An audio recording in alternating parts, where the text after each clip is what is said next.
Hillary Clinton just minutes from now delivering her concession speech in one of the most historic upsets in modern presidential history. She's due to speak at the bottom of the hour, and of course we'll carry that live for you. Clinton's speech hours after Donald Trump delivered his own as the nation's next president. His win, in a word, stunning, going well past the 270 electoral votes needed, crushing Hillary Clinton, her supporters stunned and heartbroken after one of the most polarizing presidential races in our lifetime. President Obama congratulating Trump and due to speak publicly himself later today. A victorious Trump changing tone and calling for a divided nation to unite behind his presidency. Now it's time for America to bind the wounds of division. Have to get together. To all Republicans and Democrats and independents across this nation, I say it is time for us to come together as one united people. Republican president in 11 years to have such a huge advantage. The GOP now controls both the House and the Senate. And the House under a Trump administration, Trump says he will deliver his campaign promises, stoking great optimism among his supporters and great fears among those who did not see this win coming. We're covering the campaign and the fallout. Let's begin, though, with CNN's Jeff Zeleny. He's on the phone from the site of Clinton's speech in just about a half hour. Good morning, Jeff. Good morning, Carol. We are outside the New Yorker Hotel in Midtown Manhattan. I can tell you the scene here is one of disbelief and long faces for Clinton donors, top advisors, and just rank-and-file staffers. We are watching them walk into the hotel now for what will be a concession speech, the first time we hear from Secretary Clinton since this her epic defeat last night. And just talking to a couple of staffers this morning, they say they just simply can't believe this. They say today is not a time for finger pointing. But, Carol, I can tell you that has already started.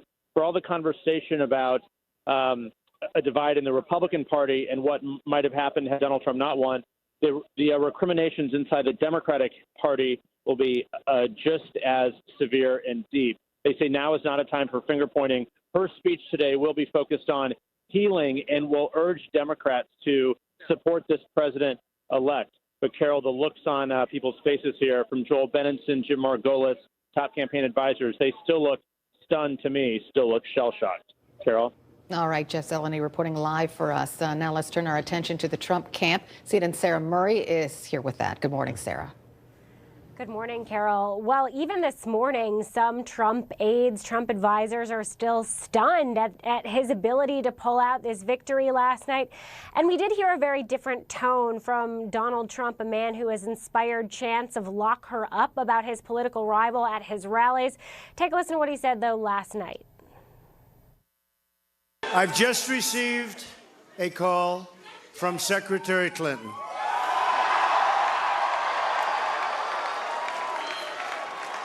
She congratulated us, it's about us, on our victory. And I congratulated her and her family on a very, very hard-fought campaign. I mean, she fought very hard.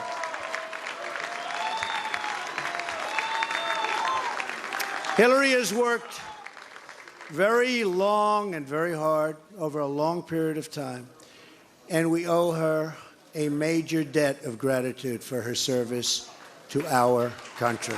I mean that very sincerely. And if it seemed like hard work to pull off a political revolution, now Donald Trump has got to build a government. This is an avenue that's been entirely separate from his campaign planning. Donald Trump did not really want to be that involved in the nitty-gritty of transition planning. He wanted to focus on the task at hand, which was winning the election. So his transition team has sort of been doing their own thing, laying out a first 100-day plan for Donald Trump, going through different agencies, looking at, for instance, regulations Donald Trump could could repeal unilaterally, and also sort of hunting through names of people who would be suitable cabinet officials for Donald Trump so that he will have different lists of people to choose from for each of these different agencies. Now, it's very early in the process, and Trump's own aides have said, hold on, give us a couple hours at least to let this victory sink in before we immediately delve into transition planning. But there's no doubt that all of this stuff is going to start up very quickly in earnest, Carol. All right, Sarah Murray reporting live for us this morning from New York. Thank you. So let's talk about that and more. Frank Sesno is here. He's the director of the School of Media and Public Affairs for George Washington University. Maeve Reston joins me. She's CNN's national political reporter. Linton Sweet is here, Washington bureau chief for the Chicago Sun-Times. And David Gergen joins me again. He's a former presidential advisor to Nixon, Ford, Reagan, and Clinton. And Ryan Lizza is also here, Washington correspondent for The New Yorker. So, David, I want to start with you. Hillary Clinton is about to give this big concession speech in just about 25 minutes or so. Her closest aides will be in the audience. It won't be a huge, gigantic affair. What do you suppose she'll say? I think she'll be extremely gracious. In 2008, she suffered a stinging defeat to Barack Obama. And when she pulled out and conceded, she was very gracious. That was a speech in which she famously talked about the glass ceiling and said, well, we've at least put 18 million cracks in the glass ceiling. But she threw her full support behind him. And she said in that speech, 2008, I've been in public service for 4 decades. This is now 5 decades. This is a woman who's devoted her life to trying to make it a better country as she sees it. And I think that she's going to go out that way. She's going to go out on a high note, and she'll continue to be a force. I think she could calm a lot of the fears that are out there among, to try to give people something a constructive way to take all their emotions and move forward. I think that's going to be very important to her. Yeah, I want to bring Breonna Keeler into the conversation too, because Breonna, I know you've covered the Clinton campaign, and I want to ask you about, some people said, why didn't she just give her concession speech last night? Why not go out and get it over with as is traditional? Why wait till today? I think part of it was because she was waiting for some of those final states that we saw come in. I think that, from lessons past, and I think there was certainly a realization I don't want to say pretty early, but at a certain point last night, well before we heard from John Podesta, that the writing was on the wall, that there wasn't a pathway forward. But just waiting for that official acknowledgement, I think, of Wisconsin and Michigan and sort of where those were going. But also, I think a lot of people, Carol, looked at, not wanting to rush this, but I think they also looked at this stage that was set up at Javits. It was a very different situation, and I think they also looked back to other times where, for instance, John Kerry waiting until the next morning to do something. I think they felt like Hillary Clinton making that concession phone call was enough to really stem criticism of her not acknowledging the democratic process that she had railed against Donald Trump for not talking about respecting. And Lynn, Mr. Trump's, in his victory speech last night, he was gracious toward Hillary Clinton. In the crowd, they clapped, right? So how long do you think that will last? It depends so much on what he does. Also, he did that near 3 a.m. And who isn't a human being and doesn't blame Hillary Clinton for saying, maybe I do want to wait and really talk to some viewers, supporters who may be up. So I think it will depend what he does. Is he really going to continue saying he wants to call a special prosecutor on day one to lock her up? If he keeps up with that language, then no matter how gracious a speech Hillary Clinton makes, which I agree with David is exactly what she's going to do. Remember, when they go low, we go high. She is going to go out that way. But he has to decide if he wants to be president and act like it now. So it will last as long as he does not continue to polarize, incite, and inflame already raw feelings and nerves. Well, Maeve, Kellyanne Conway, his campaign manager, said that wasn't discussed, that, they were going to take some sort of legal action against Hillary Clinton, but she didn't say it was off the table. I think that we should have no idea what to expect from Donald Trump after the course of this campaign. He also went out there and talked about suing all of his female accusers. So will that happen? I don't know. I mean, you know, also the Trump University trial is going to go forward on the 28th of November. So he may actually appear and testify. Right. I mean, I think but there's so much pressure building on him now, especially because Republicans are in such a powerful position in Washington to really deliver. I don't know what that will be exactly. I mean, there are a lot of voters out there, even people who supported him, who never thought that he was actually going to build the wall. And there were people who thought he was a closet Democrat. I mean, the really interesting thing about Donald Trump is that he has been such a sort of empty vessel in a way, in the sense that we don't know exactly what his plans are. He hasn't laid that all out. This campaign has been about personality, and it's really, there's a lot of pressure on him right now to come forward and explain what he would do. So Frank, and I don't want to take away from Mr. Trump, because it was an astounding victory, right? Yes. It's an historic victory. Yes. His supporters are thrilled. Yes. So maybe we will see the real Donald Trump now that he is the president-elect. Well, there's been a lot of talk about what a new day this is for America and for American politics. It's a very new day for Donald Trump, too. He's never had a job like this. Let's remember, he's never been in government. He's never had to make and build constituencies and win people over and create alliances and deal with opponents who are not going away. You can't fire people because they shoot from the sidelines. There are a lot of surprises still in store. His taxes, we're going to see his taxes. When do they come out? What does he say? He has never had to manage all these moving parts. Right. And so the surprises there will matter. He discovers now that every word, right, David? Every word he utters, it's not the candidate from the trail throwing bombs anymore. It's the president-elect who everybody, leaders around the world, are listening to for nuance, for direction, for hints, for suggestions as to where he's going. Well, and it is possible he has to grow into the role, right, Ryan Lizza? I mean, he's already going to, I think he's going to start getting intelligence briefings right away. Yeah, look, it's going to take a lot of work, frankly, from a lot of Republican leaders who oppose Donald Trump. I mean, some of the brightest minds in the Republican Party are the ones that sat on the sidelines and didn't want, were in the sort of never Trump movement. And a lot of those folks hopefully will get a hearing with Donald Trump, and some of the Republican leaders have been his most vociferous critics.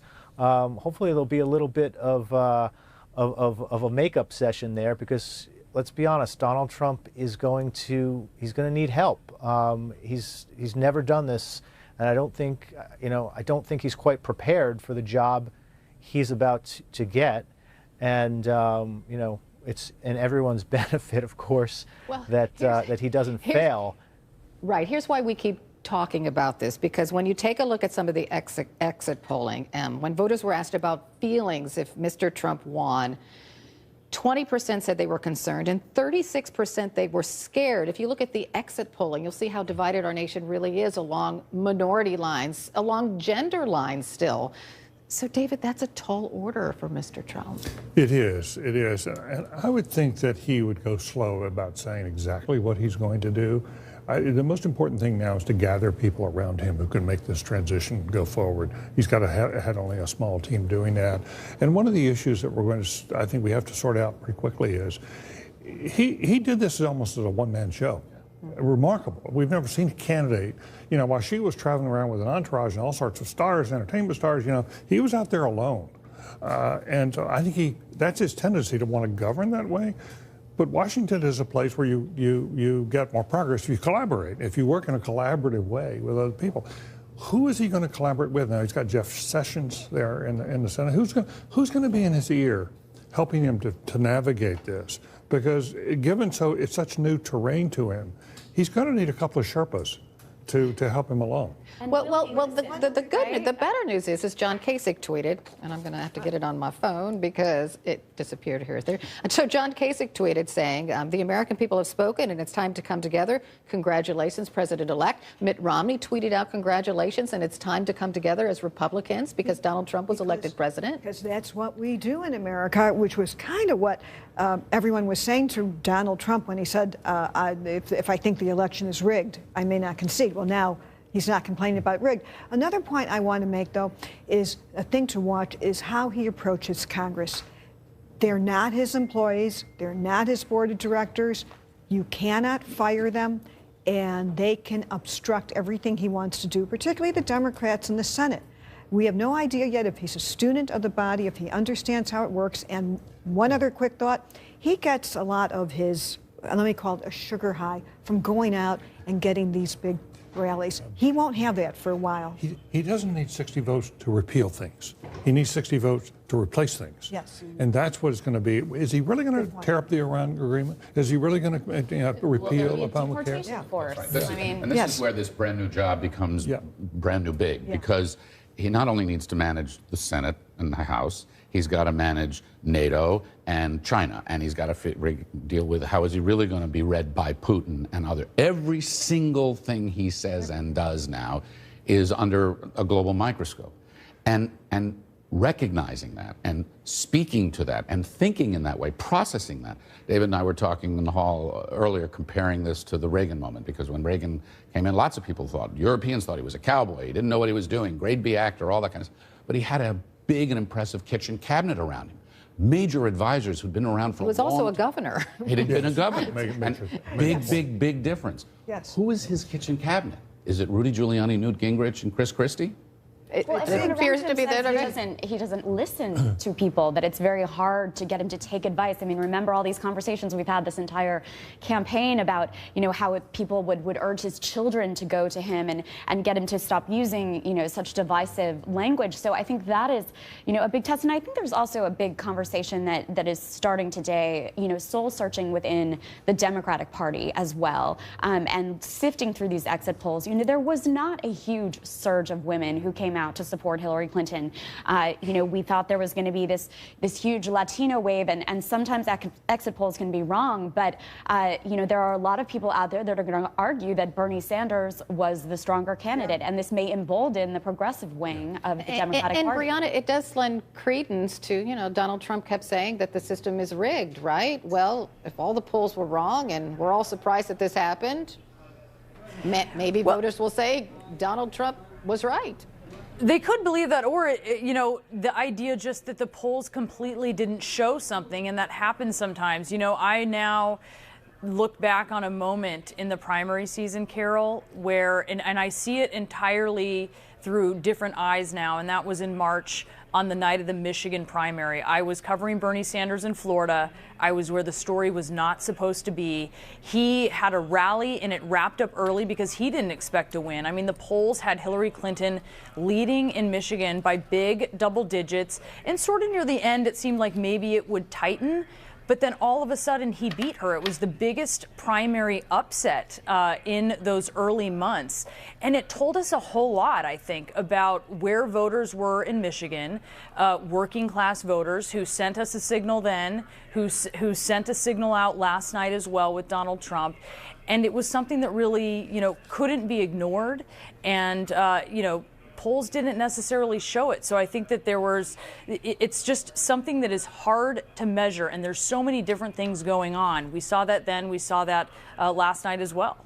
I just want to tell our viewers what they're watching. They've put up a screen so you can't see Hillary Clinton leaving the Peninsula Hotel, which is where she's been staying, which she stayed overnight. She's going to make her way to the Wyndham, which I think is about 20 blocks away from Midtown Manhattan. And forgive me if I'm wrong about that, but it's not a long drive because her speech is due to take place in just about 10 minutes. I just wanted to tell our viewers what they were seeing. You were saying, Lynn. I think one thing to look at, and of all the people in the Senate who I think Trump will have his eye on, will be Bernie Sanders. They might try and do something on trade. That is the first person, and it's logical, it's reaching across the aisle. Bernie Sanders' new political operation called Our Revolution, when they issued a statement last night, they had some conciliatory language towards the elites who are out of touch. Yep. So I would keep an eye on that, because that would be a logical move, I think. That's true. But that's where the collisions begin.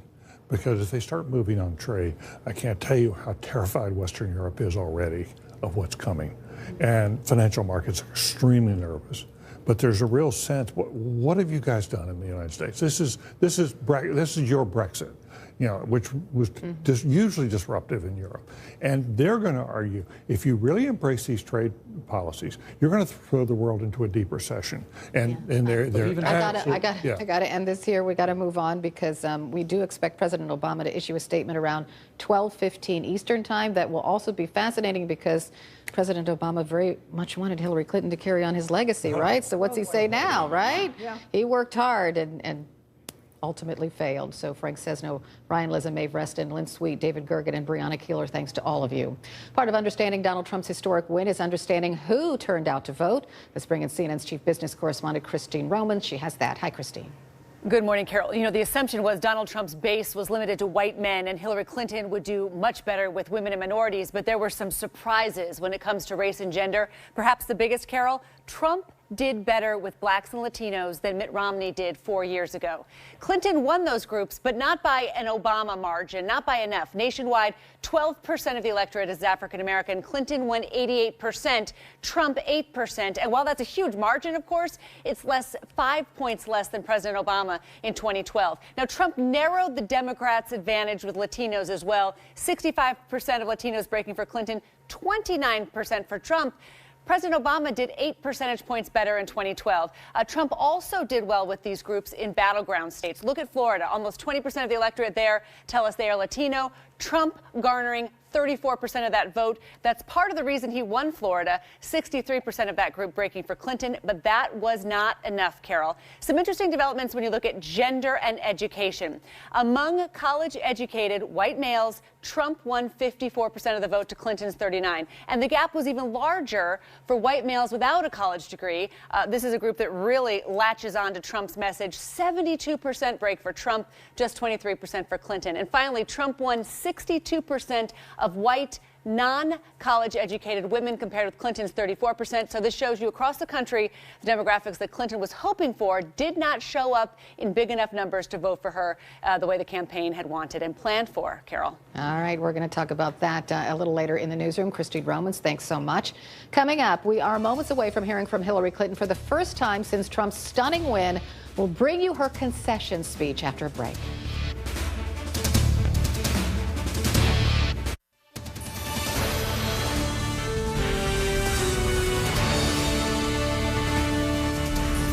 Good morning and welcome back to our special coverage. I'm Wolf Blitzer in Washington. We want to welcome our viewers in the United States and around the world. We're just minutes away from Hillary Clinton's concession speech. It will be the first time we've seen or heard from the candidate since her historic and stunning defeat here in the United States. Let's get straight to our senior Washington correspondent, Jeff Zeleny. He's joining us outside the Wyndham New Yorker Hotel, where Hillary Clinton will be speaking any moment now. Jeff, set the scene for us. Well, if I can tell you, Secretary Clinton will be addressing her supporters. Really, we've seen a stream of top advisors of the campaign, many of whom have become familiar to those watching this campaign very carefully. Joel Benenson, who's a top strategist and pollster, Jim Margolis, Mignon Moore, all veterans of the Clinton administration filing into this hotel here, as well as rank-and-file staffers. Several dozen, maybe even hundreds of staffers inside are going to be greeting Secretary Clinton when she gives what I am told is a thank you address, as well as an address urging Democrats and others to support this president and move forward. I am told this is going to be a forward-looking address. And Wolf, I do not believe it will begin momentarily. I believe that Secretary Clinton is not quite here yet. They're still screening people, and people will be coming in. But Wolf, it is a sense of disbelief here. You see people hugging, crying. It's still many Democrats here are every bit as shell-shocked as they were last evening at the Javits Center when they walked out in disbelief. But there are some questions now. What did they miss? What could they have spotted out happening in the country? But clearly, Wolf, in the words of one advisor to me, we underestimated Donald Trump. And I think that is the way to sum it up most succinctly. Wolf? So, Jeff, I think it's fair to say they were stunned by the results last night. Is that fair to say? Wolf, absolutely. Stunned does not even begin to describe it. You try and think of a word that would describe it, and they simply were not preparing for this. Now, this is, her second bid for the presidency, and, they definitely were looking forward. I was told even by one source that she was was prepared to name her White House chief of staff. Her transition was in place, which is typical for a presidential candidate. But Wolf, the aides were confident of their path to 270. They were not exactly sure which states they would win. They were worried about North Carolina, but they were confident about holding that blue wall. But Wolf, you have to wonder. Secretary Clinton, I traveled with her across the country for the last year and a half. She did not go to Wisconsin one time in the general election and ultimately lost that state. And I can recall President Obama in 2008 and 2012 going there frequently. So they campaigned far less in some of these blue battleground states. They simply were focused on expanding the map. At the end of the day, they needed to be focusing on holding the map. So it was a failure across the board to recognize this rise of Donald Trump, the anger in the country here. And Democrats, Wolf, are also asking questions. I talked to a top advisor to Bernie Sanders, asking him for his comment, and they said, we have nothing polite to say right now. So if that is what's coming up here, these divisions in the Democratic Party will be laid bare by this as well. And just to be precise in terms of the format, she will go to a stage, a microphone. Will someone introduce her? Do we know that? Or is she just going to go out there and speak?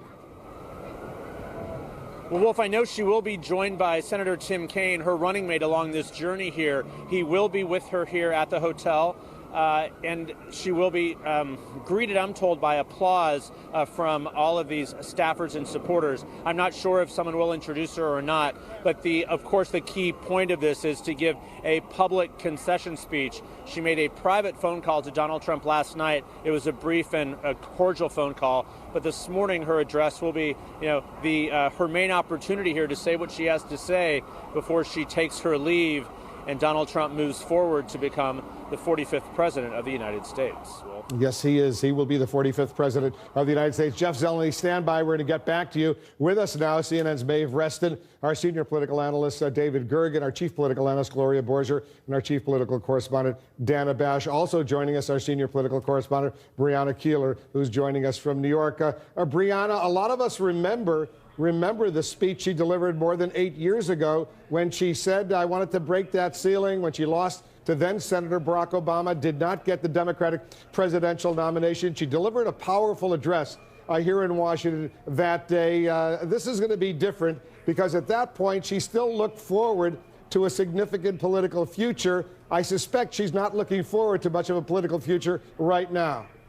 No, and it's still sort of unknown exactly where she moves forward from this, Wolf. But to put a point on that, that was the speech where she talked about the cracks in the glass ceiling. And the entire reason, aside from the fact that it could accommodate a large celebration, the entire reason that Javits Center was chosen last night because it has a big, beautiful glass ceiling. And so it was supposed to serve as this visual for her cracking the glass ceiling. And in the end, it was just this very sad, what was supposed to be a party of just people who were crying and shocked and leaving and emptying confetti cannons of confetti back into boxes. But so we're expecting now a very different scene, and she's expected, we've all been told, to be gracious, to talk about trying to heal the country. But it's a tall order, and it also just sort of, I think underlying that is just how many divides there are, both in the Democratic Party. We heard a little bit, certainly from Jeff, talking about Sanders supporters and some of their concerns. I've heard that too, a lot of anger. But there's just such a divide that we do expect her to talk about, certainly healing those divides. But it's not something you can just spackle over. So this is really just, this is just going to be, I think, a step along that path. You were there, Brianna, last night at the Javits Center, and you reported how that mood shift as the minutes and then the hours went by, and that Donald Trump was picking up states that polls suggested he was not necessarily going to pick up. And then at the end, she made a decision. She was not going to address the thousands of supporters who had gathered there. John Podesta, her campaign chairman, instead came out and said, She'll say something tomorrow. Walk us through the background, why she decided, even after telephoning, calling Donald Trump and conceding and graciously congratulating him, why she decided at 2 a.m. last night not to address her supporters. I think that it was just so stunning for Hillary Clinton and for those around her what had happened, Wolf, I mean, I heard descriptions of what they were going through, that they were despondent. And actually what we were hearing was going on behind the scenes was reflected entirely by what we were seeing there at Javits Center. People who had been so relaxed and they had been happy. They were getting beers, they were getting glasses of wine and just waiting for Hillary Clinton. And then all of a sudden that turned to concern.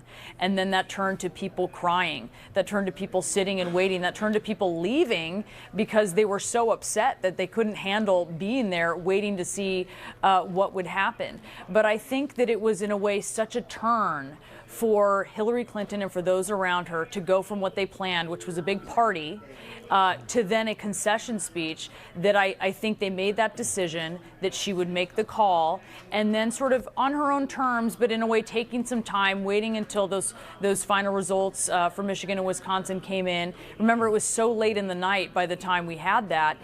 And so that was the timeline that they worked out, because Hillary Clinton coming out on that stage, which was beautifully appointed for her, of a map of the United States for a very different scene, instead taking it down a notch, going to a different location today in what is instead going to be a more subdued goodbye to those who have spent so much time working on her campaign, and also just an acknowledgement of just what a divisive election this has been, and sort of how she wants to have her final message on that be about unity.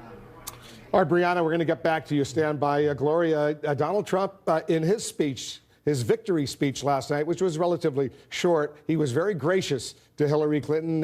He was very pleased with the phone call she made, conceding, congratulating him. He congratulated her on her service to the United States over the years. It was a very different tone than what we had heard for months from him about crooked Hillary. You know, he said that we owe her a major debt of gratitude for her public service, and he talked about binding the wounds. And he said it's time for all Americans to come together. And I think that's what you're going to hear from Hillary Clinton today. This is an unexpected development in American politics. And I think when we take a step back, we will understand that what Donald Trump did here was extraordinary. What he did was rip the Band-Aid off of American politics.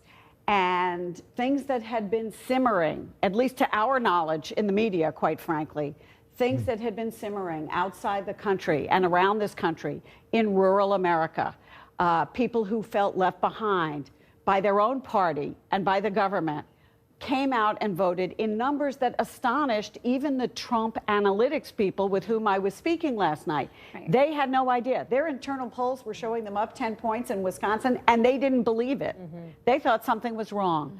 So what Donald Trump did was create a new coalition, and his challenge now is to take that more populist coalition that he created and combine it and meld it with a conservative coalition in the House and Senate, and try and come up with some way to govern. That isn't going to be easy, but the Republicans that I've heard from throughout the evening and even this morning were saying, look, we have to do this. We need to do this for the good of the country, and that's what we intend to do. You know, Dana, this speech from Hillary Clinton will be very significant. It will be a speech to the American people, but also specifically to her supporters. So many of them are so angry right now. It will be followed in a little bit, 12:15 Eastern. The President of the United States will address the American people, and he will speak. He spoke with Donald Trump earlier this morning, invited him, which is the tradition, to come to the White House on Thursday to begin this formal transition between now and January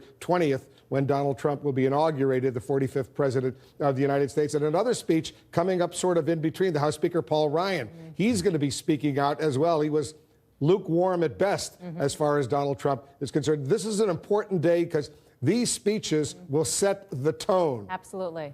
And Donald Trump started it last night, started it by setting the tone in a very gracious, very conciliatory, very, you know, it's time to come together. The whole crooked Hillary lock her up was like a distant memory already, even though the people in his crowd were screaming it just hours before. But he put that aside, as a leader should do and does. When he or she wins, or loses. And that was your point about the speech that we're going to hear momentarily from Hillary Clinton. I always have believed that the concession speech is often, in our democracy, with a sort of civilized, peaceful transition, the concession speech is more important than the victory speech because it is the signal to the people who don't want the president who was just elected. This is our country. This is democracy. This is what it's all about. We have to respect the office of the presidency and learn to respect the president. David Gergen, that's democracy, a peaceful transfer of power after an election. This was a free and fair election here in the United States. Donald Trump won it fairly. He is the president-elect of the United States. And if you're talking about concession speeches, I thought John McCain 8 years ago, Mitt Romney 4 years ago, they delivered very powerful, moving concession speeches. I don't know if Hillary Clinton has been reading those speeches, but I assume she'll do something similar. She didn't have a lot of time to read them, did she? I mean, such a surprise. But I do think that she will not only be gracious, but classy.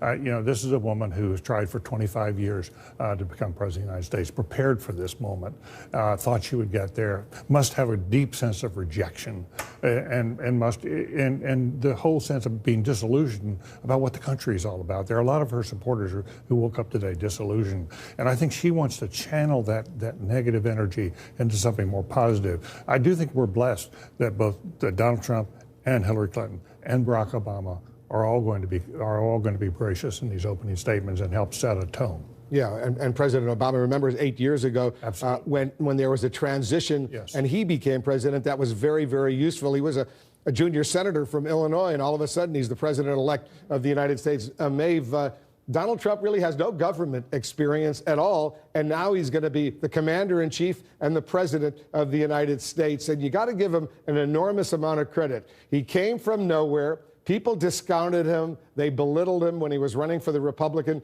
presidential nomination against 16 or 17 Republican governors and senators who had a lot of money, a lot of advertising. He beat them all one by one by one. And then they underestimated him. The Democrats certainly did. The Clinton campaign certainly did in these months leading up to last night. They absolutely did. And I think there certainly is a lot of soul searching going on in the Democratic Party as well about, how this happened and whether Hillary Clinton was the strongest candidate to go up against Donald Trump. I mean, I think that there's so much pressure, though, on Donald Trump now, who has not been particularly specific about most of the things that he wants to do, with the exception of a deportation force and a wall. There's so much pressure on him now to kind of lay out an agenda, and there's pressure on Republicans to be a check on those ideas that they did not agree with. So it's going to be a fascinating scene that plays out. But I actually think, I totally agree with you that he's been very vague on a lot of the policy prescriptions that you usually hear a lot of details from presidential candidates.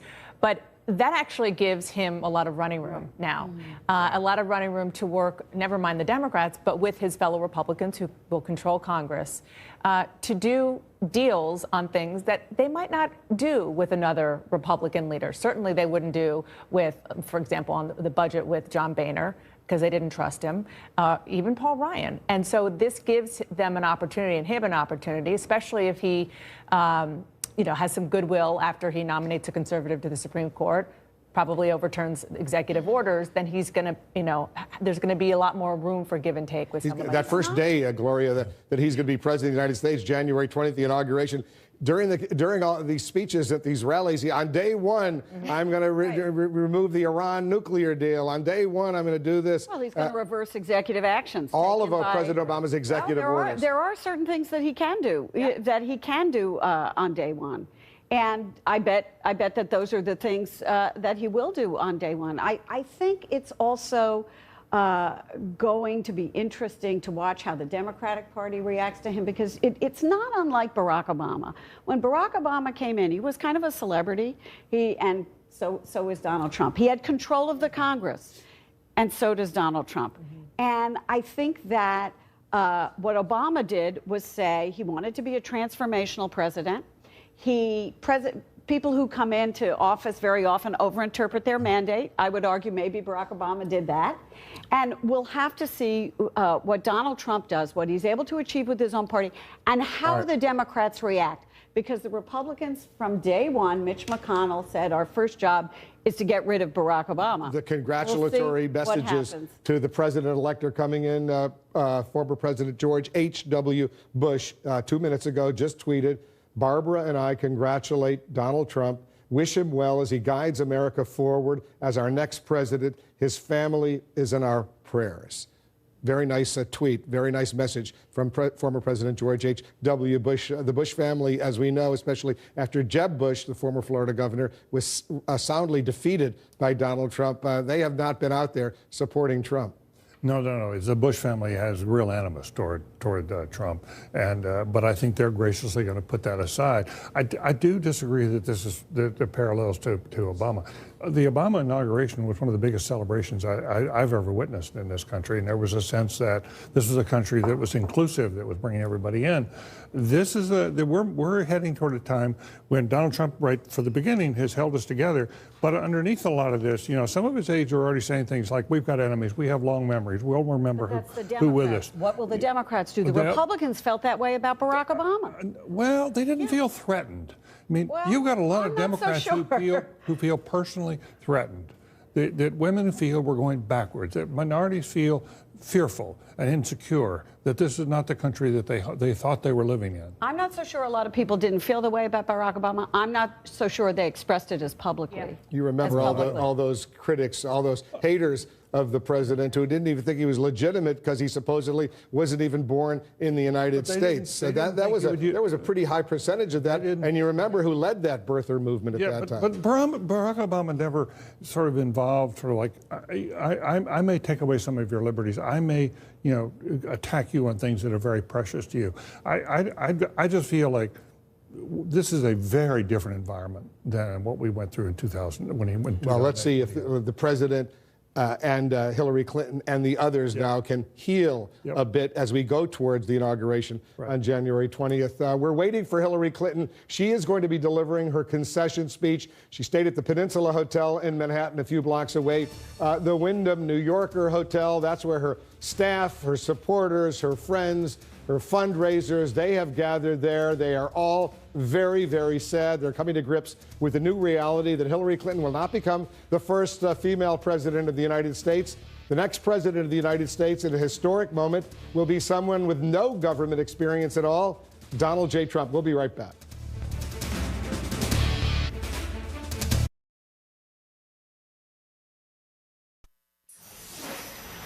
Welcome back to our special coverage. We're waiting for Hillary Clinton to deliver her concession speech. She's still over at the Peninsula Hotel where she spent the night. A very short drive over to the Wyndham New Yorker Hotel. The room there, the ballroom, is all set. Her supporters have gathered inside, her fundraisers, her staff. This is going to be a very, very emotional moment for them. Also very emotional for Hillary Clinton as well, as she concedes and she acknowledges that Donald J. Trump will become the 45th president of the United States. Jeff Zeleny, our senior Washington correspondent, who has covered Hillary Clinton now from the beginning of her road that she hoped would lead her to the White House. That's not happening.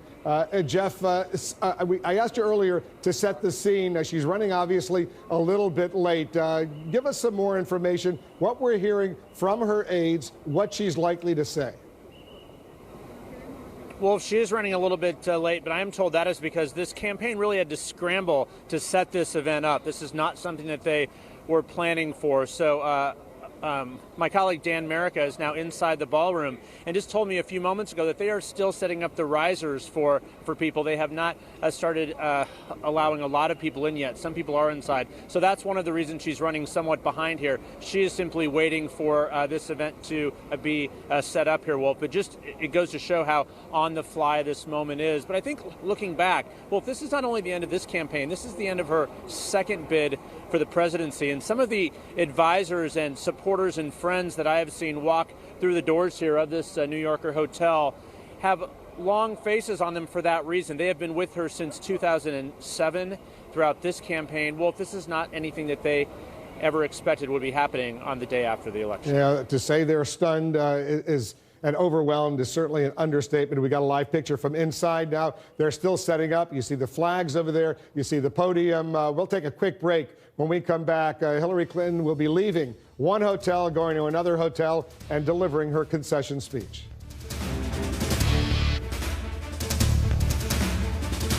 Have you received a visit from the IRS? Are you being audited or have years of unfiled returns? Is your paycheck being garnished or bank accounts frozen? You may qualify for a special program to resolve your tax problem. Community Tax is a good company, and they did a great job helping me. Their staff were all polite. I'm very pleased and happy with what they did. It was fantastic. Community Tax is A+ rated by the Better Business Bureau and has helped thousands of clients solve their tax problems. To receive a free consultation, call 1-800-444-1026 or visit communitytax.com. Can cops still fight crime while under the lens? This is our third eye. Get up, police. Things you see on TV, it's half the story. This is life. New episode, Sunday night at 10 on CNN. Any excuse to come to Japan is a good one. A sushi legend is taking Tony where it all started. Oh, man. Where's the beer? Cheers. Anthony Bourdain Parts Unknown, Japan. Sunday at 9 on CNN.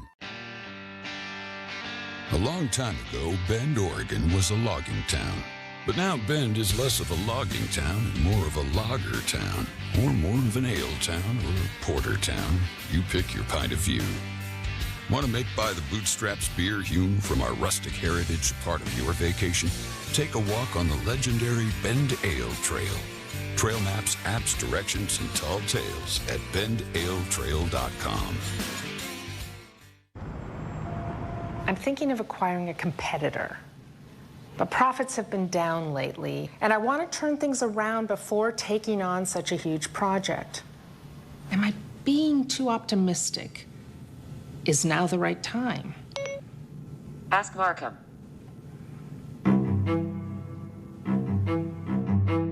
Ever wonder where the people with all the answers get all the answers?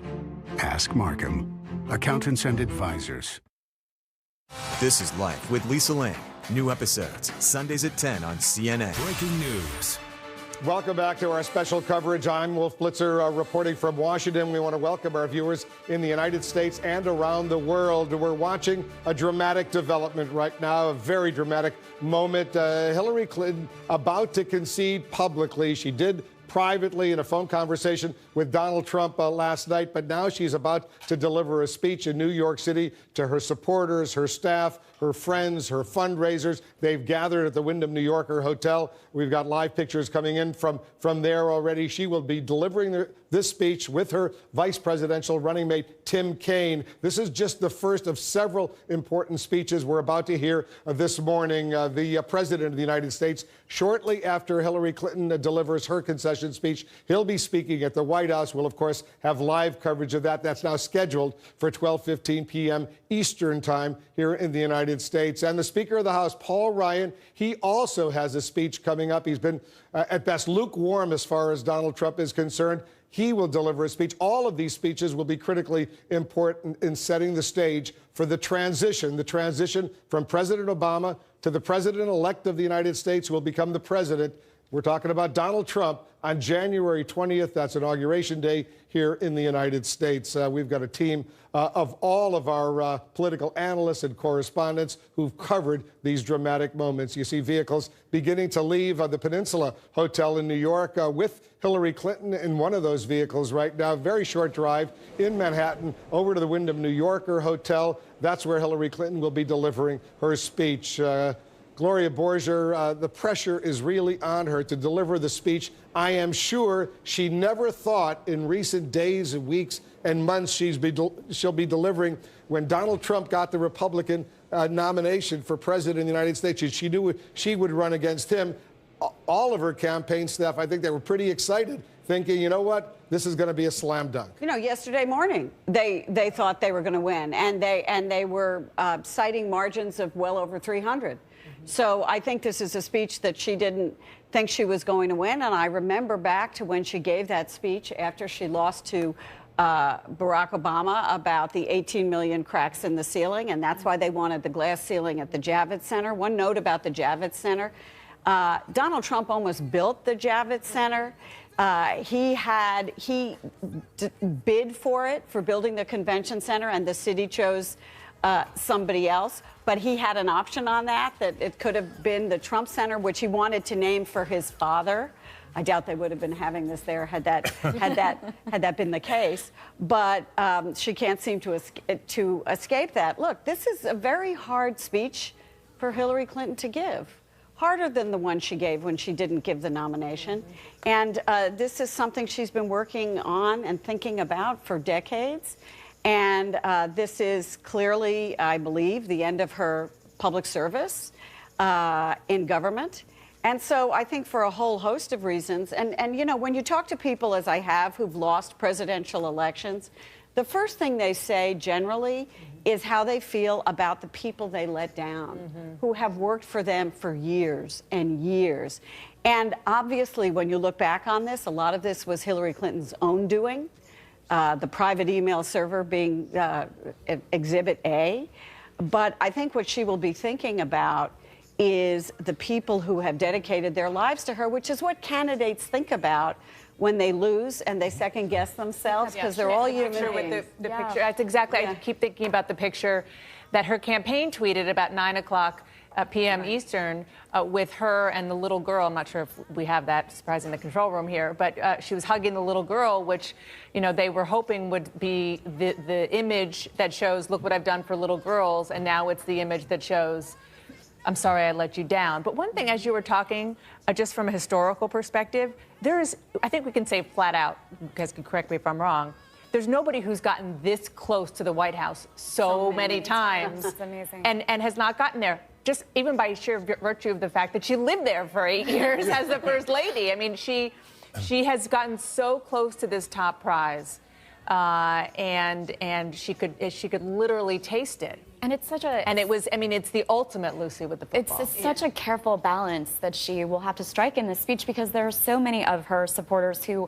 are devastated. I mean, you think about all the pictures that were posted yesterday by, you know, moms with their kids saying that they were voting for the first woman president and really believing that she was going to win. And at the same time, there is so much of the country that cannot stand her. And so, you know, that's just such a moment of healing. And the question is, if as you look at these exit polls, and again, we don't know how accurate these things are, but when you look back on it, the question will not so much be about gender, because there were non-college educated white women who deserted her 2-1. Stunning. I mean, who voted against her 2-1. The question will be about what kind of candidate she was, and where the country was, and how that was misread by everybody, including us, and how that was misread, and how Donald Trump had his finger on what was going on in the country and read that. Let me just set the scene once again. You're looking at all those flags, live pictures coming in from the ballroom over there at the Wyndham New Yorker Hotel. You see the lectern there on the podium. The former First Lady of the United States, the former Secretary of State, the former U.S. Senator from New York State, Hillary Clinton, will concede publicly, will be delivering her speech. You see the teleprompters there. She's going to be delivering the speech momentarily. Brianna Keilar, you've covered Hillary Clinton from the start of this latest adventure she undertook to try to reach the White House. I wonder if her husband, her daughter, the family, I know the vice president, her vice presidential running mate will be there. Do we know who else is going to be with her at this moment? We know at this point that this is really a goodbye and a thank you to a lot of people who have worked on her campaign. And even before the campaign, I mean, this was almost a shadow campaign, Wolf. I covered her for more than a year before she officially declared. And so we know that a number of top campaign officials, and these are folks who just haven't been with her just for this cycle, but they have been with her over the years, and they are going to be there. Now, exactly what she's going to say, we know generally we expect that she is going to be gracious, that she is going to talk about healing some of the divisions that we saw come up in this election. But otherwise, you know, we don't know a whole lot specifically about what she is going to say. I think we should expect there's going to be something memorable, as we heard 8 years ago in her speech, where she talked about the glass ceiling. But we just don't know what that is at this point. this is going to be obviously a very difficult speech. And something has really strikes me, Wolf, which is a lot of people have said, why didn't she give the concession last night? But I also think it's turning on a dime, right? From going from thinking that you were going to win, and not just her thinking that, everyone, even the Trump folks thought, that he was going to need a miracle to win. And at the end of the night, what she thought was going to be a wedding was a funeral. And you don't have a funeral at a wedding. So this is a completely different situation and layout and tone of an event than what we would have seen last night if she'd come out on stage. And that's why she gave the concession call. But John Podesta said, TBD, wait until tomorrow. Yeah, the stage literally is set there for her to deliver, Brianna, this concession speech. David Gergen, you worked for 4 American presidents. I remember vividly, and I was a young reporter back in 1980, when Jimmy Carter was still president of the United States, and all of a sudden the Republicans nominated Ronald Reagan to be their presidential nominee. And they were high-fiving each other in the White House because a movie star, an actor, they thought it was going to be, he's the president of the United States. They underestimated Ronald Reagan. And you know what? I think that it's fair to say the Clinton team clearly underestimated Donald Trump. Yes, use a George W. Bushism, they misunderestimated him. Yeah. Look, in 1980, as you remember, there was a real sense in the country nobody could govern anymore, that we were coming apart, things weren't working. And here was this least qualified, most problematic figure coming in, this cowboy coming in from Hollywood. And everybody thought, he's not going to do it. But, then he took over during the transition. If Trump can take over the transition and guide it and be in charge of it and look like a real president, it could transform the way a lot of people think about him. Can he do that? Well, he didn't run as an ideological conservative. There was no purity to Donald Trump's politics whatsoever. He was a populist. Total populist. And so, whereas conservatives might feel one way on lots of issues like the, immigration, some conservatives opposed him, some conservatives were with him. So, in that sense, Donald Trump does have an opportunity. And I remember we were all covering the meeting he had with Paul Ryan not too long ago, which, apparently didn't go so well from Paul Ryan's point of view. But in talking to people who were in it, one thing they said was that the feeling they came out of that meeting with was Donald Trump said to them, just get me elected, then we'll talk about your agenda and we'll figure it out. And so the question is, ironically, Paul Ryan, who will not say Donald Trump's name, may depend on Donald Trump to get his agenda through the Congress, and it may be the best thing that ever happened to Paul Ryan. We just don't know the answer to that. It's very meet negotiator. Exactly. Yeah, it's true. Exactly. And it's also Republican control of the Congress, by the way. Dan, it's also very, very interesting, and a senior administration official has told us that starting today, Donald Trump will start receiving the same high-level, most sensitive intelligence briefings that the President of the United States receives. They're not going to water it down. Starting today, he's going to get the most sensitive information that the U.S. intelligence community, a daily briefing for the President-elect of the United States on what's going on in Iraq, in Syria, North Korea, all the most sensitive issues. Russia, for example, Trump will get a daily briefing along those lines every day. And that's going to be a significant development because I don't know if it will or won't affect some of his foreign policy, national security views. Many of them have been very controversial. It very well may. There's no question. Yeah, it's an education. I mean, it's going to be a crash course in the world, and knowing things about it that none of us know. Probably things that would make all of us want to go under our covers and never come out because it's pretty scary stuff. Having said that, I also wonder, given we're probably going down too many layers too deep, but just while we're on the topic, given the rigged system and the fact that his whole line out there was you can't trust these institutions, what that's going to mean for the commander-in-chief getting information from intelligence. Hold on one second, because we're just learning first here on CNN that the former President George H.W. Bush has just phoned Donald Trump. We're told they spoke for about 10 minutes on the phone. the former president, 41, he congratulated Donald Trump. Donald Trump said it was a very warm and very good, very positive conversation. Former President George H.W. Bush congratulating Donald Trump. Earlier, he tweeted, President Bush, Barbara and I congratulate Real Donald Trump, @RealDonaldTrump, which is his Twitter handle. Wish him well as he guides America forward as our next president. His family is in our prayers. So the Bush family, at least the first President Bush, now making that move, a very important gesture to bring this country together. Carl Bernstein is with us, who's covered these stories for a long time. Carl, this is a very gracious move by the former president, who was deeply upset by some of the things Donald Trump had said during the Republican primaries about Jeb Bush. Look, we're seeing people who are in the political system, who understand the presidency. They know how important this transition is, and that the country get a sense of some notion of unified purpose and willingness to help the new president no matter what has happened in the past. There's no doubt in any of these people's minds, especially Hillary Clinton's, and we're going to hear from her in a moment, that Trump ran a campaign that was based on racism, based on xenophobia.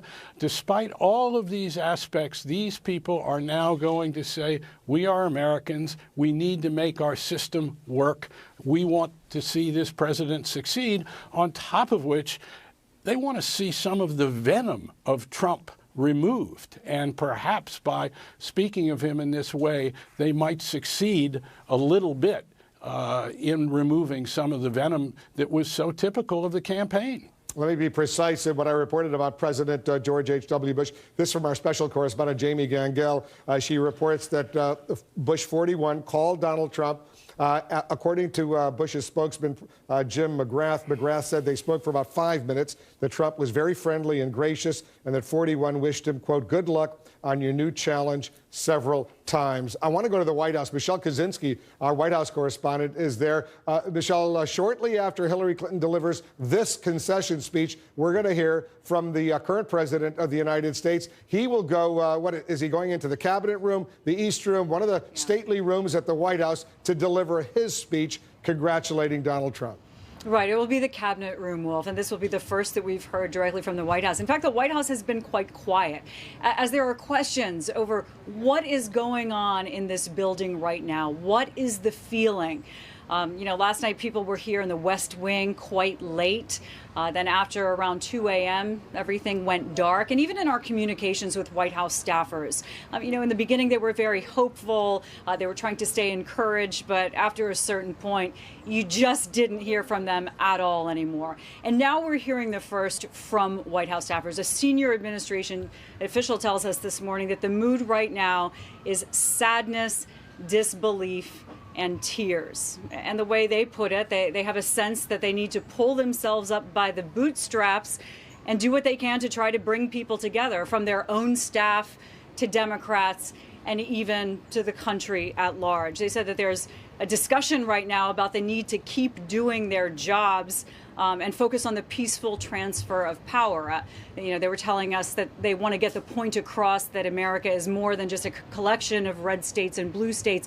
So I think that sort of summarizes much of what we're going to hear from the president today. It's unlikely that he's going to take questions, but right after we hear from him, there is a White House briefing. And that's where we're going to hear from the administration the answers to all of our questions out there, from what went wrong to what happens to the many points of President Obama's legacy that he was looking forward to Hillary Clinton taking over. I think, Wolf, when you look back over the campaign and some of the things that President Obama said, these really strong, unprecedented statements against Donald Trump. Things like he's dangerous, that this is not who we are, that the president has faith in the American public's judgment and values, or that this is an easy choice. I mean, President Obama has had so many strongly worded rebukes of Donald Trump over these past few months, seeming to ramp up that rhetoric. And now things did not work out that way. So obviously the administration is going to face many, many difficult questions out here. And I'm sure the president will have a very, very different tone today when he speaks. That speech coming up, as you point out, from the cabinet room around 12:15 p.m. Eastern. The Speaker of the House, Paul Ryan, will also be speaking. We're told fairly soon he'll be delivering his statement. There's some live pictures coming in. The Speaker, Paul Ryan, who was not exactly very enthusiastic about Donald Trump during this entire presidential campaign. But right now we're waiting for Hillary Clinton. She's going to be speaking. You see all those American flags. You see the lectern there. She'll be speaking over there at the Wyndham New Yorker Hotel. She'll be delivering remarks, we're told, very, very soon. She's just left the Peninsula Hotel. We're going to have special live coverage right after this.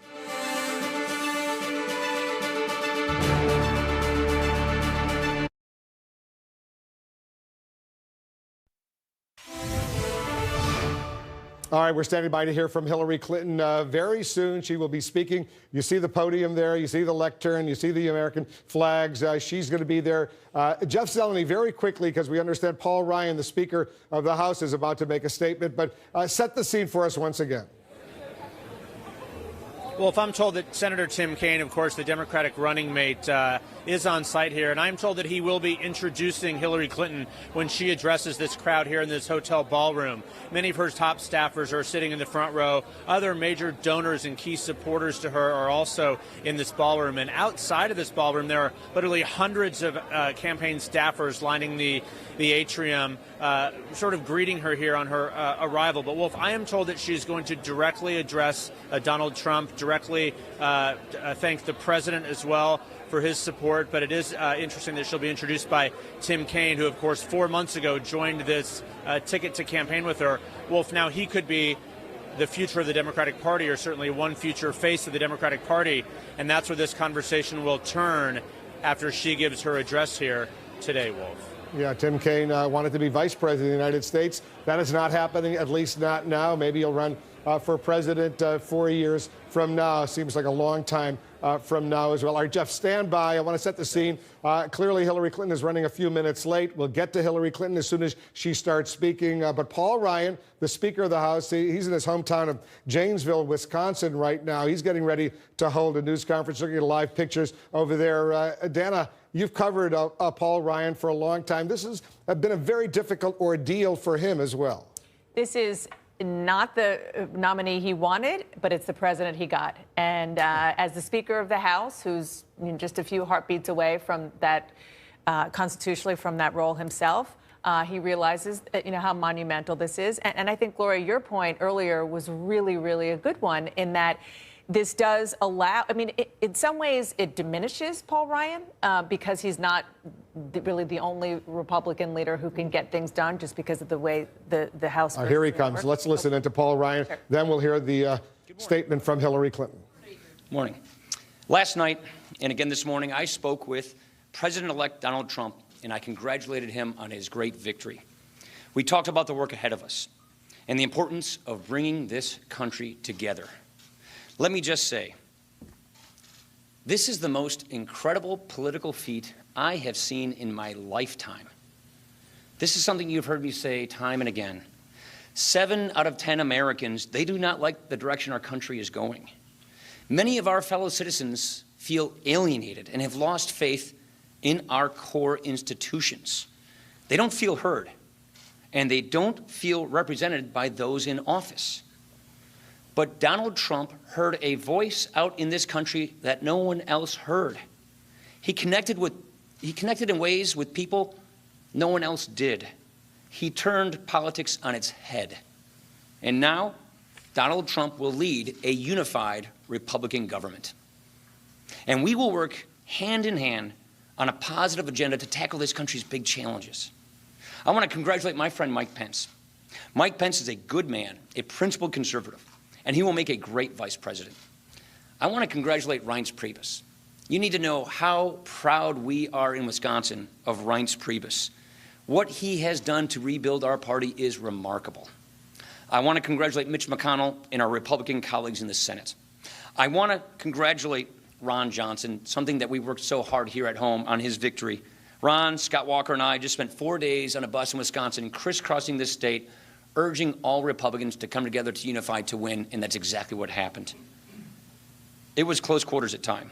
and it was worth it to get Ron back in the next 6 years. Of course, I'm immensely proud of the campaign that our House members and our candidates ran. I want to congratulate Greg Walden and the team at the NRCC and our entire House leadership team. What a phenomenal job. Look at it this way. Our House majority is bigger than expected. We won more seats than anyone expected, and much of that is thanks to Donald Trump. Donald Trump provided the kind of coattails that got a lot of people over the finish line so that we could maintain our strong House and Senate majorities. Now we have important work to do.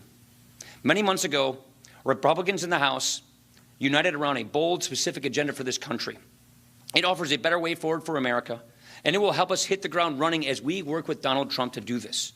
We will honor the timeless principles that our country was founded on: liberty, freedom, free enterprise, consent of the governed, and we will apply those principles to the problems of the day. This is the kind of unified Republican government that we set out to deliver. I want to close with this. There is no doubt our democracy can be very messy, and we do remain a sharply divided country. But now, as we do every 4 years, we have to work to heal the divisions of a long campaign.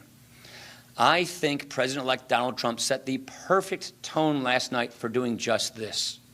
And I know President Obama and Secretary Clinton are committed to bringing the country together. This needs to be a time of redemption, not a time of recrimination. We all need to rededicate ourselves to making America great and making it a more perfect union. With that, let me take your questions. Kelly O. When you were critical of Donald Trump, you said you could no longer defend him. Today, clearly, you are embracing him. Some of your colleagues were critical of you, thinking you had not embraced Donald Trump enough during the campaign. Is your relationship with the president-elect and your conservatives in the House intact? Yes, it is. I think our relationship's fine. I've spoken with Donald twice in the last 18 hours. We spoke last night. We spoke again this morning. I spoke with my good friend Mike Pence twice as well. I think we are going to hit the ground running. We're already talking about getting our transitions working together. We're very excited. Look, Kelly, when I say 7 out of 10 Americans don't like the direction the country's going, they just voted. I think what Donald Trump just pulled off is an enormous political feat. It's an enormous feat in that he heard those voices that were out there that other people weren't hearing, and he just earned a mandate. And we now just have that unified Republican government. If you listen to us in the closing days of this campaign, whether it was crisscrossing America or crisscrossing Wisconsin, we were making an appeal to our fellow citizens and to all Republicans to come home and to unify, and we did just that, and that's why I'm excited about where we are. Mr. Speaker. Yeah. During any of your conversations with the president-elect, did he assure you that he supports your speakership? We had great conversations about how we work together on the transition to make this work together. We're trying to get our schedules lined up to meet, to flesh out how we build our transition, how we go forward, and so, yes, I'm very excited about our ability to work together. Yeah. Say to voters in Wisconsin and nationwide who were concerned about some of the things that you were concerned about during this campaign? President-elect Trump's comments about women, Muslims, and Latinos. What do you say to people who are concerned? I'll say to Wisconsinites what I said to Wisconsinites before the election. Look at these issues. Look at the potential for our country. Look at the direction we've been going. Look at the direction we need to go. And look at what a unified Republican government can get you. Look, I'm really proud of the fact that for the first time since 1984, Wisconsin's 10 electoral votes went to Republicans. This is an enormous feat. But frankly, you saw the Marquette poll. I mean, Charles, you saw it. We didn't think it could happen. Donald Trump turned it on its head. Donald Trump delivered the 10 electoral votes. And by the way, he helped elect a strong majority in the Senate and a strong majority in the House. Charles. Let me ask you about that. You said use the word mandate. You're going to repeal and replace Obamacare. How quickly, how soon, what does it look like? And what do you say to those folks that just don't feel like he is going to be their president? I think after a tough campaign where people believe that they were pitching so hard from one side or the other, the time is to heal and to unify. This health care law, Charles, is not a popular law. This health care law is collapsing under its own weight. And so to your specific question about repealing and replacing Obamacare, this Congress, this House majority, this Senate majority has already demonstrated and proven we're able to pass that legislation and put it on the president's desk. We're going to break away from the Speaker of the House, a very gracious statement he made saying what Donald Trump has done is the most incredible political feat in our lifetime. But let's go to New York right now. You see so many of the Hillary Clinton staffers. They're hugging each other. Some of them are crying. You see John Podesta in the middle of your screen right there, the campaign chairman. You see so many of the others. This is a very, very sad moment. They're applauding. Hillary Clinton is about to walk into that ballroom and deliver her speech together with her vice presidential running mate, Tim Kaine. This is certainly not what they anticipated. They were not getting ready for this. They were getting for a huge victory celebration last night at the Javits Center in New York City. They even had ordered fireworks to boom out and for that glass ceiling, which is part of the Javits Center, to be cracked. Hillary Clinton wanted to become the first female president of the United States, but that is not happening. She has been defeated. Donald J. Trump will be the 45th president of the United States. He will be the commander-in-chief. In fact, we just got a statement from Ash Carter, the Secretary of Defense, saying that he and everyone at the Department of Defense are committed to overseeing, in his words, the orderly transition to the next commander-in-chief. That would be Donald Trump. And starting today, he is getting the same daily intelligence, national security intelligence briefings as the President of the United States. A very sad scene over there at the New Yorker Hotel. They're getting ready for Hillary Clinton. Gloria, as we await the Democratic nominee, this is going to be a difficult speech for her to get through. I think it is. There's no doubt about it. And I think a lot of people who have been with her for decades are going to think this is the second of these kinds of speeches that she has had to give. And if you look at John Podesta's face there, it sort of says it all. What happens in campaigns is that people become family when they work for you. And people who have been around Hillary Clinton for a long time feel that today. And I'm sure that that this is the most difficult speech she's ever given in her life. And, you know, this is somebody, and it's harder, Wolf, in talking to people who have lost. It's harder when you think you're going to win. Walter Mondale said to me, it wasn't as difficult for me because I kind of knew I was going to lose in advance. Hillary Clinton had just the opposite. I mean, that happened to Mitt Romney. Mitt Romney thought he was going to win, and that was so difficult for him. And so when it flips like a light switch, that is an adjustment. They just brought, I'm sure, the text of her speech, so she'll have it on the lectern there in addition to the teleprompter. It's going to be a moment for Hillary Clinton. You know, I've seen her get sentimental at times. I've seen her choke up. I've seen her cry. I don't know if that's going to happen this time. I don't know how much rehearsal she has been able to do. She's going to try to be strong, Dana, but you know how very, very upset she and her staff is, and precisely because they worked so hard on her behalf. I mean, look at Congressman Joe Crowley there, who's been he's a congressman from New York, a longtime friend and supporter. Like you said, John Podesta's face says it all. I mean, just that snapshot. And that's somebody who just believed in her and has for a long time. And to your point, Gloria, and you learned this in doing that amazing documentary about the losers, it is about those people in the front row, Robbie Mook, the campaign manager, Jake Sullivan, who has been closest to her, that she clearly will feel most bad about because she let them down.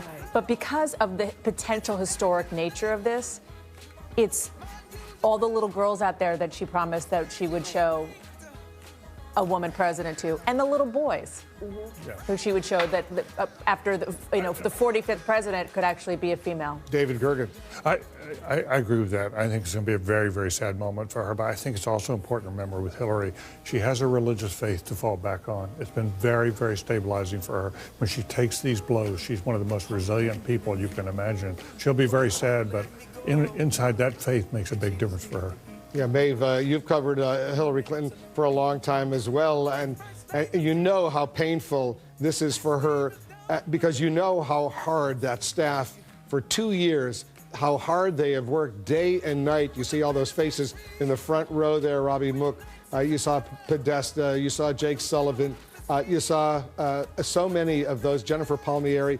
They really worked nonstop, and it's so sad, I'm sure, for her that she feels she's let them down. Yeah, and I mean, it's so long coming to this moment. I mean, to have to do this again is just a remarkable thing that she's going to have to do. And I do think that so many people last night, because the Clinton campaign was so bullish about her chances, was expecting it to be this huge historic moment, you know, that would go down in history, and to pivot so quickly to a Donald Trump presidency, there's just so many people that are feeling whiplash this morning. Whiplash, indeed. Go ahead, Gloria. I was going to say, Dan and I were talking about this, that Hillary Clinton now twice has sort of been the person who's run for student body president, has done all her homework, put up all the posters, and these two opponents came in who were stars, celebrities, and she lost to them.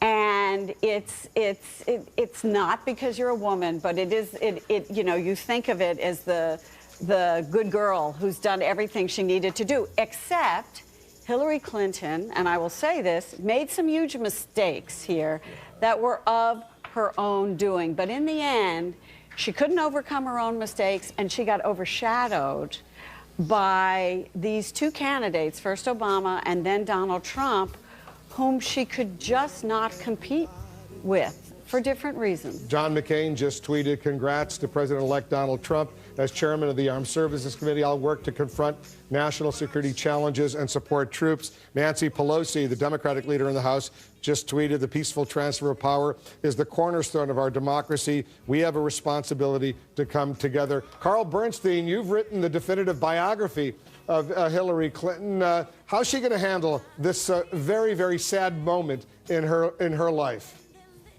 Well, as David Gergen just said, she retreats and is so comfortable in her faith. She is a deeply religious person, carries a Bible with her, underlines it frequently, believes in the Methodist creed of being called to service, and I think she believes she has done service. Yes, she's made her mistakes, but also her mother's example to her. Her mother, once when Hillary was a little girl and she got knocked down by a fellow student at school, her mother said, "You got to pick yourself up."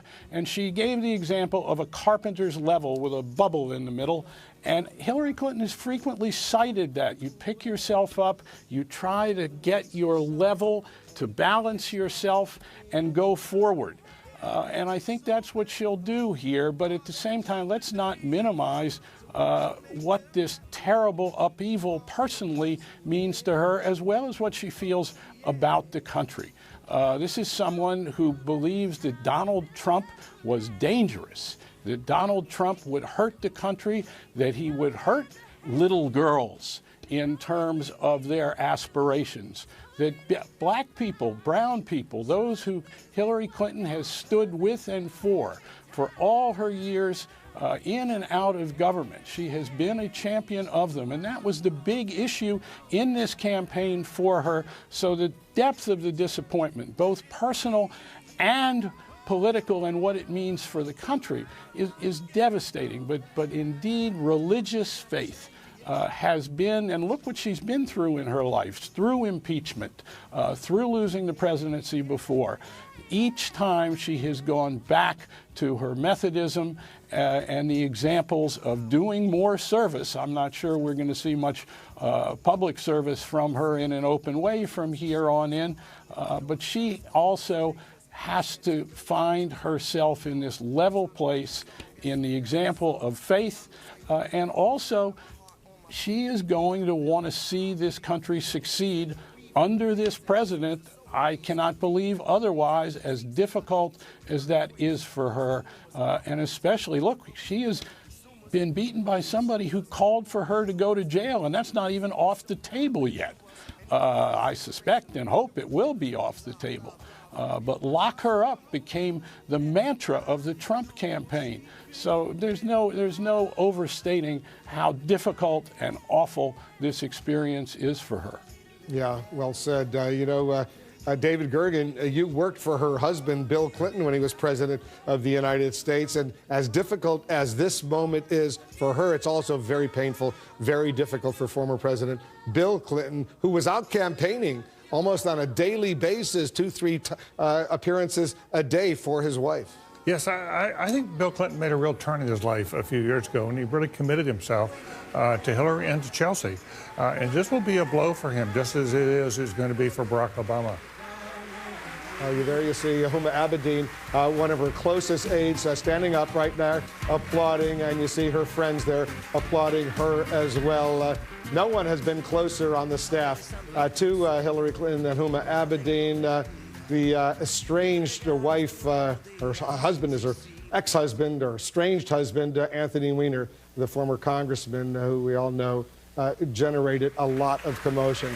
And now let's just listen as Tim Kaine, her vice presidential running mate, he goes up on the stage together with his wife, and he's going to say a few words to introduce Hillary Clinton.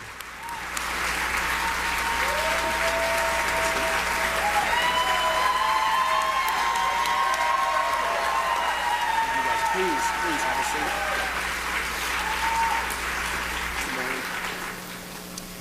seat. My wife Ann and I are so proud of Hillary Clinton.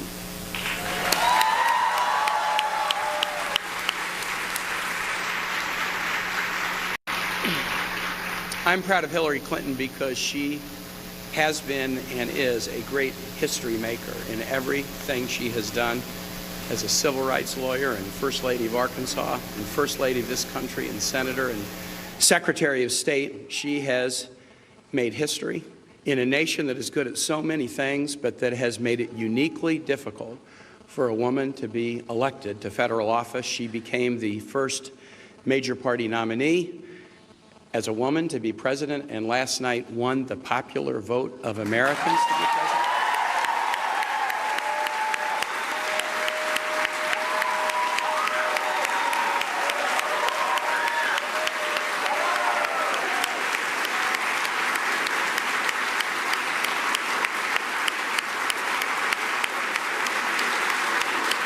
That is an amazing accomplishment. It is an amazing accomplishment. I'm proud of Hillary Clinton because, in the words of Langston Hughes, she's held fast to dreams. She was inspired at a young age to an epiphany that if families and children do well, that's the best barometer for whether a society does well. And in everything she's done, she's focused on that. We know she would have made history as a president in one sense, but we never have had a president who's made their whole career about the empowerment of families and children, and I was as excited about that in the Oval Office as I was excited to have my friend Hillary there and make history as the first woman president. I'm excited and proud of Hillary because she has built such a wonderful team. There's a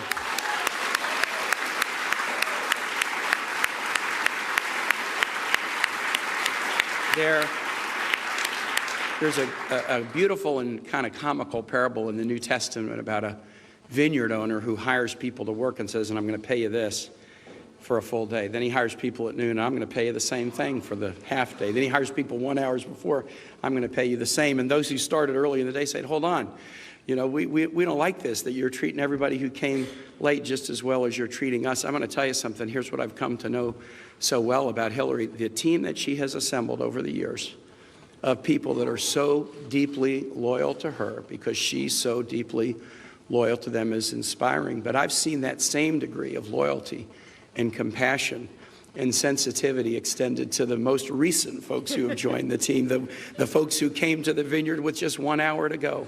Her loyalty and compassion of Hillary and Bill to people, if you're with you, you're with you, and that is just something so remarkable. And finally, I'm proud of Hillary because she loves this country. Nobody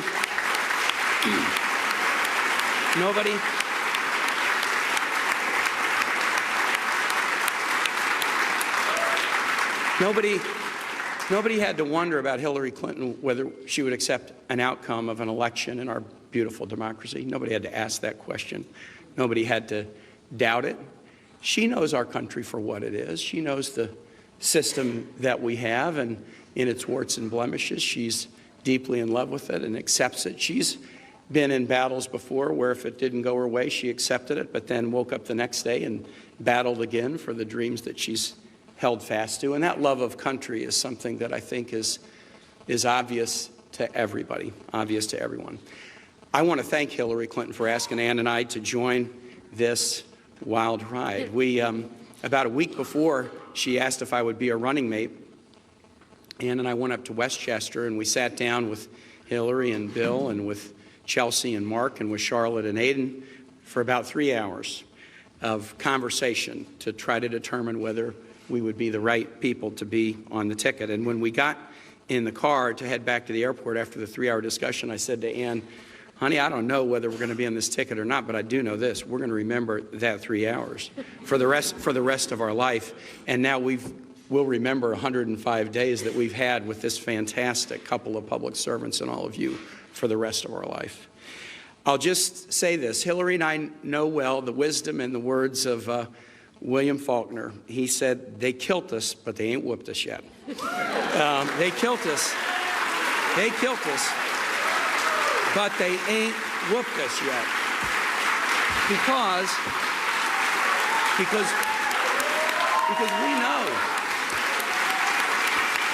we know that the work remains. We know that the dreams of empowering families and children remain. And in that work, that important work that we have to do as a nation, it is so comforting, even at a tough time, to know that Hillary Clinton is somebody until her very last breath is going to be battling for the values that make this nation great and the values that we care so deeply about. So now, please join me in welcoming Secretary Hillary Rodham Clinton.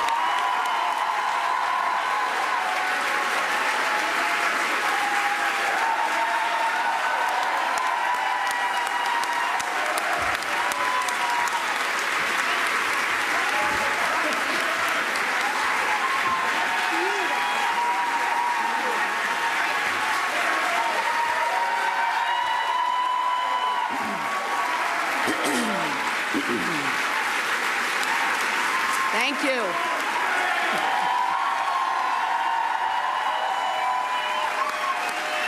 Thank you all.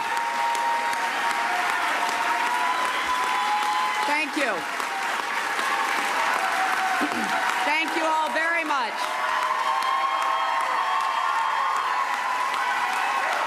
Thank you.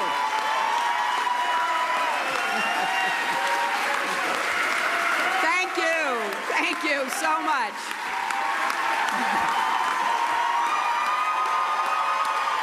Very rowdy group.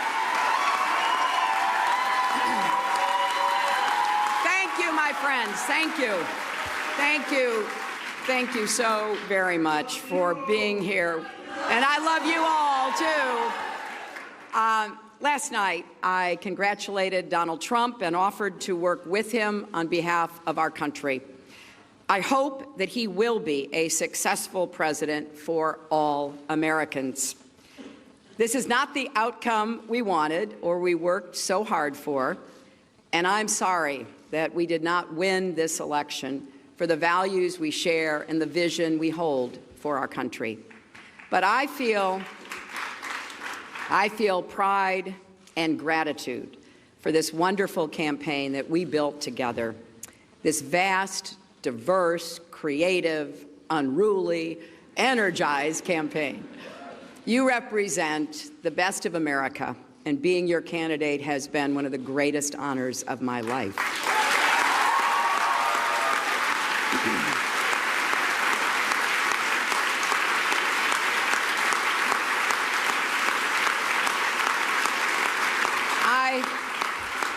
I know how disappointed you feel because I feel it too. And so do tens of millions of Americans who invested their hopes and dreams in this effort. This is painful, and it will be for a long time. But I want you to remember this. Our campaign was never about one person or even one election. It was about the country we love and about building an America that's hopeful, inclusive, and big-hearted. We have seen that our nation is more deeply divided than we thought. But I still believe in America, and I always will. And if you do, then we must accept this result and then look to the future. Donald Trump is going to be our president. We owe him an open mind and the chance to lead. Our constitutional democracy enshrines the peaceful transfer of power. And we don't just respect that, we cherish it. It also enshrines other things: the rule of law, the principle that we are all equal in rights and dignity, freedom of worship and expression. We respect and cherish these values too, and we must defend them.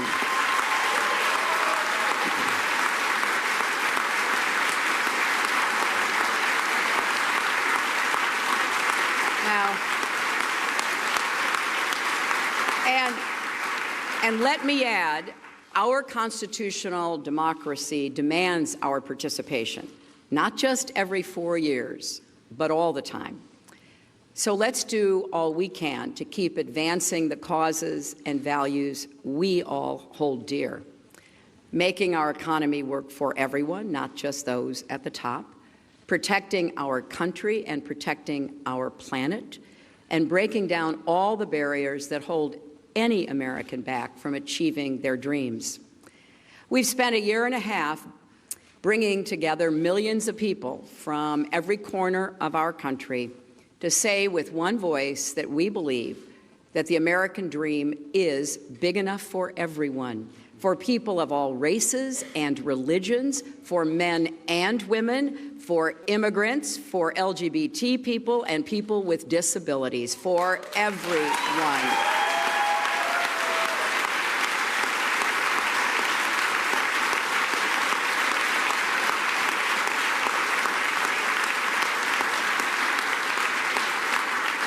So now our responsibility as citizens is to keep doing our part to build that better, stronger, fairer America we seek. And I know you will. I am so grateful to stand with all of you. I want to thank Tim Kaine and Ann Holton for being our partners on this journey.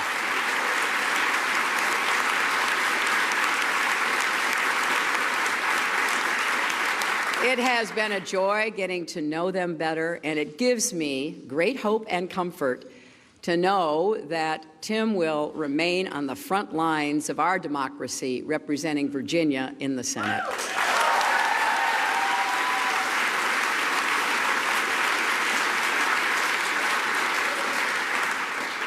To Barack and Michelle Obama, our country owes you an enormous debt of gratitude.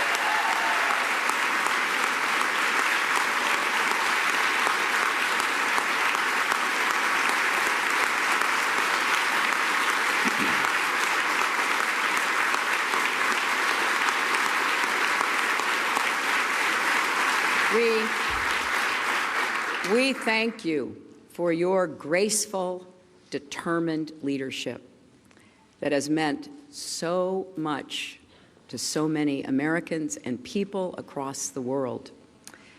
And to Bill and Chelsea, Mark, Charlotte, Aiden, our brothers and our entire family, my love for you means more than I can ever express.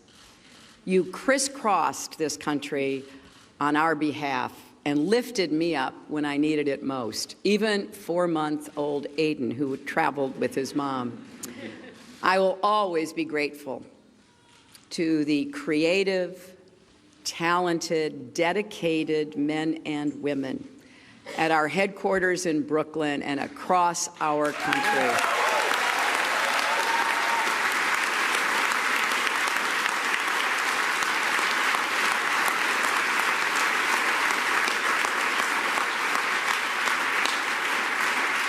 You poured your hearts into this campaign. For some of you who are veterans, it was a campaign after you had done other campaigns. Some of you, it was your first campaign.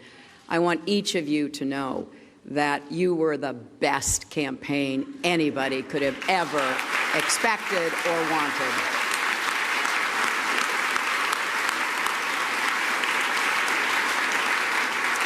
And to the millions of volunteers, community leaders, activists, and union organizers who knocked on doors, talked to neighbors, posted on Facebook, even in secret, private Facebook sites. I want everybody coming out from behind that, and make sure your voices are heard going forward.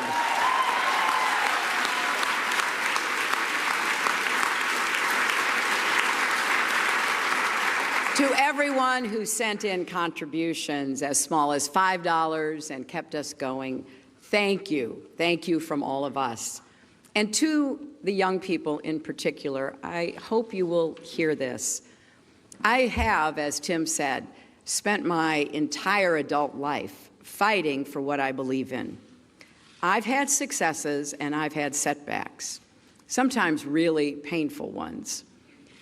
Many of you are at the beginning of your professional, public, and political careers. You will have successes and setbacks too.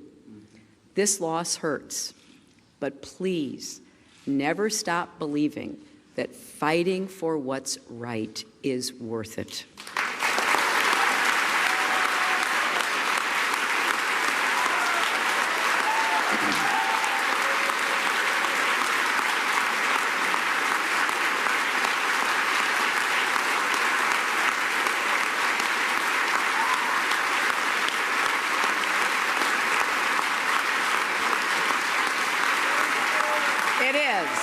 It is worth it.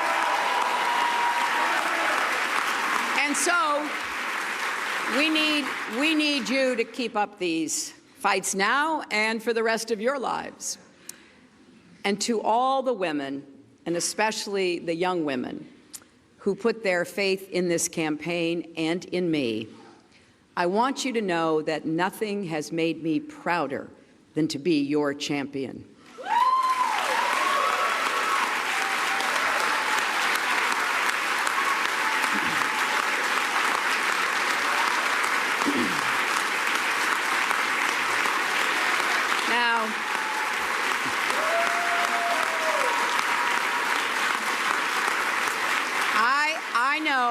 I know we have still not shattered that highest and hardest glass ceiling, but someday someone will, and hopefully sooner than we might think right now.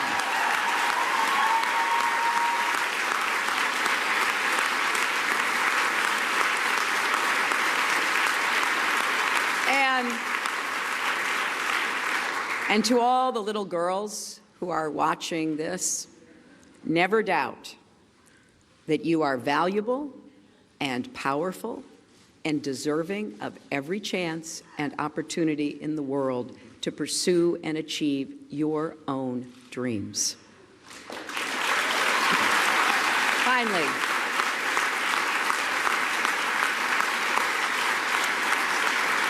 Finally, I am so grateful for our country and for all it has given to me.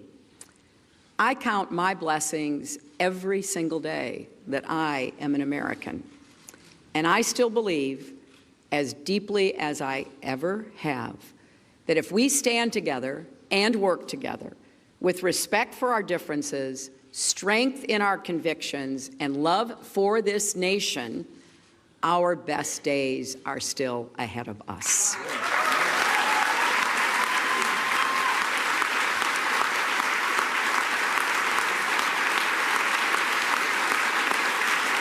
Because you know, I believe we are stronger together and we will go forward together. And you should never, ever regret fighting for that. Scripture tells us, let us not grow weary in doing good, for in due season we shall reap if we do not lose heart. So, my friends, let us have faith in each other. Let us not grow weary. Let us not lose heart. For there are more seasons to come, and there is more work to do. I am incredibly honored and grateful to have had this chance to represent all of you in this consequential election. May God bless you, and may God bless the United States of America.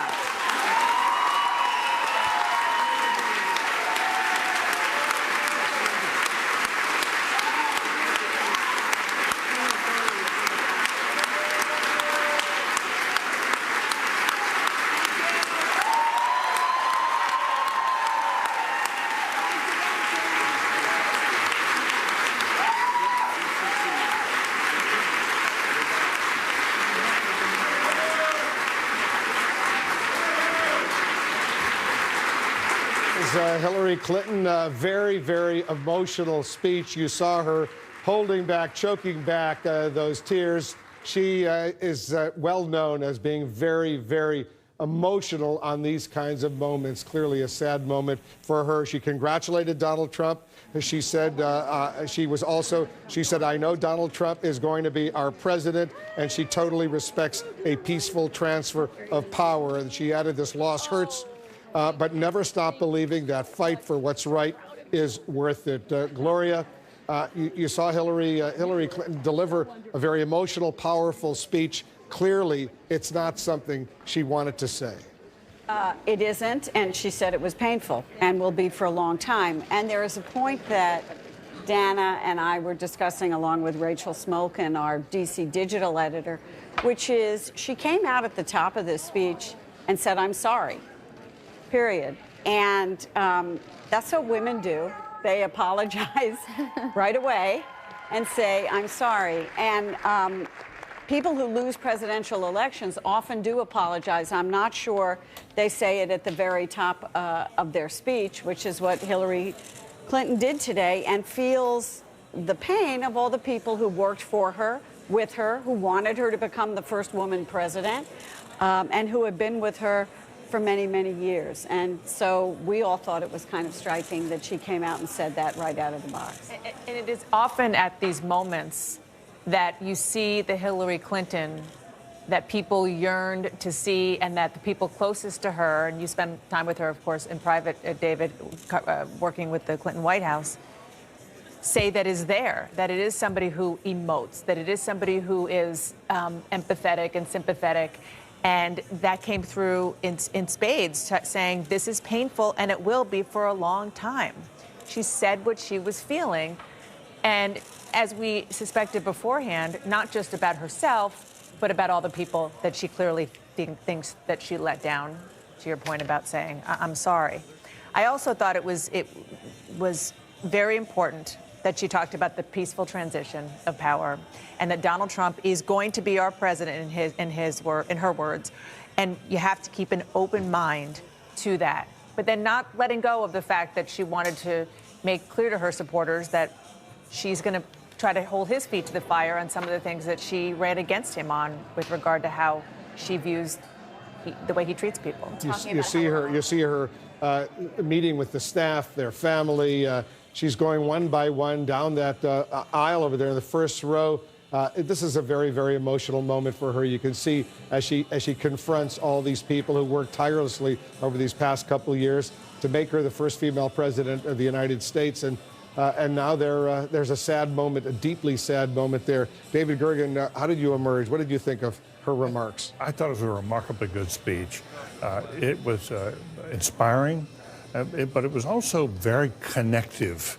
I can't remember a speech that she's given in recent years which seemed to relate so well to you. She opened herself up in ways we don't see her, and you could see the pain. It was so apparent, the pain she's going through, and you could just imagine how many tears have flowed since last night. I mean, I thought all of that worked really well. The other thing was, though, even as she was classy and gracious about saying we're going to unite behind the president, she made it very clear that the fight goes on. The struggle goes on. She mentioned issues, too. She mentioned issues, but the line that Tim Kaine had from Faulkner, they killed us, but they ain't whooped us yet. That was very much the spirit of her speech. Dave Reston. But also, to talk about, people being equal in rights and dignity, talking about the importance of immigrants in this country, even people with disabilities. I mean, one of the most searing ads that Hillary Clinton put out there was of Donald Trump mocking a reporter who was disabled. It was perfectly pointed, but at the same time, I mean, she got her point across, but at the same time, very gracious and composed. Carl Bernstein, you wrote the biography on Hillary Clinton. What did you think? I thought it was a remarkable moment in which we saw all that is good about Hillary Clinton. Her principles. She has been an imperfect messenger of great and good causes, and she continued to do that in that speech. She also laid down a set of principles for her adherents, for people in the Democratic Party, as well as those who believe in the same things that she does, to follow. And I suspect that we're going to hear and see something of the same from President Obama today, because I think some of this speech was also directed at the new president-elect.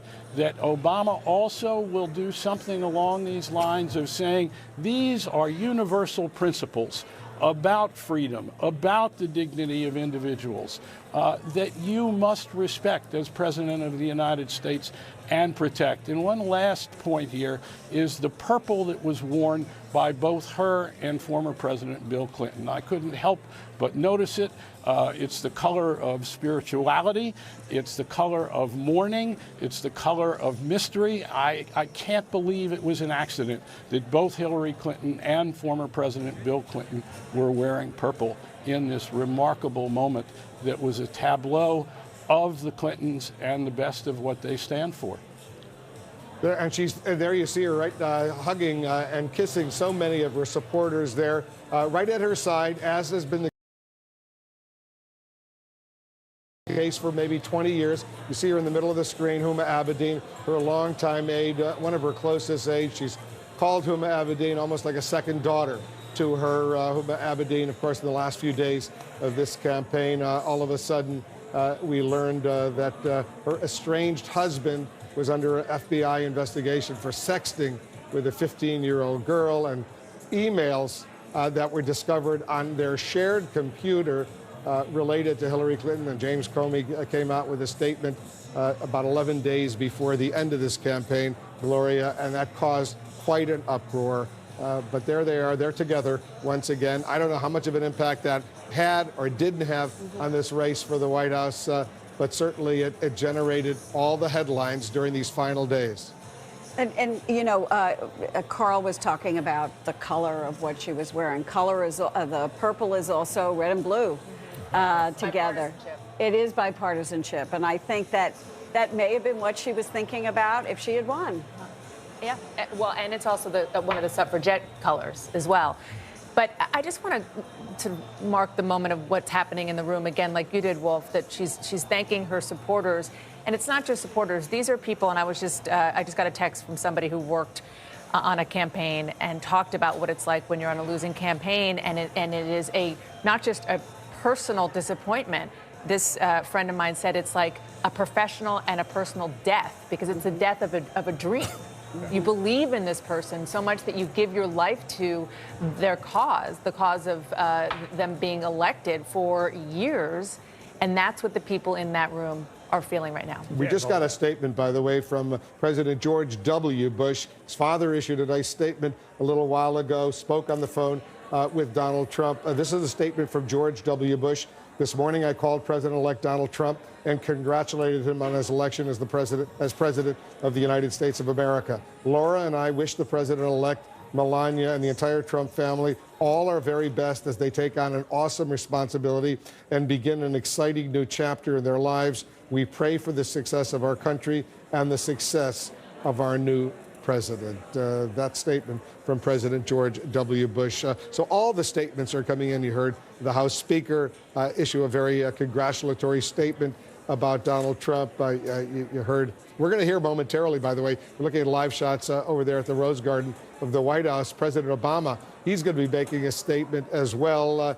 He's going to be congratulating President-elect Trump and obviously saying that during this transition process, the rest of November, December, January until January 20th, which is Inauguration Day here in the United States. He will work together with the Trump transition team, led by New Jersey Governor Chris Christie, to make sure there is a smooth transition of power. This is the way the democracy, the democratic process works, and President Obama will stress that point when he speaks a few moments from now. President Obama also just took on such an extraordinary role in this campaign, along with Michelle Obama, in really speaking out and sort of being the moral authority after Donald Trump's comments on women, after the Access Hollywood tape. And so you have to imagine that this was a really difficult speech for him as well, to come out, and he talked about it being deeply personal for him, that when he was encouraging voters to get out there, that this was about his legacy and preserving his legacy. And he now has to pass on the torch to Donald Trump. We'll hear momentarily from the president. He'll walk out of the Oval Office right at the top of your screen, walk down those stairs to that lectern there in the Rose Garden, and address the American people, indeed the world, at this historic moment. David Gergen, you wanted to make a point? Yeah, absolutely, because for President Obama, this is a big, big defeat as well. I mean, he has been very focused on his legacy for a long time now, and the two biggest historic signal accomplishments of the administration have been the passage of the Affordable Care Act, so-called Obamacare, and the agreement with Iran. And in both cases, Donald Trump has promised he will undo them. On day one. On day one. And Hillary Clinton was the person who was going to preserve that legacy and burnish that legacy. And now President Obama must feel, I worked so hard. Well, I came so far. And he's a president who is rated historically high as he leaves office, with over 50% approval 54%. rating. And yet this election was a repudiation of a lot of the things that he thought would transform the country, that he passed or signed as executive orders or tried to do. Yeah. Jeff Zeleny is in New York. He's over at the hotel.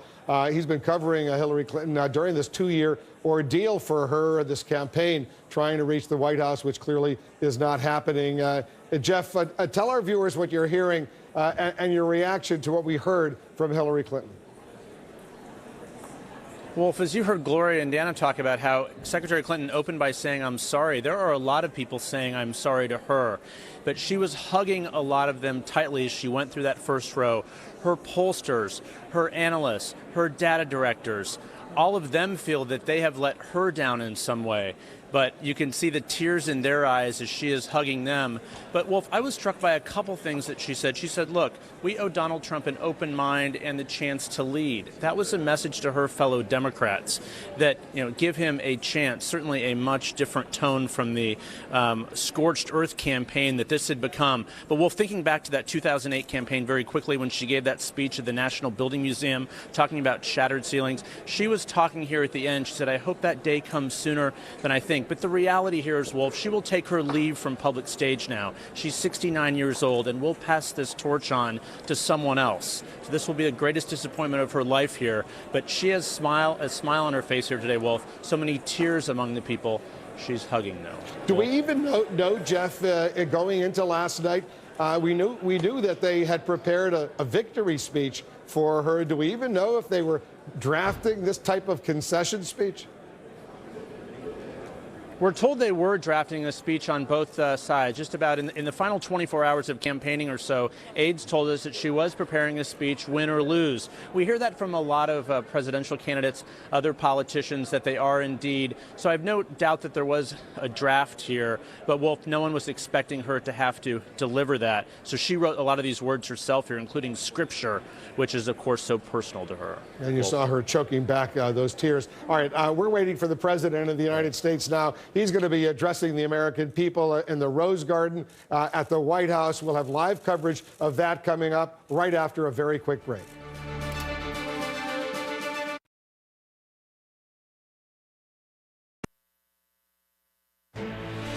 This is CNN Breaking News.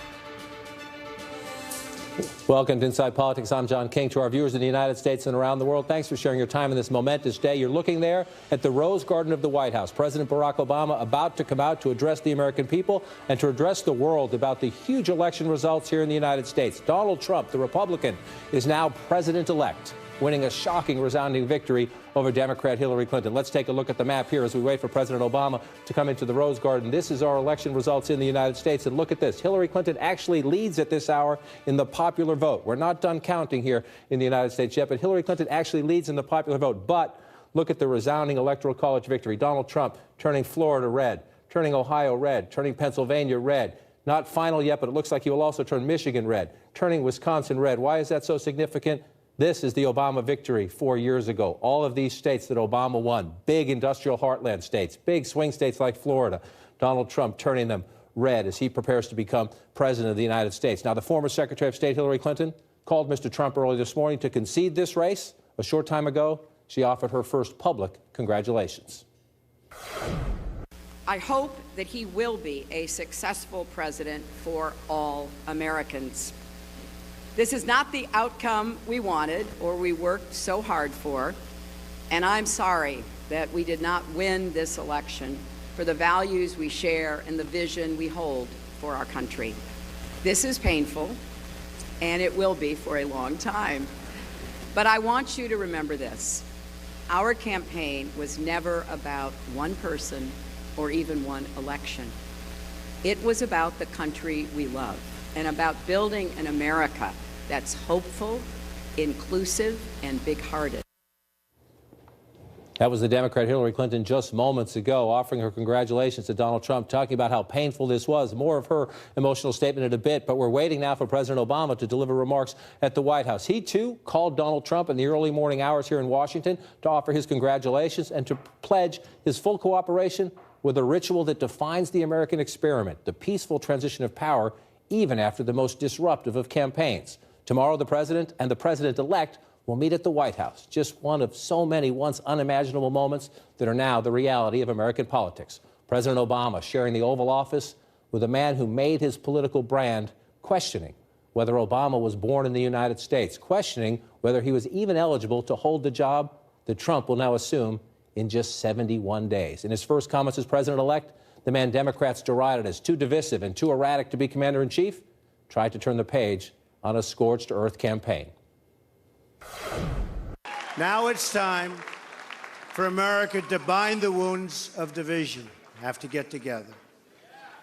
To all Republicans and Democrats and independents across this nation, I say it is time for us to come together as one united people. I pledge to every citizen of our land that I will be president for all Americans. And this is so important to me.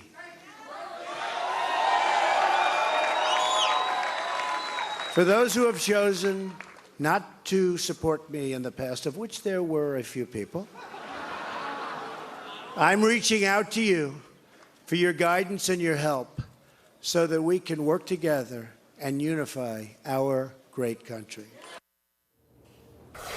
That was Donald Trump in the early morning hours. You're looking there at your screen. This is the day after here. Hillary Clinton in New York City on the left of your screen, still saying goodbye to her staff and supporters after her emotional remarks just moments ago. On the right, the current president of the United States, Barack Obama, will be in the Rose Garden for a very important part of this ritual. A lot of jitters in the country, some jitters around the world. President Obama to promise his full cooperation with Donald Trump in the transition just moments from now in the Rose Garden. A packed hour ahead here, including just how Trump remade the American political map, more from the president-elect and from his vanquished rival, and the critical transition ahead, including the global anxiety over whether President Trump will keep the promises of candidate Trump. With us to share their reporting and their insights, CNN's Nia Malika Henderson, Laura Meckler of The Wall Street Journal, CNN's Manu Raju, and Mary Catherine Ham of The Federalist. Wow. Last night was a wow, and today is a wow already. We're waiting for the President of the United States. This, to me, is one of the most, I don't know the word for it. It's not ironic. There's a bigger, better word for it than that. But Donald Trump made his name in conservative politics and in Republican politics by questioning whether the man who's about to stand right there and say in 71 days, I will give him the keys to this house, and I will cooperate with him fully in the meantime, questioning whether he was even an American, whether he was eligible to be president. And just moments ago, a very poignant, emotional statement from Hillary Clinton, who acknowledged openly how painful this is. I mean, it said that it's going to take a while for her to get over this, and was certainly emotional on the folks there who supported her and tried to help her break that highest, hardest glass ceiling. Certainly emotional there, too. What she said, and I think paired with what Obama is going to say, is going to be so important for so many Americans who believed in them, believed in Obamaism, believed in a different kind of America in many ways than Donald Trump talked about. Obama staked his legacy. He spent so much time in these states, Pennsylvania, Ohio, North Carolina. He really wanted to see Hillary Clinton win, and that didn't happen. I mean, I think the most amazing thing about this is it's been said so many times, this was not just a regular, ordinary election. Both Hillary Clinton and Barack Obama have spent the last months not just saying that she's a better choice, but saying that Donald Trump is temperamentally unfit, patently unqualified, somebody who you cannot trust with the nuclear codes. This was not a subtle message about Trump. This was not a we have disagreements over exactly how health care should be done. So. And 6 in 10 Americans agreed with that, agreed they questioned his temperament, agreed that he was not qualified, and yet the mood for change, the disgust with this town and the political establishment and the status quo was so great that even many Trump voters have profound doubts about Donald Trump, his temperament, his character, his ability to be commander-in-chief and leader of the free world, they voted for him. Yeah, they did. Even college-educated white voters, he won with that group, even though Hillary Clinton did better than past Democrats. That was one source of concern going into yesterday. But I am so interested about what the next 2 to 4 years are going to be like with the Trump presidency and with the Republican Congress. The next 70 days. The next 70 days. But what is the Trump agenda looking like? How close does he work with the Republican Congress? Are Democrats going to work with him to get things through the Congress? And I think those are all serious and open questions, exactly how he pursues things. But one thing that is under threat right now is President Obama's signature legacy item, Obamacare. They can pass that through the budget process with a simple majority in the Senate to repeal it, but they don't have a plan to replace it yet that they can get 60 votes with. But it just shows you that Obama's legacy is in danger. One of a long list of things, and we'll discuss them in the hour ahead. The president's legacy on health care, the president's legacy, he's had to use executive orders because the Republican Congress would not go along with them on so many things. With a pen, Donald Trump can reverse orders on immigration, orders on climate change, orders on on Cuba policy, international policy. And the question is, Mary Catherine, we're waiting for the Democratic president to come out, and we're seeing the doors open there. I believe that's the staff. We'll get a warning when the president comes out of the Oval Office to speak there. The Republican Speaker of the House, who just days ago did not want to speak Donald Trump's name, coming out this morning and congratulating Donald Trump and giving credit where credit is due. Republicans did not lose as many seats in the House as they expected, and they kept their Senate majority, which was a giant question mark going into last night. And Speaker Paul Ryan saying, thank you, Donald Trump. You're looking for a new word, and I think 2016 could be an adjective and a verb in the future, just like for the strangest possible thing that could happen. And I also want to say, just to get this off my chest, people were so wrong. It's like Oprah's favorite things, if being wrong is her favorite thing. Like, you were wrong, and you were wrong, and you were wrong. Everybody. So, that is... That's one of the many lessons to be learned. Number one, this town is clearly out of touch, and that includes the media and the political establishment, out of touch with America. Washington is not America. And the thing that animated it, and you talk about this discuss, the thing that animated it, which I didn't think would pull it over the line, was that it stayed close because people were jonesing for this change election, and they were saying to Donald Trump, please give us a reason to vote this way, and he kept not doing it, and in the end, they didn't care. We're 1 minute away from the President of the United States, and as much as we question, can Donald Trump pass his agenda, which Donald Trump will we get? Donald Trump evolved several times and has evolved over the last decade politically quite dramatically. Many, many questions there. One of the things we should celebrate is this ritual of peaceful transfer of power. People watching around the world, we just had one of the most divisive campaigns in American history, and yet you had Donald Trump's opponent just concede the race. The Democratic president of the United States, who has no love lost for Donald Trump, is about to come out. Let's listen as we wait for President Obama. Here was Hillary Clinton just moments ago saying, Donald Trump is my president now. Donald Trump is going to be our president. We owe him an open mind and the chance to lead. We're going to break out of Secretary Clinton. There you see the current president of the United States, Barack Obama, the vice president of the United States, Joe Biden. They leave office in 71 days. Let's listen. Yesterday, before votes were tallied, I shot a video that some of you may have seen in which I said to the American people, regardless of which side you were on in the election, regardless of whether your candidate won or lost, the sun would come up in the morning. And that is one bit of prognosticating that actually came true. The sun is up. And I know everybody had a long night. I did as well. I had a chance to talk to President-elect Trump last night, about 3:30 in the morning, I think it was, to congratulate him on winning the election. And I had a chance to invite him to come to the White House tomorrow to talk about making sure that there is a successful transition between our presidencies. Now, it is no secret that the President-elect and I have some pretty significant differences. But remember, 8 years ago, President Bush and I had some pretty significant differences. But President Bush's team could not have been more professional or more gracious in making sure we had a smooth transition so that we could hit the ground running. And one thing you realize quickly in this job is that the presidency and the vice presidency is bigger than any of us. So I have instructed my team to follow the example that President Bush's team set 8 years ago and work as hard as we can to make sure that this is a successful transition for the president-elect. Because we are now all rooting for his success in uniting and leading the country. The peaceful transition of power is one of the hallmarks of our democracy. And over the next few months, we are going to show that to the world. I also had a chance last night to speak with Secretary Clinton, and I just had a chance to hear her remarks. I could not be prouder of her. She has lived an extraordinary life of public service. She was a great First Lady. She was an outstanding senator for the state of New York, and she could not have been a better Secretary of State. I'm proud of her. A lot of Americans look up to her. Her candidacy and nomination was historic and sends a message to our daughters all across the country that they can achieve at the highest levels of politics. And I'm absolutely confident that she and President Clinton will continue to do great work for people here in the United States and all around the world. Now, everybody is sad when their side loses an election. But the day after, we have to remember that we're actually all on one team. This is an intramural scrimmage.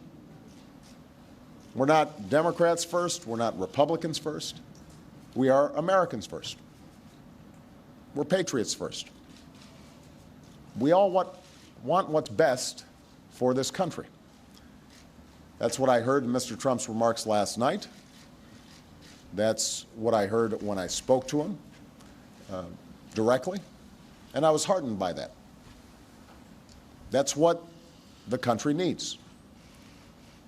A sense of unity, a sense of inclusion, a respect for our institutions, our way of life, rule of law, and a respect for each other.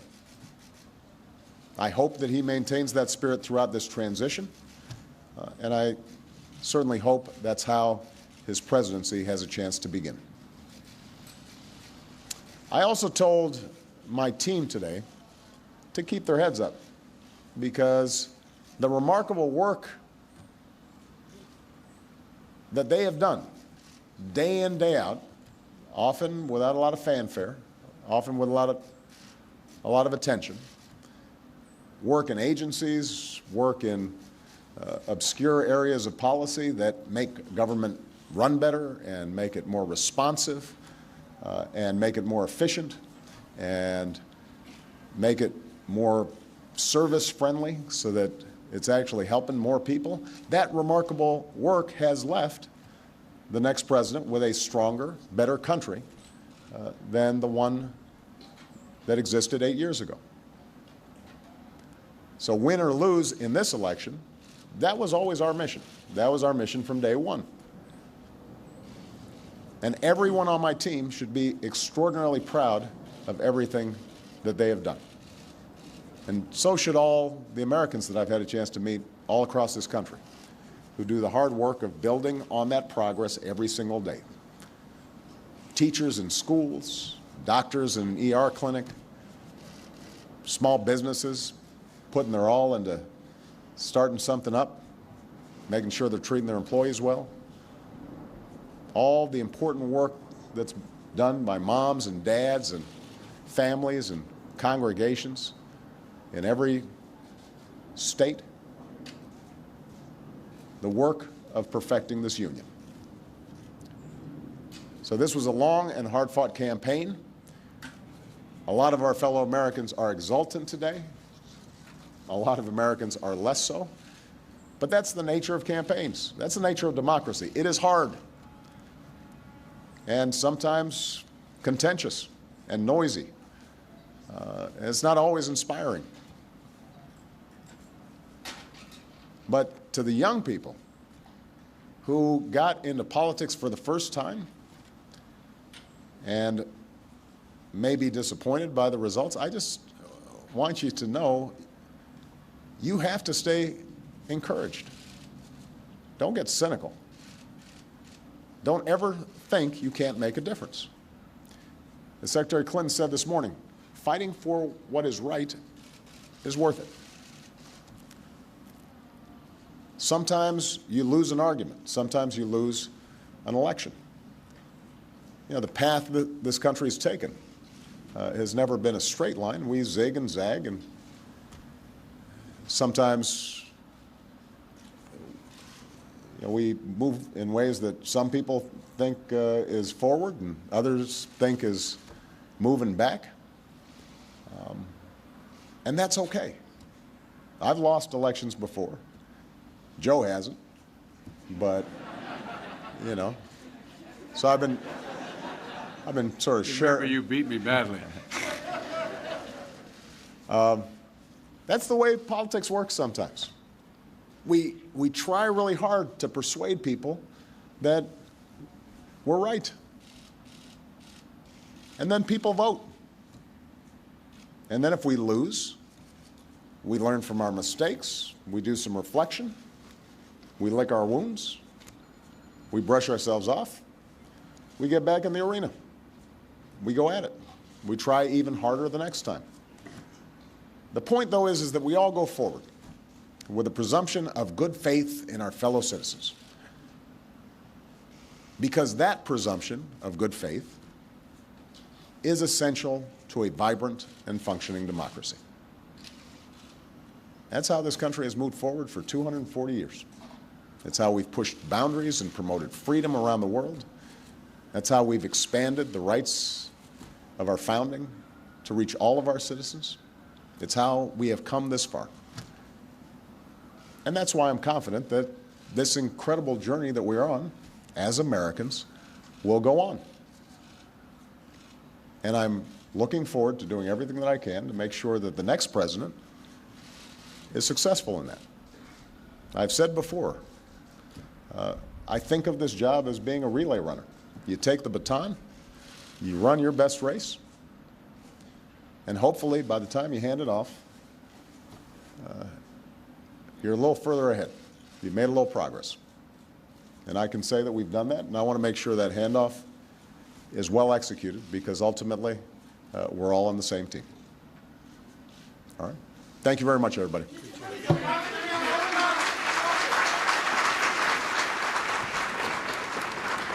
The President of the United States, Barack Obama, the Vice President of the United States, Joe Biden, heading back into the Oval Office after quite a remarkable statement from the President in the Rose Garden. Conciliatory. It's important. A lot of people will say, you know, they're just saying these things. But it is very important that they say the right things. Hillary Clinton said the right things. Donald Trump said the right things last night. Now the President of the United States, who for years was ridiculed by Donald Trump, who questioned his birth, who questioned his legitimacy, saying, I look forward to welcoming him here at the White House tomorrow. I will do everything I can to help him get a smooth start to his government. We're all on the same team, President Barack Obama saying as he prepares to meet tomorrow with the Republican president-elect of the United States, Donald Trump. Let's start there. There's a lot to talk about in what the president just said. But to people watching around the world, there were jitters in the financial markets last night. Global markets were in turmoil. There was a question of whether the U.S. markets would crash today. It's important that they say and do the right things right now. And it's also, let's celebrate America for a minute, whatever your political views. It is quite remarkable that after a campaign like this, in the early hours, we'll see what gets done. We'll see how long it takes for our political system to go off the rails into disagreement again. But at this moment, we're all on the same team. I'm going to hand you the baton. Yeah. This is a relay race. Yeah, I mean, it put a sense of normalcy on the whole thing. Again, as he said, that lots of Americans are exultant, and there are some Americans who are less so. And I think people needed to hear this idea of being all on one team. We are patriots first. He talked about unity and inclusion, respect for institutions. In some ways, I mean, I think some Trump supporters will hear that as kind of a lecture to Donald Trump. But, you know, this is what Americans need to see, sort of a sense of normalcy, that all will be well. As Obama said at the beginning, the sun still came up this morning. The sun came up, but he did smile and say, you know, we have pretty significant differences. Yeah, and John, I mean, this is also a pep talk of sorts to Democrats who are absolutely dejected today about what happened last night, saying the sun will come up, saying, you know, sometimes this happens, you brush it off and you get back into the arena, you know, trying to make the case that this is not the end of the world. We'll be back at it. We need to reflect about what we did wrong and figure out our way forward. This is the kind of thing that I think a lot of the rank and file Democrats who don't know what the way forward is right now may have needed to hear. And lost it. This is going to take us months to unravel this election. What the voters exactly were saying, what lessons are to be learned from both parties, how will that impact governing, how much of a leash does the new president have, Donald Trump, where he'll be looking to work with Democrats on some issues like trade, he'll be looking to work with Republicans on others. But one of the things the president said struck me, because it's easy to get lost with so much dust in the air. Secretary Clinton, he said, has lived a remarkable life in public service. We're turning some pages and we're closing some chapters here, including on the Clintons, Bill and Hillary Clinton. A lot of people thought we would have history. Not only a second Clinton in the White House, but a first woman in the White House, but also the first spouse of a former president to become president. That chapter's closing. Right. Yes, it is indeed. I don't think that takes away from the fact that Hillary Clinton has led a path-breaking life. I mean, she has really been on the edge of gender politics and gender expectations her entire career, and back from, you know, when she was a young first lady in Arkansas. So I do think that she has had a remarkable life. This is obviously not how they saw the final chapter, but I do think it is likely the final chapter. And the final chapter in the DLC wing of the party, right? I mean, the centrist wing of the party, which the moderate the campaign she ran left. I think one of her issues was that a lot of blue collar voters didn't believe that to be authentic. Exactly. So I think that. Well, I think that we're going to see the populist wing of the Democratic Party rise, but there still are centrists in the party too. So I don't know that debate is over. And the last point the president was making before he circled back to promising cooperation with Donald Trump, he said, "I told my team to keep their heads up." He's talking about his own legacy because he knows, and the Obama team knows, again, that the Republican speaker said this morning, very early on in the new administration, they're going to work to repeal and replace the Affordable Care Act, President Obama's signature initiative, Obamacare, we call it now, the national health care law in the United States. He knows that Donald Trump has promised on the first day in office to use his pen and executive orders. Conservatives have been waiting for this moment, Mary Catherine. The question is, do they trust President Trump to actually do what candidate Trump promised? I mean, that is a real open question, but live by the executive order, die by the executive order. That's one of the problems with executive orders, is that they're easier to get rid of. So that's a problem for his legacy. But there's another problem for his legacy. We talk about this being tough for her giving this speech. This is tough for him because he explicitly out on the trail was saying, my legacy is on this ballot. And this is a rejection of that, and it will be read as such. The third election where President Obama has been president. Now, this is the one where he campaigned the most. He had a much more personal investment here than he did in the midterms in 2010 and 2014. But in all three elections during his presidency, when he has not been on the ballot, the Democrats got shellacked. And to your point, let's listen quickly. You just heard a very conciliatory, very graceful, a very generous President Obama saying, I'm going to work with President-elect Trump, even though the two have profound personal and policy differences. Very graceful there. To Mary Catherine's point, just days ago on the campaign trail, listen to this President Obama. But you don't see him hanging out with working people unless they're cleaning his room or mowing the fairways on his golf club. This is somebody who is uniquely unqualified. I ran against John McCain. I ran against Mitt Romney. I thought I'd be a better president. But I never thought that the Republic was at risk if they were elected. President Obama will go down as perhaps the worst president in the history of the United States. At least I will go down as a president. Mocking humor there, late night humor from the president. Number one, he was wrong that Donald Trump would not be president. Number two, one of the biggest lessons for Democrats, including the President of the United States will not be on the ballot anymore, but the mocking reference that Donald Trump cannot relate to working people, well, look at that map. I don't know if we can show it over the shoulder. Look at those industrial heartland states that have been traditionally blue, some of them going back to the 1980s, some of them for 28 and 30 years have been blue. That's the heartland. They call it, some call it the Rust Belt. It is red today, and that is a, forgive the metaphor, a 2x4 to the head of the Democratic Party. It is, and it shows that, one, that the Democratic Party did not relate well to particularly white working class voters. We've seen them shifting away from the Democratic Party in recent cycles, but also a failure to get their own base out in some of these key states. African-American voters in some states, Hispanics, other minority groups that they thought they could bring out in significant numbers the way that Obama did. This was not the 2012 map in terms of the electorate. It was more like the 2014 midterm electorate in which the Republicans ran the table in the congressional elections. That is the real test for them going forward. How do you get that base excited?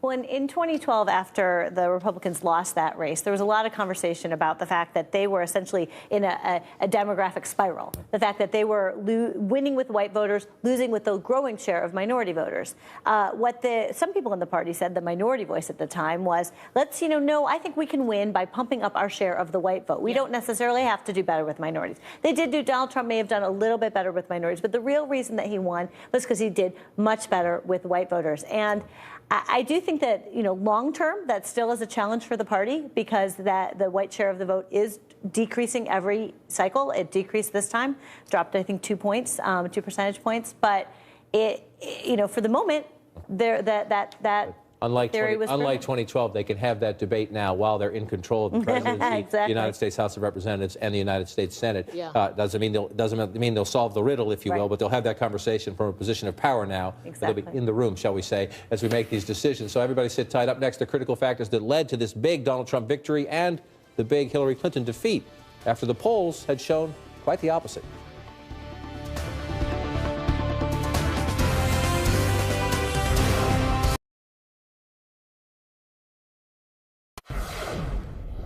Welcome back. Before we continue our conversation, let's take a closer look again at the resounding Donald Trump victory. One important note, at the moment, Hillary Clinton still leads in the popular vote. We'll see if that finishes, if it stays that way as we finish counting the votes. If so, expect Democrats to use that argument against the new president, Donald Trump, saying, we won the popular vote, sir. You need to listen to us as well. But what Republicans will say is, look at this map.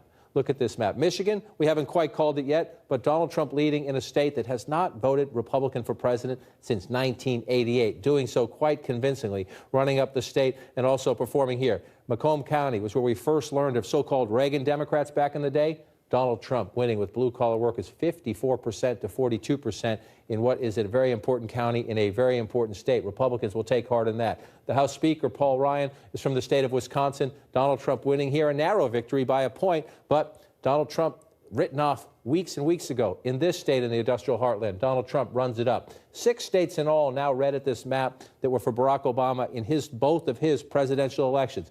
Will it last? Is this a realignment in American politics? That is a conversation that will continue for years. But as Democrats look at this map, it is a humiliating defeat. Donald Trump looks at this map. He sees the results of what he calls a new movement.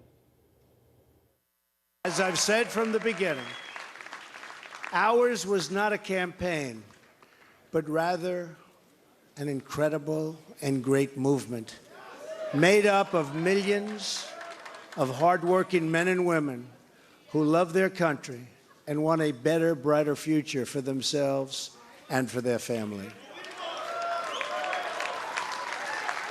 It's a movement comprised of Americans from all races, religions, backgrounds, and beliefs who want and expect our government to serve the people. It is remarkable. And that statement last night, if you followed this campaign where he was saying, lock her up, I'll appoint a special prosecutor, the people in our government are losers. It was a very scorched earth, scathing critique of American institutions, of every Democrat in power, often of the Republican establishment. Donald Trump sounding a very different note there last night. We'll get to more of what he said because I think it's important to listen to his tone now and see if it carries forward. But to the point you were making before we went to the break, one of the open discussions before the election was Trump campaign officials on the record saying one of their strategies was to have such a negative campaign that it would depress people, convince people to stay home. Donald Trump is the next president of the United States. He received 1.1 million fewer votes than John McCain back in 2008. John McCain lost in a landslide. He received 2 million fewer votes than Mitt Romney, who lost in an electoral college landslide by 4 points nationally in 2012. Donald Trump criticized John McCain once for being captured in the Vietnam War and being a prisoner, and he calls Mitt Romney a choker.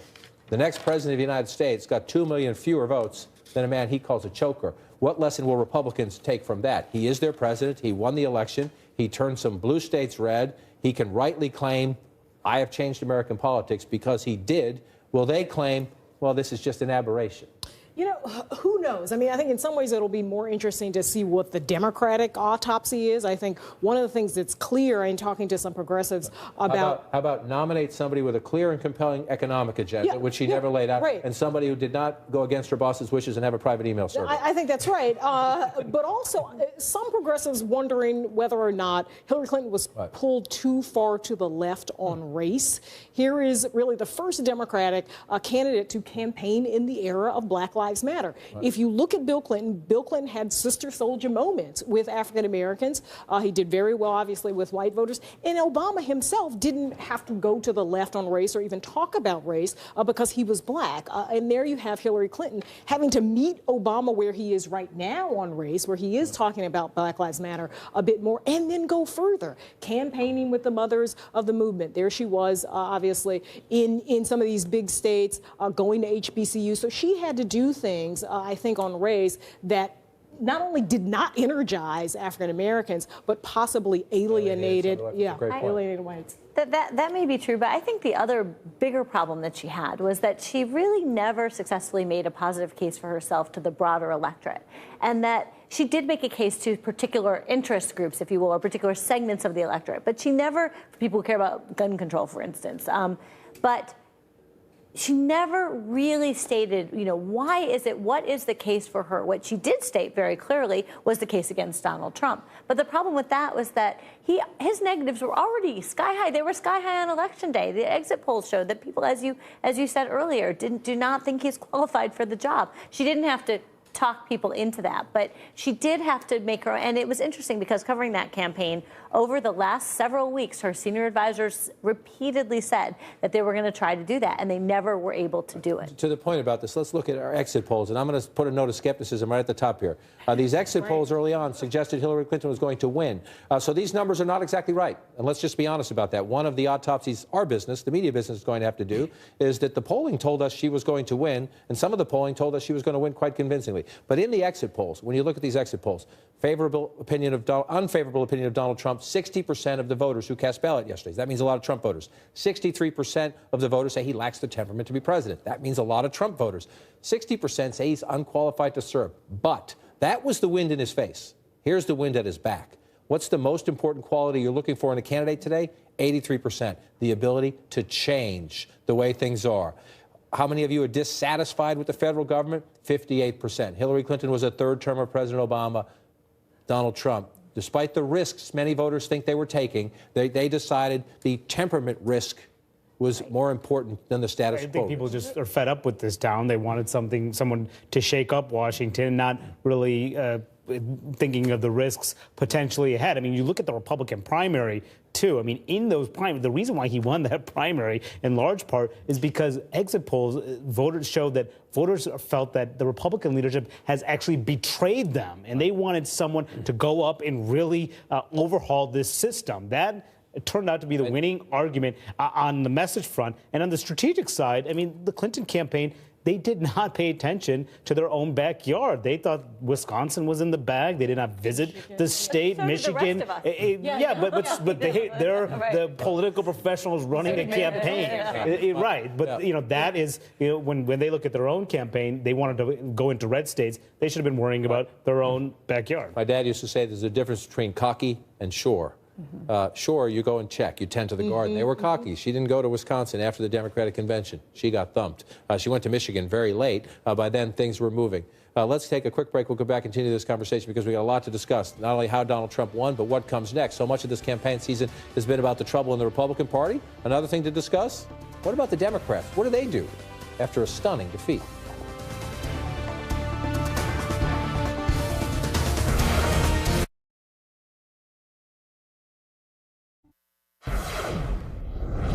Welcome back. Candidate Donald Trump angered Mexico by saying he was going to build a wall across the southern U.S.-Mexican border and that Mexico was going to pay for it. He angered Canada as well by saying he was going to rip up the North American Free Trade Agreement. He angered China by saying he wanted to rip up and negotiate new trade agreements there. He also angered a lot of governments in Europe by saying they should pay more to be partners in the NATO alliance. So the global community, including key U.S. allies, are a bit nervous today because candidate Trump is now President-elect Trump. But in his public statement last night, again, Donald Trump being much more conciliatory, trying to put the campaign behind him. We will get along with all other nations, willing to get along with us. We will be. We'll have great relationships. I want to tell the world community that while we will always put America's interests first, we will deal fairly with everyone, all people and all other nations. We will seek common ground, not hostility, partnership, not conflict. A very, very, very different tone than what we heard from candidate Trump for most of the campaign. Again, smart. Now, we'll learn more when he fills out his team. Donald Trump has 4,000 jobs to fill, including a cabinet. It's in 2 months. In 2 months. This is no small undertaking.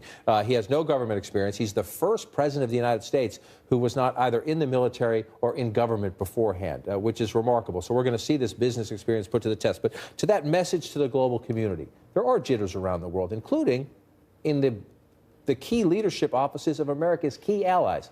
The Kremlin today, that was a big issue in the campaign, saying we look forward to working with the new president of the United States. This is not just a whole brave new world here in the United States. What happens with President Trump on the global stage? Well, I think that's like one of the biggest questions that we have, because unlike domestic policy, where there are a lot of checks, you have to get things through Congress, the president has a lot of authority to conduct foreign policy as he or theoretically she sees fit.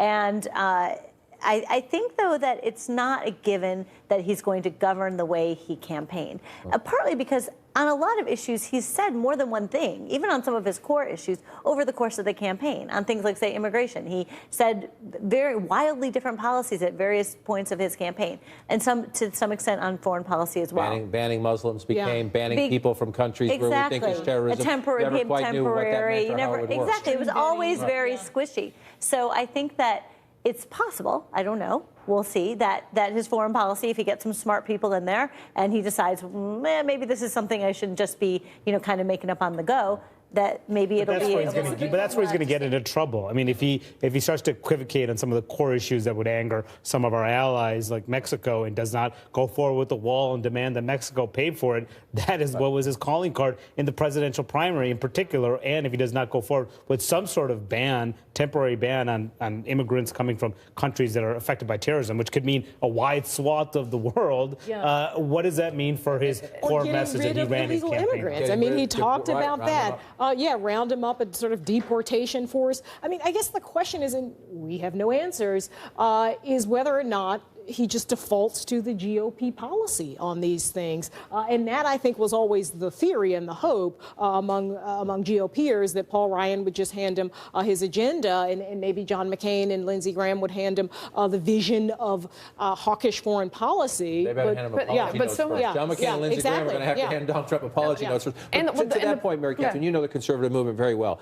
Paul Ryan came out today and said, we have an agenda. The House Republicans do have an agenda, and they're hopeful, even though he distrusts Donald Trump. Let's be honest. Paul Ryan does not trust Donald Trump yet. We'll see what happens. They're hoping they pass it, he signs it. But on immigration, they don't want to build a wall. Right. They don't want to rip up these trade deals. They might want to amend them, but the tone is very different. But they have a friend. It's just different policies. They have a friend in Mike Pence as the vice president of the United States. Right. Do they think actually that they have a conduit to get things done, or is this? I think that's their hope. But he is mercurial as always. He's not an ideological creature. He never was. He's not a true conservative. He's a guy who tapped into something that people were feeling, and he can change his mind about these policies. And the interesting thing about watching him throughout all of this is that the folks who really like him, they don't care when he changes his mind. Wow. But the thing about the primary is that I think it was a repudiation not of just Obama's foreign policy, but also of the old It is an interesting question. The man who wrote The Art of the Deal, or co-wrote The Art of the Deal, had it ghostwritten for him. Does he now have the latitude to cut some of these deals on these hardcore conservative base issues like immigration that the other Republicans couldn't get? Did Donald Trump earn that right? We'll see in the days ahead. Thanks for joining us today. Rock and rolling with these live events. Inside Politics back tomorrow at noon. Wolf starts right after a quick break.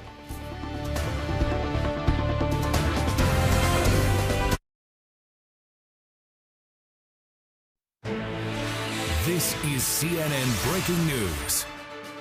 Hello, I'm Wolf Blitzer. It's 1 p.m. here in Washington, wherever you're watching from around the world. Thanks very much for joining us. We're following breaking news. The U.S. presidential election lived up to its billing. Historic. For the first time in the country's 240-year history, a businessman with no political experience has risen up to become commander-in-chief. Donald Trump promised that he could deliver the working person's vote, and that's exactly what propelled him to the most important, most impactful job in the world. Here's the electoral map as it stands right now. President-elect Trump collected 289 electoral votes so far, easily topping the 270 needed for victory. Former Secretary of State Hillary Clinton, the first woman to lead a major party's presidential ticket, she fell short. And here's the popular vote. Look at this. Hillary Clinton actually leads there by a small margin. This morning, she delivered her concession speech, conceivably the toughest speech she's ever had to give. I know how disappointed you feel because I feel it too. And so do tens of millions of Americans who invested their hopes and dreams in this effort. This is painful, and it will be for a long time. But I want you to remember this. Our campaign was never about one person or even one election. It was about the country we love and about building an America that's hopeful, inclusive, and big-hearted. We have seen that our nation is more deeply divided than we thought. But I still believe in America, and I always will. And if you do, then we must accept this result and then look to the future. Donald Trump is going to be our president. We owe him an open mind and the chance to lead. Our constitutional democracy enshrines the peaceful transfer of power. And we don't just respect that, we cherish it. Hillary Clinton also extended her thanks to President Obama and the First Lady for their efforts. And just moments ago, we heard the first reaction from President Obama. And I know everybody had a long night. I did as well. I had a chance to talk to President-elect Trump last night, about 3:30 in the morning, I think it was, to congratulate him on winning the election. And I had a chance to invite him to come to the White House tomorrow to talk about making sure that there is a successful transition between our presidencies.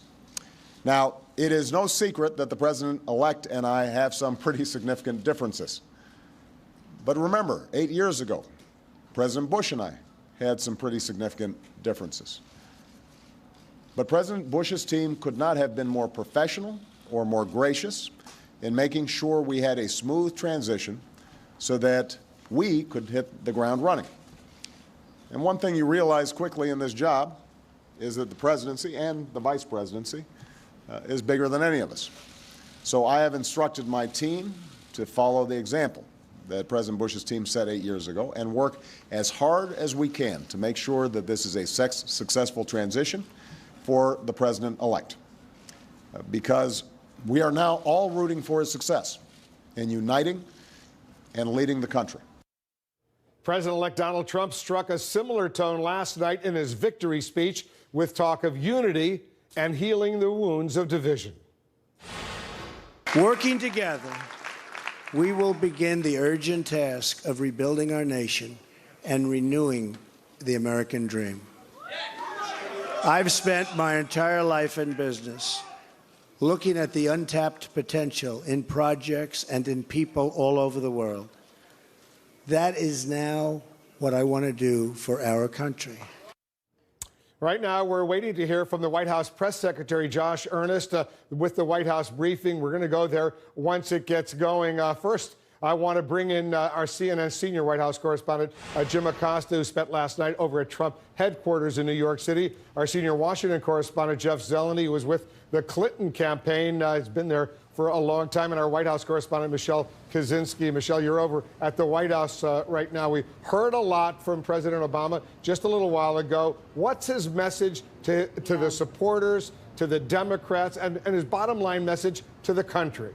Yeah, well, he really wanted to strike this upbeat tone as he came out, and that's the demeanor that he projected. But it could not have been a more surreal scene in this hastily arranged gathering in the Rose Garden on this beautiful, perfect day, and the press surrounded by a crowd of staffers, many of whom were openly crying, clutching tissues, and hugging each other. But the president wanted to get across a positive message. He wanted to say that Americans are all on the same team, that democracy is hard sometimes, it's not always inspiring, but he urged Americans to move forward with the presumption of good faith in fellow citizens. What this was not the time for was to get into what is an enormous negative for him and his legacy. The fact that Donald Trump has promised to dismantle these key policies of his. Of course, those are the kinds of questions that the press secretary is about to get in a few minutes.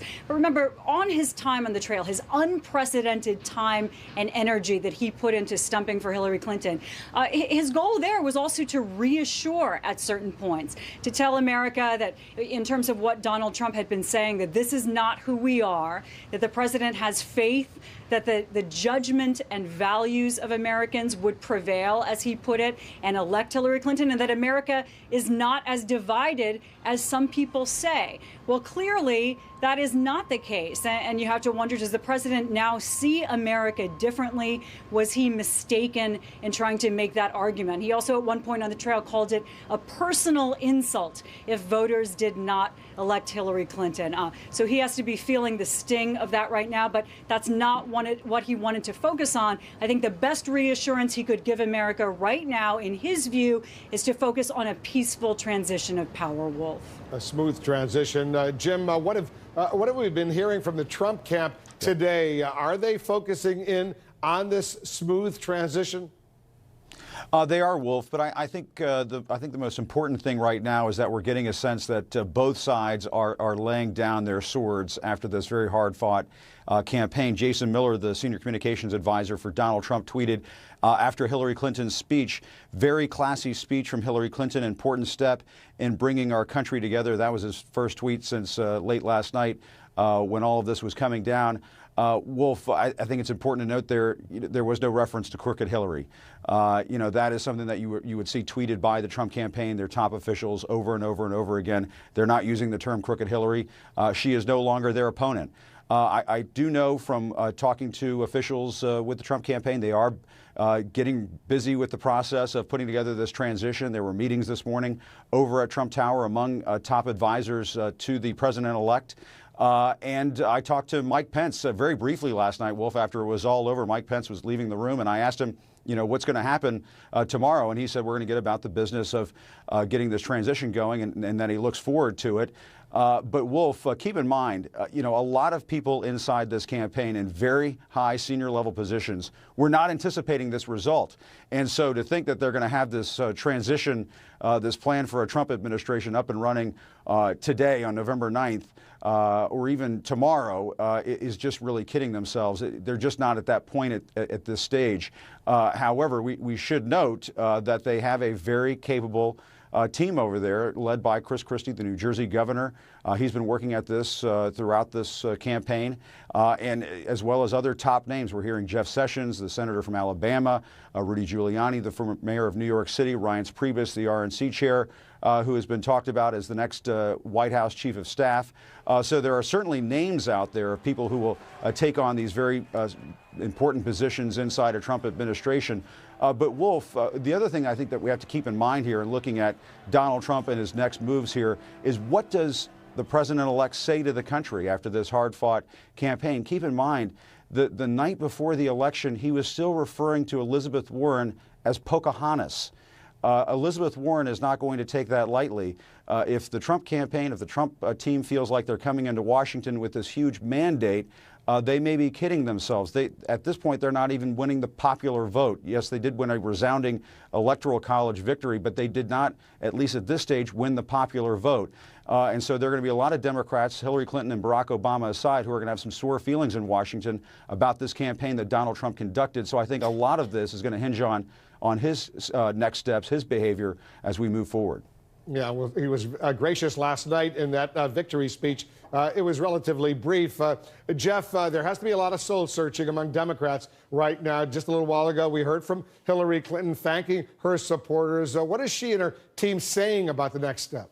Well, if I was in the room with Secretary Clinton as she was giving that speech and just watching the anguish on the faces of these senior Democratic operatives, a lot of them also worked for President Obama. So they were very much on board with the idea of campaigning for what essentially was a third Obama term in the White House. And the country clearly rejected that. So it's almost a double loss for them. But right now, Wolf, they really are soul-searching what exactly went wrong. But Secretary Clinton, I think she gave one of the most uplifting and honest, really real speeches that we've seen her give in some time. She said, look, Donald Trump, he deserves a chance to lead, and she urged Democrats to approach him with an open mind. But, Wolf, these feelings are very raw behind the scenes. And the reality here is we talked so much going into this election, had the outcome been the other way. We've seen so much infighting inside the Republican Party this year, really kind of a reversal. Republicans usually fall into line. That didn't happen this year, as we know. But, Wolf, the infighting now is going to be coming inside the Democratic Party, the recriminations here. And those conversations are starting quietly on the edges here. But first and foremost, I just asked a couple advisors what happened and were you surprised? And they said up until last night, about 8 o'clock or so, when they started seeing Florida go south, and then as the hours went along, when they started seeing that blue wall crumbling, no one thought Wisconsin was in play. One top advisor said, we simply had the numbers wrong. We didn't see this coming. So it's sort of akin to what happened on the other side in 2012 when Mitt Romney's campaign was convinced on Election Day that they were winning. The Obama campaign, or the Clinton campaign, did not model the electorate properly. That is one early analysis here. They'll be going through everything. But simply the numbers and the data do not work. And they underestimated Donald Trump. And Hillary Clinton never even visited Wisconsin after the Democratic convention over the summer in July. All right, everybody stand by. I want to talk a little bit more about what happened last night and what it means for the country moving forward. Joining us now from Tallahassee, Florida, is the governor of Florida, Rick Scott. Governor, thanks very much for joining us. Well, Wolf, it was an exciting night last night. Clearly, America wanted a Washington outsider, somebody that's going to clearly upset the Washington elite apple cart and work on making this country great again. It's going to be exciting. I know you were a supporter of Donald Trump. He carried your state a relatively slim margin, but he did win Florida. You can see the results over there, 49.1% to 47.8%, 29 electoral votes, critically important. Have you spoken to the president-elect today? I spoke to President-elect Trump yesterday, and I spoke to Vice President-elect Mike Pence. Clearly, they're excited about what's happening, and they know they have their work cut out for them. So it's, but I'm going to do everything I can to be helpful to them. I want them to be very, very, very successful. Wolf, this is exciting for me. I've been governor for almost 6 years. I've never had a partner in the White House. I'm going to have a partner in the White House that I can call and say, look, let's make this better for Florida. Well, what do you think did it for Donald Trump in your state of Florida? For example, was it the rise in premiums for those individuals who are on the Affordable Care Act, Obamacare, if you will, or was it something else? Wolf, I think it was a lot like my race in 2010. People were fed up with the direction government was going, and they wanted an outsider. I think, all the little things added up, the Obamacare premiums going up, but I think just the idea that Washington elites continue to tell us out in these states how to run our lives, and people are tired and they know Washington is not working. And so they're going to give an outsider the chance to see if he can make this country great again. You ran as an outsider when you won back in 2010 and chided the Republican establishment at the time for not having your back. I think the same could be said for Donald Trump, because so much of the Republican establishment, they were not with him, right? Absolutely. I mean, the Republican establishment opposed me. They spent millions of dollars to make sure I didn't win. We beat them back in 2010. It's the exact same thing that happened to Donald Trump. So now we all need to come together, Republicans and Democrats, to say we all care about this country, our country. How do we make sure that Donald Trump is a successful president so we get jobs back in this country and make sure this is the #1 place to raise a family in the world? Should Speaker Paul Ryan stay on? Well, clearly that's a decision for the House. But I think we all need to come together and say, look, we're fed up. We're fed up with Washington outsiders. How do we make this better for Americans? What I think about is no different than 2010. The elite said I couldn't win. They said, you're an outsider. We don't know you. And that was the same thing people were saying about Donald Trump. His message resonated because people know Washington does not care about them. In your mind, Governor, what's the first thing President-elect Trump needs to address? And now that he's won this election, among his promises were to build a wall along the southern border with Mexico. Mexico would pay for it. Extreme vetting for immigration. He wants to repeal and replace Obamacare. Really, literally wants to try doing that on day one. And he says from the beginning, for months now, renegotiate or simply withdraw from the North American Free Trade Agreement, NAFTA. What do you think? Should he start doing all those things right away? Are you with him on those? Here's what I would do. I would, step one, focus on the economy. That's what I did in Florida. Now we've had record revenues in our state. We've added 1,222,000 jobs. I'd focus on the economy. I know a lot of people in Washington say it's fashionable. They say, oh, you can't replace Obamacare. We have to replace Obamacare. We have to have a plan that works for Americans. Remember, we were promised you wouldn't lose your doctor, your health premiums will go down. Just the opposite has happened. We have to completely repeal Obamacare and have something that works for all Americans. During the campaign, he kept calling the system rigged. I guess he doesn't think the system is rigged anymore. He must be pretty happy with that system. I assume you agree. Well, what I was focused on is making sure we had an election that everybody felt was fair in our state. We had a very hardworking Secretary of State, and we had a election that worked in our state. That's what I was focused on. And I'm glad we have Donald Trump as our new president, and I'm looking forward to having a partner in Washington that I get to work with. Would you want to take a position in the new administration? Well, I want to do everything I can to help him, but I love my job here. I've got 789 days to go. I want to make sure we're #1 for jobs, education, and the best place to live because you're safe. That's what I want to focus on, but I'll do everything I can to help him. So if he says, I need you in the cabinet, you would say what? I like my job here, and I'll pass. I'll do everything I can to help President-elect Trump be successful, but I like my job here, and I'm going to stay in Florida. All right, Governor, thanks so much for joining us, Governor Rick Scott of Florida. Thanks, Wolf. Republicans now have firm control of the White House and the Congress, the House and the Senate. They fought off Democratic challenges, winning virtually all the key battleground races to keep that majority in the U.S. Senate. Right now, they're holding 51 seats to the Democrats, 47, some seats still at play right now. Republicans maintain their majority in the House, holding 235 seats, the Democrats 191. The House Speaker Paul Ryan spoke a little while ago, praising Donald Trump for his win. Donald Trump heard a voice out in this country that no one else heard. He connected in ways with people no one else did. He turned politics on its head. And now, Donald Trump will lead a unified Republican government. We won more seats than anyone expected, and much of that is thanks to Donald Trump. Donald Trump provided the kind of coattails that got a lot of people over the finish line so that we could maintain our strong House and Senate majorities.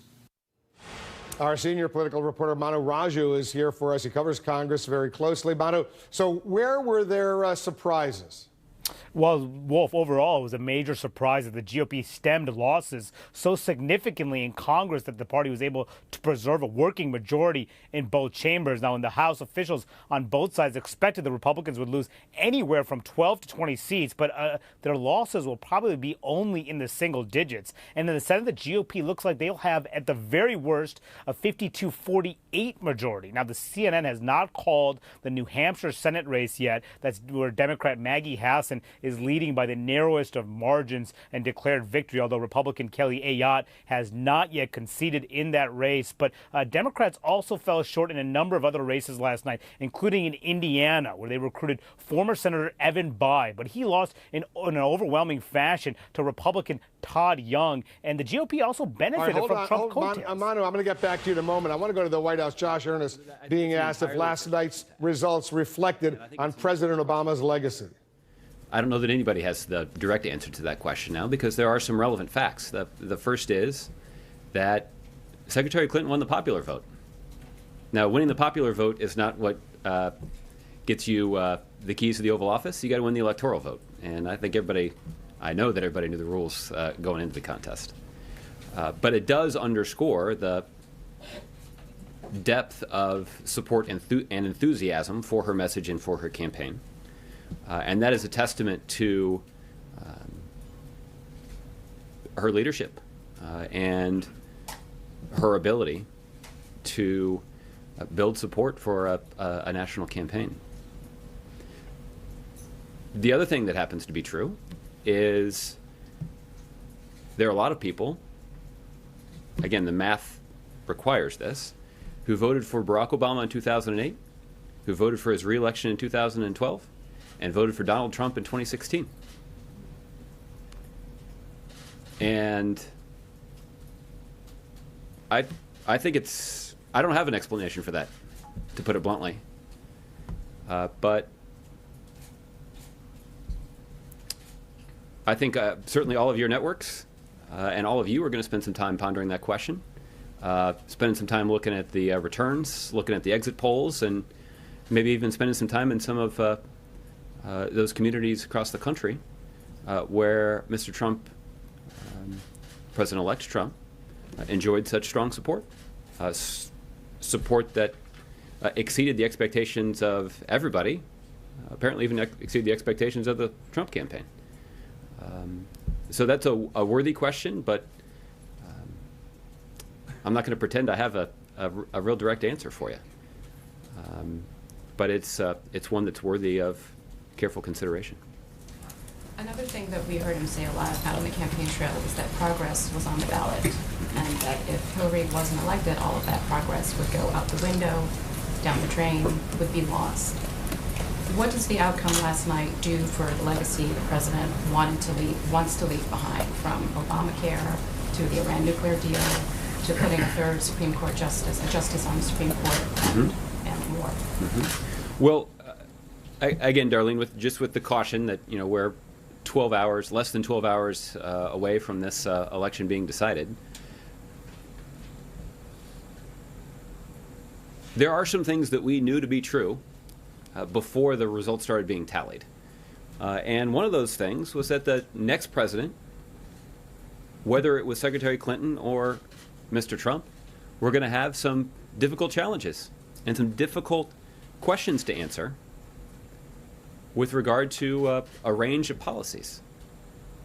We know that our economy is facing some pretty intense headwinds from overseas. What's the kind of approach that the next president will take to ensuring that our economy can strengthen and navigate those headwinds in a way that benefits the American middle class and not just those at the top? That's a difficult challenge that any president would have to face, and certainly President-elect Trump will have to determine the best path for confronting that. Either president would inherit a country that has some deep and passionate political differences. And what will President-elect Trump do to unite the country? It won't be easy, we know that's for sure. We do know that he can count on the support of President Obama and Secretary Clinton, both who in the last couple of hours have pledged their support to him as he works to do that. Either president, either Secretary Clinton or Mr. Trump would have faced a deeply divided Congress that appears totally dysfunctional, or at least it has appeared totally dysfunctional in the last 2 years. And it's difficult to know, it's difficult to see how that's going to change. And they'll have to navigate. President-elect Trump and his team will have to figure out how to navigate that situation, and it won't be easy either.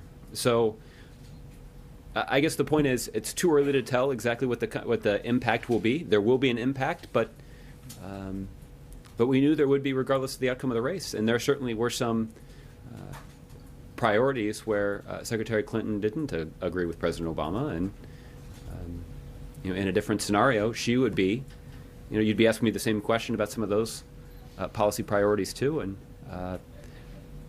what's true is that the president-elect has some difficult questions to answer and some big challenges to tackle, and it's why it's so important for there to be a smooth and effective, efficient transition from President Obama's presidency to the Trump presidency, because as Americans, we're rooting for the success of our president in leading and uniting the country. Are there any more details that you can share about the phone call between the president and the president-elect? Can you say how long they spoke? Did they get into any issues or substance, or was it purely just congratulations on your victory? My understanding is it was not a lengthy call. It did take place very, very late last night. And based on the fact that there was a discussion about meeting in person on Thursday, the specifics of any sort of policy discussions will be left till then. How do you define not lengthy? Less than a minute? A couple of minutes? I don't know with a lot of precision exactly what the timing was. If there's more details about that we can provide, we'll do so. Okay. Jeff. Josh, on the policy differences, is there anything that the White House or your administration will do in the closing months to shore up priorities on policy areas like the Affordable Care Act, climate change, the Iran deal, all of which now President-elect Trump called into question during his campaign? Well, let me start by saying that President Obama will remain in office and will be the President of the United States until January 20th, and we will pursue policies accordingly, including the kinds of priorities that you have just enumerated. What's also true is that the President-elect, in the context of a smooth and effective transition, will have an opportunity to get briefed by members of President Obama's team and actually have a conversation with President Obama himself about some of these priorities. And I'm not going to speak for him or predict exactly what sort of policy decisions he's going to make. And he's pretty explicit on the campaign trail. But part of a smooth transition is ensuring that they have the latest available information about the status of these policies. And that's something that our administration is committed to providing. Aside from providing that information, is there anything that your administration will do to sort of put up a firewall to maintain some of these programs in place against what will probably be efforts to repeal an Obamacare case, or to slow walk on climate change, or to rip up the Iran deal? Yeah. Jeff, our position on all those issues is well known and something that we've reviewed in here at some length. I'll spare you most of that, but I think the way that I'd respond to that is there's no specific thing that I have in mind that we're going to do differently now. Our plan all along was to ensure the successful implementation of those and other priorities. And we're going to be committed to doing everything we can to ensure the success of those policies between now and January 20th. So the easiest example is the Affordable Care Act. This administration is going to continue to make a strong case that people should go to healthcare.gov, consider the options that are available to them, and sign up for health care. And the vast majority of people who do will be able to purchase health insurance for $75 a month or less. That is a policy priority that benefits the American people enormously. Since the Affordable Care Act went into effect, 20 million Americans got access to health care. And we want to make sure that as many Americans as possible understand the opportunity that's available to them. the president-elect, when he enters office, will have his own opportunity to set the course of healthcare policy in this country in a way that he sees fit. It's going to require some cooperation with Congress, and that won't be easy. But there's a lot at stake, and Republicans in the Congress have voted 50 times to repeal the Affordable Care Act, and each time they did that, they were voting to take health care away from 22 million Americans. They were voting to strip critically important consumer protections from people that prevent them from being discriminated against because they have a pre-existing condition, or paying more for their health insurance just because they're a woman. Those are the kinds of protections that don't just benefit the 20 million Americans who got health care since the Affordable Care Act went into effect, but the 100 or 150 million Americans that get access to health care through their employer. So these are the kinds of decisions that the incoming administration and the incoming Congress will be challenged to make. How do you reassure foreign allies, particularly on issues like All right, we're going to continue to monitor Josh Earnest over at the White House, briefing reporters on this transition. The president says he wants a smooth transition between now and January 20th, when Donald Trump will be sworn in on Inauguration Day as the next president of the United States, the 45th President of the United States. Earlier, the Secretary of Defense, Ash Carter, issued a statement saying, "I am committed to overseeing the orderly transition to the next commander-in-chief," ordering everyone at the Defense Department to cooperate in this transition with the incoming Commander-in-Chief, Donald Trump. And we're also told now that starting today, Donald Trump will receive the most highly classified daily national security briefings, the kind of briefings that a sitting president gets from the intelligence community. That's part of the tradition, part of the process going forward. Let's talk a little bit more about all of this with CNN political commentator Patty Solis Doyle. She was the campaign manager for Hillary Clinton's 2008 presidential bid. Patty, thanks for joining us. Thanks for having me, Will. You've been down this road before. You remember she lost the Democratic presidential nomination back in 2008 to then Senator Barack Obama. She gave a very important speech at the end of that, and now she has lost this bid for the White House. How surprised were you she couldn't deliver? Well, in all honesty, Wolf, I'm devastated. I'm just I felt very strongly that she would have made a very strong and effective president, working on the issues that I personally care very deeply about, like immigration reform and equal pay for women. And it breaks my heart that we, as a country, were on the precipice of electing the first woman president of the United States, and we fell short. I think it was a surprise to everyone that she lost. I think it was a surprise to the Trump campaign. I think it was a surprise to the Clinton campaign, and I think it was a surprise to all of us who looked at the numbers and felt, pretty confident that she was going to win. Let me play a clip. What she said in her concession speech today. Listen to this. And to all the women, and especially the young women, who put their faith in this campaign and in me, I want you to know that nothing has made me prouder than to be your champion. I know we have still not shattered that highest and hardest glass ceiling, but someday someone will, and hopefully sooner than we might think right now. What was your reaction when you heard her speech today? Well, I cried, and I'm almost going to cry now. I mean, it's just such a emotional time for all of us who supported her with everything that we had. She's had a long journey, Wolf, and oftentimes really hard journey. But she has broken so many barriers for so many women, and now I'm grateful for it because she's made it easier for me and for my daughter and for all women to sort of make decisions for their own life that best suits their own life.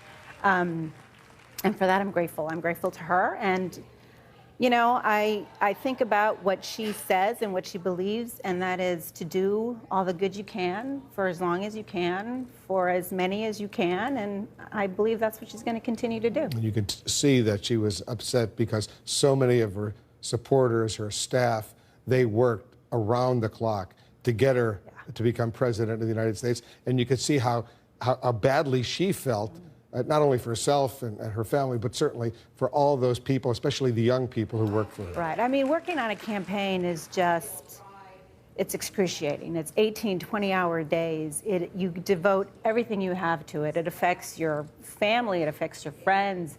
And you do it because you believe in a cause or you believe in a candidate. You believe in something bigger than yourself. And when you lose, it's excruciating. And it will be, as she said, painful for a very long time. I mean, to this day, I still do a woulda, coulda, shoulda on the 08 campaign. Maybe if we had put more resources in the, the caucuses, or maybe if we had talked more about her humanity rather than her experience. So I feel for these people. They're going to be talking about woulda, coulda, shoulda for a while. They certainly will. All right, Patty, thanks very much for joining us. Thank you. Patty Solis Doyle, our CNN political commentator, former Hillary Clinton campaign manager back in 2007, 2008. Still ahead. From Russia to China to Mexico, we're getting reaction from around the world. It's pouring in to CNN right now. We're going to give you the global response to President-elect Donald Trump.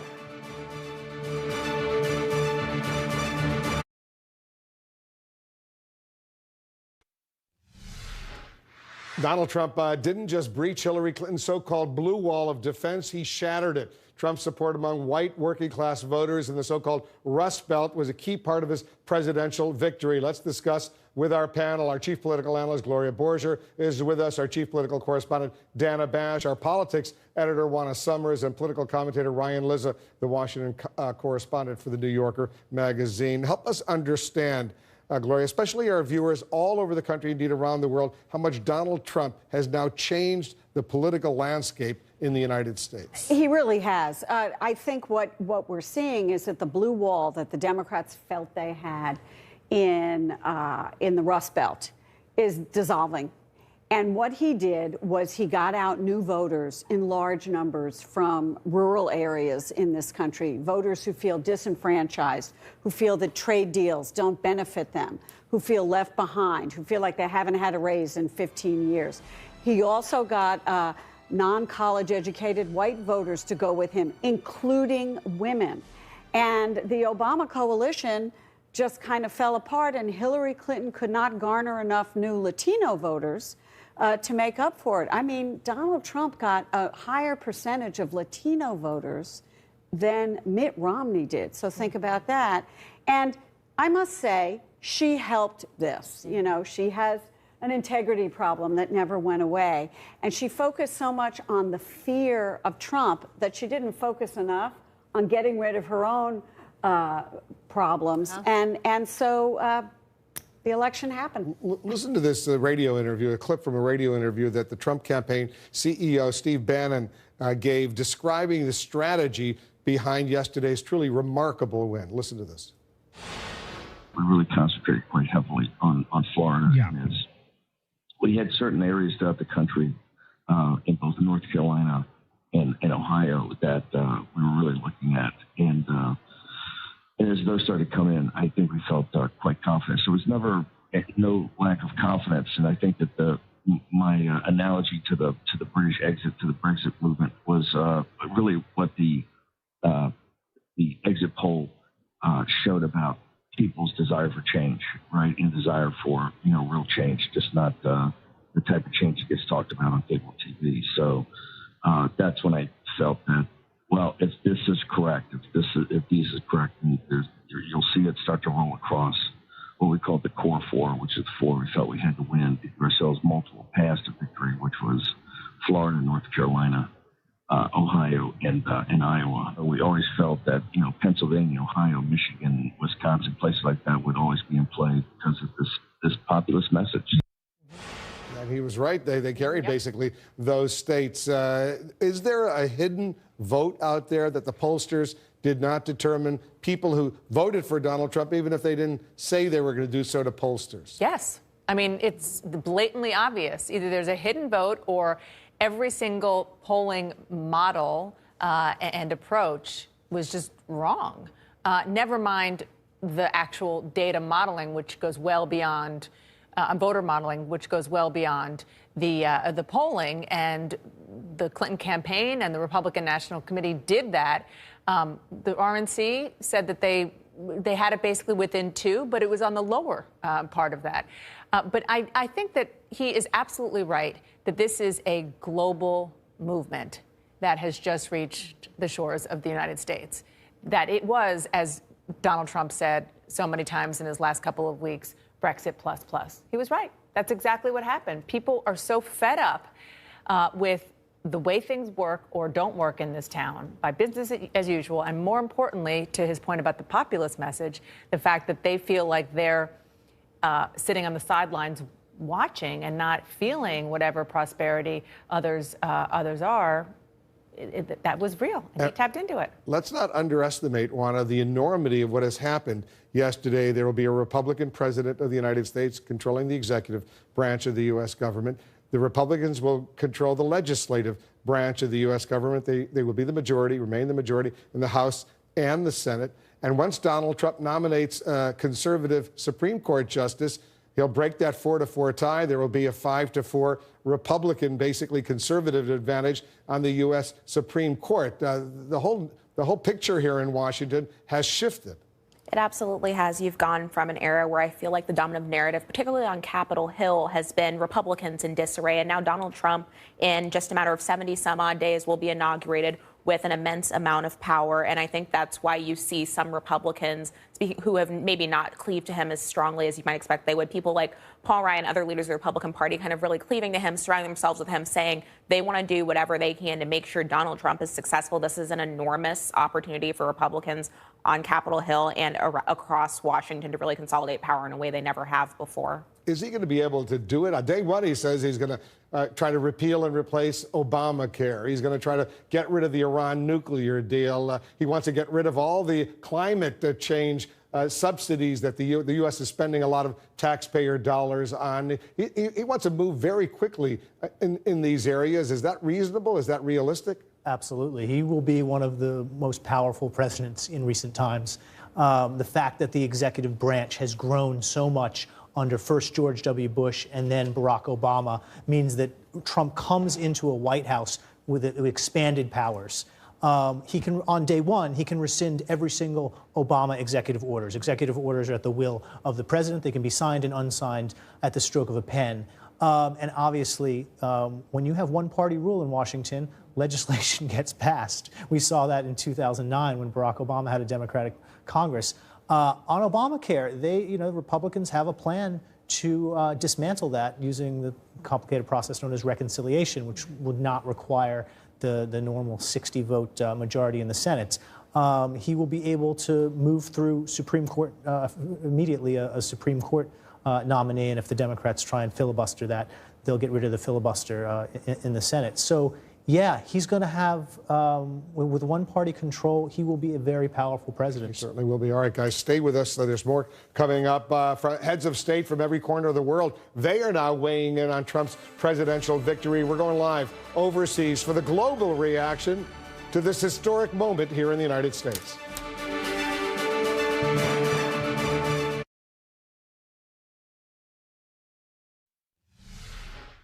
Across the globe, world leaders have had reactions to Donald Trump's victory here in the United States. In his address, Trump attempted to allay concerns over the uncertainty of his future presidency. We will get along with all other nations willing to get along with us. I want to tell the world community that while we will always put America's interests first, we will deal fairly with everyone, all people and all other nations. We will seek common ground, not hostility, partnership, not conflict. All right, let's talk about this. Our senior international correspondent, Clarissa Ward, is joining us live from Moscow. Our international diplomatic editor, Nick Robertson, is in Erbil, Iraq. And CNN's global affairs correspondent, Elise Labott, is here in Washington with me. Clarissa, Russian President Putin, he seems very pleased with America's choice of president. Let's listen to what Putin said today. Russia is ready and wants to restore the full-fledged relations with the United States. I repeat, we understand this will be difficult, but we are ready to play our part in it and do everything to be able to return Russia-American relations to a stable and sustainable development track. Clarissa, is this a pivotal moment for U.S.-Russian relations? Well, Wolf, I think it's no secret if you look at the past few years that the breakdown of the Russian-U.S. relationship to Cold War levels, the rising anti-Americanism you see here, the Russophobia we see in the U.S., all of this collectively has been a major problem. There have been several key issues that have been instrumental to the deterioration of that relationship. The situation in Ukraine, of course, the situation in Syria, sanctions against Russia, and, of course, the sanctions against Russia, and of course sanctions against Russia, forgive me, and of course these allegations of hacking, Russian influence, trying to gain some influence in the U.S. election. That was something that Russian people here felt very strongly against. They saw that as evidence of deep prejudice against Russia. And essentially, Wolf, Clinton's seen as a continuation of the status quo, more of the same. She's seen on the ground as anti-Russian, as aggressive, as an interventionist, as someone who is actively fomenting regime change in countries across the world. Of course, regime change is something of an anathema to the Kremlin. Donald Trump, on the other hand, is seen as something of a breath of fresh air. He is seen as somebody new, somebody who is not bogged down with the trappings of being a part of the political establishment. One lawmaker here said to me, "Today is my birthday, but this is the best gift I could have got." At the same time, let's not jump to conclusions here. I think there's a very real understanding that Donald Trump potentially can be erratic, that he is still something of a wild card, that it remains to be seen exactly what kind of actions he will take in terms of his actions towards NATO, in terms of having this more isolationist foreign policy, which of course the Russians approve of. So too early as of yet to say that this is a pivotal moment, but certainly Russians are branding this as a moment of excitement and opportunity potentially, Wolf. Yeah, they certainly are. And Nick, right now the Middle East, where you are, is embroiled in a number of wars, economic turmoil, the fight against ISIS. How has the region reacted to the news of Trump's win? Yeah, Wolf, there's a degree of concern here. You have the Iraqi Prime Minister Abadi today congratulating President-elect Trump. You have Barzani, President Barzani, the Kurdish leader here, congratulating President-elect Trump as well. But both of them are saying, look, we want him to continue, we want the United States to continue in its support, its crackdown against terrorism here, meaning ISIS. Trump has said this is something that he will do. He will go down hard on ISIS. He's even said that he might cooperate with Russia in Syria to crack down on ISIS there as well. But, you know, that raises concerns in this region for the United States' other allies here, like Saudi Arabia, like Turkey. Because if the United States goes in behind supporting Russian policy in Syria as part of a process to tackle ISIS, those countries, like Saudi Arabia, would see the United States therefore lining itself up with President Assad and lining itself up with Iran. And there are deep sectarian tensions here. So you could fuel further problems. This is a house of cards in this region, if you will, built on sand, inherently unstable. And then on top of that, of course, in this Muslim region, you have those concerns about what they've heard President Trump, or President-elect Trump rather, saying on the campaign trail. So they want that crackdown on ISIS. How he goes about it is the really big question. And then there are those concerns as well. Inherently, how stable? Is he going to be erratic or not? Those are going to be what the issues they'll be looking at here, Wolf. During the campaign, Trump repeatedly said he would end all Syrian refugee immigration to the United States. Elise, Mexico. Obviously, Donald Trump has been speaking about building a wall. Mexico will pay for it. You've been speaking to diplomats. What's the reaction you're getting now that Donald Trump is president-elect? Well, there's a lot of anxiety in Mexico, Wolf, not just because of his pledges that he's made, but what Mexicans feel is that there's been a history of discrimination against their country, and this kind of peeled back the veil, allowed it to be okay. And so there is a lot of concern about what it's going to do to the economy. You see the peso is falling. There's a concern about what's going to happen to these immigrants and some of these documented workers that do go back and forth from Mexico each day. So I think that Mexicans right now, and diplomats from the U.S. and Mexico that I've spoken to both here and in Mexico City, feel that this is kind of an existential moment for for Mexico. Trump has also pledged to renegotiate NAFTA. And so what they're saying is Mexicans also have to think about what kind of relationship they want to have with the United States and how that affects the relationships that they want with other countries. So they think this is really a real fundamental shift in U.S.-Mexican relations. A lot of anxiety right now in Mexico. And now Donald Trump is going to be getting these daily, highly classified national security briefings as president-elect of the United States, a significant development. Some U.S. officials believe maybe those briefings will moderate some of his views on international affairs. We'll see what, if anything, they do. All right, guys, thanks to all of you for that excellent round robin of reports. And that's it for me. Thanks very much for watching. I'll be back 5 p.m. Eastern in the Situation Room. CNN's special coverage of Donald Trump's election continues right after a quick break.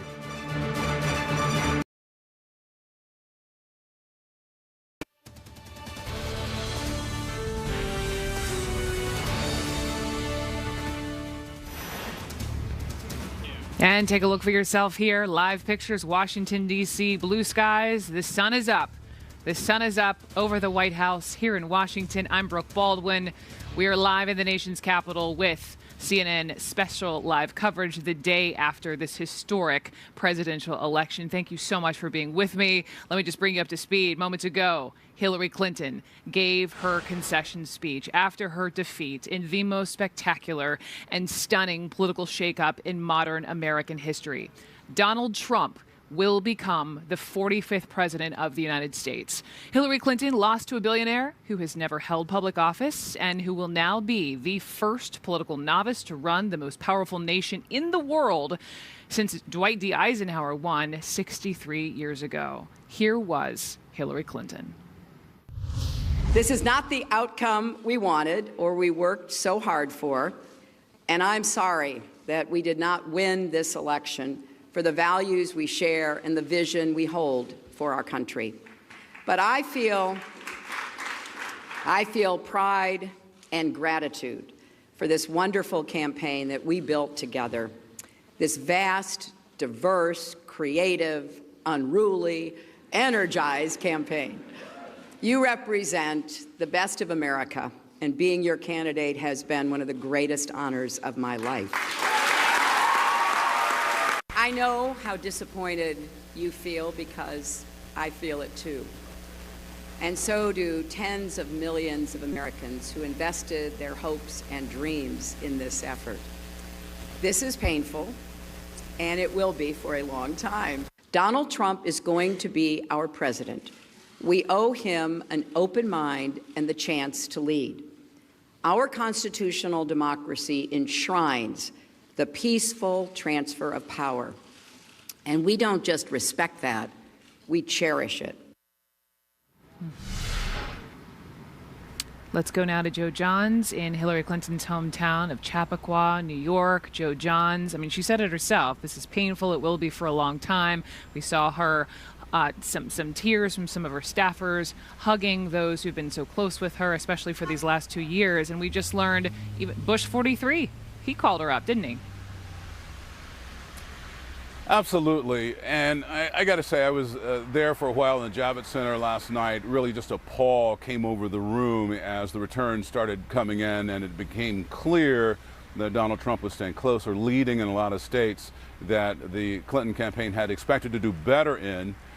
Here in Chappaqua today, it is raining, perhaps apropos. I was struck also today by a number of things in Hillary Clinton's speech. I think the line about keeping an open mind, giving Donald Trump a chance to lead, the sense of the presidential candidate on the losing end of an election, bowing, if you will, to the notion of respecting the office of President of the United States. And she also reached out to those supporters who had expected so much to see the election last night of the first woman president, essentially telling them that we had not been able to shatter that highest, hardest glass ceiling, as she put it, but told them to keep heart.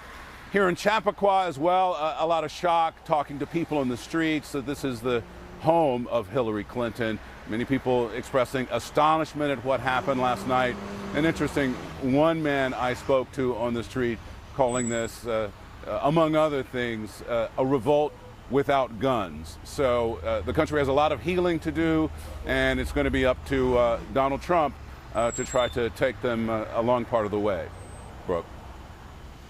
Point to the line from Senator Kane, Faulkner. They killed us, but they ain't whooped us yet. Thank you, Joe Johns in Chappaqua in the rain. Now the transition begins. President Obama, we know, called Donald Trump early this morning to offer his congratulations. He also invited the president-elect to the White House tomorrow. A short time ago, President Obama spoke from the Rose Garden about the results. I've just received a call from Secretary Clinton.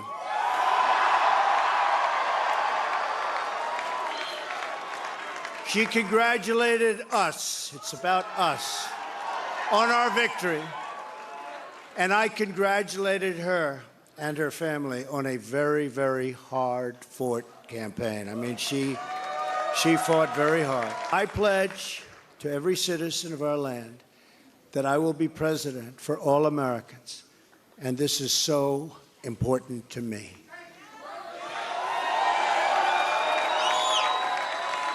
For those who have chosen not to support me in the past, of which there were a few people, I'm reaching out to you for your guidance and your help so that we can work together and unify our great country. It is no secret that the president-elect and I have some pretty significant differences.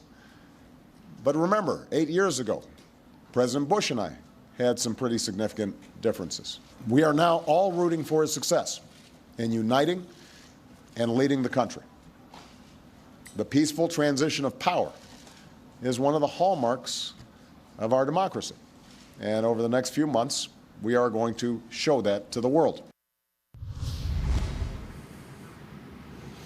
The transition plan to assume the role as President of the United States has been delivered now to Trump Tower.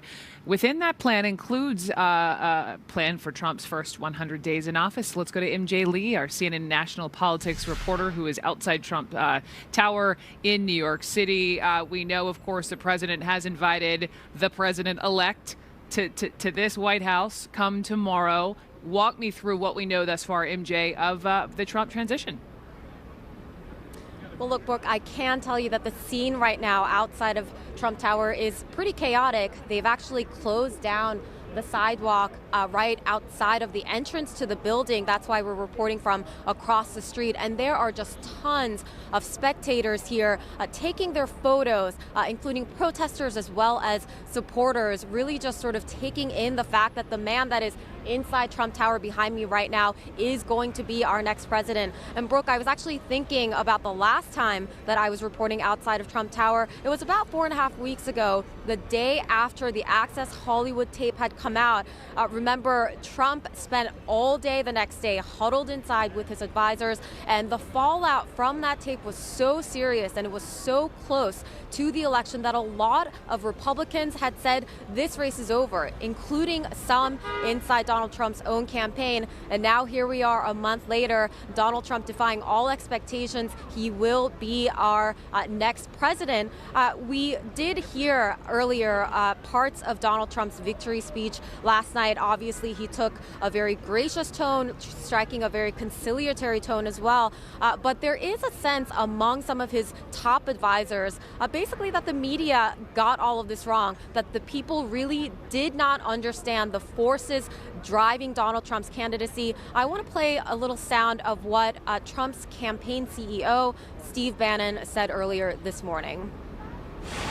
If you listen to Breitbart News Daily and you read the pages of Breitbart, you're not surprised this morning. No. You read the New York Times and the Washington Post and the Wall Street Journal and the Financial Times of London. I think for the audiences, because I know they refer to you to all the audience members as stupid and don't know what's going on, and or Klansmen, Steve. We're all Klansmen. Yeah, all these names they throw at you. It's the same thing as Brexit.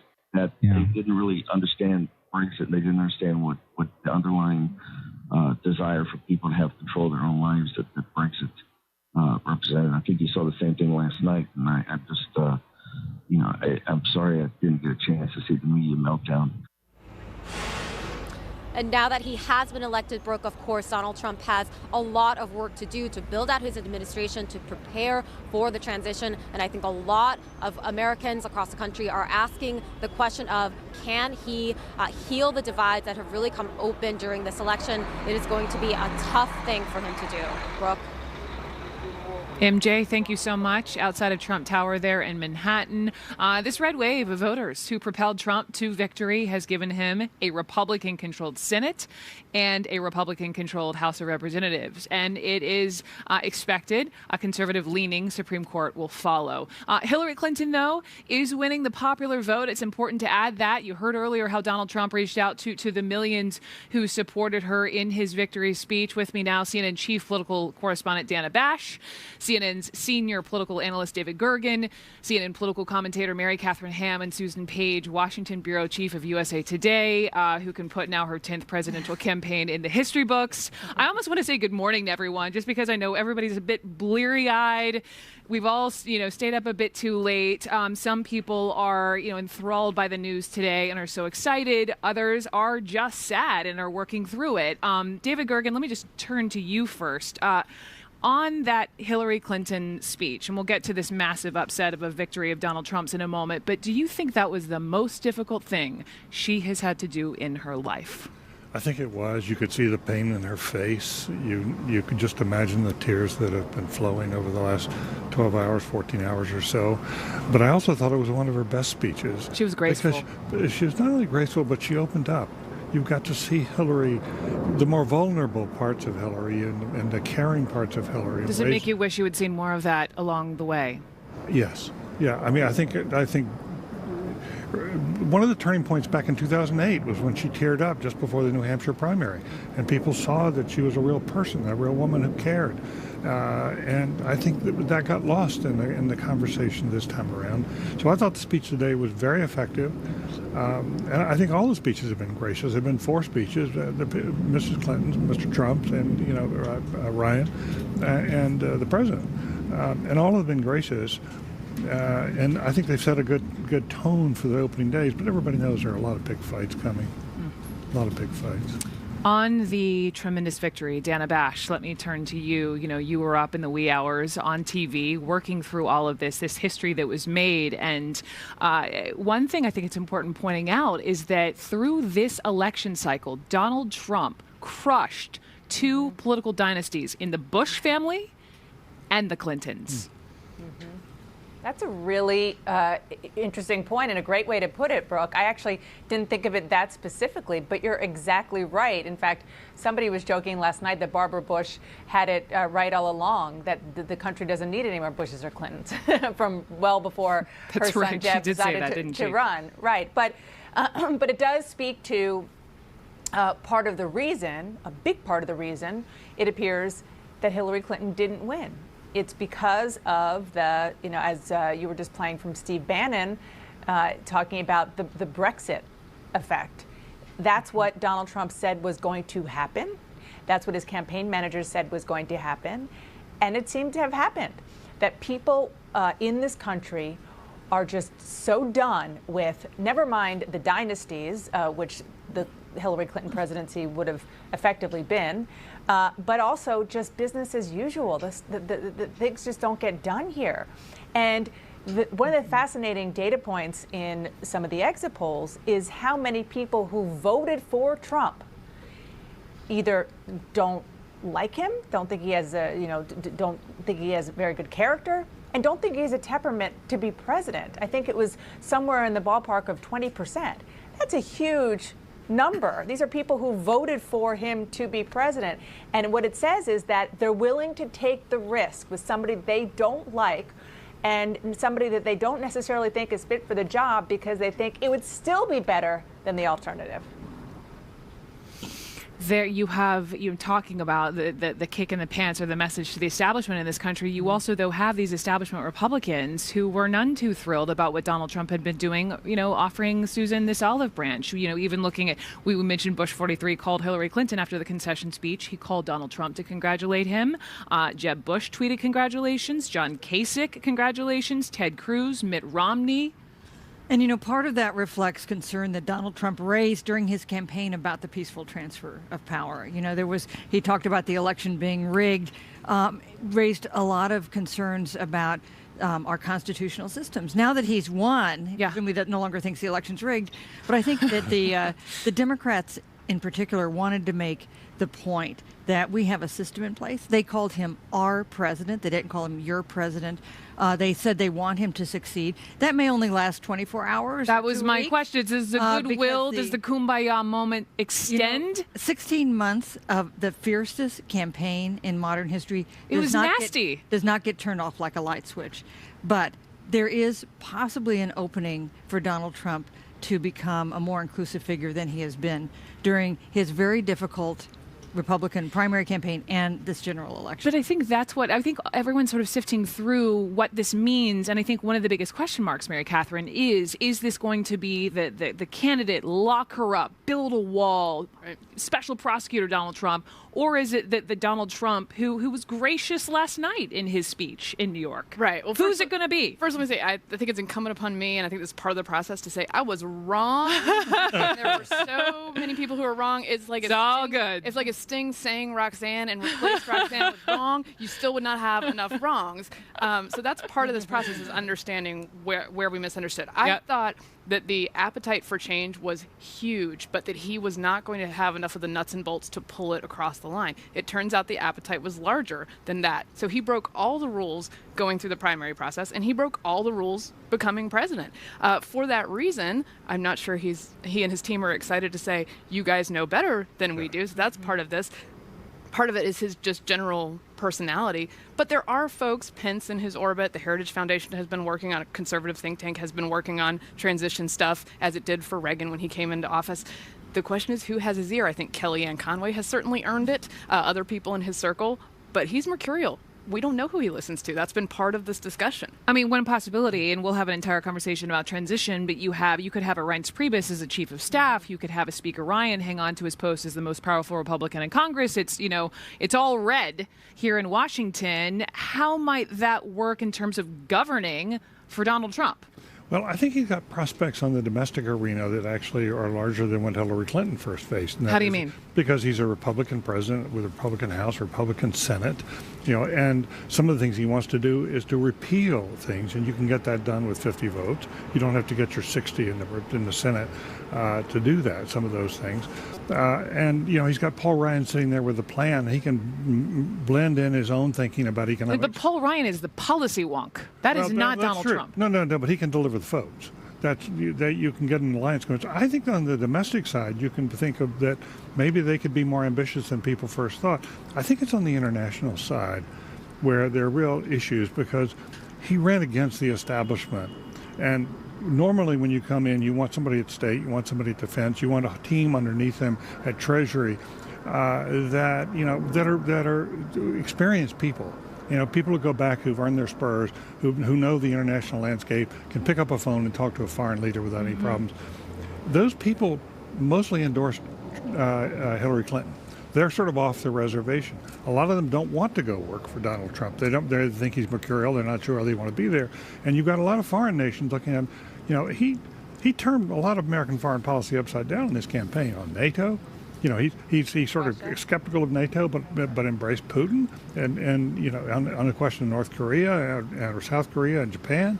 There are many issues. Mexico. Yeah. There are many issues out there that are on the foreign policy side that are complicated. Yep. He's going to start getting his briefings. We understand his morning as early as intelligence today. briefings. Yeah, they'll start right up, and he's going to have to figure out very quickly, who do I want running these things? Who am I going to listen to on the foreign policy side? Because that's going to be complex. We have so much to talk through in terms of transition team, who he would want to communicate with, policy, international, domestic. But Dana, if I may turn to you, not only are you just our, political stud here at CNN, you're a mom. And, listen, we've all been in touch with other parents, and some kids are thrilled that Donald Trump is the president-elect. And then you're also hearing from parents who are throwing their arms around their little daughters because they're weeping and they can't believe she didn't win. I'm just curious how we as a country, those folks especially who are sad over the loss for Hillary Clinton, that she didn't shatter the ceiling. How do you talk to your son? How should we be talking to our children? It's so funny that you asked me that question, because just before I came on with you, I was reading an email that my best friend from college, Karen Malkin, sent me from the head of her kids' school. She's 3 kids. And it went into answering that exact question. And just to boil it down, this is how it works. This is democracy. This is why we live in the best country on the planet, because when people rise up, they do it with their votes. And that's what happened. And maybe depending on the age of the child, they're too young to understand that, but they will eventually. And it is, of course, a heartbreak for all of the people who took their daughters and sons because they personally were voting for the first female president and they wanted their kids to be a part of that. But they're also part of something bigger than the gender, and that's the message that parents probably will be giving to their kids to explain that sometimes democracy is messy, but the fact that all these leaders, including the current president of the United States, came out today to say it's a peaceful transition, we're going to all get behind our new president and hope that he does well, is something that we should be proud of as Americans. And I think Republicans and Democrats would agree with the line in Hillary Clinton's speech today when she was talking to young people. She said, many of you are at the beginning of your personal and professional lives, she said, but fighting for what's right is worth it. Thank you all so much. Again, President Obama, he is inviting his successor, Donald Trump, to the White House tomorrow. What will that conversation look like? We'll talk to one of President Obama's longtime advisors. Also ahead, Van Jones getting a lot of reaction after calling this election, quote unquote, white lash as part of our election conversation here on CNN. We'll discuss that with Van. And First Lady Melania Trump. New details on how the White House is preparing for a new first family. I'm Brooke Baldwin. We are live in Washington, D.C., and you are watching CNN Special Live Coverage.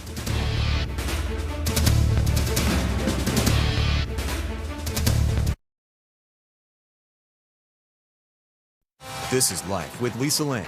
New episodes, Sundays at 10 on CNN.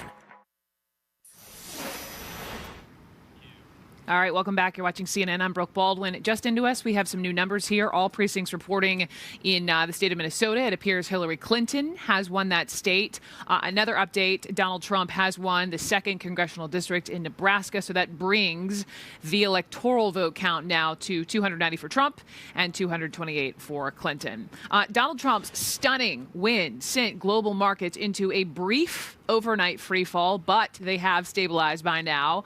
Here in the United States, early stock losses have all been evaporated. So let's go to Allison Cossack. She was on the floor of the exchange since the crack of dawn this morning. They're rallying, which is obviously good news. Why the turnaround, do you think?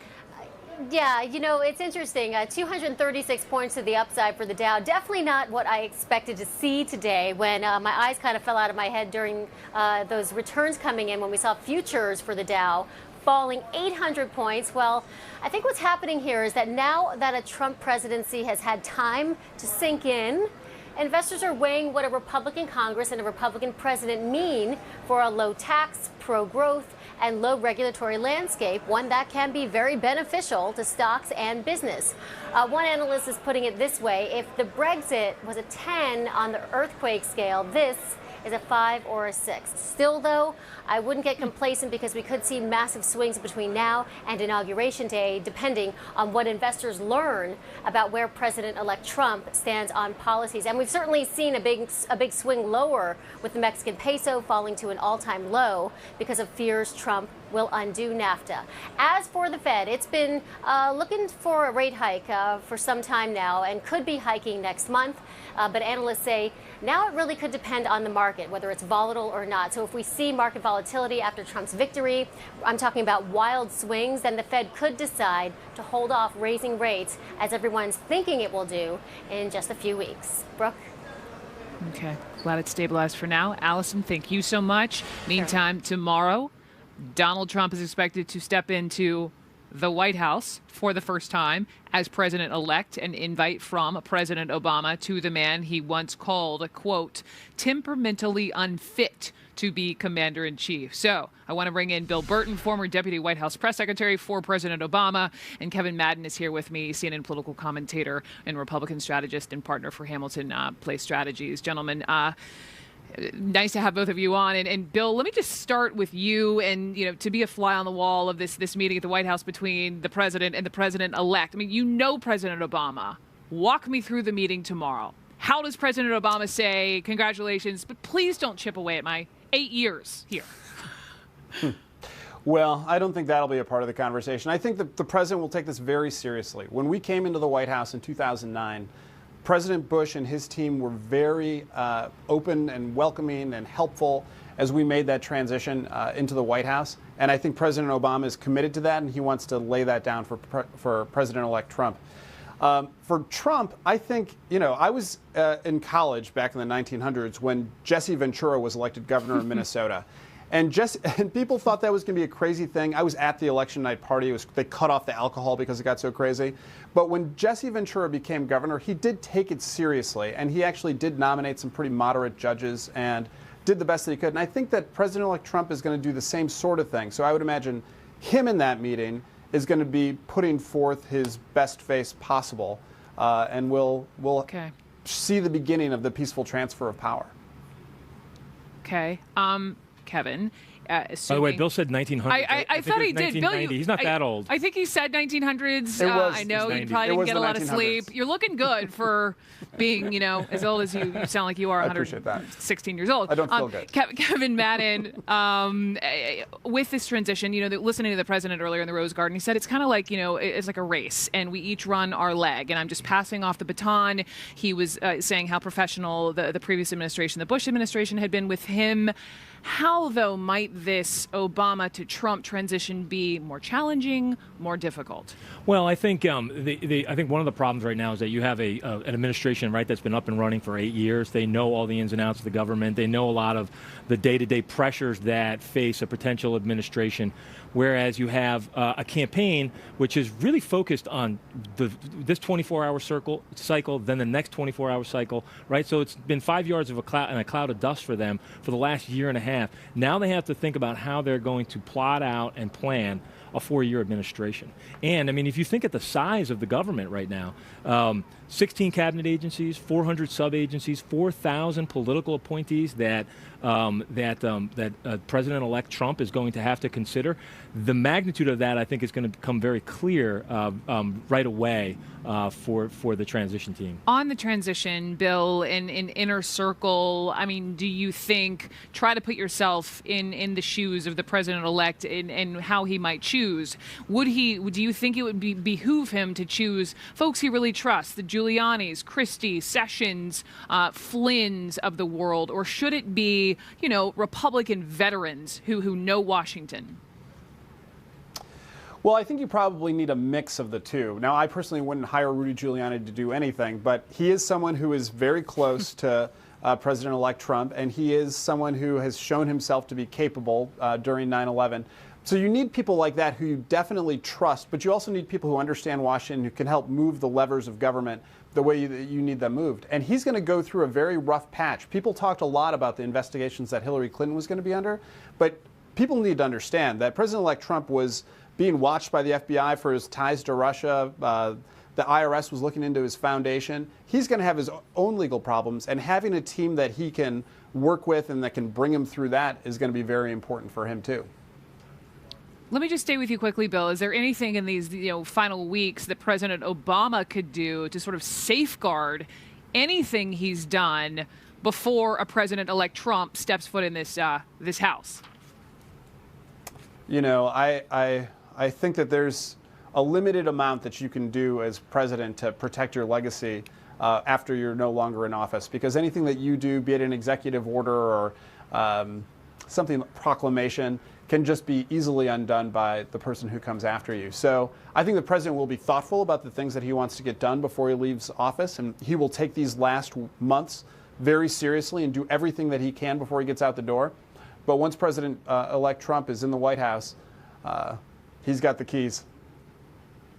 That's my follow-up to you. Yeah, can I make a point on that? It's very interesting. If you have President Obama right now who has like a 55% approval rating. Yeah. President of the United States, and you have Donald Trump coming in, probably the highest disapproval ratings of anybody who's assuming the office. And the person with the more political capital right now is Donald Trump. So I think it'd be hard for President Obama right now to get anything done with a new Congress coming in that's going to have Republicans controlling the House, Republicans controlling the Senate. But the question then is in reverse, Kevin. What could then President Trump do immediately to overturn? I mean, I know he keeps talking about repeal and replace Obamacare, although I'm still listening for details on what they'll replace it with. But what will you be looking? I think I'll be looking for areas of common agreement. You heard Nancy Pelosi talk about how she wants to do something on infrastructure and potentially some tax reform. That's come from the Republican side. So infrastructure and tax reform is something that I think that Donald Trump, President-elect Donald Trump, is going to be putting on, top of his agenda. There will be a focus on Obamacare. There will be a focus on immigration as well. But that's one area where if you're looking for common ground and where you have a lot of support from the public, that's one area. Okay. Kevin and Bill, thank you both. Gentlemen, appreciate it. On this day after the election. Coming up next, the raw emotion, the joy, the fear, the jubilation, the depression that has all come with a heated election like this one. We were talking about this a moment ago. Some parents facing tough questions today. How to talk about this election at home with your little ones, your sons, your daughters. One person who apparently will not be discussing it. New England Patriots, Tom Brady. Talked to my wife. She said I can't talk about politics anymore. So I think that's a good decision made for our family.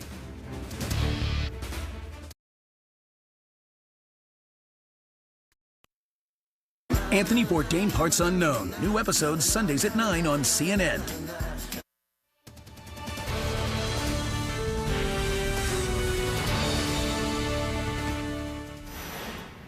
Welcome back. We're live in Washington, D.C. I'm Brooke Baldwin. Thank you for being with me. It was an extraordinary win for Donald Trump. After running a campaign that defied pretty much any sort of political rule, and despite pundits and all these polls doubting him, the reality star, businessman turned politician is now the president-elect of the United States. So, how did he pull it off? Mike Shields is joining me. He's a CNN political commentator, former chief of staff at the RNC. Van Jones is with us, a CNN political commentator who supported Hillary Clinton. Paris Denard is also a CNN political commentator who supported Donald Trump. Kirsten Powers is a CNN political analyst and columnist at USA Today. So, welcome to all of you on this day after Election Day. Congratulations to you. Sorry to you. But, we were all with everyone watching last night, all the coverage last night on CNN. And I would like to begin with you, sir, on a moment that has been shared thousands of times, millions of times over. Yep. If you missed it, here you go. This was a white lash. This was a white lash against a changing country. It was a white lash against a black president in part. And that's the part where the pain comes. And Donald Trump has a responsibility tonight to come out and reassure people that he is going to be the president of all the people who he insulted and offended and brushed aside. What did you mean by that? I meant exactly what I said. Throughout the Western democracies right now, there is a backlash brewing. It's nativist, it's populist, it's often xenophobic. We are expecting the working classes throughout the West to absorb an awful lot of change really fast, demographically, geopolitically, et cetera, and you're seeing this reaction. And this is a part of that. Brexit is a part of that. And so we have been talking all night. That was 1 o'clock in the morning, and we had talked about everything. We had talked about gender. We had talked about region. We had talked about income. We had talked about Twitter. And we hadn't talked about the elephant in the room. Mm-hmm. And so somebody needs to talk about the elephant in the room. And there are people right now, there are two different kinds of grassroots. You're in touch with one, I'm in touch with the other. There's a grassroots that's very happy about Trump, and there's a grassroots that's actually very afraid. I've heard from Muslim parents all day, afraid to send their daughters to school with their hijabs on. I've talked to Latino families all day, afraid that they're going to be sent out of the country tomorrow. And so somebody had to speak to that pain, and I was proud to do it. As a Trump supporter, how would you respond? I think I'm in the community as well, and I've gotten emails and texts from people saying, as an African American, I am proud to say that I voted for Donald Trump. I have friends that are Mexican Americans who said, you know what, I didn't really like the rhetoric that he used, but he's our president now, so we have to move forward. I think what Mr. Trump tapped into, not necessarily this two Americas, but it's the fact that there are a lot of Americans who feel left behind. These are African Americans. These are white Americans in Appalachia. These are the people in the Rust Belt who feel left behind by the system and have been failed by Washington, D.C. Mr. Trump spoke directly to them, and I think the results last night showed that he tapped into that. That's why he got 8% of the African American vote when many said he'd get 0. That's why, despite all of the rhetoric that came about with respect to Hispanics and Mexicans in the wall, he got 29%, which was better than Mitt Romney did. I think he tapped into a universal cry for help, for change, and for something to make America great again, and the American people responded. The country is divided. I think this is the perfect example of seeing that. People are hurt, people are elated. And then, of course, to your point about kids, and we just had that conversation with Dana Bash, I mean, little girls have been crying. They thought Hillary Clinton was going to do it. You're an auntie. How do we talk to the young ones? And how do we bridge this awful divide? Well, look, first of all, I think it's important to say when you're wrong, so I do want to just say I was wrong. The second person to sit in that seat and saying I think it's important to say that, and I think it's important to say, like, we need to listen a little more. Yes. Yes. And so I think, we have relied on, frankly, a political system that has worked. I've been analyzing elections since 2004, and pretty much every time the polls have borne out the way we thought they were going to. They didn't this time, but there were a lot of people who were saying they weren't going to, and I wasn't listening to them. So I just need to say that.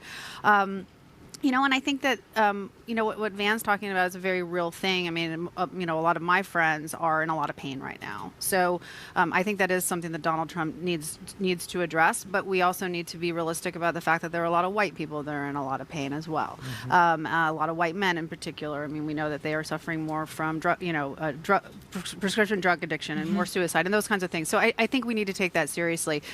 But we also have to recognize that part of what is driving this is sort of a nostalgia vote. And so you have a lot of white voters that are very uncomfortable with What do you mean by that? They're uncomfortable with the way the country is changing. Gay marriage, black president. I'm not suggesting they're homophobic or that they hate black people. That's not what I'm saying.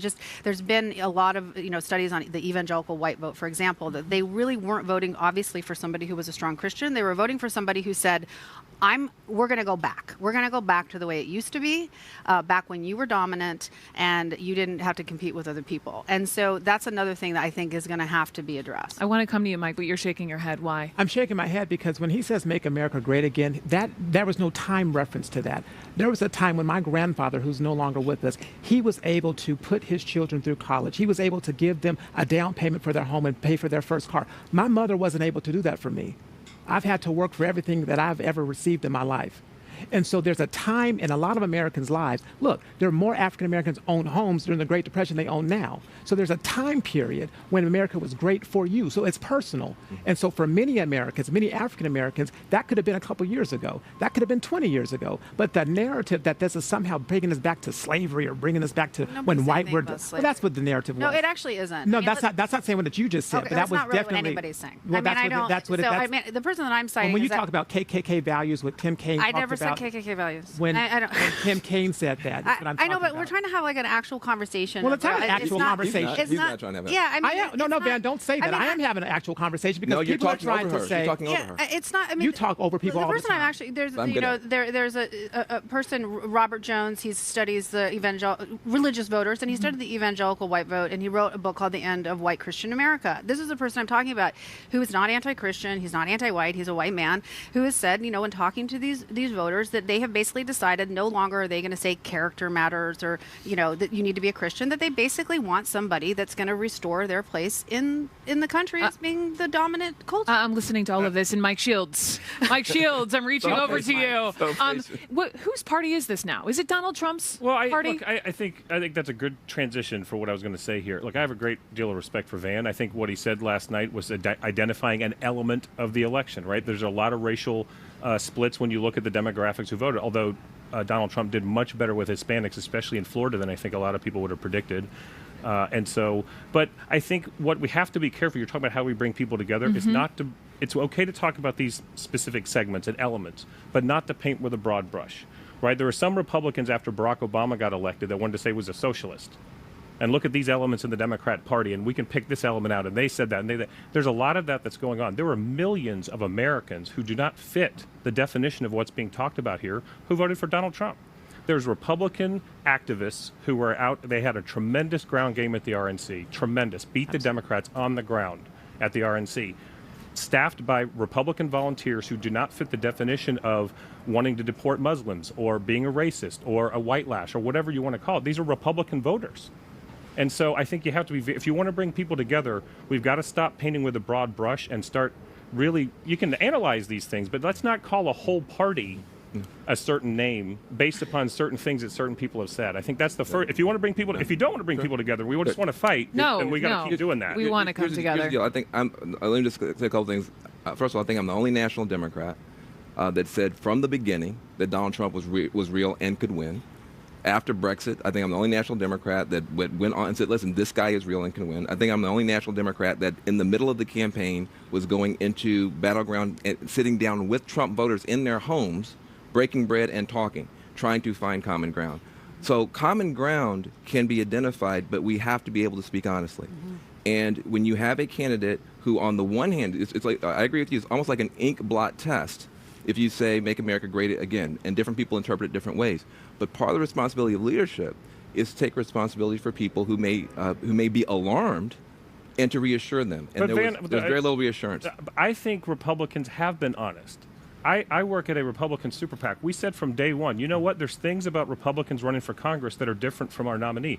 One thing you did not see in the Democrat Party was a really honest conversation about how terrible a candidate Hillary Clinton was and how devastating she was being to their party. Really? You didn't see a lot of that. Then more credit to you. On this and many things, your Democrat friends should listen to you more because you didn't hear that from the Democrat establishment. You don't hear it now. You don't hear it today. There was a massive fight in the Democratic primary between Democrats who didn't think Hillary Clinton was the best candidate. I mean, I don't. Or honestly trustworthy. My Parties request, divided, countries divided. You know, you are now in a very different position than you were 24 hours ago. And for at least the next 4, if not the next 40 years, you're going to be in a different position. And my request to you is, since you are in a position to be that bridge builder, it's hard for us to do what he said. He said, don't paint with a broad brush. They didn't show my whole statement. I said, in part, it was a white lash. I gave credit to the fact last night that it was also a rebellion against elites. It was also a revolution when it comes to polling, et cetera. And it was, in part, a racial issue and a white lash. If you guys only say, no, our party is 100% pure of any of that stuff, and then Democrats say, we are 100% pure of any elitism, we're never going to get anywhere. I will tell you, my party is rife with elitism. Our establishment led us into a blind alley. I've said it before, during, and after. I need a partner on your side who's also willing to admit there might be at least one person in the Republican Party who's motivated by some racial animus. I want to hear you quickly respond to that, and then we have to go. Yeah. I appreciate you admitting the faults. I think the media has incorrectly tried to pigeonhole the But this is not us talking about the media. I'm giving you free airtime. And I will tell you this. Fragile communities are hurting all across this country. And there are many Republicans that are African-American, that are white, that are Hispanic, that are hurting. Mr. Trump spoke to that cause. There are Republicans, there are elements of the Republican Party that do not ascribe to some of the things that I would hold dear to my heart as being a Reagan Republican or a Lincoln Republican. But that's not the whole party. I think when you see the many people who came out to vote for him that look like me, that look like you, that might be Democrats, they said, aside from all that, we believe and we want change. Okay. My 2 takeaways listening to this whole conversation, we all need a mirror. We all need to take a good long look at ourselves, and we need to listen more. Sure. We need to listen more. Thank you all so much. I appreciate it. Coming up next, it is the position you do not want to be in. The person, obviously, who just lost this massive election. We'll speak live with the man who wrote a book on the runners-up and perhaps where their minds might be the days, the weeks, the months after such a loss. Also ahead, new insight into how the White House staff is now preparing for President Trump, a First Lady Melania. We'll be back after this.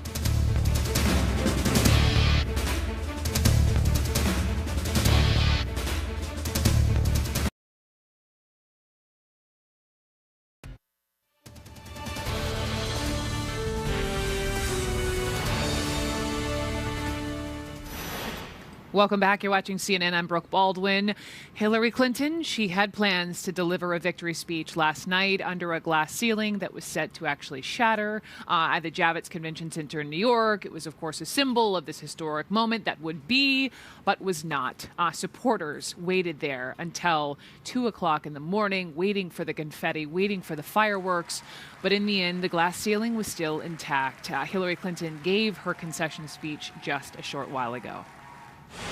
To all the little girls who are watching this, never doubt that you are valuable and powerful and deserving of every chance and opportunity in the world to pursue and achieve your own dreams.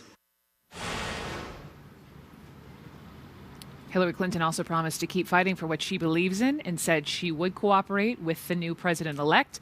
But for Hillary Clinton, the question now becomes, what is next? Let's ask Scott Ferris. He is the author of Almost President, The Men, in this case the woman, who lost the race but changed the nation. And Kate Anderson Brower is back with us today. She's the author of First Women. So great talking to both of you here on this day after Election Day. But Scott, to you, I mean, here is a woman who came so close to winning the White House, not once, but twice. That is historic in and of itself.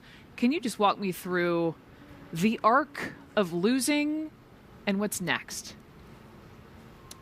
Well, thank you, Brooke. It's a great pleasure to be here, and especially with Kate, whose writing I admire a great deal. Probably what's next is that Hillary Clinton's going to disappear for a while. I think you remember in 2000 when Al Gore also won the popular vote but lost the election. He basically disappeared, grew a beard, went off to think about what he wanted to do next in life. I don't think Hillary Clinton will be growing a beard, of course, but I think she'll also be disappearing for a while and thinking about where she wants to go next with her career. Of course, she is about ready to turn 70, so she will probably maybe not be in politics again as a candidate. And so she'll probably try to find a role for herself. And the question is, what kind of role will she be allowed to have? A lot of times losing presidential candidates because their followers are very disappointed and the party who out of power is anxious to try a new direction and look to somebody else. She may not be able to have much of a voice, even given her special status as a former First Lady and former Secretary of State, but they'll want to go somewhere else. And so it'll be a struggle for Hillary Clinton, I think, to find a forum where she can make her views known and be part of the ongoing dialogue. That's Hillary Clinton. Kate, let me turn to you and ask you about the president-elect and the family who will be right there in just a couple of weeks. You've been in touch with White House staffers. Yeah. What are they saying to you about the Trumps? I reached out to a couple of these staffers, these butlers, maids who I grew to know from my first book, and I think they're generally hopeful that they can work with the new family. There's this intense allegiance to the American presidency and the institution, but there's also some concern. A lot of them are African American and Hispanic, and there is a concern. They think, we'll wait and see how we're treated. There are certain rooms in the White House that you cannot change without getting the curator staff to approve of it. Even on the second and third floors in the family's private residence, including the yellow Oval Room. So, for instance, the idea that Donald Trump could come in and just bling the whole place out, it will look nothing like we know it. That's Can't not do that. possible. They got to get permission. Exactly. But back on your point about some of these staffers around the White House, I mean, do they typically stay through different administrations, or in this case, would he have new staff? No, they typically stay through. The chief usher stays for decades. I mean, they can stay for as long as they're, willing to. And they've been planning for this transition for 18 months. I mean, the chief usher has binders on the two nominees with lists of changes that can be made, lists of staff photos for each staffer, so that the First Lady and the President aren't surprised by someone wandering in their bedrooms. Everything is planned perfectly, and I'm just amazed at the true commitment these people have. They are concerned. When Bush left, they loved Bush HW, and when he left, they got the Republican flu, they called it, because when Clinton came in, some of them called out sick. So they're still human. They have some emotions depending on their allegiance. What about Melania, the soon-to-be First Lady, and where she came from and her upbringing, and the fact that she'll now be in this role of a public servant? Well, I mean, she was raised in Yugoslavia under a dictator, Tito, a communist dictator. She grew up in a modest concrete apartment building, Soviet bloc apartment building. I think it's going to be difficult for her. It was difficult for Michelle Obama at the beginning to find an apolitical issue. We saw her talk about cyberbullying and then getting, pilloried in the press for that. So it's hard for her to pick something that won't make enemies on one side or the other. But she's ultra traditional, and she's the first lady to have posed nude. But yet, I think she'll take us back to more of a 1950s housewife. You do. Yeah. You do. Scott, back to Hillary Clinton. How do you think? What's her mindset tonight, this first full day to perhaps breathe after this whirlwind 2 years for her, but at the same time having the loss sink in? Well, I'm sure she's shattered. I mean, I'm sure she's absolutely devastated by the loss. It's a tremendously emotional experience for losing candidates. They all talk about how all of them go in thinking they're going to win, and Hillary Clinton probably had more reason to think that than most. And then to have your great life's ambition sort of turn to ashes in front of you is a tremendously devastating thing. And that's been true of virtually every losing candidate in history. Henry Clay once said, well, I'd rather be right than be president, but we all know he was fibbing. He would much rather have been president. But you see, again, she was going to need some time to heal, to think about what to do with her life. And I think the most frustrating thing is that here's somebody who's been at the pinnacle of public life, had the attention of all the nation for 18 months, earned the votes of 60 million Americans, and now because of the value we place in America on winning and how disrespectful we are sometimes to people who lose, she's now going to be tuned out. People are not going to care what her opinion is. Again, the party's going to look for a new direction. They've lost. They want to win next time. They didn't win with Hillary Clinton, so they've got to figure out who's the new person, what's the new platform. And so it's going to be difficult to understand. Obviously, Hillary Clinton's a historic figure as the first woman nominee of a major party, but her lingering impact on the political process is going to be harder to ascertain for a few years. My sense is, in looking at this, is we're going to see some realignment of the two parties because Donald Trump has completely changed what it means to be a Republican, and we'll just have to see what Hillary's role is going forward. That is an entire conversation as we look ahead now. Scott Ferris, thank you. Kate Anderson Brower, thank you. Let's move on.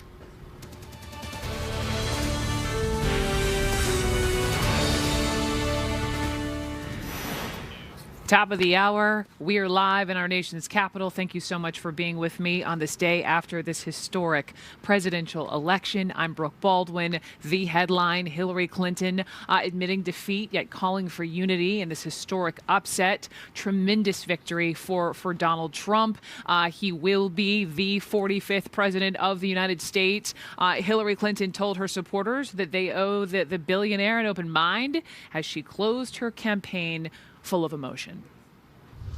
This is not the outcome we wanted or we worked so hard for, and I'm sorry that we did not win this election for the values we share and the vision we hold for our country. Last night, I congratulated Donald Trump and offered to work with him on behalf of our country. I hope that he will be a successful president for all Americans. And to all the women, and especially the young women who put their faith in this campaign and in me, I want you to know that nothing has made me prouder than to be your champion. I know we have still not shattered that highest and hardest glass ceiling, but someday someone will, and hopefully sooner than we might think right now. Let's go now to Joe Johns. He is Clinton's hometown of Chappaqua, New York.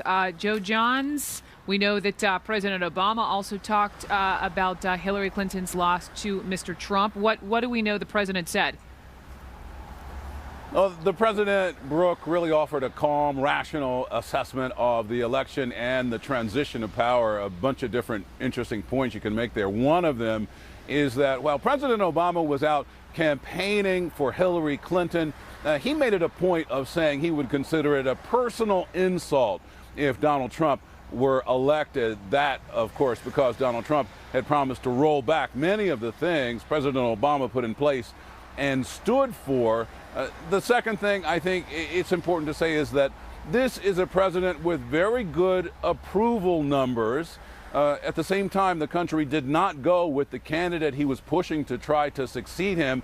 And he's inviting now to the White House a president-elect with extraordinarily high negatives. Despite all of those interesting dynamics, President Obama today saying that he is rooting essentially for the success of the Donald Trump administration. Listen. Sometimes you lose an argument. Sometimes you lose an election. You know, the path that this country has taken has never been a straight line. We zig and zag, and sometimes we move in ways that some people think is forward and others think is moving back. And that's okay. We are in Chappaqua, New York right now, the home of Hillary Clinton, and we haven't seen her here today right outside New York City proper, though she gave the speech down in Midtown. The pool of journalists that has followed Hillary Clinton incessantly over the campaign now disbanded. She still has Secret Service protection and trying to find out what she's doing next. Back to you, Brooke.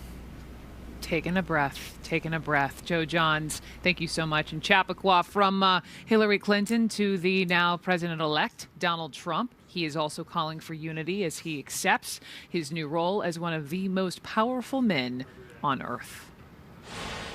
Now it's time for America to bind the wounds of division. Have to get together.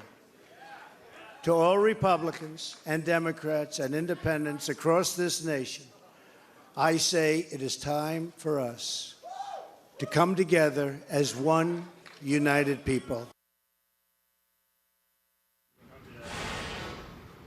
His team is already working on his agenda for his first 100 days in office, and tomorrow he has been invited to meet with President Obama at the White House to work out the transition of power. Let's go now to CNN's MJ Lee, who is outside Trump Tower there in New York. What do we know so far as transition with the president-elect?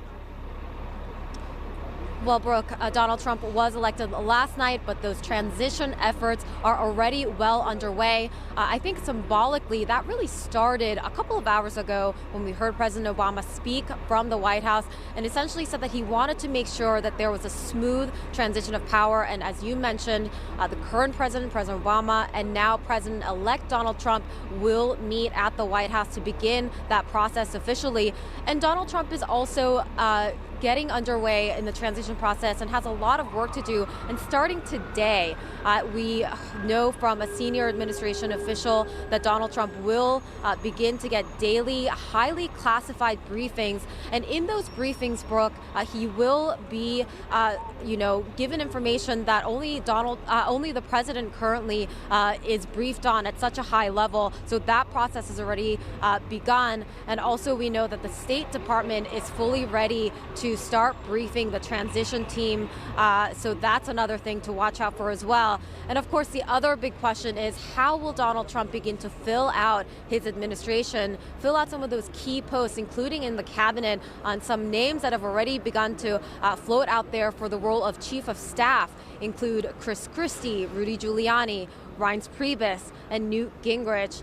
Now, Brooke, before I go, I do want to just quickly set the scene. I am across the street from Trump Tower, and there are road closures all down Fifth Avenue, creating really a bottleneck, and a ton of people still outside taking photos of Trump Tower, this building that has become really an iconic landmark during this election. I can imagine that this sort of a scene is going to be the new normal here as Donald Trump spends the next 2 months beginning his preparations to move to Washington, D.C. Brooke.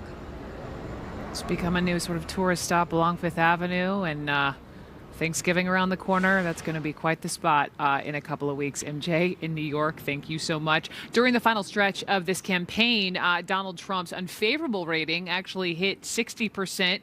Only 8% of voters who said they valued experience supported him over Hillary Clinton. So let's go to David Chalian, our CNN political director, who was up in the wee hours of the morning, who is with us now this afternoon to explain. I mean, we talked about Brexit for so long and how those polls were wrong.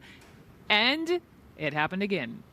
It did, Brooke. Let's take a look at how Donald Trump did it. Remember, we talked a lot about that blue wall in the upper Midwest, the Rust Belt here, Wisconsin, Michigan, Pennsylvania. Michigan still has some vote counting to do there, but at least 2 of those 3 are definitively going to Donald Trump. This is now a red wall through the Rust Belt. That is how Donald Trump did it. And take a look here at some of the key exit poll findings. You mentioned his unfavorability rating. There was great concern among the voters about his qualifications, his temperament, as you said, his favorability rating, but other items trumped those items, pardon the pun. Let's first look at top quality that voters were looking for in the candidate was can bring about change. And Donald Trump won those voters looking for change 83% to 14%. This was 39% of the electorate. The next quality we looked at was sort of those voters who said they were dissatisfied or angry at the federal government, Brooke. This was 69% of the electorate. Donald Trump won them by 22 points, 58% to Clinton's 36%. Let's keep looking at these other Rust Belt issues like trade.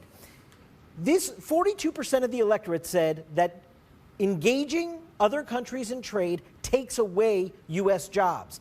Donald Trump talked about it all the time on the trail, Brooke, and he won those voters by 34 points, 65 to 31. And finally, white voters without a college degree. Non-college white voters went for Donald Trump 67% to 28%. That is a 39-point gap. 4 years ago, Mitt Romney won these voters against Barack Obama by 26 points. So he expanded his significant lead with this huge swath of the electorate. Brooke? All right, David Chalian, thank you. This historic election, it's an upset. It's thrilling for a lot of you, devastating for some. It's turned the polling industry on its head, with a lot of pollsters asking, how the heck did they get it so wrong? Nearly every survey predicted a Clinton victory. Donald Trump's campaign CEO, Steve Bannon, today explained the factor he thinks Trump tapped into and that so many others underestimated is this. I think that my analogy to the British exit, to the Brexit movement, was really what the exit poll showed about people's desire for change, right, and desire for real change, just not the type of change that gets talked about on cable TV. So that's when I felt that, well, if this is correct, if these is correct, you'll see it start to roll across what we called the core 4, which is the 4 we felt we had to win, to give ourselves multiple paths to victory, which was Florida, North Carolina, Ohio, and Iowa. We always felt that Pennsylvania, Ohio, Michigan, Wisconsin, places like that would always be in play because of this populist message.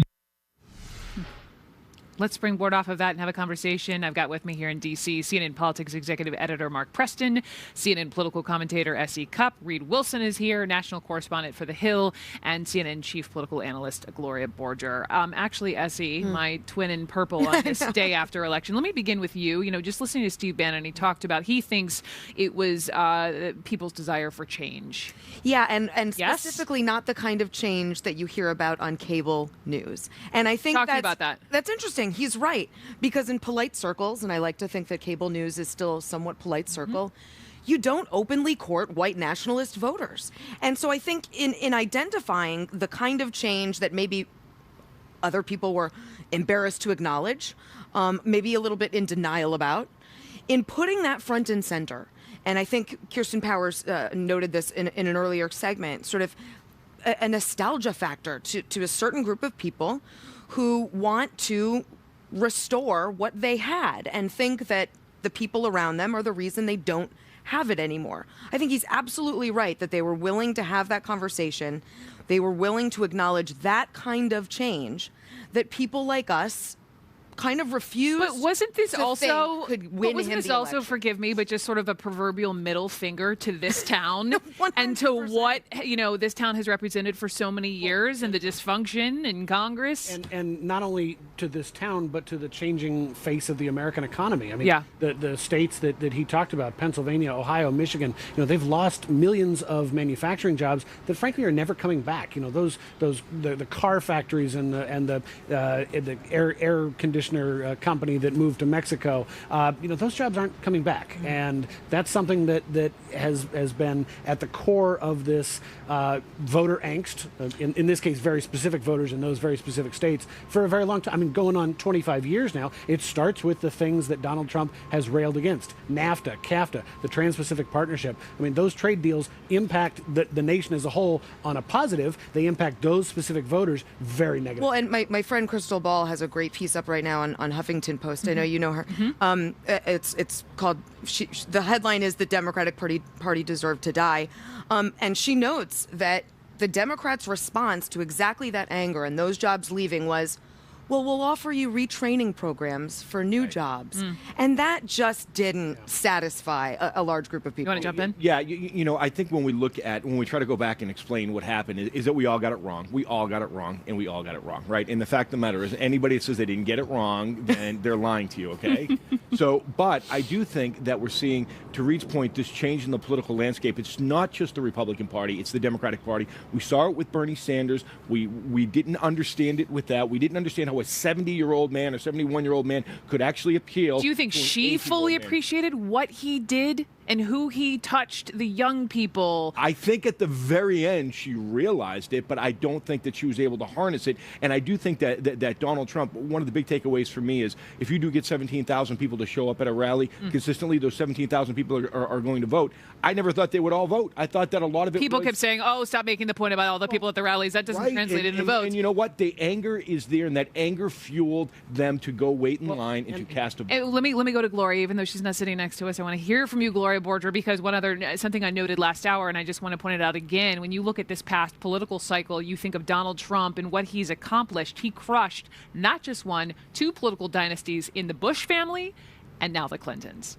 Yeah, and he knocked down a big blue wall. He crushed not only those political dynasties, but he crushed the political establishment completely, some of whom he has to work with in the Congress. And by the way, most of them will be lining up at his door to work with him because he won, and a lot of them came in on his coattails now. So we're going to have this strange marriage of people who didn't want Donald Trump to be president in the Republican Party, and now discover that they have to work with him because they understand the chord that he struck. You know, he ripped the Band-Aid off politics in this country, and what he exposed was this deep anxiety that Mark was talking about. And another thing I want to point out, I got these numbers today, that Democratic participation in presidential elections has gone down over the last few cycles, from 69 million to 66 to 60 million. And Republican participation has remained the same.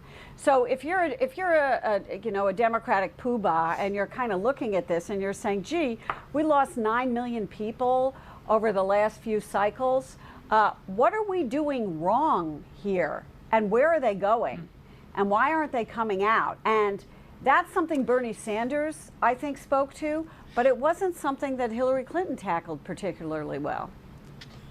Well, I mean, now it's not just a Republican who will be in the White House. It is a Republican, a majority across the board, Congress and this House right here on Pennsylvania Avenue. Do you think, if Speaker Ryan was like on his hands and knees for how many months, this is his dream scenario, is it not? Well, this is not his dream candidate, but this is definitely his dream scenario. Of course. I mean, you can't understate how extraordinary this wave was. And I think in part, it's for all of the things that we've talked about, the economic factors, but it's also that Hillary Clinton was a singularly terrible candidate, and not like secretly.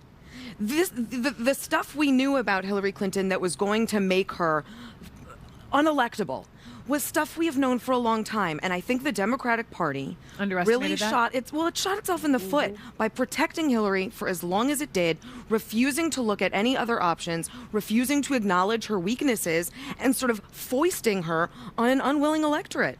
You don't think she was self-foisted? You don't think she wanted that? Oh, she absolutely You're just saying the Democratic Party should have offered up. Absolutely protected and insulated, and yeah, there's no doubt about that. Two things about going forward, right? Yeah. policy-wise, the Supreme Court. The Republican Party 24 hours ago was saying to themselves, oh my God, we've lost the Supreme Court. Well, guess what? They just got the Supreme Court back. Right. The second thing is, the Democratic National Committee, there is no leader of the Democratic Party right now. That means the grassroots are going to take back that. And guess what? Donald Trump is going to take over the RNC. You know what that means? That means he's going to help shape the National Party and push it back into the grassroots. So the idea that this is going to be this wall between the establishment here in Washington, D.C. and the grassroots is probably going to be broken down. Today, everyone's sort of bleary-eyed. It's almost like some people are celebrating a wedding. For others, it's like a funeral. Walk us through this. Final thoughts, Reed. I think if you delve deeper into the numbers, as he mentioned, this is the Republican wave was bigger not only at the federal level but also at the state level. Consider the fact that states like Kentucky and Iowa are now totally controlled by Republicans. Democratic state executive office holders lost across the country. This is a huge deal. And by the way, I think it's a dream scenario for Paul Ryan and Mitch McConnell because Donald Trump comes into the White House with just a very few number of key policy priorities: repeal Obamacare, build a wall with Mexico. And when you don't have that much on your plate, that means that the power to drive the agenda shifts to the other side of Pennsylvania Avenue. I think Mitch McConnell and Paul Ryan have a lot more to say about the future of the Republican agenda than maybe they would under pretty much any other Republican president. Gloria, final question. I'm going to say, go ahead. No, I just wanted to ask what you would think. I mean, Hillary Clinton, other than taking a very long, deep sigh, breath, maybe a good cry, what is next for her? It's really hard to say. I think clearly now, there was talk if she was getting elected of closing the Clinton Foundation. It seems to me that probably won't happen right now. And I think that she's got to rethink everything. After you've spent, 30 years in public life, and suddenly you're not in public life, and you have a loss that people think you should have won, you have to reevaluate. What was so striking to me about Hillary Clinton, and Dana Bash and I were talking about it earlier with our chief digital editor here in D.C., Rachel Smolkin, we were talking about the fact that the first thing Hillary Clinton said today was, "I'm sorry," which women always say the first thing she did. when they do something wrong, right? When we lose. And it was sort of striking to us to hear that from Hillary Clinton, because you could see that she was taking the burden on herself, and that she felt that she had disappointed all these people, particularly women, who supported her and had worked with her for decades. So I don't think she's going to rush into doing something completely different. I do think she has to kind of reevaluate where she is in public life and in private life. Okay, very quickly. Just very quickly, we talk about dynasties at the top. Let's close it with this. Chelsea Clinton, we saw on stage. There's rumored that she's going to be running at some point in the future. And George P. Bush, who was one of the Bushes who actually got behind Donald Trump. Wow. In Texas. Boof. Mark Preston, thank you. Thank you all so much for throwing that down. Coming up here, one of Trump's biggest supporters was on this show, looked directly at that camera and told off the Republicans who wouldn't support Trump, saying, "Shame on you, you signed a pledge." What is he saying now? Senator Rick Santorum joining me live. Also ahead, Russia's Vladimir Putin with a very interesting message for Trump after months and months of accusations. The two were very cozy. And Democrats. Mark Preston mentioned this with a couple of names, perhaps already looking ahead to, say, 2020. Who is the party's rising star now? And how deep is their bench in a world post-Clinton? Marinade. I'm Brooke Baldwin. We're in D.C. We'll be right back.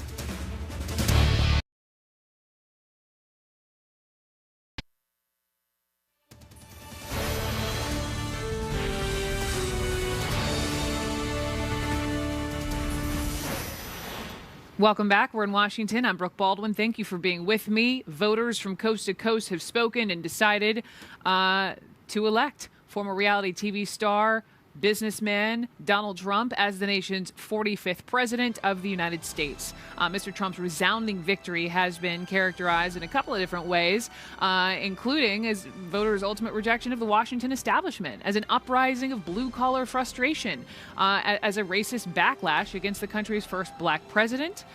So say some. So what really led to this political newcomer's historic victory? Let's go to Miguel Marquez in the great state of Pennsylvania, one of the mega states that Donald Trump won. What have voters been telling you?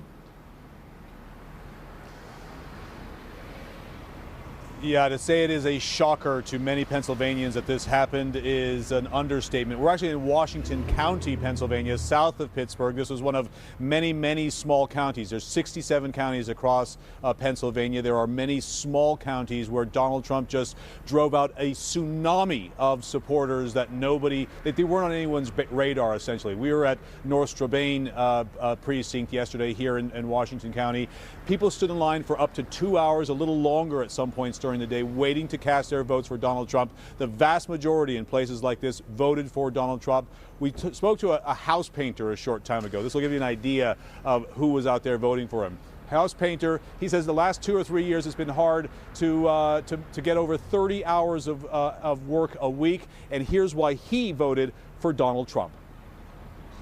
I mean, you have heard Donald Trump say a lot of wild things, a lot of things that clearly aren't true. How is he different? He's not a politician.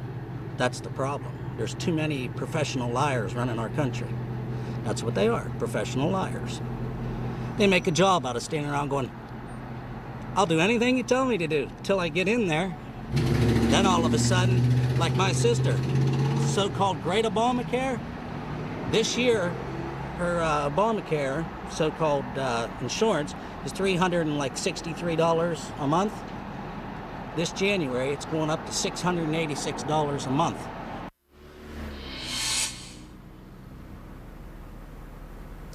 That sense that this was not a normal politician, that this was somebody who could sort of shake the tree and make all of the nuts and the squirrels fall out and change things up in Washington and get rid of all of the politicians there.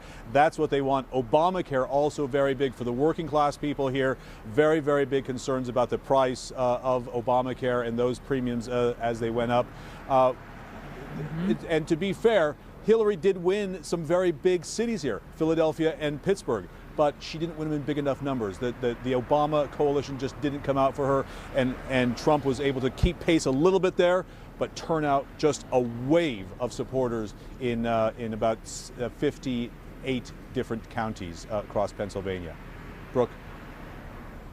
Thank you so much for talking to that voter. I mean, these are the folks who came together and elected now Donald Trump as the 45th president of the United States. Miguel, thank you. Joining me now, speaking of Pennsylvania, former Pennsylvania senator, former Republican presidential candidate Rick Santorum. Nice to see you back. Congratulations. Thank you. Did you sleep? Not very much. Not very much. But I'm very happy not to sleep. I want to talk to you because I was seeing you nod out of the corner of my eye, sort of listening to that voter and that conversation that Miguel had. But first out, I mean, you went toe-to-toe with now President-elect Donald Trump. Yes, I know you wanted him to win, but did you anticipate this big of a win? Truth. Yeah, I really thought that, I mean, I gave a speech 2 years ago at the RNC saying that the way to win the presidency is that we have to change the map. We can't keep trying to chase after Colorado, New Mexico, or New Hampshire. Those states are changing. They're not changing toward the Republican Party demographically and culturally. The places that look most like what Ronald Reagan won in 1980 are Pennsylvania, Michigan, Wisconsin, Indiana, Ohio. But you said you needed to do it, but he actually did. No, I mean, I tried to do it, but I didn't. I mean, I failed. I mean, I admit I failed. I mean, I wrote a book 2 years ago called Blue Collar Conservative, trying to chart the path for the Republican Party, saying this is what I learned from my 2012 campaign. Here's the path. We don't need any more Bain Capital guys running for president. We don't need any rich oil guys. You heard the voters say professional liars. Right. Don't underestimate how much Obamacare hurt President Obama in Pennsylvania. Almost a 50% increase in premiums. It was the great lie. You can keep your doctor, you can keep your policy. Donald Trump pointed it out over and over these last couple of weeks. It undermined the credibility of President Obama and therefore Hillary Clinton. But it kept with the same thing, which is these people who are out there working hard, haven't had a raise in 20 years. Wages in this country have gone up over the last 20 years less than any other 20-year period in American history. Median income is not going up. And they look at real estate prices going up, stock prices going up, Guys are doing great. They're out there telling them how great they're doing. And then they're trying to tell them, you'll do okay. It'll be okay. We'll give you some more government benefits. They don't want government benefits. They want to go out and work. They want good manufacturing jobs. They want good service jobs. They want good pay increases that are not driven by government, but driven by the fact that they're earning it. And Donald Trump talked about that. He also talked about the importance of immigration, not flooding millions of more people in this country to compete for those jobs, that lower prices on those jobs. And he also talks about trade deals. And in my area of the country, Western Pennsylvania, North Strabane Township, we lost thousands and thousands of jobs. The quality of life for millions of middle-income Americans declined after the manufacturing sector of this economy took a beating, and it hasn't recovered since. And they were looking for someone who shared their pain, and Donald Trump did. Donald Trump was the guy. What about last time you were on my show, you were saying, shame on you, Governor Kasich, shame on you, Bush. I mentioned him too. You did. Well, now we know that Bush 43 called up, actually not just Hillary Clinton, but President-elect Trump. We know John Kasich has tweeted congratulations. Mitt Romney, congratulations. These are olive branches now, Senator, that are being extended. Would you accept them? Oh, absolutely. No, and I don't. You saw last night. Donald Trump's going to accept them. He's a practical for now guy. Or for good. He's a practical guy. He wants to succeed. He doesn't want to be a loser, right? That's the last thing Donald Trump wants to be, is a loser. And he's won everything. He's won the primary. He's won the general. Now he's got to win here, right? He's got to govern. And you can't govern if your party's divided. You can't govern if there's people sniping at you from But I think that's part of the big question sort of hanging over, like these clouds in Washington hanging over Americans as they're working through their day, is how will he govern? Because let me just paint this for you. This is what people are saying. You had candidate Trump, who was lock her up, special prosecutor, Hillary Clinton's going to jail, I'm building a wall. But then you had President-elect Trump last night, who graciously stood in front of that crowd and said he owes a huge debt of gratitude to Hillary Clinton. Which will it be? Donald Trump. Did I stump you? No. Donald Trump is someone, if you look at his business acumen, he looks at a market, assesses the market, and says, what product can I sell into that market and be successful? Now, he did that in the primary, changed a little bit in the general, toned it down when he had to tone it down the last 3 weeks. If he'd have run the last 3 months like the last 3 weeks, probably would have won by a bigger margin. But he figured out what he could do, what worked, and he stuck with it. And I think he's going to do the same thing here. Is he going to have bumps? Of course he's going to have bumps. Every president has bumps in the road.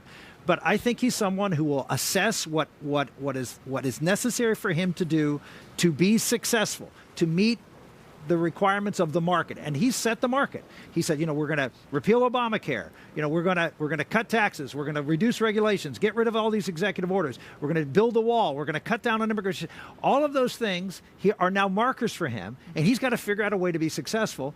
And I think on a lot of those things, he's going to get bipartisan support. I have no doubt he's going to get if he lays it out as a platform to help working men and women in this country. How many Democrats are going to step up and say, no, I don't want to do that?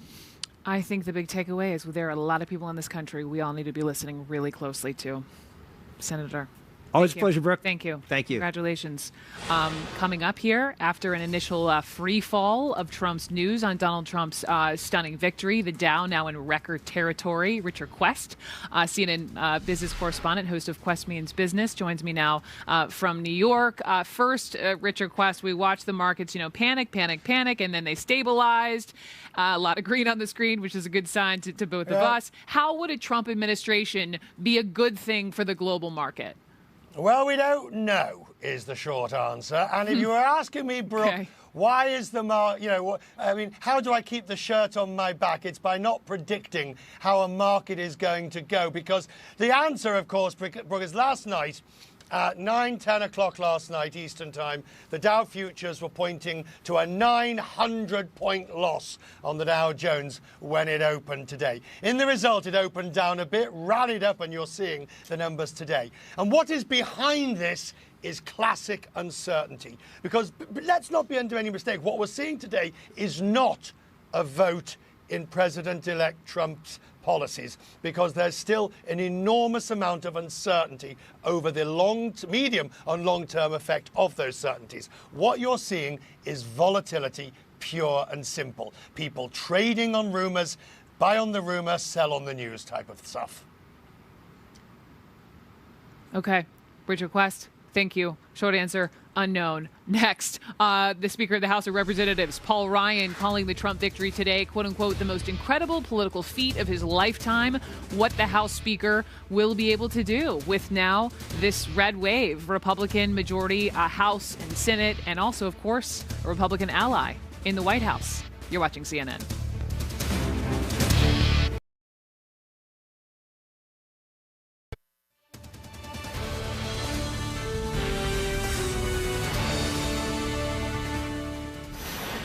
When Donald Trump takes office here, building just over my right shoulder in January, Republicans will control both houses of Congress. House Speaker Paul Ryan often distanced, easy for me to say, himself from Mr. Trump during his campaign. But now Speaker Ryan is thrilled, obviously, about the down-ballot victories that followed in Trump's wake. Donald Trump heard a voice out in this country that no one else heard. He connected in ways with people no one else did. He turned politics on its head. And now, Donald Trump will lead a unified Republican government. Let's talk more about a more unified Republican government would look like. Joining me now, CNN legal analyst and Supreme Court biographer Joan Biskupic. Also here, Bakari Sellers, a Clinton supporter, former member of the South Carolina House. Kayleigh McEnany is a Donald Trump supporter, and Amanda Carpenter, the former communications director for Senator Ted Cruz. So wonderful to have all of y'all on. Congratulations. Thank I am you. sorry. I don't know what to say to you. Buckle up. Joan, let me begin with you. The Supreme Court is a huge piece of this conversation now that we have a Republican-controlled Congress and President-elect in the White House. We know that Mr. Trump had once upon a time released this list of potential justices. Can you remind us who they are and their backgrounds? Sure, I can. And I can also tell you that it's a real free-for-all now, not just with those 21 names, but probably pressure for other people. You're right, Brooke. He, in 2 batches, suggested that there were 21 individuals he was looking at. They were people distinctly from beyond the Beltway. For example, Judge William Pryor of Alabama, Judge Thomas Lee of Utah, people who have respected conservative backgrounds, but who are not the sort of leading lights of the conservative movement, such as Paul Clement, the former U.S. Solicitor General, or Brett Kavanaugh, George W. Bush appointee here on the D.C. Circuit Court of Appeals. And I think for sure there's going to be a lot of individual pressure related to certain ones of those nominees, but also to go beyond the list, because this is essentially a once-in-a-lifetime opportunity. We don't know how many appointments he's going to get. The last Republican appointee came on in 2006. That was Samuel Alito. And my experience with these, Brooke, is that there's just a lot of competing interests intra-party. So he'll hear from conservatives who want individuals on that list, you know, some of the state court judges or the federal court judges, but he's also going to hear from people who think go with a real power hitter who would be like Justice Scalia himself. So I think he'll hear from people with the Federalist Society. He'll probably hear from Senate Majority Mitch McConnell, who engineered this moment by stalling on Merrick Garland. And I think that there are some on the list who have good chances. For example, Judge Thomas Lee. Let me jump in, Joan, because Utah. let me Sure. interrupt you and just quickly ask. And I think I know what your answer is going to be. But President Obama's pick of Judge Merrick Garland, is that a bye-bye, go back to private life kind of situation? Yes, you think? Yes. Go back to the federal court, of the appeals court right there in D.C. Yeah, no way, no how. Okay. Amanda, to you, to my. Ted Cruz. I look at you and I think Ted Cruz. He tweeted essentially that Trump has made big promises to the Republican Party. Will he deliver? Mm-hmm. What do you think? Well, there's 2 discussions actually happening right now among Republicans that make me wonder. Mitch McConnell is now saying that they're not going to keep the promise to incorporate term limits into Republican, what they're going to do as agenda item. That was something that Donald Trump campaigned on. That's not really happening. But to the question of the court, I'm very interested. There's Republicans talking about eliminating the legislative filibuster, the 60-vote threshold needed in the Senate to pass legislation. If you remember, Senate Majority Leader Democrat Harry Reid was the first to press the nuclear option on judges to ram Democratic judges through. That opened the Pandora's box to Republicans thinking about what they would do once they got into power. So now they're openly considering ways to jam through legislation through the Senate just as fast as it can pass in the House. And so this is really a question for, will the Republican Congress be a rubber stamp for Donald Trump, or are they going to be committed to constitutional conservative? These two things aren't compatible. It's going to be a very robust discussion. You mentioned Senate Majority Leader Mitch McConnell on term limits, and you're absolutely right. That's what our reporting is. But he was also asked about Obamacare and Trump's promise on day one to repeal and replace. Here's what he said about that. It's a pretty high item on our agenda, as you know. And I would be shocked if we didn't move forward to keep our commitment to the American people. It was the single worst piece of legislation among many bad pieces of legislation passed in the first 2 years of the Obama presidency. The sooner we can go in a different direction, the better. So, Kayleigh, on that, let's just throw out, what he really ran on and won on was this promise to repeal and replace Obamacare. It was also appointing a special prosecutor to investigate Hillary Clinton, and it was building the wall. If you had to do a 1, 2, and 3 of order of priority for Mr. Trump, what do you think it would be? Oh, there's so much that's going to be done. On day one, he actually doesn't need Congress to renegotiate NAFTA, for instance. So I think trade is going to be top of his agenda because he can do that on his own. I think repealing and replacing Obamacare, absolutely, especially given that Speaker Ryan has a very good plan out there that would help keep some of the good parts we've seen, like people who have pre-existing conditions still being able to get care. So I think there will be work with Paul Ryan on there. But there's going to be so much. And I think agenda item number 1 needs to be ethics reforms, because we've seen it in both parties that have abused power in the city. Donald Trump was a man of the people. He's bringing the city back to the people. And agenda item number 1, I think, is ethics reforms, not allowing lobbyists to lobby our senators on behalf of foreign governments. Really quickly on that, the best way to sell the Republican Congress and to promote unity, sell it as a tax bill. We are going to clean up corruption in D.C. through simple, easy tax reform. It'd be a home run. It would bring Republicans home in a happy, pleasant way. Okay, let me turn to the Democrat. How you doing? How you doing? You okay? I'm good. The sun right? came up. Okay. What sort of roles do you see? I mean, it is a red Congress. It is a red White House. What roles do you think would this be crazy to think that Mr. Trump would reach out to Senator Bernie Sanders because there are some overlaps? No, I mean, I don't. I think that Donald Trump's largest burden that he has is unifying the country. I also think that's one that he's going to ignore because he showed us yesterday that you could be divisive and still win. So I don't think that's a necessity for him. So I don't see any outreach. I don't see any need or any reason for him to stretch. He just won. Give him a minute, maybe. Yeah, okay. I breathed. I gave him a minute. So I just don't anticipate that happening. That would be something totally different from the Donald Trump that we saw. Okay. When you wake up this morning, if you are an immigrant, if you are an Arab American, if you're of Hispanic origin or descent, if you're African American, if you're a young woman, it's a really, really tough day. It's devastating. And to kind of put this in a bow, when you think about some of the things that we are going to lose, when you think about the Supreme Court and you think about Citizens United and the big money in the politics, how that is going to stay in place. When you think about this is the first election we've had without the Voting Rights Act and how we will not get those things that we re-implemented. When you think about some of the environmental changes, I mean, climate change is a hoax perpetrated by the Chinese, or even for women around this country, when you think about Roe v. Wade, we are literally 2 or 3 justices away from Roe v. Wade no longer being the law of the land. So it's a devastating day, and Donald Trump has a burden to unify the country. It's a burden I believe he'll ignore because yesterday, it was a tough day. But the first sentences out of his speech were those of unity. He praised Hillary Clinton. He said he wanted to unify this country. He did. To President Obama's credit today, he said, give him a chance. This guy has a mandate to lead, and Hillary Clinton gave a very graceful concession speech. I was very impressed by that, and I think he's got to be given a chance because I do know he wants to be a governor for all the people. Okay. Excuse me, a president for all the people. President.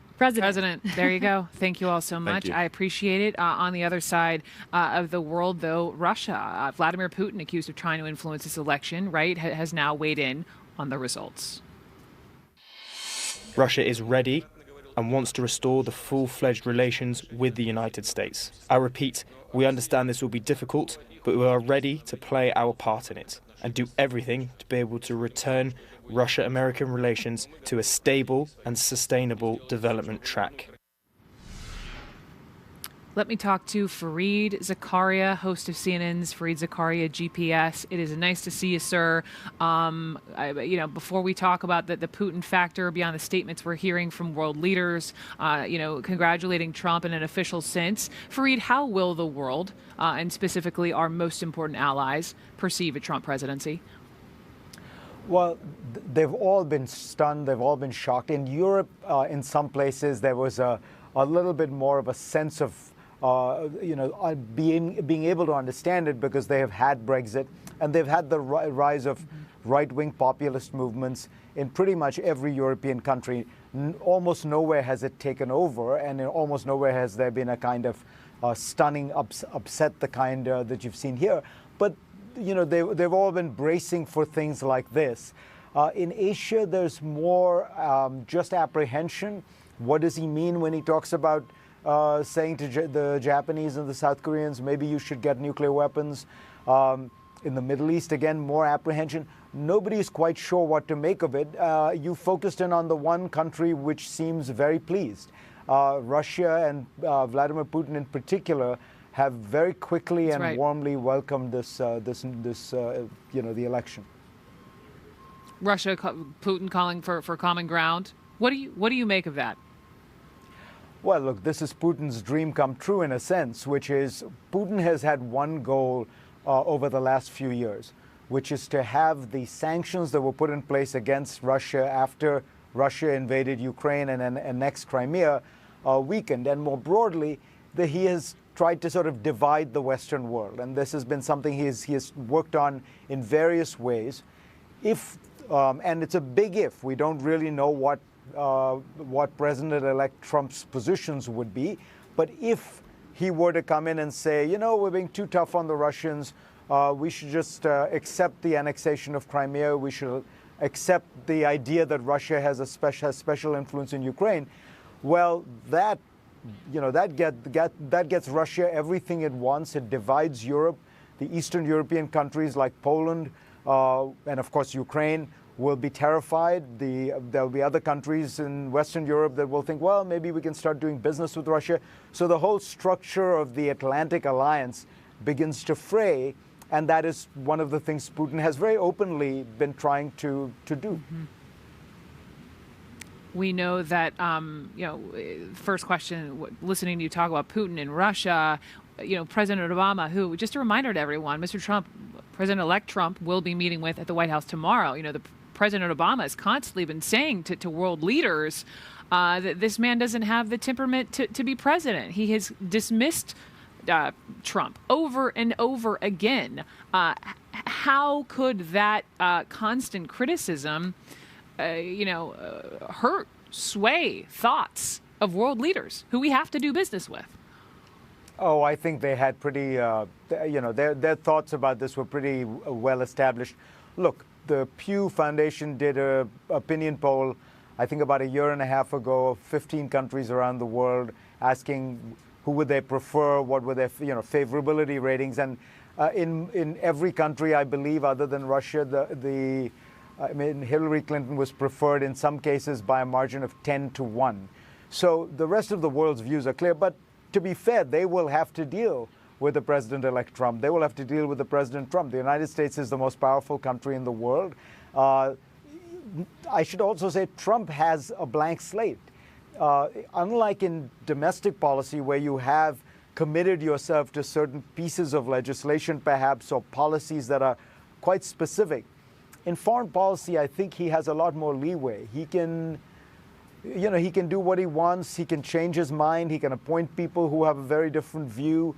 And so I think people around the world would be very pleasantly surprised if they found in Trump somebody who was more engaged, more willing to be an internationalist, more willing to understand their concerns and their problems as well. He said last night, I will try to treat everyone fairly. I think if he, again, lives up to that, every president has always put America first. I don't think that he would be unusual in that regard. But most people around the world, most leaders around the world are very apprehensive. He could easily change that, but they are very apprehensive.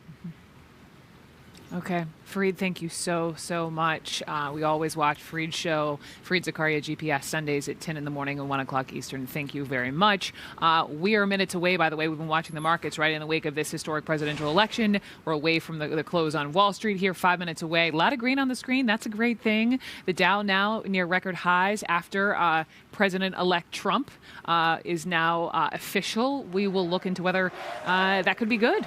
This announcement, this win, could be good for your 401k. Also ahead, Mr. Trump is now the first president ever elected who has never served the country, either in the military or some form of government office. Presidential historian Doris Kearns Goodwin joins CNN Live to discuss this extraordinary upset.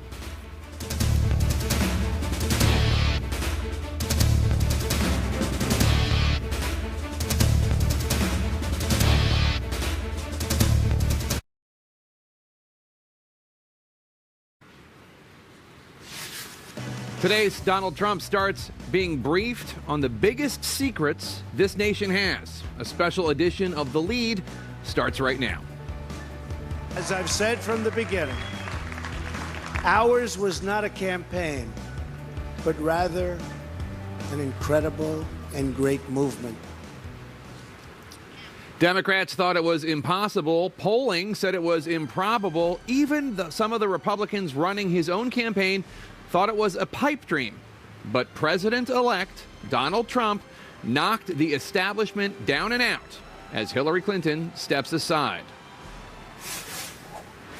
Donald Trump is going to be our president. We owe him an open mind and the chance to lead.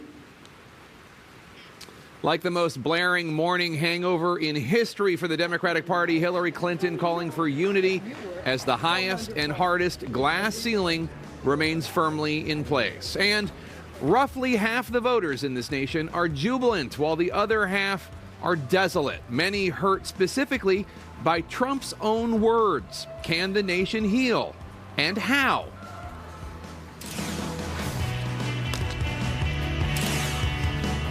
Welcome to our viewers here in the United States and around the world. I'm Jake Tapper. President-elect Trump is about to move into the House behind me for any number of reasons, including specific policy proposals, promises that his voters expect he will implement. Just some of Trump's promises: repeal and replace Obamacare, build a wall along the southern border with Mexico and get Mexico to pay for said wall, deport all 11 to 12 million undocumented immigrants in this country, including children, appoint a special prosecutor to investigate and potentially jail Hillary Clinton, temporarily ban Muslims and immigrants from terror-prone nations from coming into the United States, throw out NAFTA, the North American Free Trade Agreement, and scrap the TPP, the Trans-Pacific Partnership, two trade deals that shape what our economy looks like, plus impose tariffs on Chinese and Mexican goods unless those countries give the U.S. more favorable terms. Mr. Trump also vowed to cut taxes, withdraw from any agreement to try to curtail climate change, tear up the Iran deal, renegotiate NATO, fix infrastructure in the U.S., and to curtail the freedom of the press by changing libel laws. All of this and more, Mr. Trump said, would make America great again.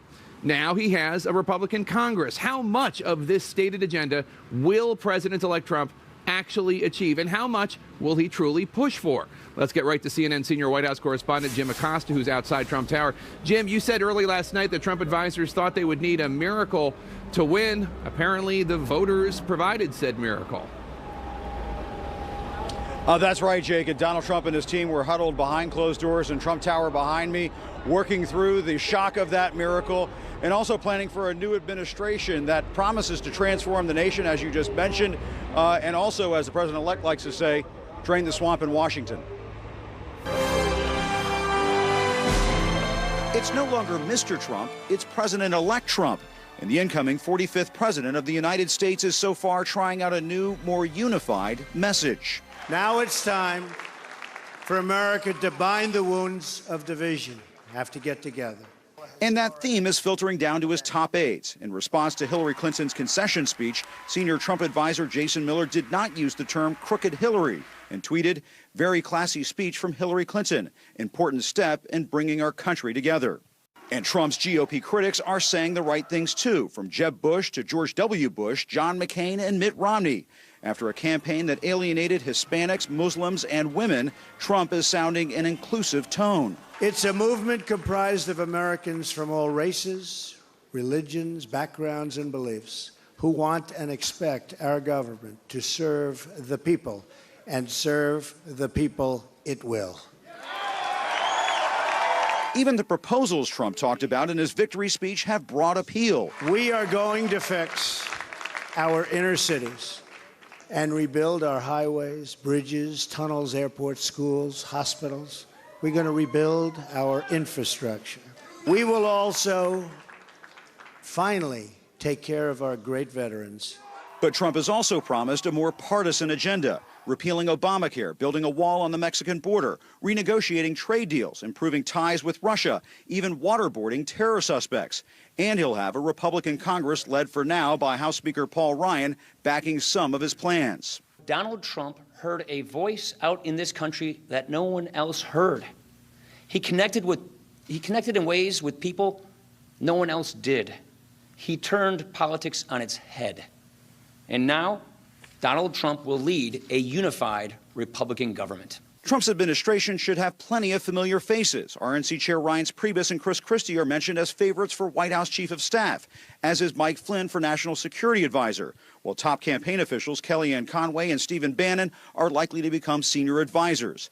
And sources say Trump's cabinet could feature Newt Gingrich, Bob Corker, Jeff Sessions, and Rudy Giuliani in powerful positions. He went way out to make sure everybody heard him loudly and clearly that he will be the president for all Americans. These potential new members of the Trump administration say Americans need to give the man they know intimately a chance. He is a reflective person. He isn't a bombastic guy that the media tries to portray. He is a gracious, personable guy that has a lot of qualities that makes him very endearing. He wants to be a great president, and he will be.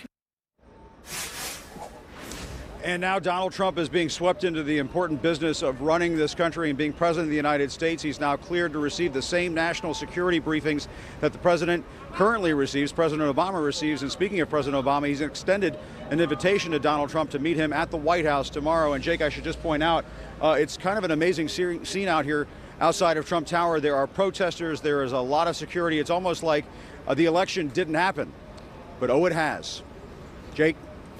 It has indeed. Jim Acosta, thank you so much. Joining me now, the newly reelected Republican senator from Ohio, Rob Portman. Senator, congratulations on your big night. Thank you, Jake. Great to be on with you again. So I outlined Trump's stated policy pledges that he made during the campaign, just a few of them to refresh your memory: building a wall along the southern border Mexico pays for, deporting all undocumented immigrants, appointing a special prosecutor to investigate Hillary Clinton, temporarily banning Muslims and immigrants from terror-prone nations from coming into the U.S. Are any of those proposals that you would get on board with? Well, Jake, even though you're the most fair and balanced guy I know, you missed some of them that I think you can find a lot of common ground. One would be tax reform that he's talked about a lot, and I've talked to him about it personally, and as you know, I've taken the lead on that. We need it desperately because jobs and companies are going overseas and investments not coming back here. So it's a huge opportunity, $2.5 trillion locked up overseas, much of which could come back if we have the right policies. And then infrastructure you did talk about earlier. That's one where I think we can find common ground. And certainly with regard to health care, I don't know anyone who believes that health care costs at the current rate, the skyrocketing premiums, but also deductibles, is sustainable. So I think there's an opportunity here for us to get some things done. One of the reasons that he was able to win the state of Ohio by such a significant margin is because of so many mainly white working class voters in parts of your state and Michigan and Pennsylvania, feeling as though elites in Washington have sent their jobs overseas with these trade deals that have benefited corporations and Wall Street and hurt them. Do you agree with his basic construct of that these trade deals are the reason why some of these parts of the country are in such bad straits? Well, I think we should be tougher on trade enforcement. As you know, I've taken a lead on that. I just won by 21 points in Ohio, 15 points ahead of Mr. Trump, in part because I've actually accomplished things that help our steel workers, paper workers, tire workers in Ohio. And that's to go after these countries that send their products here illegally because they dump it below their cost or they subsidize it. I've also taken a lead on this currency manipulation issue that he's talked about a lot. So, yeah, I do think people want to have a fair shake, and I think that's understandable. And people are smart. They look at what's happened. So it's not just the trade agreements. We only have trade agreements with 10% of the world. And we actually send most of our exports from Ohio, 60% to that 10%. That's not really the issue as much as it is the fact that trade is not on a level playing field now. And I think people want to see that trade enforcement. And I think that's one reason he won Michigan and Ohio, certainly. And I think that's something he can deliver on, because I do think there are a lot of members of Congress that would like to see a more level playing field. Expanding exports, yes, that's a good thing, but also ensuring that we're cracking down on unfair trade coming our way. CNN senior international correspondent Clarissa Ward is in Moscow, Russia right now, gauging reaction to President-elect Trump. Officially in Russia, the Kremlin and President Putin issued a polite congratulations. Privately, we're told, officials are delighted, one politician even popping open a bottle of champagne. There was a round of applause in the Duma, the parliament. Does that concern you at all, or do you agree that the United States and Russia should be closer allies? Well, it would be great to be closer allies. It would be important, for global peace. But I think we need to be careful with regard to some of the specific policies. As you know, I've taken a role on this Eastern European issue of pushing back against Russia, not just Crimea, but also what they're doing on the eastern border of Ukraine. And I think the sanctions are appropriate. So, yes, of course, we want a better relationship with Russia, with China, with other countries around the world. And there's an opportunity here. This could be a fresh start. Does that sound familiar? But we got to be sure that it's based on the right kinds of policies and that it's in our national security interests. After that Access Hollywood tape came out, you said that you were not going to vote for Mr. Trump. You were going to write in Mike Pence. I'm assuming that you did that. What do you want to see from President-elect Trump going forward so that he can unite the country and bring senators like you and Democrats who have been offended by things he said into some sort of unity, into a moment where the country comes together? Yeah, it's not about me or even my colleagues. It's about the American people. What I want to see is what I saw last night. I thought he gave a terrific speech because he talked about the fact that we need to come together to solve problems. And he said he's going to reach out to every American. In fact, he said, for those who haven't voted for me, I want your guidance. I want your ideas. I like that. I also thought that Hillary Clinton's comments were very hopeful when she talked about keeping an open mind. This is a fresh start. And then President Obama also, as you know, spoke this afternoon and set pretty much the same tone with his remarks. So I think there's an opportunity now, Jake. And look, I think it's in everybody's interest because it's the right thing to do. But I also think it's what the American people want. I mean, our campaign was premised on the legislation that I'd actually gotten passed that's helping Ohio workers, helping Ohio families right now. That's what they wanted to hear about. They didn't want to hear a bunch of political talk. They wanted to know, what have you done for me and what's your vision going forward? And so I'm hopeful that Democrats, Republicans, and alike will understand that this is the right thing to do and it's not bad politics, and let's figure out a way to find common ground going forward. I know that voters don't want a replay of the last 4 or 8 years. Senator Rob Portman of Ohio, thank you and congratulations again, sir. Thanks, Jake. Always great to be on with you. Keep an open mind and give Trump a chance. That from Hillary Clinton as she bowed out of a brutal 15-month race. The concession and her call for unity next.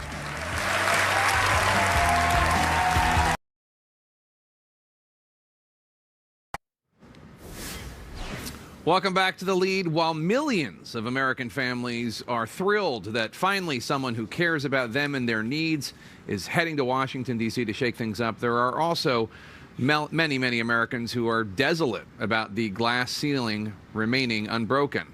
A lot of little girls and boys swallowed tears with their orange juice this morning. Hillary Clinton came the closest any woman ever has to becoming an American president, but after an extraordinary campaign cycle, yesterday the former First Lady, New York Senator, and U.S. Secretary of State fell short. And while Clinton put off her concession speech for several hours overnight, when she did speak today, she apologized to her supporters and urged the country to give President-elect Trump an open mind and a chance. CNN senior political correspondent Brianna Keilar joins me now. Brianna, the Clinton camp went into election night firmly expecting a win. They sure did, Jake, and they ended the night, you can only describe it as crestfallen, and many of them in tears today, audible sobs as Hillary Clinton gave her concession speech in New York. Hillary Clinton ending her run, shocked, saddened, and gracious. We must accept this result and then look to the future. Donald Trump is going to be our president. We owe him an open mind and the chance to lead. Apologizing to those who worked on her campaign. This is not the outcome we wanted or we worked so hard for, and I'm sorry that we did not win this election for the values we share and the vision we hold for our country. With a nod to young supporters and to women. Especially the young women who put their faith in this campaign and in me. I want you to know that nothing has made me prouder than to be your champion. As polls closed Tuesday night, cheer gave way to concern, then disbelief and tears at Clinton's election night party. Battleground Florida, where the campaign was confident about victory, going red. North Carolina doing the same. Then the blue firewall went up in flames. Trump scooping up reliably Democratic Wisconsin, surging in Michigan, still too close to call, and Pennsylvania, where Clinton consistently led in the polls, ending her hopes as it turned red. Gathered beneath the glass ceiling of the Javits Center, her supporters expected a triumphant sequel of her 2008 concession speech. Although we weren't able to shatter that highest, hardest glass ceiling this time, thanks to you, it's got about 18 million cracks in it. Instead, workers emptied confetti cannons of unused metallic confetti meant to imitate shattered glass. Clinton falling short of her goal. I know we have still not shattered that highest and hardest glass ceiling, but someday someone will, and hopefully sooner than we might think right now. In the end, the polls were wrong, almost all of them, and Clinton irreparably damaged by her own deeds, including the use of a private email address and server while Secretary of State. The server will remain private.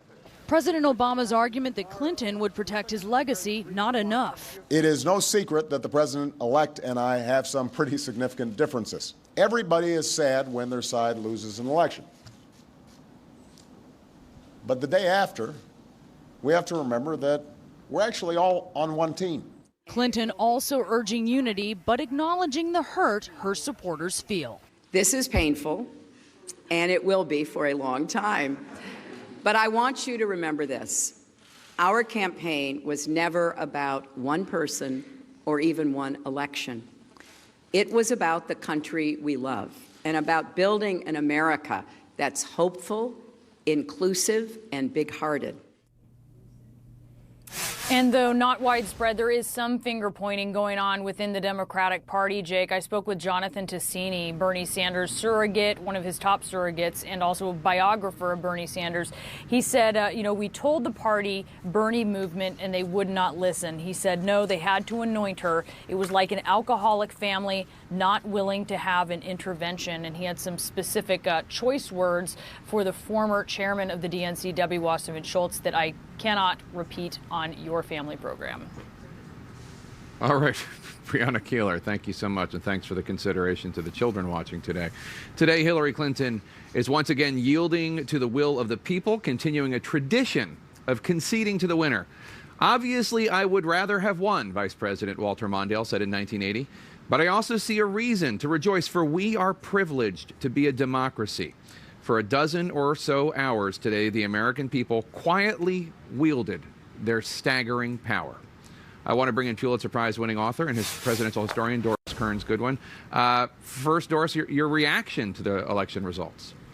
Well, it obviously surprised me like it did everybody else. And I think what's been hopeful about today is just listening to the speeches last night of Trump and then Obama and Hillary, a classiness of accepting this peaceful transition of power in a way that we might have worried about before this election would have happened.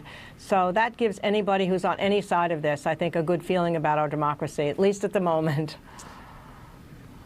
As of the latest results that I was looking at, Trump did not reach the total vote number achieved by either Mitt Romney or John McCain, trailing behind by 1 to 2 million Americans. The problem was not so much a surge for Trump, but Clinton failing to reach Obama's total by something like 5 or 6 million. Was this election, do you think, about Trump's strength more or Clinton's weaknesses? Oh, it's probably about both. But I think the hardest thing for the person who lost, which is Mrs. Clinton right now, is to imagine that it was in part about her weaknesses. You know, you think about what we feel about politicians and we somehow get very cynical about them, and yet they put themselves forward in front of the country, and the loss is monumental. Everybody in the world knows that she lost this election right now, and yet she handled it with a grace, with a classiness. Her emotions were clear within her. I mean, I know from other presidents who've talked about it, President Bush Sr. said it hurts, and President Ford said it's harder when it's close, because then you keep saying, what if I hadn't done this? What if I had done that? And I'm sure the Hillary campaign is saying, what if we hadn't had the email problem? What if we'd handled the Bernie situation differently? It's really painful, and you've got to give them a certain degree of emotional support and understanding and really empathy for this moment that she's facing right now. When President Obama took office in 2009, Democrats controlled the House, they controlled the Senate, they controlled 29 governorships. This January, Republicans will control the building behind me, the White House, the Senate, the House, and at least 33 governorships.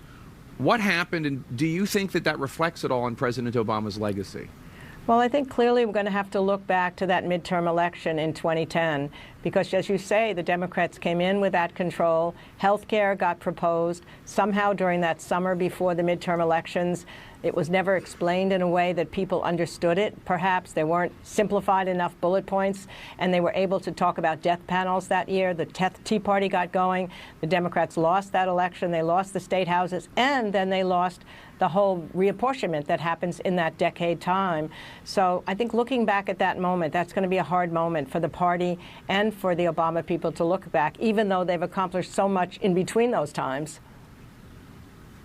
I know we're just writing the first draft of history right now, and you are not a first draft of history type person. You are a years and years of research type person. But what do you think happened last night? A lot of people reaching out to people in the media saying, I didn't expect this at all. What happened? I think if I were to look at it historically, that what happened is the country was changing in ways that a lot of people were not happy with. It had to do with the loss of jobs, but more importantly, the loss of themselves and how they felt they were part of a middle class with upward mobility, and they no longer felt that. Lots of immigrants were coming in from abroad. There was a feeling that there was a huge gap between the rich and the poor. And somehow Donald Trump told a narrative, told a story that touched those people. We will make America great again, as if somehow we were going to go backward and create a world that no longer exists. And you saw that huge divide between rural areas and diverse areas. So people who felt like something had happened to their lives were able to project the problem onto other people, whether they be immigrants or people in the cities. And somehow he was able to tell a story that made those people feel like, I'll make America the way it used to be and the way you want it to be. And that story won out over the idea of being stronger together. It's always about a narrative, and that's in a certain way how people respond to a very complicated campaign. Donald Trump, of course, didn't just win the White House. He will have a Republican Senate, a Republican House, a chance to affect the Supreme Court for years to come, at least one Supreme Court justice, maybe as many as 4. What does our nation's presidential history show when presidents have all of those other bodies on the same side, in the same party? Well, the interesting thing is it sometimes shows that hubris sets in, that you then think you have even more of a mantle than you actually do, and you might move the country too quickly in a direction they're not ready to move in. So the cautionary thing will be that when that happens, as it did for Roosevelt in 1936, and he moved to court packing because he wanted to get everything done, and he had this huge mantle to do it. So I think warnings should be there that even though it allows you to move in a way that you can't when you have a broken Congress, the one thing the country will be interesting to see is we've been decrying gridlock, the fact that neither party could get together. Now one party is going to have a lot of control. Let's see whether they use it in a measured way, whether they're able to gain to their popularity because of it, or whether they move too quickly, too fast in directions that the other half of the people who didn't vote for them are going to feel bad about. And then they could lose ground in 2 years in the midterm election. These things come in cycle. What goes around comes around. Historian Doris Kearns Goodwin, thank you so much. Always an honor to talk to you. Thank you, Jake. Me too, you. President Obama said repeatedly Donald Trump could not be trusted with the nuclear codes. But now that Trump is president-elect, how will the rest of the world work with Mr. Trump? Stay with us.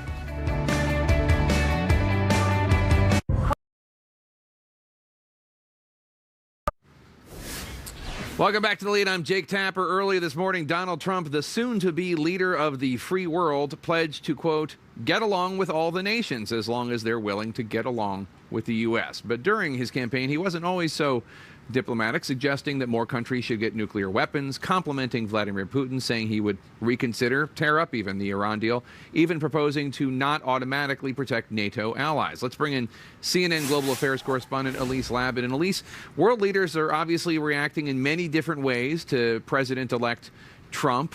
Tell us about it. Well, Jake, congratulations are pouring in from around the world for President-elect Trump's stunning victory. But many were laced with shock and uncertainty. U.S. allies in Europe and Asia are nervous about Trump's promise to remake much of the world order, while in Russia, hope of a new day. Tonight, world leaders pledged to work with President-elect Donald Trump, but with a healthy dose of anxiety over how he would confront world challenges with his foreign policy of America first. I want to tell the world community that while we will always put America's interests first, we will deal fairly with everyone. We will seek common ground, not hostility, partnership, not conflict. The question for many American allies, will President-elect Trump make good on his controversial campaign pledges to rip up trade deals, build a wall against the Mexican border, and bar Muslim immigrants? In Russia, the champagne was popping. Lawmakers breaking out in applause over the election of Trump, who has praised President Putin and promised to work closely with Moscow in Syria and in the fight against ISIS. Trump has also rejected findings by multiple U.S. intelligence agencies tying hacking of U.S. political groups to the Kremlin. An enthusiastic Putin sent a telegram to the president-elect, expressing hope in a Trump administration. Russia is ready and wants to restore full-fledged relations with the U.S. But in Asia, anxiety over how Trump would lead. South Korea convened an emergency national security meeting as Japan's financial markets tumbled, as Trump's call for both countries to develop nuclear weapons to defend themselves hit close to home. In Iran, a warning to remain committed to the nuclear deal, which Trump threatened to undo. The future U.S. president-elect is obliged to stay committed to this not bilateral, but multilateral nuclear deal. After warning that the fate of the world is at risk with a President Trump, this guy is temperamentally unfit to be commander-in-chief. The White House now turning the page. The peaceful transition of power is one of the hallmarks of our democracy. And over the next few months, we are going to show that to the world. Across Europe, congratulations, but unease that the U.S. will now move closer to Russia and away from NATO, which Trump said he could abandon unless allies pay their fair share. So I will discuss with President-elect Trump the way forward regarding how NATO shall continue to respond to a new and more challenging security environment, to a more dangerous world. And leaders of the European Union are holding an emergency meeting this weekend to discuss the implications of Trump's election. The EU has also invited him for a summit as soon as possible to chart the next 4 years. Some leaders want to talk to the president-elect immediately to clarify some of these controversial foreign policy positions. Today, French president said that the election of Donald Trump opens what he called a, quote, period of uncertainty, Jake. Elise Labott, thank you so much. Now let's bring in our political panel. Kirsten Powers, Ron Brownstein, Mary Catherine Ham, Nia Malika Henderson, Kayleigh McEnany, Jeffrey Lord, Patty Solis Doyle, and Kevin Madden. Ron, let me start with you. What happened? Yeah. Look, I think it's a story of unbalanced or disproportionate mobilization. Donald Trump blew the doors off with Republican-leaning constituencies. He won non-college white voters by more than Ronald Reagan did in 1984 against Walter Mondale in the biggest landslide in modern history. He dominated outside of urban areas. You look at these maps of Wisconsin and Pennsylvania and Michigan, and there are just a couple little blueberries in this red sea, really everywhere outside the big metro areas. Clinton did not collapse in the Democratic coalition, but she sagged slightly among minorities and millennials.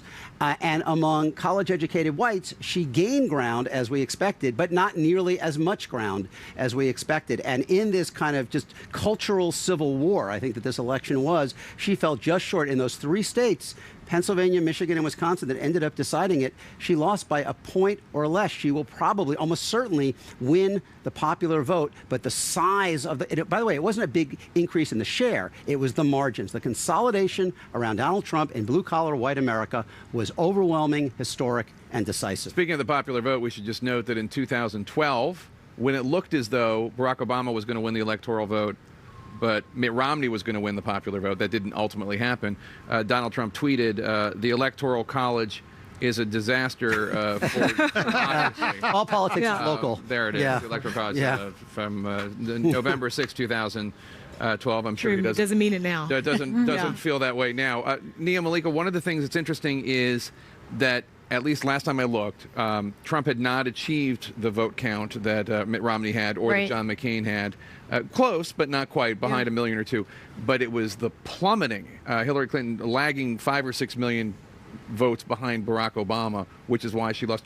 Who didn't come to vote for her? What happened? You know, I think one of the things that we saw in the Hillary Clinton campaign, first of all, I want to say a lot of us were wrong, including me, about, we were talking just yesterday about the hidden Trump vote. Apparently there was a hidden Trump vote. It came out strong yesterday. I think one of the things that Hillary Clinton did was that she was to the left, really, of any other Democrat I can remember in terms of issues of race, racism, and immigration reform. And I think she wasn't able to sort of swell the African-American vote and the Latino vote in the way that she expected by moving to the left. And she also, I think, alienated college whites by doing that. If you remember Bill Clinton had Sister Souljah moments, right, with African-Americans. And even Barack Obama was able to not even necessarily have Sister Souljah moments with black folks, but essentially say, I'm with you, without having to openly court them. And in fact, he would sometimes go to black audiences and not talk about racism, but talk about black behavior, right? So in that way, I think she just misjudged this electorate. She wasn't able to put the Obama coalition back together. She leaned in too much, I think, to the race issues, and it ended up alienating some college-educated whites and non-college whites. Yeah. Interesting. And Kevin, let me start with you on this side. What do you think? Where can there be immediate action with this Republican White House, Republican House, Republican Senate? Where are we going to see progress? Will they do an infrastructure bill that they wouldn't do with President Obama? Will they do one now? Well, I think Gloria Borger pointed out last night, it's probably one of the more astute observations. We have now, instead of a conservative Republican majority, we have a populist conservative coalition. And inside that populist conservative coalition, it's less ideological. It's more focused on some of the economic concerns that many of these voters that really came out for President-elect Trump. And so things like infrastructure, definitely border security, and the other hidden issue I think out there that was animating a lot of voter concerns, which is the Obamacare premium spikes that came right towards the end of the campaign and really did give President-elect Trump the momentum he needed at a crucial time when he was trying to get out his vote. So those three issues, I think, those are areas where amongst that populist conservative coalition, there's probably a lot of common ground up on Capitol Hill. What do you think he should take on first, Jeffrey? And first, let me also say, Jeffrey Lord and Kayleigh McEnany, congratulations. Your candidate won. Thank you. You've been advocating very strongly for him for a long time. What do you think? Obamacare is the first thing? Obamacare is the first thing. But just repeal or replace it with something? Well, replace it with something, but don't federalize this structure. This is where we perpetually get in trouble. This is why this city is physically constructed the way it is, and why so many people outside this beltway have such resentment, because you pass legislation that creates some enormous federal program, and then you basically wind up hiring people at $100,000 a pop in here, and then you set up lobby firms to lobby them, and it's a self-perpetuating situation. For heaven's sakes, get it out of here. Put it back in the states. Put it back in a situation where individuals have control of their own health care. If there are different problems, we can work them out. But for heaven's sakes, don't do this in a situation which is now, in my own state, it appeared in the front page of the Pennsylvania papers a week before the election that their premiums were going up 33%. That was a killer. 23, but... No, 33. 33 in Pennsylvania. Yes. Average 23 nationwide. Right. Kayleigh, let me ask you. There are something like 20 million people who now have health insurance because of Obamacare. can Republicans just throw those people off? Well, I think here's where Paul Ryan does come in. He has put forth an innovative plan that involves tax credits where people will be able to purchase health care. He's talked about wanting to leave in place some of the reforms that have worked, like allowing those with pre-existing conditions to find health care. There are ways to do this with conservative market-based solutions, opening up state lines, allowing insurance companies to compete. And Paul Ryan has a good plan for that, and I think that should be the plan put forward. But before Obamacare, I think Donald Trump should set a precedent of bringing ethics back to this town and needs to do ethics reform on day one. He's talked about 5-year bans on executive officials from being lobbyists on behalf of foreign governments day one. And he should urge Congress to do the same and say bipartisan, let's give the government back to the people, and it starts with ethics reform. Drain the swamp. Drain the swamp. Yeah. Patty, I don't have to tell you that there are a lot of very sad people who supported Hillary Clinton, and a lot of people who are worried because of some of the things that Donald Trump has said during this campaign about Muslims, about immigrants, etc. What would you, if Donald Trump said to you, Patty Sleaze-Doyle, tell me what I need to do to help unite this country, what would you tell him? Well, first let me agree with you that yes, Democrats are devastated today because, you know, he is going to take office with a Republican Senate, a Republican House, and possibly be able to appoint 2 to 3 Supreme Court justices in his term. And that's devastating to us. I hope that Donald Trump first reaches out to all of those people that I think he has alienated, insulted. I know you don't agree with me, Kayleigh and Jeffrey, but we feel insulted. Mexican Americans, Hispanics, women, African Americans, Muslims. Disabled people. Disabled people. Deplorables. I hope that he reaches out to them. I hope that he has a diverse administration. I hope that he has a diverse cabinet. I hope that he gives an olive branch to Democrats. I think he needs to start with an apology, honestly. Kirsten, what do you think? Well, I mean, I think that the problem is what often happens. We've already seen Trump people saying that he has a mandate, right? And this happens. It seems like every time anybody wins an election, regardless by how much they win an election, they always believe they have a mandate. And the reality is, she's probably going to win the popular vote, which means we have a really divided country, and there are a lot of people who didn't vote for him. And so, can he be somebody who can somehow try to reach out to everybody and not just say this is the way it is? And everyone has their grievances. As Kayleigh just brought up the deplorables thing, that is a fair grievance. You know, for Hillary Clinton to have referred to the basket of deplorables, that's a fair grievance. And so, but I think Trump's now going to be the president, so he has to, I think, set that aside and say, let's move on and let's just start fresh. Mary Catherine, you've been in an awkward situation because you are a conservative and you have not been a Trump fan. I got real comfortable with awkward. What do you, if he was asking the same thing that I asked Patty Sleaze and Kirsten, what would you say to him if he said, I really want to unite the country, and I don't know that he would say this, I know that people were offended by things I said, what do I need to do? What would you tell him? Oh, look, I think he does need to speak in a more respectful way about these various groups of folks and address that. And I think he can try to do that. Look, but he broke all the rules getting here. There's not a lot of incentive to change what he's doing. And I think when it comes to the mea culpas, I think part of understanding this process is saying, like, there were a bunch of experts who said things that were wrong, not just in the election, but in public policy. There were a bunch of promises made about Obamacare and experts telling folks this is how it's going to work and it's work great. And they were wrong. Yeah. They were wrong. And so people reading that are saying, look, there's good reason not to trust you guys.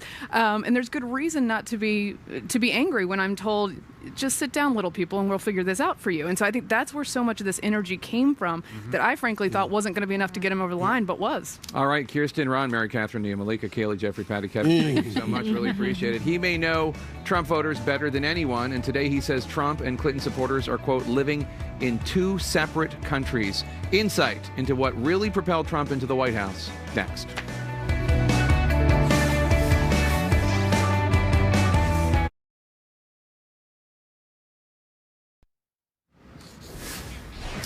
Welcome back to The Lead. Many of Hillary Clinton's loyal supporters are still in complete disbelief. But for many of his nearly 60 million voters, today is a thrill and long overdue, especially for working-class white voters, including voters from the Rust Belt who helped pave the way to the White House for a self-described billionaire from Fifth Avenue.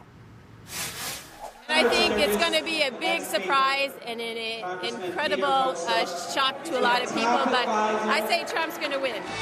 Donald Trump's historic election is shocking, yes, but unpredictable? Not for the Trump supporters we spoke with this year. Nah, he's a great man. He ain't lost at nothing he's ever done. He goes up, he don't go down. Put him in president and he'll go up. He'll take us up.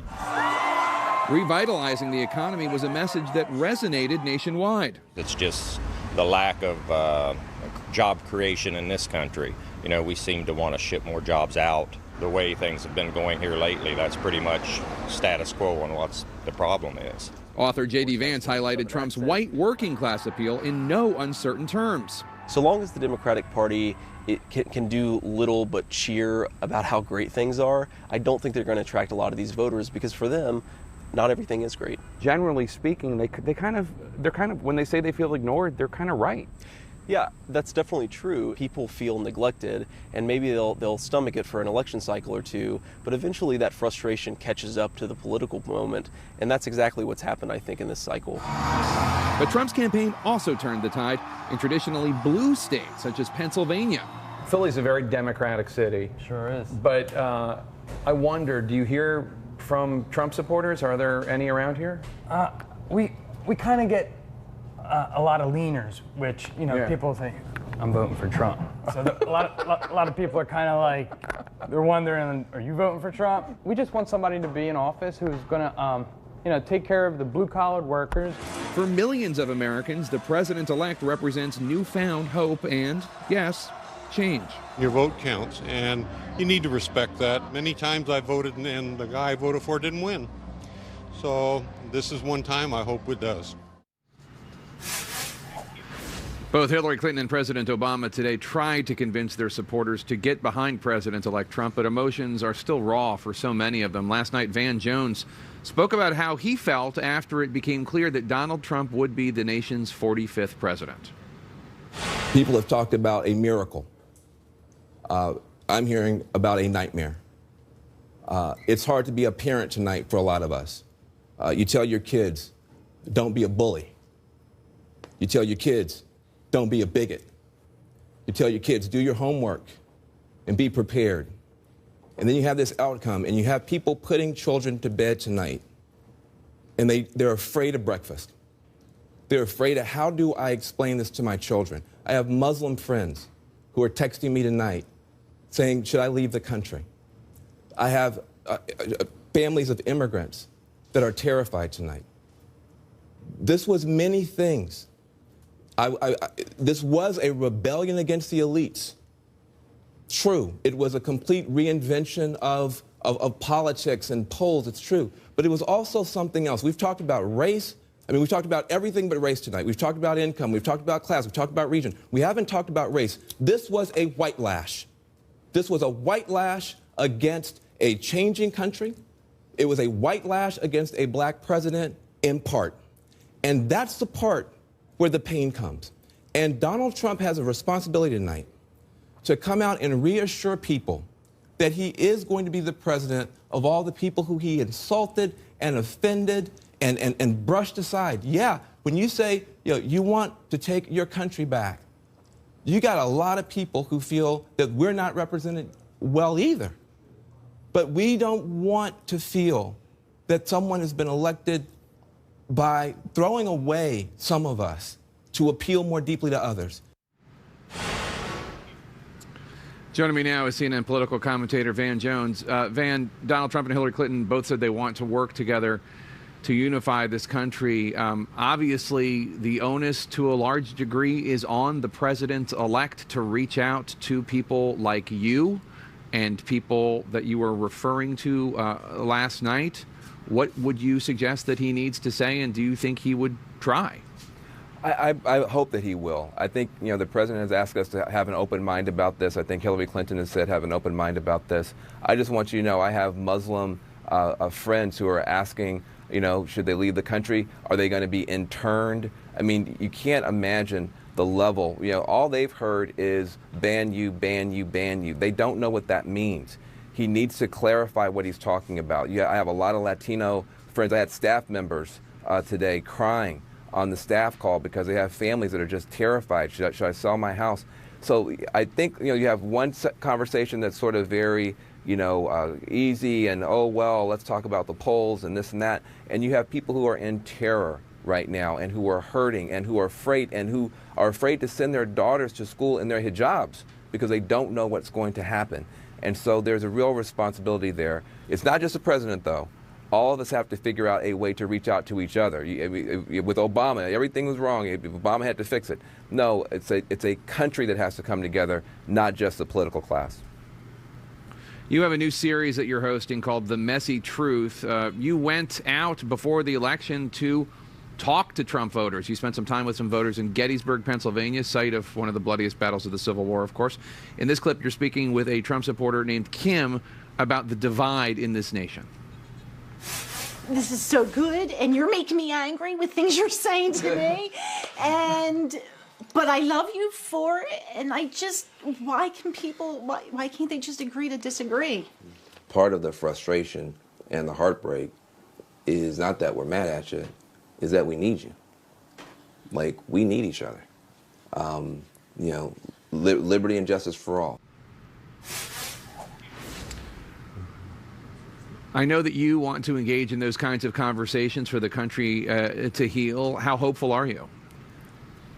Look, I'm hopeful. Listen, we got some hard things to say to each other, but, in other words, the Trump phenomenon is a complex phenomenon. It is a righteous rebellion against the elites. It is a righteous stand for economic opportunity. It is a patriotic movement.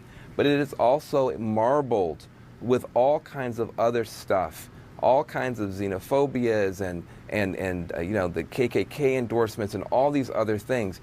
And we can't be in a situation where we only talk about the things that are offensive, or we can't talk about the things that are offensive. We've got to be able to talk about both. And that requires real trust, and trust is earned over time.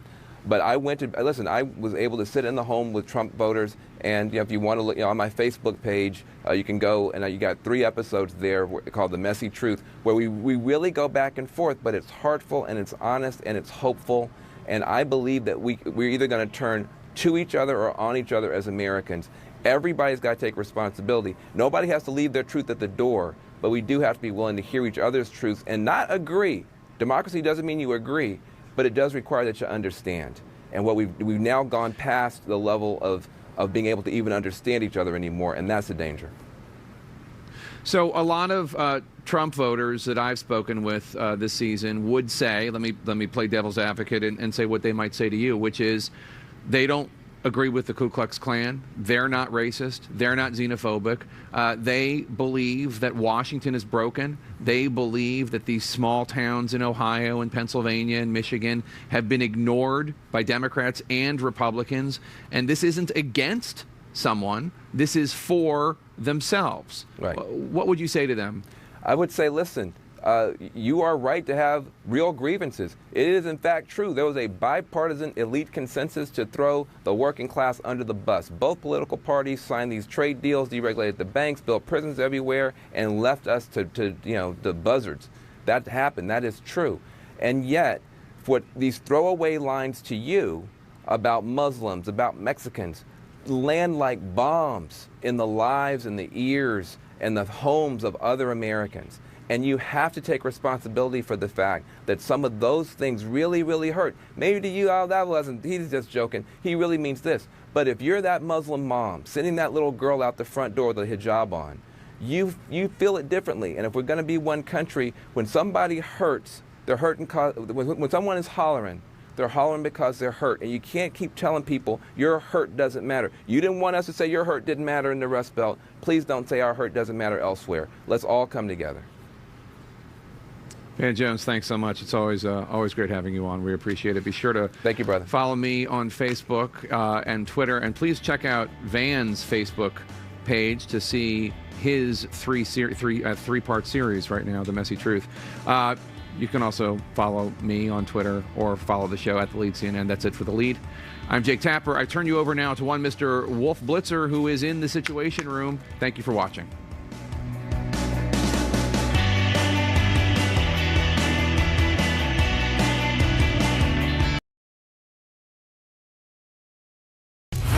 Happening now, breaking news, transition of power. After a shocking election victory, Donald Trump begins the process of becoming president of the United States. He's considering names for his cabinet and White House staff, and his advisors have delivered plans for his first 100 days. Path forward. Hillary Clinton makes a painful concession speech, calling on supporters to focus on the future and give the president-elect a chance to lead. President Obama, who will welcome Donald Trump to the White House tomorrow, says we are Americans first and should be rooting for Trump to succeed. Keeping promises. The president-elect has vowed to build a border wall, rip up trade deals, repeal Obamacare, and restore American industry. Will a Republican House and Senate give him the muscle to follow through? And popular vote. Despite losing the electoral count, Hillary Clinton looks like she's won the popular vote, the second time that's happened in the past 16 years. Is it time to rework the way Americans pick our president? I'm Wolf Blitzer. You're in the Situation Room.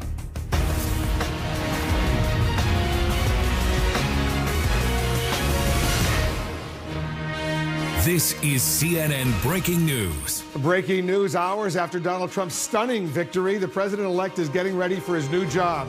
He'll now receive classified briefings. He's looking at candidates for cabinet and White House posts, and Trump's team has delivered plans to kick off his administration. Hillary Clinton publicly concedes, calling it a painful time for her and millions of her supporters, but she also calls on all Americans to give the president-elect, quote, an open mind and the chance to lead. President Obama, who will host Trump at the White House tomorrow, is also calling for reconciliation and a smooth transition, saying we all want what's best for this country.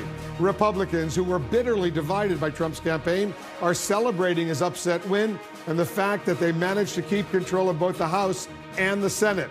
That will allow the president-elect to freely pursue his sweeping agenda, which includes rolling back President Obama's signature programs and gives him the chance to put his stamp on the U.S. Supreme Court. I'll speak with two Republican lawmakers this hour, Senator Tom Cotton and Congressman Adam Kinzinger. And our correspondents, analysts, and guests, they will have full coverage of the day's top stories. His election victory has shocked the nation and the world, and now President-elect Donald Trump is getting ready to lead the nation. Let's begin our coverage with CNN national correspondent Jason Carroll. Jason, the Trump transition is now underway. Well, very much underway, and some familiar names already being floated, like Chris Christie and former New York Mayor Rudy Giuliani, just to name a few. The question going forward, how is Trump going to lead a very, very divided country? Tonight, Donald Trump is embracing a new reality as the next president of the United States. I've just received a call from Secretary Clinton.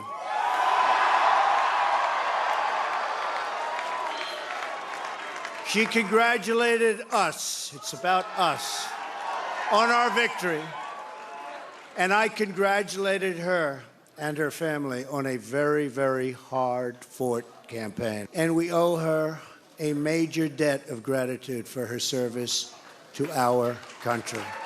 The president-elect pulling off a stunning victory, capturing the key battleground states of Florida, North Carolina, and Ohio, and blasting through Hillary Clinton's blue wall in Wisconsin and Pennsylvania, which put him over the top. As I've said from the beginning, ours was not a campaign, but rather an incredible and great movement made up of millions of hardworking men and women who love their country and want a better, brighter future for themselves and for their family. It's a movement comprised of Americans from all races, religions, backgrounds, and beliefs who want and expect our government to serve the people, and serve the people it will. Trump, the first non-politician to assume the presidency since Dwight Eisenhower, now shifts his focus to the transition to the White House and building a Trump administration. Current RNC chairman Reince Priebus, one potential option for Trump's chief of staff. I haven't thought about it. And right now I'm chairman of the party. I'm excited about that job. New Jersey Governor Chris Christie also mentioned as a possibility for the chief of staff role, with potential cabinet selections including former House Speaker Newt Gingrich, Senator Bob Corker, Senator Jeff Sessions, and former New York City Mayor Rudy Giuliani. Starting today, Trump will be offered the daily classified briefings, getting the same high-level intelligence as President Obama, who will welcome Trump to the White House tomorrow. We all want what's best for this country. That's what I heard in Mr. Trump's remarks last night. That's what I heard when I spoke to him directly, and I was heartened by that. That's what the country needs. Once Trump takes office in January, he'll have Republican majorities in both houses of Congress to help push through his agenda. I think what Donald Trump just pulled off is an enormous political feat. It's an enormous feat in that he heard those voices that were out there that other people weren't hearing, and he just earned a mandate, and we now just have that unified Republican government. Despite his overwhelming electoral college win, Trump still faces the challenge of bringing together a nation bitterly divided by a hard-fought campaign. Now it's time for America to bind the wounds of division. Have to get together. To all Republicans and Democrats and independents across this nation, I say it is time for us to come together as one united people. And though you heard there, Wolf, that what Donald Trump wants to do going forward is have this mandate, but it should also be noted that Hillary Clinton is winning the popular vote. Trump saying that he wants to unite this country going forward. It's also very clear that he's got his work cut out for him. Wolf? He certainly does. Jason, thank you very much. Jason Carroll reporting for Hillary Clinton and millions of her supporters. It's a traumatic end to a dream, but in a gracious concession speech, Clinton is calling on Americans to show unity and to support the president-elect. And President Obama is doing the same thing. Let's go to our senior Washington correspondent, Joe Johns. Joe, it was a difficult but dignified moment for Hillary Clinton. Certainly a very painful speech for Hillary Clinton. Wolf, the fact of the matter is we're told she was supposed to be heading home here to Chappaqua, New York after that last painful speech in New York City. She tried to console her supporters, but after that bitter campaign and the bitter outcome, there was only so much to work with. Hillary Clinton's bid to become the first woman elected president coming to a painful end. This is not the outcome we wanted or we worked so hard for, and I'm sorry that we did not win this election for the values we share and the vision we hold for our country. The Democrat urged the country to embrace Donald Trump as the president-elect in an address to supporters and campaign staff in New York. Her first public comments since the outcome of the election became clear. We must accept this result and then look to the future. Donald Trump is going to be our president. We owe him an open mind and the chance to lead. President Obama echoing that call in remarks from the Rose Garden. Everybody is sad when their side loses an election. But the day after, we have to remember that we're actually all on one team. The president pledging to make sure the transition to a Trump administration is as seamless as possible. We are now all rooting for his success in uniting and leading the country. The peaceful transition of power is one of the hallmarks of our democracy. And over the next few months, we are going to show that to the world. Clinton not hiding the impact of the rebuke by voters. This is painful, and it will be for a long time. But I want you to remember this. Our campaign was never about one person or even one election. It was about the country we love. Her voice breaking with emotion as she spoke to young women who believed in her historic candidacy. To all the women, and especially the young women, who put their faith in this campaign and in me, I want you to know that nothing has made me prouder than to be your champion. In the end, it was a stunning defeat. Came up well short in the electoral vote count, despite holding a narrow lead in the popular vote, with some still left to be counted. Battleground Florida, one of the big prizes, with 29 electoral votes going red. Same with North Carolina. Then Clinton's blue firewall crumbled. Trump taking Wisconsin, running strong in Michigan, where the vote is too close to call, and even claiming Pennsylvania, going Republican for the first time since 1988, bringing an end to Clinton's White House hopes. The defeat leaving supporters in a state of shock, some in tears, consoling each other. Clinton trying to give them a lift today with her words. I know we have still not shattered that highest and hardest glass ceiling, but someday someone will, and hopefully sooner than we might think right now. There will be plenty of soul searching for Democrats in the months ahead, but one of the key questions will be why Hillary Clinton was not able to fully get out the vote of the key demographics that got the current occupant of the White House elected twice. Wolf. All right, Joe, thanks very much. Joe Johns reporting from Chappaqua, New York. Joining us now, Republican Senator Tom Cotton of Arkansas. He's a member of both the Intelligence and Armed Services Committee. He served also in both Iraq and Afghanistan. Senator, thanks very much for joining us. My pleasure, Wolf. Have you talked to Donald Trump, any of his key advisors over the past 24 hours or so? I spoke with Jeff Sessions earlier today. Senator Jeff Sessions. Senator Jeff Sessions from Alabama, who's become a good friend of mine and a member of the Armed Services Committee with me, a key ally on immigration policy. Haven't spoken to the president-elect yet. He's got a lot of calls from foreign leaders and very busy. I expect to speak to him in the coming days and add my voice to his congratulations and look forward to working together. If he came to you and said, Senator Cotton, you're a talented guy, I could use you in my administration, what would you, you're smiling, what would you say to the president if, you know, he's going to be the president of the United States? Well, I'm very happy in the Senate right now, and he's going to need a lot of allies in the Senate when it comes to rebuilding our military and building a wall and repealing Obamacare, and that's where I expect to be an ally of his. The majority leader, Mitch McConnell today, your leader, he said, and I'm quoting him now, it's always a mistake to misread your mandate. So assuming that Donald Trump is going to be president of the United States on January 20th and immediately wants to start building that wall and immediately is going to demand that Mexico is going to pay for that wall, where do you stand on that? Well, Donald Trump promised that we're going to build a wall, and we've needed a wall for a long time. We need more than that. We need to enforce our immigration laws, and we need to eliminate sanctuary cities where cities have illegal immigrants that they don't turn over to federal authorities if they've committed crimes. We need to have a working employment verification system. Donald Trump promised these things during his campaign. That's one of the reasons I think he won such a historic victory. So I strongly support those proposals.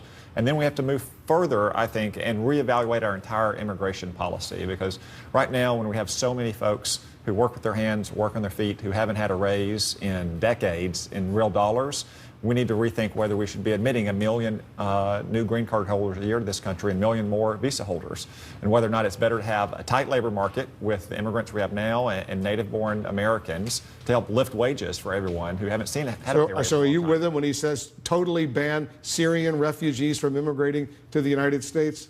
Well, he said that he's going to undergo extreme vetting. Well, he says no Syrian refugees. That's what he says, but also extreme vetting for everyone else. Mm-hmm. Well, we have to make sure that anyone who comes to this country is not going to be a security risk to Americans. Also, I think that we need to take stock of whether or not we should be admitting the 140, 150,000 refugees that President Obama admitted last year. You know, just a few years ago, that figure was only 50,000 people. It's better to try to keep people who are coming from war-torn lands in their own region and help their countries through skillful diplomacy. Well, I understand extreme vetting, but are you with him when he says no more Syrian refugees, at least for now? It's very hard to imagine how you can admit Syrians on a one-by-one basis when they just show up at a refugee camp and say, we want to come in. Now, I have a proposal that would let Syrian religious minorities into our country in the same way we do from Iran and that we did from the Soviet Union. You mean Christians, for example? Yazidis, Jews, or others, because it's much easier to vet entire communities which have been displaced because of religious persecution. As far as a Supreme Court nominee, he's going to have a chance to nominate the Supreme Court nominee. Would you favor what they used to call the nuclear option, preventing a filibuster in order, that would require 60 votes. You're going to have the Republicans a very narrow majority in the U.S. Senate. Would you go that far and say, you know what, we're going to do that nuclear option and just have a straight up and down, straight majority vote? Wolf, I hope it doesn't come to that. It's been a pretty remarkable 18 hours or so in American politics. The polls just closed about 18 hours ago, and Donald Trump gave a very unifying presidential speech last night. Hillary Clinton and Barack Obama gave very gracious speeches today. So I hope that we can move forward together in a spirit of cooperation and address some of the challenges our country faces, and that when Donald Trump submits a nominee to the United States Senate for that Supreme Court slot from the list of nominees he's proposed publicly, that we'll have large bipartisan support for that nominee. The Democrats didn't insist on that nuclear option with Merrick Garland, who the president nominated for the U.S. Supreme Court. He never even got a hearing. Well, I think, we're in a historic moment in which it's been something like 80 or 100 years since there was a Supreme Court vacancy in the middle of the presidential campaign. And Senator McConnell, the Senate Majority Leader, said all along the American people would have a chance to speak on this Supreme Court opening. They did. They spoke loudly and clearly, and now we'll have a nominee sometime early next year. He says, Donald Trump has said, and you served in the U.S. military in Iraq and Afghanistan, he says when it comes to ISIS, I know more, he said, than the generals do. He says he has a plan to defeat ISIS. He won't reveal it, doesn't want to tip off ISIS what he has in mind. He's also saying he's going to convene his top generals and admirals in the first 100 days to come up with another plan. You're a combat veteran. Do you really think he already has a plan, and does he understand this ISIS problem better than the generals do? Well, I think he certainly understands that ISIS is Islamic. It's the Islamic State of Iraq and Syria. That's something that President Obama and too many of our other administration officials haven't been willing to say, that this is radical Islamic terrorism, not merely violent extremism. Now, a particular plan to counteract the Islamic State depends on facts on the ground, and it's going to be another 10 weeks before Donald Trump takes office. He will be getting briefings. He will be consulting with our senior military and intelligence officers. I'm confident that whatever the conditions are on the ground come January 20th, he'll be ready to move forward in an aggressive fashion to rip out ISIS root and branch from the Middle East and eliminate that threat to American citizens. Who do you think, who would you recommend to him if he said to you, Senator, I'm going to have to name someone to be Secretary of Defense? Who would you like? Well, there's a lot of possibilities to be Secretary of Defense, Secretary of State. One distinguished American I think we need to get back in service is Marine General John Kelly. He was the combatant commander for the Southern Command, longest serving man in uniform during his 46 years in the Marine Corps, and the most senior military officer to lose a child in this war in Afghanistan. So whether Secretary of Defense, Secretary of State, National Security Advisor, John Kelly is an American that needs to be serving our country again. During the campaign, Donald Trump has said, and caused a lot of controversy, torture works. He backs waterboarding, and he says much worse. At the same time, he says he's not going to order the military to commit war crimes, if you will, to go beyond international law. But do you agree with him that torture works and waterboarding and much worse would be a good idea? Well, waterboarding isn't torture. We do waterboarding to our own soldiers in the military. That's in training, but the U.S. doesn't do it anymore. They've stopped. But we've done it in the past. But do you think the U.S. should do it again? And radio DJs volunteer for it. So I don't think something people volunteer for is torture. So you accept waterboarding? If experienced intelligence professionals come to the President of the United States and say, we think this terrorist has critical information and we need to obtain it, and this is the only way we can obtain it, that's a tough call. But the presidency is a tough job, and if you're not willing to make those tough calls, then you shouldn't seek the office. Donald Trump's a pretty tough guy, and I think he's ready to make those tough calls. The Jerusalem mayor, Nir Barkat, today said he called on Donald Trump to make good on his promise to move the United States Embassy from Tel Aviv to Jerusalem. I asked Donald Trump about that back in March. Listen to this clip from the interview I did with Trump on this sensitive issue. Will you recognize Jerusalem as Israel's capital and move the U.S. Embassy from Tel Aviv to Jerusalem? The answer is yes, I would. When? How quickly after fairly you become... quickly. I mean, it's a process, but fairly quickly. I mean, the fact is, I would like to see it moved, and I would like to see it in Jerusalem. As you know, throughout Israel's history, no American president, Democrat or Republican, has moved the U.S. Embassy from Tel Aviv to Jerusalem. You think Donald Trump actually will live up to that promise he just made? Yeah, I think the president-elect should keep that promise and move the embassy to Jerusalem. Jerusalem is the eternal and undivided capital of Israel. Everyone knows that. Everyone acknowledges that. That'll be part of any final negotiated peace agreement between the Palestinians and the Israelis. It's best that we live in the world of fact, not in the world of fantasy. And in the world of fact, Jerusalem is the capital. the president-elect should move the embassy to Jerusalem. And the angry reaction that would result in the Arab world, the Muslim world, if the U.S. were to do it, as you know, almost all countries keep their embassies in Tel Aviv. They don't move the embassies to Jerusalem. Well, that's in part because of the failure of U.S. leadership on this question over the years. But in the past 8 years, a lot of the Arab states have actually become much closer allies in Israel because of the threat that's posed to them by Iran and Iran-backed regimes in Syria and terrorist groups on their borders. So I actually think the response would be much more muted than you might expect. And one final thing on the alleged torture issue, waterboarding. Your colleague John McCain, who himself was tortured as a POW during the Vietnam War, he says waterboarding is a violation of the Geneva Convention's international law right now, and he strongly opposes it. Well, I understand Senator McCain's position, of course, but on this one, I disagree. Now, as a matter of federal law might have to change if the president was to take this policy, and the president-elect would have to come to Congress. But ultimately, I would say that anything that American troops volunteer for, that radio DJs volunteer for, is not torture. And if it has to be done to save American lives, that's a tough call. Because if you're violating the Geneva Conventions, you could be charged with war crimes. Well, America gets charged with a lot that is scandalous in my eyes by countries like Iran and Syria and other gross human rights abusers. America does not torture. We never have, and we never will. All right, Senator, thanks very much for joining us. Thanks, Wolf. Senator Cotton, looking forward, I'm sure you are, to the President-elect of the United States. Now we've spoken with a member of the United States Senate. Let's switch focus to the other side of Capitol Hill, a key member of the House of Representatives. Joining us now, Illinois Republican Congressman Adam Kinzinger. Congressman, thanks for joining us. You bet, Wolf. Thanks for having me. And you served in both Iraq and Afghanistan as well. You didn't support Donald Trump, but today you came out with this statement. Let me read a sentence or two from the statement that you put out. I applaud our President-elect Donald Trump and look forward to working with his administration and Congress. As a country, we must look at this election as an opportunity to rally together to move our country forward. You've been in disagreement with Trump's international stances on several issues. As you know, he's vowed to diminish the U.S. commitment to NATO unless the NATO allies pay a whole lot more, wants to rip up NAFTA, the North American Free Trade Agreement. If he does these kinds of things, will you support him? Well, look, I'll be very supportive of Donald Trump in areas where I agree, but just as I was elected to do to represent the 16th District of Illinois, I will, no matter who's president, stand strong for what I think is a strong U.S. foreign policy, strong commitment to NATO, pushing back against Russian encroachment in Europe and elsewhere, solving the situation in Syria. I'm supportive now of Donald Trump as president because we have an opportunity to do a lot of great things, and I'm excited about that.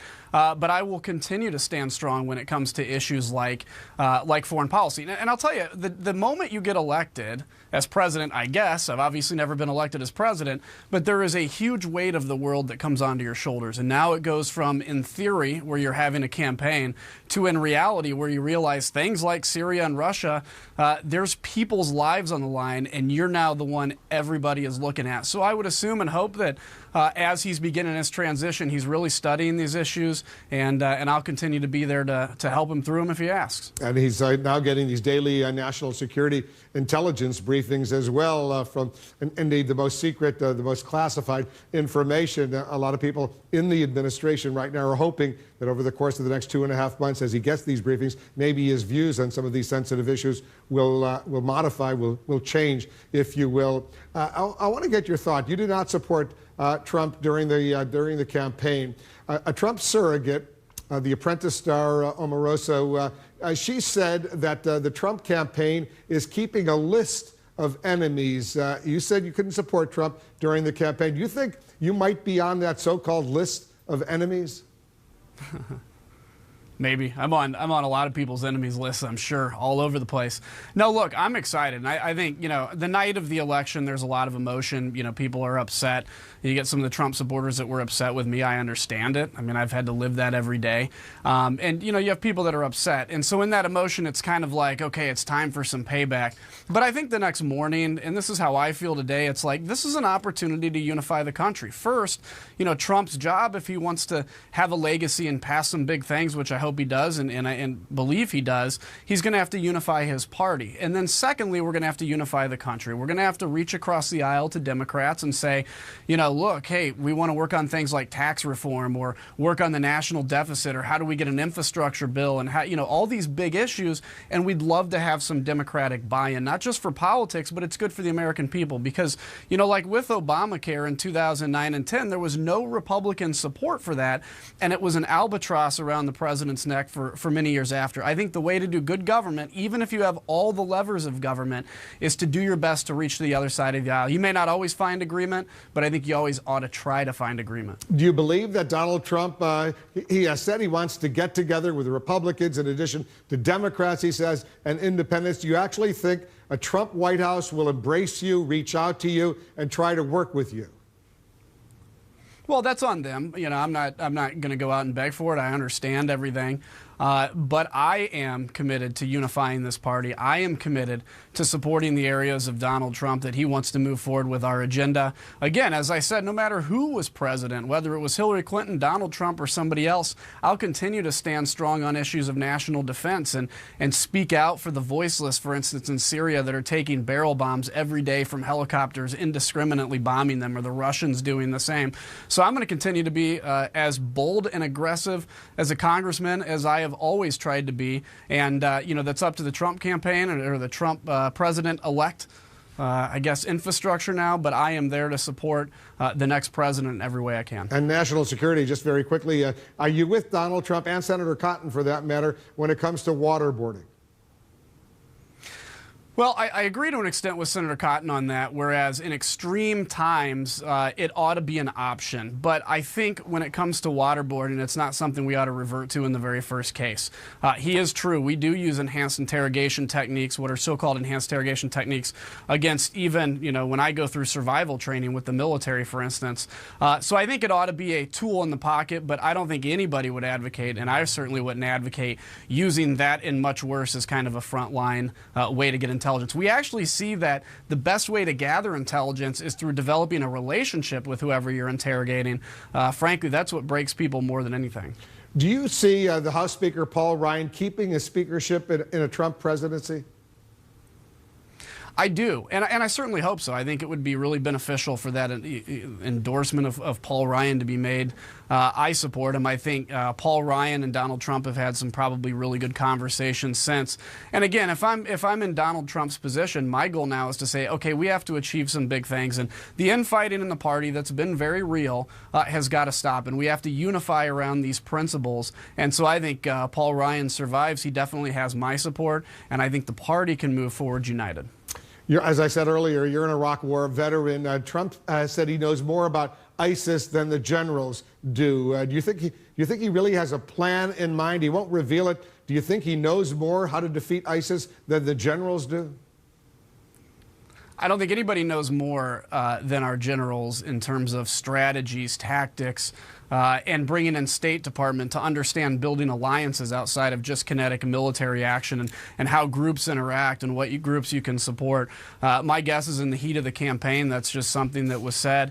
But I think he understands that, look, he wants to defeat ISIS. You know, what are we doing that works? What are we doing that hasn't worked? What next steps do we need to take? And I fully expect President-elect Trump will convene the people that know all this the best, whether it's the diplomatic side, whether it's the military side, and come up with a plan to crush this cancer and be on the alert for the next iteration of ISIS that's certain to come eventually. You think the U.S. military would support a Trump plan? We don't know what the Trump plan would be, but let's say he comes up in the first 100 days with a Trump plan that is not necessarily conventional. You think the military over at the Pentagon, the Joint Chiefs, would automatically support what their commander-in-chief tells them to do? Yeah, that's their job. And, you know, they work for the commander-in-chief. They defend the Constitution. Obviously, still being in the military, these men and women are heroes, and they'll do what they're told. You know, when it comes to the Joint Chief level, I mean, obviously they'll give the president some input, some pushback when developing that plan. But ultimately, we understand as military members, and when I'm on military status, that I work for the commander-in-chief, and the commander-in-chief sets the policies. Look, there's a lot of stuff President Obama has done overseas in military that the military kind of shakes their head at and say, why are we doing things this way, or why aren't we taking the fight more to the the enemy somewhere else, but they act heroically no matter who that is. And that's what's great about our country. We have civilian leadership of our military. We don't worry about coups like you see in other countries. And we have a peaceful, great transition, power transition that'll occur. And both candidates, by the way, Hillary Clinton and Donald Trump, gave very humble and frankly inspiring speeches, and I was glad to see that. And Ash Carter, the Secretary of Defense, wrote a letter today, a memorandum to all Defense Department employees, civilian and military, saying, I am committed to overseeing the orderly transition to the next Commander-in-Chief, promising to work very closely with Donald Trump, the President-elect of the United States. Congressman, thanks very much for joining us. You bet, Wolf. Thanks a lot. Take care. All right, we got some breaking news. The Democrats pick up another seat in the United States Senate. CNN now projects that Maggie Hassan has defeated the incumbent New Hampshire Republican Senator Kelly Ayotte. Senator Ayotte has now conceded. We're going to have much more on this developing story. That's coming up. Also coming up, Hillary Clinton lost the presidency because of the electoral count, but it looks now as if she actually won the popular nationwide vote. The second time that's happened in the past 16 years. Is it now time to change how to elect a president?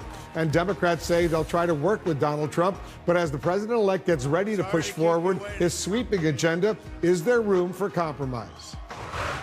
Our constitutional democracy enshrines the peaceful transfer of power. And we don't just respect that, we cherish it.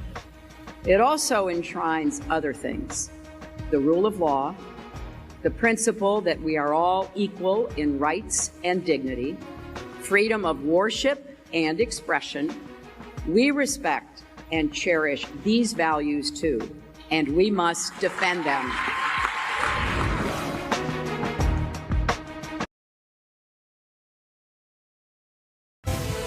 We're following the breaking news. The Democrats pick up another seat in the U.S. Senate. CNN now projects that Maggie Hassan has defeated New Hampshire Republican Senator, the incumbent Kelly Ayotte. Senator Ayotte has now conceded as well. Look at this. The balance of power in the U.S. Senate now is closer. Republicans have 51 seats. Democrats have 48. One state, Louisiana, is still left to call. It's headed for a runoff, but presumably a Republican in Louisiana would be elected. That would bring the final balance of power in the U.S. Senate: 52 Republicans, 48 Democrats. Remember, of those 48 Democrats, 2 independents who caucus with the Democrats. Also breaking, the transition from President Obama to President-elect Donald Trump. This afternoon, the president promised to work closely with Trump's team to assure a smooth transfer of power despite their many differences. Both men will meet face-to-face at the White House tomorrow. Let's get some insight from our political experts. And David Chalian, I'll start with you.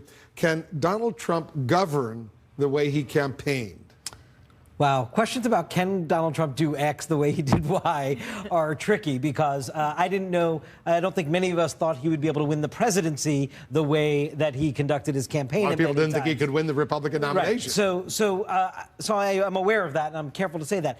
I do think that anybody who wins the presidency finds that to be a transformative experience in some way from the campaign trail. And there is a transition, not just the peaceful transition of power from one administration to the next, but there's a transition from candidate to president-elect to president. And I'm very eager to watch Donald Trump. I thought last night he hit some notes in his speech that indicated he seems aware that that transition is on its way. And I'm very eager to see if indeed some of the red meat that you toss out on the campaign trail is left behind on the campaign trail, and that a slightly different approach comes into the Dana, he was very gracious last night to Hillary Clinton. He thanked her for her service over the years, says, you know, he wants to work together for all of the American people.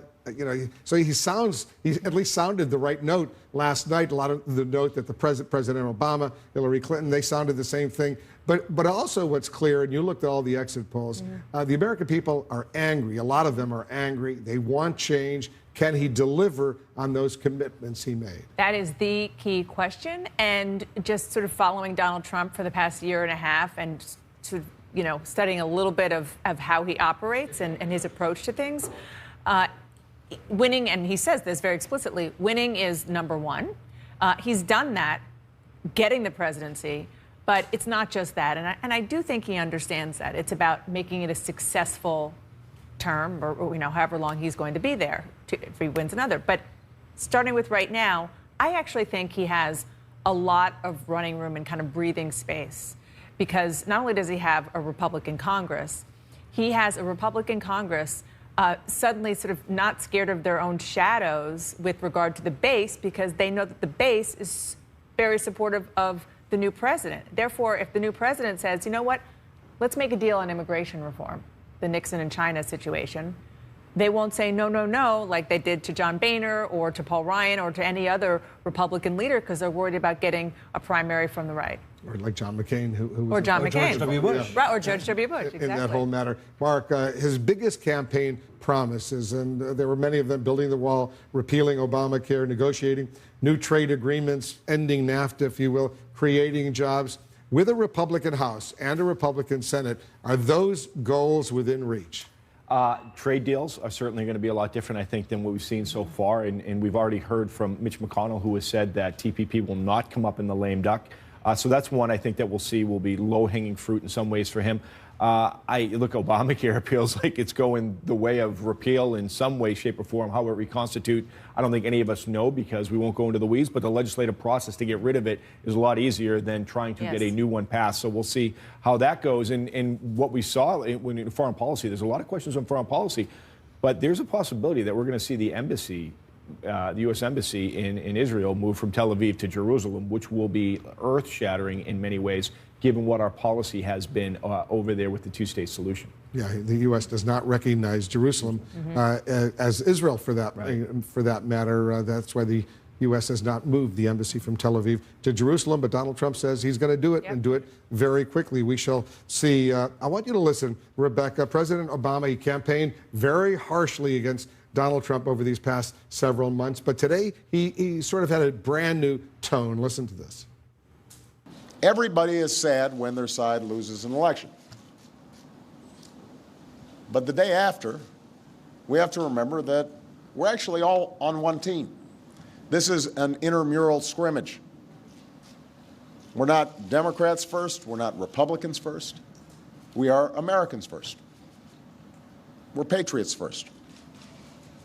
We all want what's best for this country. That's what I heard in Mr. Trump's remarks last night. That's what I heard when I spoke to him directly, and I was heartened by that. That's what the country needs: a sense of unity, a sense of inclusion, a respect for our institutions, our way of life, rule of law, and a respect for each other. I hope that he maintains that spirit throughout this transition, and I certainly hope that's how his presidency has a chance to begin. Very nice words from the president last night, very nice words from Donald Trump. Is there a chance the Democrats are going to work together with this new Republican administration? Well, I think certainly there's an incentive, at least, to try to soothe people for right now, because you have seen the divisions in this election. There is the potential for great unrest in the aftermath of this election if our elected officials, and especially leaders like President Obama and Hillary Clinton, didn't come out and tried to soothe people. We're already seeing protests, but there is, if things were to devolve, there is potential for more. And so it's important to hear this message from the leaders of the Democratic Party. But in terms of moving forward, the potential for any sort of bipartisan cooperation, Democrats might actually be optimistic when it comes to Donald Trump, because in many ways he's not a traditional Republican. He's certainly not an ideologue. He's kind of been all over the place on some policies. And last night at his victory party in New York, I asked Congressman Peter King, one of his supporters, the congressman from New York, where could he possibly go in terms of policy early on in his presidency. And King told me he thinks that Donald Trump early on should push for some sort of bipartisan policy to be implemented, like infrastructure spending. And this is something that actually Nancy Pelosi brought up today as well. So that might be one in his remarks last night. Yes, he did. Exactly. So that might be where this is going. Maybe that would be a gesture, but an important one if it a gets off gesture the of ground. good faith. All right, guys, stand by. I want to show our viewers the latest popular vote total right now. Hillary Clinton remains a couple of 100,000 votes ahead of Donald Trump nationwide, but she's still losing the election because it's the Electoral College, not the popular national vote, that determines who becomes president, who wins. CNN's Brian Todd has been taking a closer look at this. Brian, does it look like this process the United States has, the Electoral College process, is going to change? Will it ever change? There's been some momentum from that over many years, but nothing has really changed. That's right, Wolf. But tonight, there is kind of a renewed push for it to change, especially among Democrats, because they've been burned by the Electoral College twice in the past 16 years. But for now, it looks like Americans are going to have to endure this system, which is not seen anywhere else in the world. Hillary Clinton might not have lost everything. Last night won the popular vote of Americans to be president. Secretary Clinton will likely win the popular vote for president, could end up capturing more individual votes nationwide than Donald Trump by the narrowest of margins. But because Trump won the necessary number of Electoral College votes, he'll become America's 45th president. And tonight, that's a formula under fire. There are a lot of Democrats, especially, who will question the fairness of the current system of the Electoral College. For the second time in 16 years, a Democratic candidate for president won the popular vote, but lost the Electoral College and lost the election. We won the national popular vote. It happened to Al Gore in 2000. 3 times in the 1800s, a candidate won the popular vote but lost the presidency because of the Electoral College. Trump himself, now set to take the Oval Office because of this strange system, once blasted it, tweeting in 2012, the day Mitt Romney lost, "The Electoral College is a disaster for democracy." Under the Electoral College system, in all but 2 states, a candidate who wins the most votes gets all of that state's electoral votes. A candidate can win millions of individual votes in a state like Florida, like Clinton did, and still lose all that state's electoral votes because they lost the popular vote there. So a candidate like Clinton, whose voters are all concentrated in a few states, won't score well in the end. And states with smaller populations get disproportionate influence, while larger, more populated states can sometimes have less influence. What party does that favor? The Republicans would like to keep the system. It worked well for them. There is a Republican bias in the Electoral College simply because in the modern era, Republicans carry most of the smaller states. Why did the Founding Fathers create this system? They feared mob rule. At the time when the Electoral College was put into the Constitution, there was no popular vote for president. But tonight, experts say, like it or not, we're probably stuck with this quirky arrangement. This is not going to be changed. As I like to say, the Electoral College will be abolished on the 12th of never. That's because to get rid of the Electoral College, you'd have to have a constitutional amendment passed by 2/3 of each House of Congress. Then 38 of the 50 state legislatures would have to ratify it. That means several senators and congressmen, many of them from small states, would have to vote for it. And experts say they're not about to vote to reduce their state's power. Wolf? Brian, because he so far doesn't seem to have won the popular vote, is Donald Trump seen as weakened potentially politically? Some believe he is tonight, Wolf. Some analysts say because he may have indeed lost the popular vote, that Trump doesn't have that sweeping mandate to be effective as president. But our analyst David Gergen says he doesn't think Trump's going to be weakened politically very much, that he's got so much popular support to bring change, and he's got that Republican Congress behind him. Coming in January. Yeah, I've heard talk of getting rid of the Electoral College for a long time, and I agree, it's not going to happen. All those smaller states would lose a lot of influence, a lot of power, so get ready for the Electoral College in 4 years, 8 years, and way down the road. Brian Todd, thanks very much. Coming up, world leaders, including Vladimir Putin, are reaching out to President-elect Donald Trump. So what's the agenda behind the Russian leader's latest message to Trump?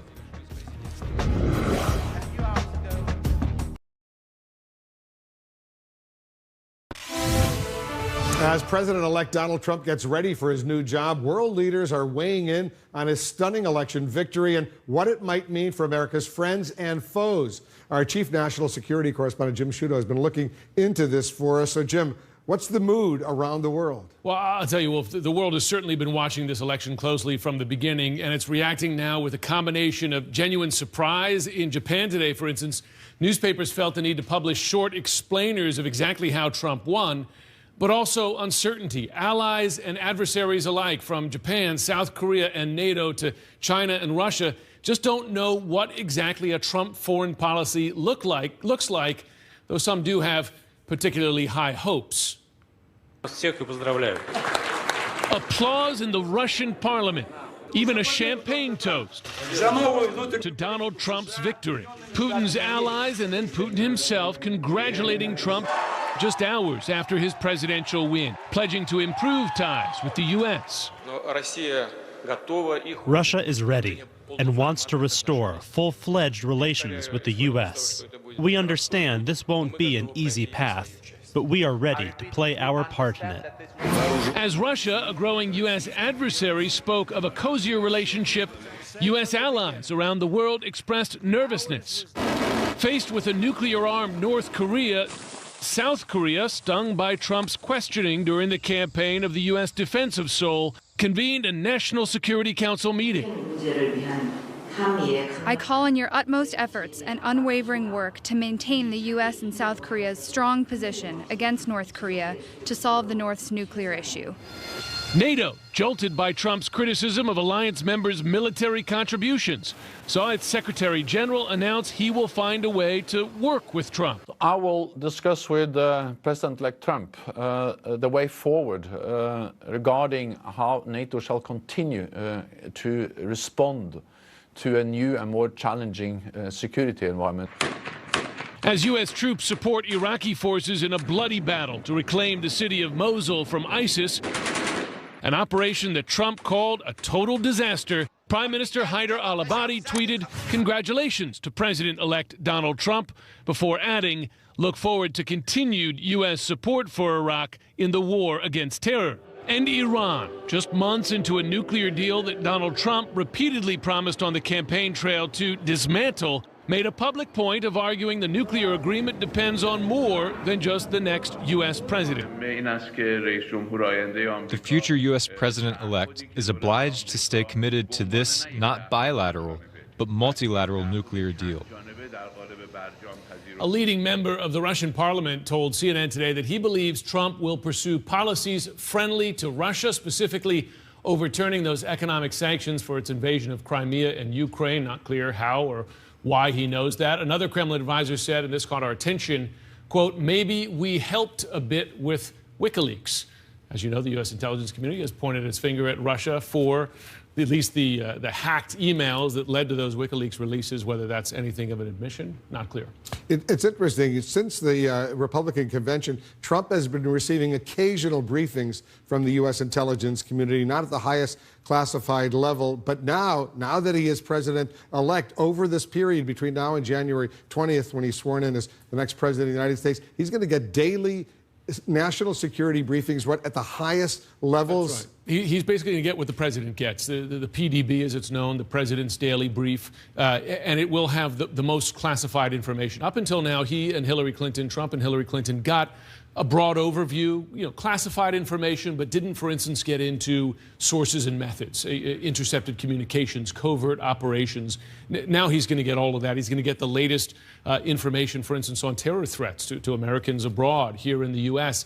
And he will certainly get, Wolf, and this is important, he'll get the latest intelligence on what Russia's up to in terms of cyber attacks and what their involvement was in the hacking of the Democratic emails. And as you know, on the campaign trail, Donald Trump repeatedly disparaged those assessments. Even though during some of the earlier, less secure briefings, he was told the same thing, but he didn't yet buy it. We'll see how he buys. Now, arguably, he'll see more proof. Let's see if that changes his position. Thanks very much, Jim Sciutto, reporting for us. Coming up, our breaking news: after a stunning election victory, Donald Trump begins the process of becoming the next president of the United States. He's considering names for his cabinet and White House staff, and his advisors have already delivered plans for his first 100 days.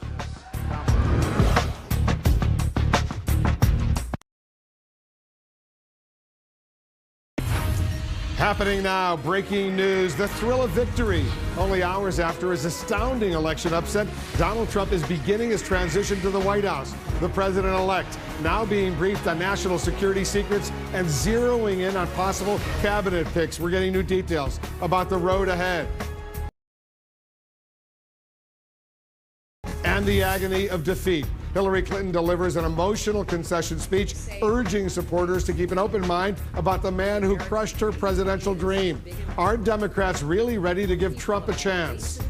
Balance of power. Trump is getting credit for helping Republicans keep control of both the House and the Senate. But tonight, one GOP leader in Congress already is signaling that the next president won't always get what he wants.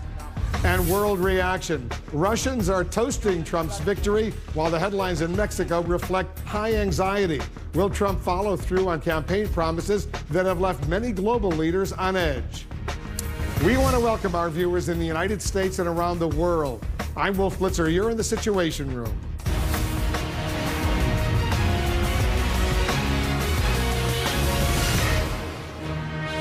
This is CNN Breaking News. Breaking news tonight, we're following the first urgent hours of Donald Trump's transition from political outsider to president of the United States. After his early morning election victory, we're told Trump's team is hitting the ground running, planning for his first 100 days in office and narrowing his choices for top positions in his administration.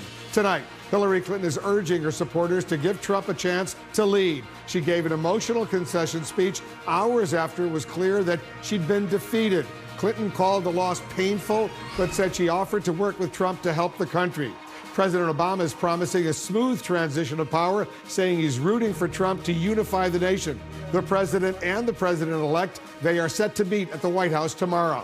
And House Speaker Paul Ryan says he's talked to Trump about the work ahead, with Republicans now set to control the White House and both chambers of Congress. Ryan is promising GOP unity after distancing himself from Trump during the campaign.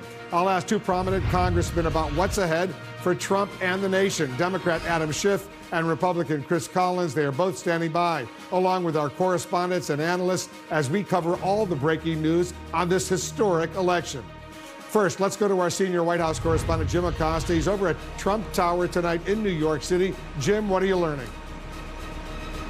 Well, Donald Trump and his team have been huddled inside Trump Tower all day long, working through the shock of this election and also planning for a new administration that promises to transform the nation and, as the president-elect likes to say, drain the swamp in Washington.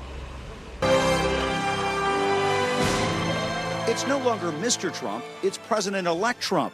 And the incoming 45th president of the United States is so far trying out a new, more unified message. Now it's time for America to bind the wounds of division. Have to get together. And that theme is filtering down to his top aides. In response to Hillary Clinton's concession speech, senior Trump advisor Jason Miller did not use the term crooked Hillary and tweeted, "Very classy speech from Hillary Clinton. Important step in bringing our country together." And Trump's GOP critics are saying the right things too, from Jeb Bush to George W. Bush, John McCain, and Mitt Romney.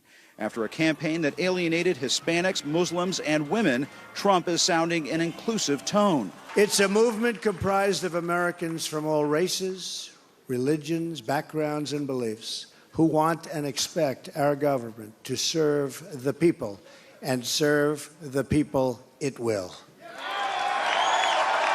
Even the proposals Trump talked about in his victory speech have broad appeal. We are going to fix our inner cities and rebuild our highways, bridges, tunnels, airports, schools, hospitals.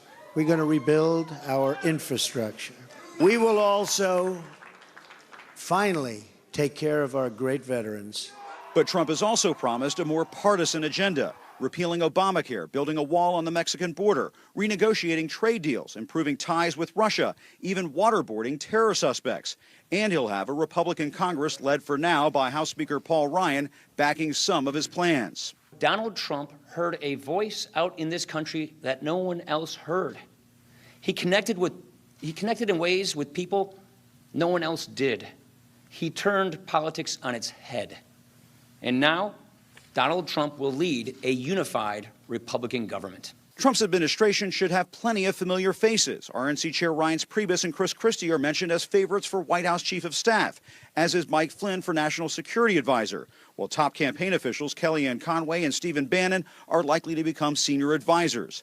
And sources say Trump's cabinet could feature Newt Gingrich, Bob Corker, Jeff Sessions, and Rudy Giuliani in powerful positions. He went way out to make sure everybody heard him loudly and clearly that he will be the president for all Americans. These potential new members of the Trump administration say Americans need to give the man they know intimately a chance. He is a reflective person. He isn't a bombastic guy that the media tries to portray. He is a gracious, personable guy that has a lot of qualities that makes him very endearing. He wants to be a great president, and he will be.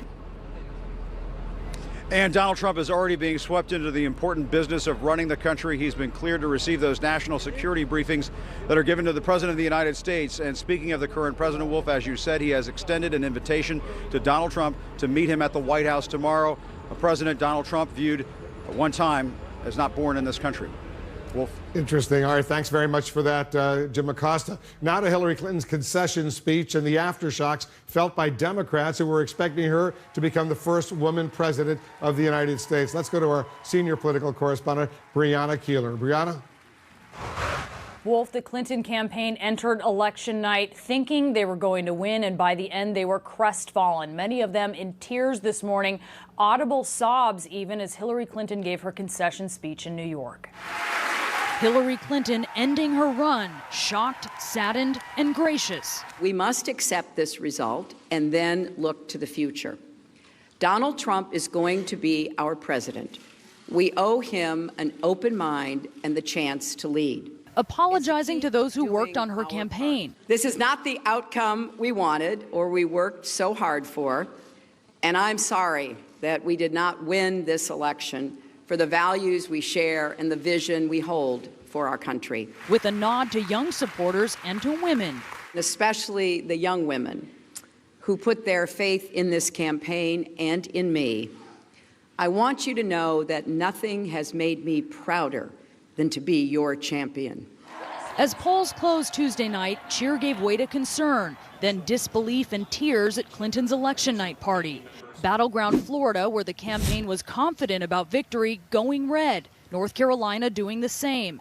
Then the blue firewall went up in flames. Trump scooping up reliably Democratic Wisconsin, surging in Michigan, still too close to call, and Pennsylvania, where Clinton consistently led in the polls, ending her hopes as it turned red.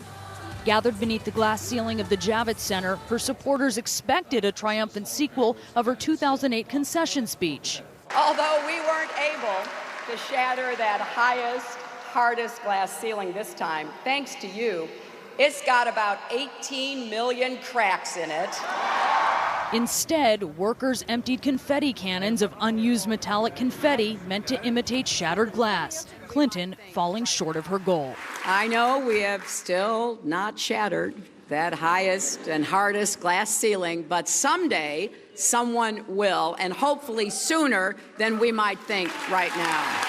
In the end, the polls were wrong, almost all of them, and Clinton irreparably damaged by her own deeds, including the use of a private email address and server while Secretary of State. The server will remain private. President Obama's argument that Clinton would protect his legacy, not enough. It is no secret that the president-elect and I have some pretty significant differences. Everybody is sad when their side loses an election. But the day after, we have to remember that we're actually all on one team. We all want what's best for this country. That's what I heard in Mr. Trump's remarks last night. That's what I heard when I spoke to him directly, and I was heartened by that. Clinton also urging unity, but acknowledging the hurt her supporters feel. This is painful, and it will be for a long time. But I want you to remember this. Our campaign was never about one person or even one election. It was about the country we love and about building an America that's hopeful, inclusive, and big-hearted. Though not widespread, there is some finger-pointing going on within the Democratic Party. I spoke with a Bernie Sanders surrogate, his biographer as well, Jonathan Tassini, and he said, we told the party Bernie movement they would not listen. He said, no, they had to anoint her. It was like an alcoholic family not willing to have an intervention. Wolf? Brianna Keilar reporting for us. Brianna, thanks very much. I got to add, Now she got more than 59 million votes yesterday, so she could say there are now more than 59, almost 60 million cracks in that glass ceiling. Let's talk a little bit more about Donald Trump's victory, what to expect in his administration. Joining us now, Congressman Adam Schiff. He's the top Democrat on the House Intelligence Committee. Congressman, thanks for joining us. Thanks, Wolf. So Donald Trump says he wants to get together with Republicans, Democrats, and independents. Are Democrats ready to work with President-elect Trump right now? Are you? I am ready to work with him, and I think Democrats are as well. I think we'll bear very much in mind what Secretary Clinton said, that we ought to go into this with an open mind. And as the president said, this is all about what's in the national good. We have to try to find a way to bridge the divide in the country. We have to find a way to grapple with some of the challenges that we have here at home and abroad. And that really requires us to work together. I think it's also going to be important as a member of the minority when the other branch, all the other branches are controlled by one party, to make sure that we vigorously protect the rights of all Americans against discrimination, to give them every opportunity to succeed, and to counter any attempt to violate either the values or the Constitution. So that will be a very important role for us in the opposition. As you know, Congressman, he always says he knows how to negotiate. Do you see him reaching across the aisle quickly to folks like you? I think he will. I think at heart he may be very pragmatic. And on some issues like infrastructure, he may have more of a problem with his own party than he has with Democrats. So I think he will try. I think it's going to be, frankly, fascinating to see how the GOP in Congress reacts to him, because he's at odds with them on a lot of their orthodoxy. But I certainly stand ready to see where we can find common ground. I do hope that we don't spend a lot of time trying to roll back the progress that we've made over the last 8 years. On that, I think he will find some very strong opposition. But there ought to be ways to work together to move forward. And we are going to approach this with an open mind. Given some of the problems he's had with the Republican establishment, the leadership, and the fact that over the years, as you know, he's changed his position on a lot of sensitive issues, do you believe he's really a Republican? I don't know what he is really. I think you're right. If you look over the years, his positions on things, even that are normally ones of great conviction, have been very malleable. So I don't think we know at all what to expect. And, I'm gravely concerned, as you know, Wolf, about his foreign policy and national security ideas. I'm terrified that the Kremlin finds his election something to applaud. That's a very disturbing prospect to me. What does that mean in terms of our NATO allies? What does it mean in terms of maintaining the pressure on Russia to get out of Ukraine, to abide by the Minsk Accords, to stop bombing civilians in Aleppo? A lot of profound questions. How much of what Donald Trump was saying was election posturing, and how much does he really believe? None of us have any way of knowing at this point. As you know, he's vowed to diminish the U.S. commitment to NATO if the NATO allies don't pay more money. He's vowed to renegotiate NAFTA or simply get rid of it. Also wants to get rid of the Iran nuclear agreement. He says Iran, from his perspective, they will break that agreement. He really has various views that you totally disagree with in a Trump presidency. So how are you going to deal with him on those sensitive issues?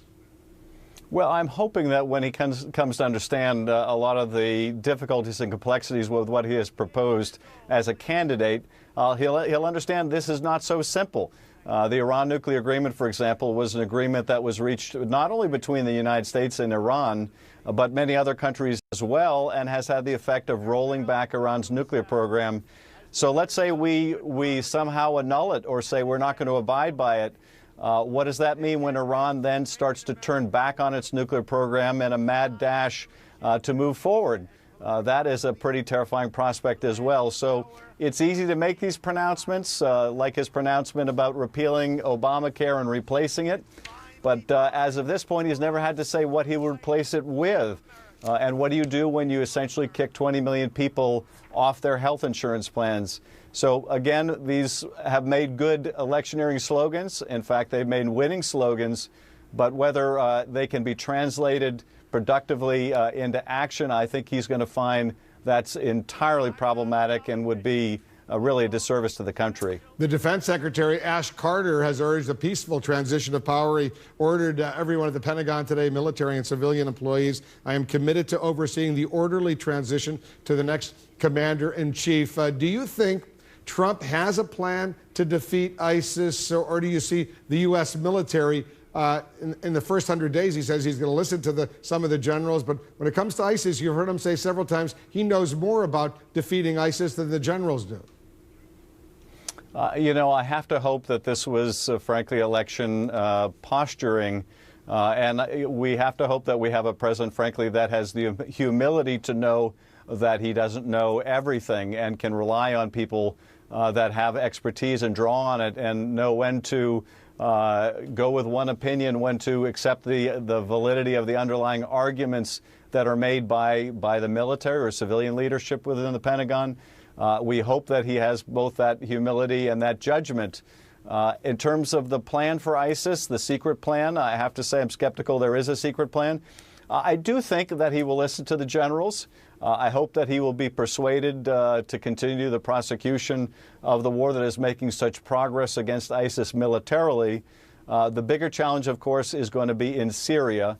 And there, again, I have profound concerns about cozying up with the Russians and anything that preserves Assad in power, because I think as long as he is there, that terrible churning civil war is going to go on. Speaking of the Russians, what about the role, the Russian cyber attacks? After seeing the results, do you think the Russians did in fact have a direct impact on the U.S. presidential election?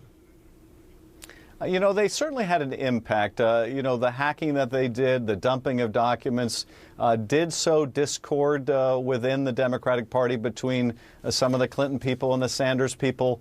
So it had an impact. Did it have a dispositive impact? You know, I'll leave that to the experts to analyze and determine. But it certainly had an influence. You know, I hope that, frankly, that Mr. Trump will listen to the intelligence professionals when they talk about Russia's role in that. It was very disturbing to me that even after getting briefed, he denied Russia's complicity. That said to me that he may be willing to deny even sound intelligence and expertise when it contradicts his personal interests, and that is not a quality we want to see in a president of the United States. So he will have to be briefed. He should be briefed. He will know the dearest and closest held secrets of the country, because he will need to know them to satisfy his constitutional duty to protect the country. And we have to all hope and pray that he can maintain the sanctity of that information, but also have the good judgment to know how to rely upon that information and that expertise. Yeah, starting today, he gets that presidential daily brief, the most sensitive national security information, the most highly classified information. He'll get it on a daily basis. One final question, Congressman, before I let you go. Who do you think the leader of the Democratic Party is right now? Well, Nancy Pelosi is our leader in the Congress, and I think she does a fabulous job. I tell you, she is among the toughest and smartest people I've ever worked with, and I'm only sorry that she won't have another tough, smart woman in the White House to work with. But she's been an extraordinary leader for us. This was a tough election at a time when the outsiders really prevailed. And notwithstanding, I think, having a superb and really the most superbly qualified candidate for president in my lifetime, it didn't prove to be enough, at least not in terms of the Electoral College. It was enough with the popular vote. Congressman Adam Schiff of California, thanks very much. Thanks, Wolf. Just ahead, I'll get a Republican view from Congressman Chris Collins of New York. Will he be part of a Trump team? Guess what? I'll ask him when we come back.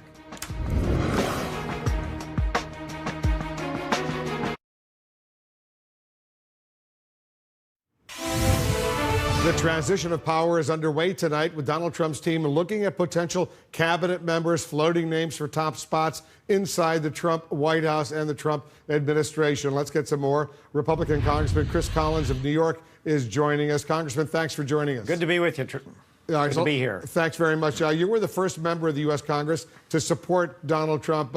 Do you see yourself potentially as part of a Trump White House team? I really don't. I've been thinking long and hard about this. I had a long conversation with President-elect Trump today, and I told him I'm really not interested in joining the administration. I'm in a job now on the Energy and Commerce Committee in Congress at a stage in my career.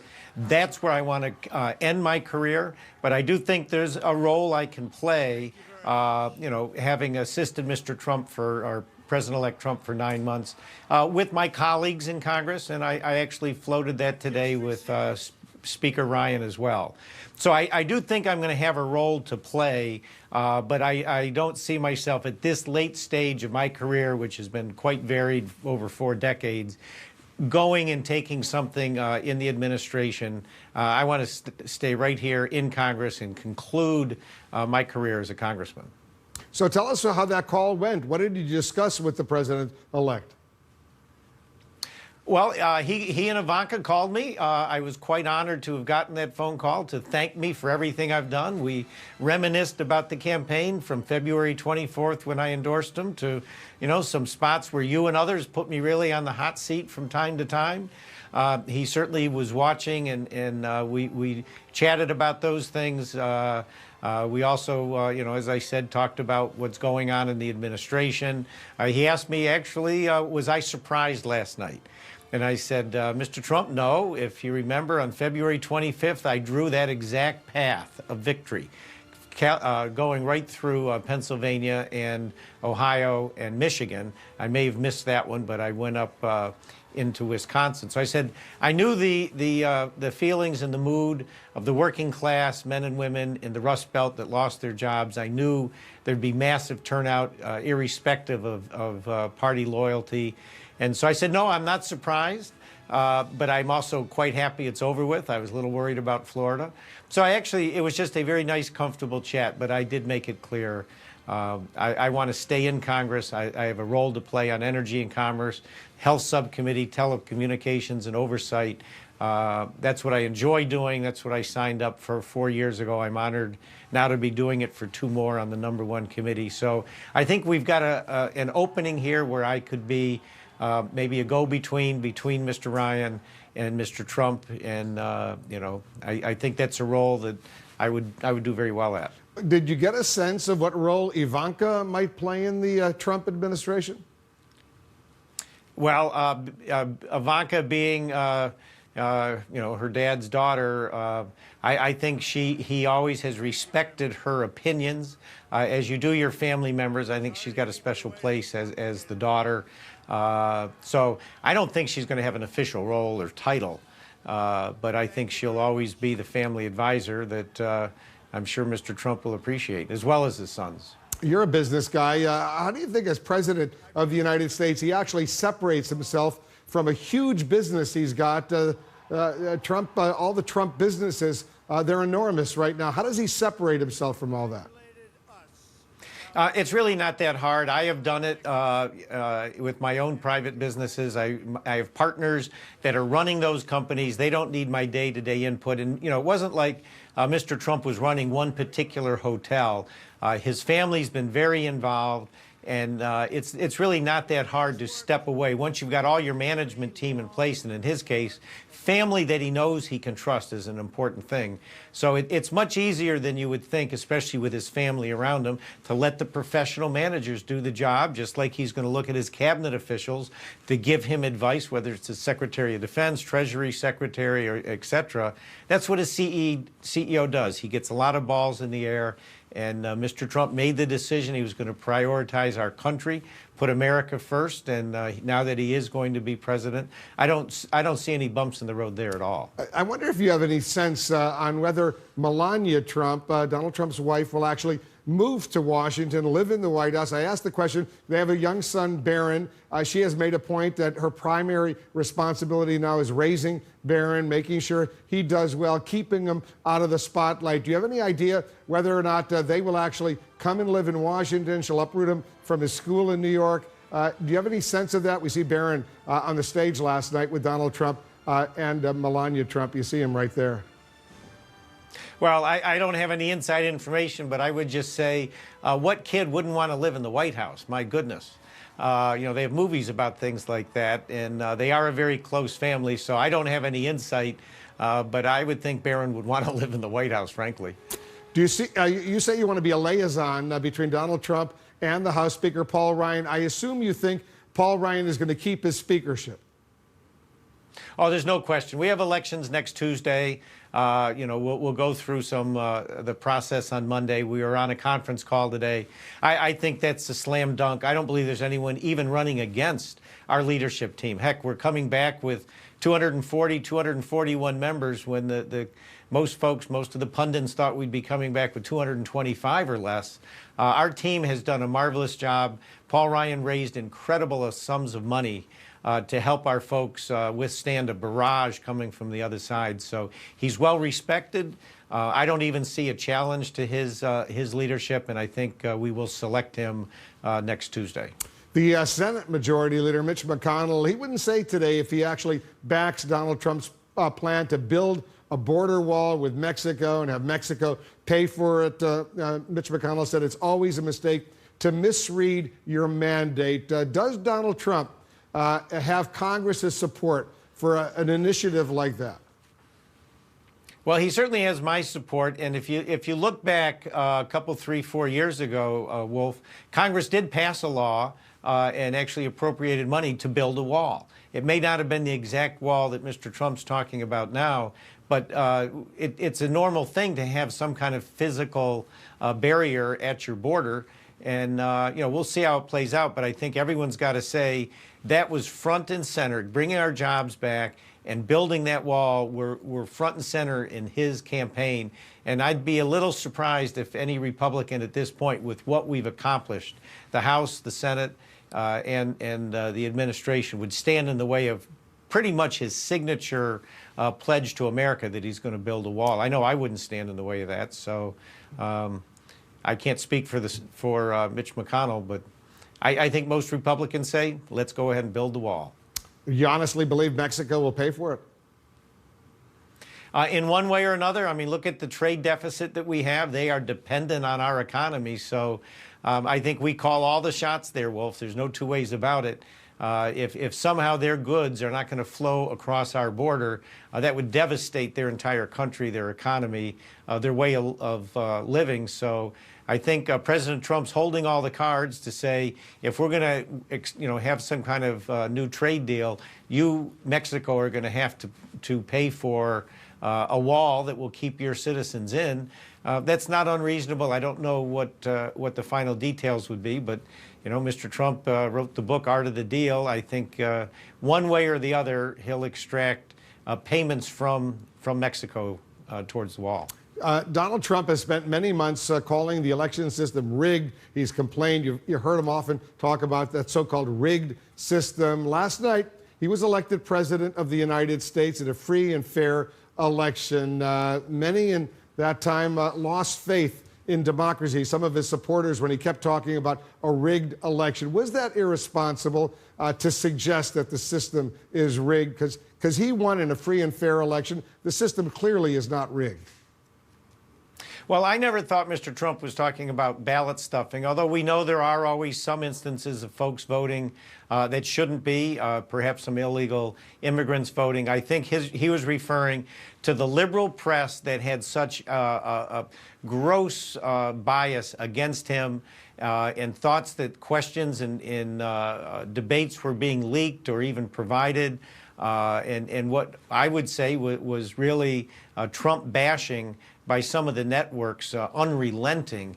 That's what he's meaning. The public was not getting a fair look at the candidates in an unbiased way. There was a media bias there that was disproportionately targeting him. And I believe that's what he was referring to, not ballot stuffing. But because, yes, he often railed against the news media, the mainstream news media. He was very, very forceful on that. But he also tweeted this. So this was October 17th. I'll put it up on the screen. I'll read it. Of course, there is large-scale voter fraud happening on and before Election Day. Why do Republican leaders deny what is going on? So naive. That's what he said only a few weeks ago, a few weeks before this election. Do you agree that there was yesterday widespread voter fraud? No, I don't think there was widespread voter fraud, nothing that would have influenced the results of this election. I do think we should be able to do better, especially with ID, to make sure that we absolutely don't have any voter fraud, to make sure the folks that are voting should be voting. No, I don't think there was anything along those lines. There were probably isolated instances here and there, but nothing that would influence the election. And very quickly, you're from Erie County in western New York, Buffalo, New York, my hometown. How did Trump do there? Hillary got 50%, Donald Trump got 45%, but in a county that is 2-to-1 Democrat, it was way closer than Hillary Clinton would have liked. So she may have won by 5 points, but she came in with a 2-to-1 voter advantage. All right, Congressman Chris Collins, as usual, thanks so much for joining us. Okay, good to be with you, Wolf. Say hello to all my friends in Buffalo. Coming up, we have details of Donald Trump's transition to power. What will it look like? There's more breaking news here in the Situation Room.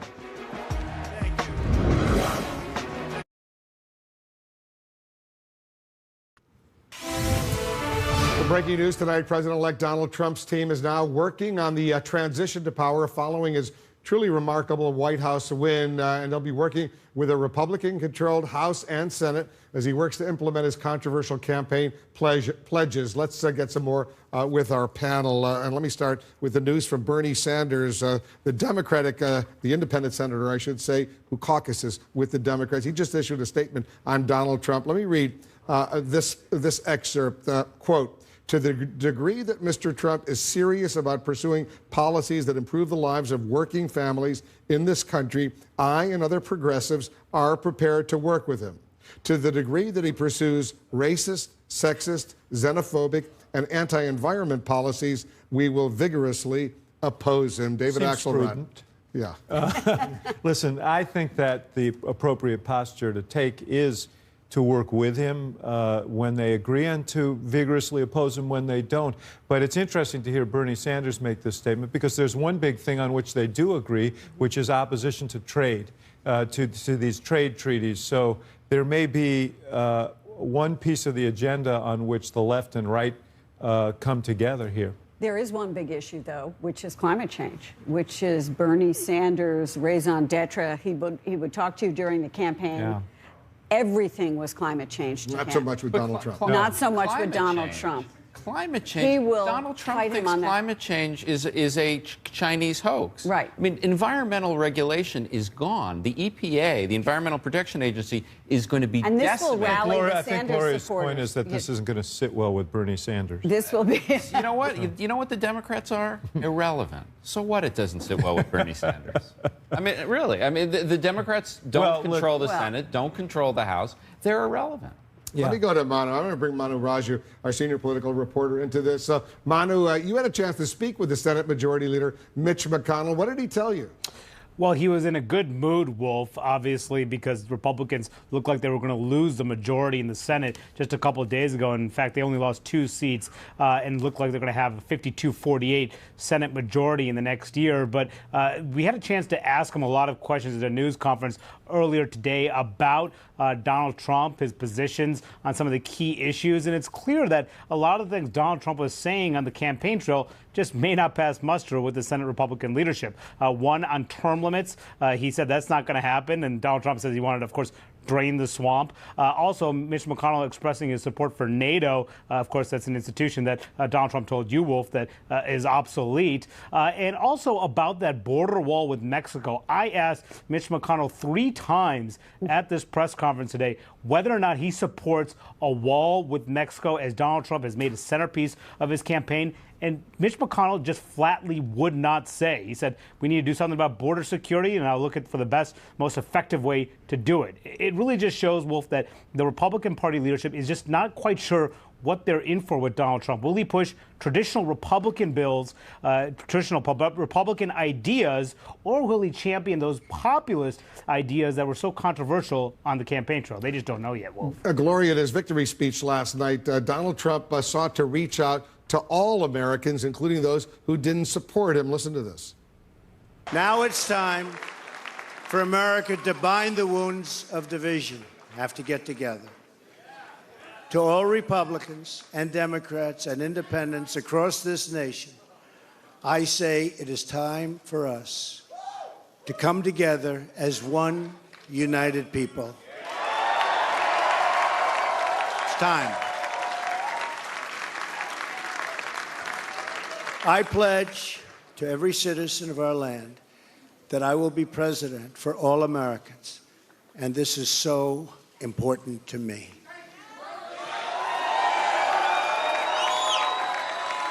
For those who have chosen not to support me in the past, of which there were a few people,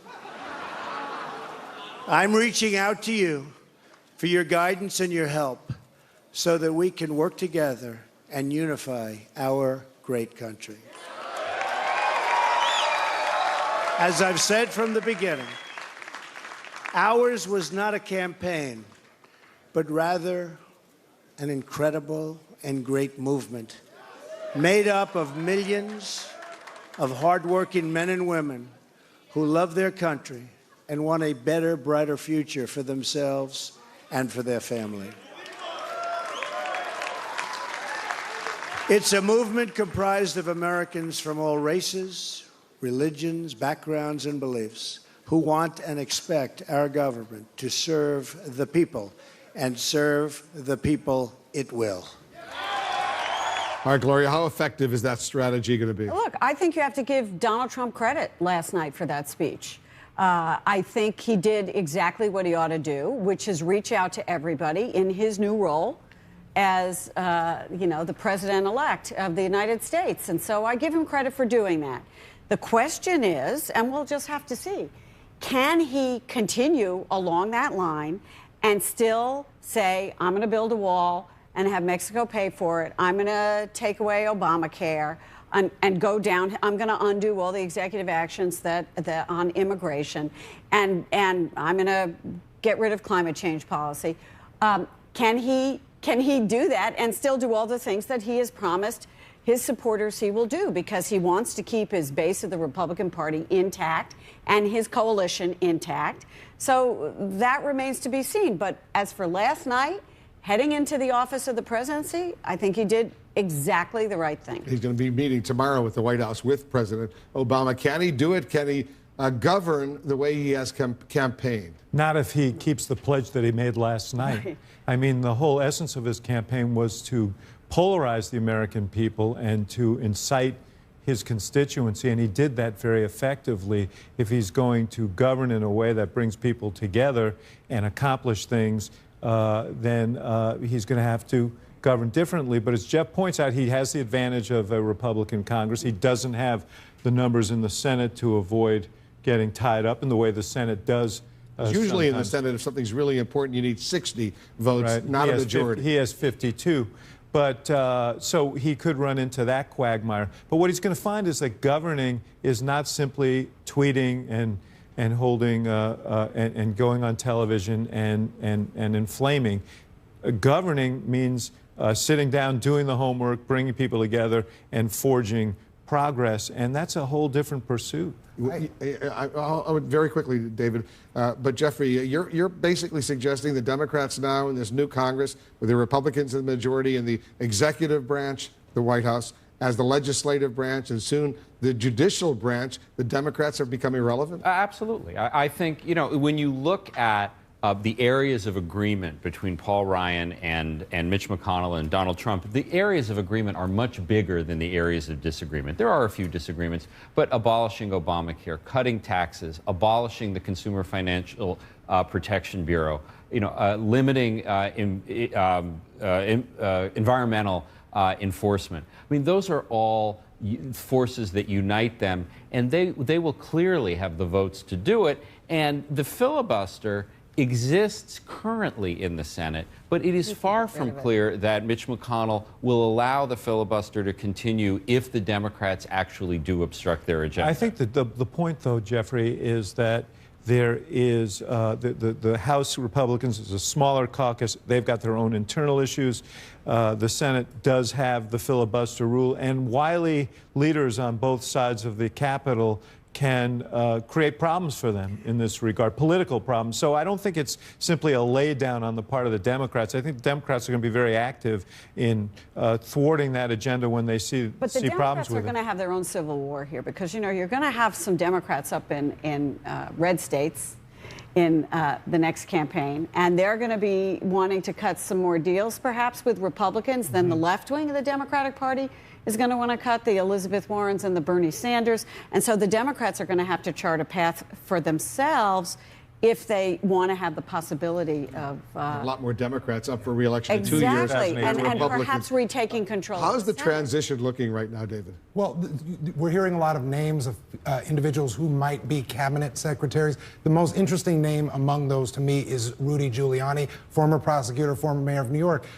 If he is, as his name has been floated, the top candidate for attorney general, I think it'll be interesting to see, to your point about what Congress will do with Trump, well, actually Republicans in Congress, whether Republicans who have worked on criminal justice reform, like Senator Mike Lee, like Senator Rand Paul, will say anything, or if they will just sort of go along and rubber stamp Donald Trump's choice, even though... and Rudy Giuliani has also been outspoken, as of course has Donald Trump, that Hillary Clinton should be prosecuted in connection with the Clinton Foundation and the emails. This is something that is not dead by any means. Well, you think he'll appoint a special prosecutor? I don't think he needs to appoint a special prosecutor. He could just have it done in the Justice Department. There's no more conflict of interest. She's no longer in the government. I mean, I think, you know, Donald Trump abhors weakness and loves revenge. And this is something he's written about, he said it, and I think prosecuting Hillary Clinton is something that will be very much on the table. Yeah, the question is whether he'll move to heal all wounds, as he said last night, or wound the people he considers to be heels. And we'll see. And if he doesn't, if he acts in the second, I think it's going to be a galvanic, very difficult 4 year. And if it's anybody other than Rudy Giuliani, I don't know that they would be so eager. And you know, there are questions about whether Rudy Giuliani would be the most likely person to become the next Attorney General. All right, Manu, in his remarks earlier today, President Obama spoke about the importance of this transition. I want to play for you what the president said. I had a chance to talk to President-elect Trump last night, about 3:30 in the morning, I think it was, to congratulate him on winning the election. And I had a chance to invite him to come to the White House tomorrow to talk about making sure that there is a successful transition between our presidencies. Now, it is no secret that the president-elect and I have some pretty significant differences. But remember, 8 years ago, President Bush and I had some pretty significant differences. But President Bush's team could not have been more professional or more gracious in making sure we had a smooth transition so that we could hit the ground running. And one thing you realize quickly in this job is that the presidency and the vice presidency is bigger than any of us. So I have instructed my team to follow the example that President Bush's team set 8 years ago and work as hard as we can to make sure that this is a successful transition for the president-elect. Because we are now all rooting for his success in uniting and leading the country.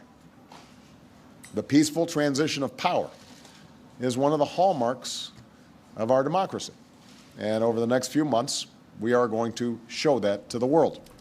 All right, so Manu, how might the president inspire Democrats to work in good faith with the president-elect? Well, I think these are similar to what the messages that you hear at the end of every election, vowing to work together, and so forth. But what we're really will really be determinative of whether or not Democrats can work with Donald Trump is how Donald Trump forges ahead with his own agenda. Does he try to push bills and legislation in which Democrats can easily support, like a jobs infrastructure bill, for instance? Or does he go guns blazing, repeal Obamacare, build that wall with Mexico? And then conversely, how do Democrats deal with that, too? Gloria made a key point earlier.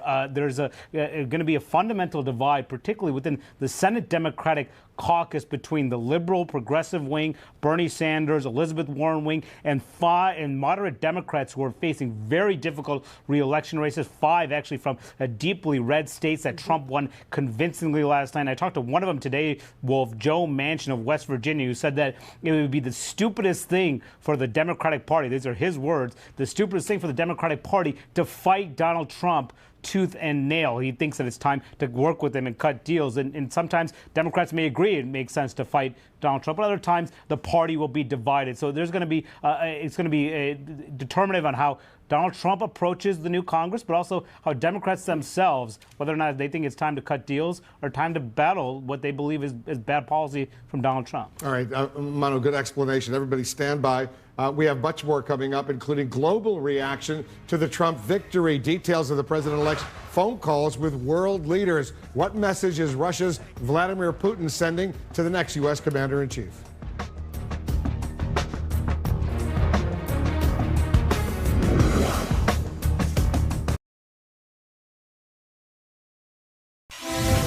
President-elect Donald Trump is getting phone calls and messages from world leaders, some of them wary, but most offering congratulations and cooperation. Our global affairs correspondent Elise Labott is with us. The latest, Elise, leaders from Russia, Israel, Mexico, a lot of other countries, they are reaching out to Donald Trump right now. That's right, Wolf. Well, congratulations are pouring in from around the world for President-elect Trump's stunning victory. But many were laced with shock and uncertainty. U.S. allies in Europe and Asia nervous about Trump's promise to remake much of the world order, while in Russia, hope of a new day. Tonight, world leaders pledged to work with President-elect Donald Trump, but with a healthy dose of anxiety over how he would confront world challenges with his foreign policy of America first. I want to tell the world community that while we will always put America's interests first, we will deal fairly with everyone. We will seek common ground, not hostility, partnership, not conflict. The question for many American allies, will President-elect Trump make good on his controversial campaign pledges to rip up trade deals, build a wall against the Mexican border, and bar Muslim immigrants? In Russia, the champagne was popping. Lawmakers breaking out in applause over the election of Trump, who has praised President Putin and promised to work closely with Moscow in Syria and in the fight against ISIS. Trump has also rejected findings by multiple U.S. intelligence agencies tying hacking of U.S. political groups to the Kremlin. An enthusiastic Putin sent a telegram to the president-elect, expressing hope in a Trump administration. Russia is ready and wants to restore full-fledged relations with the U.S. But in Asia, anxiety over how Trump would lead.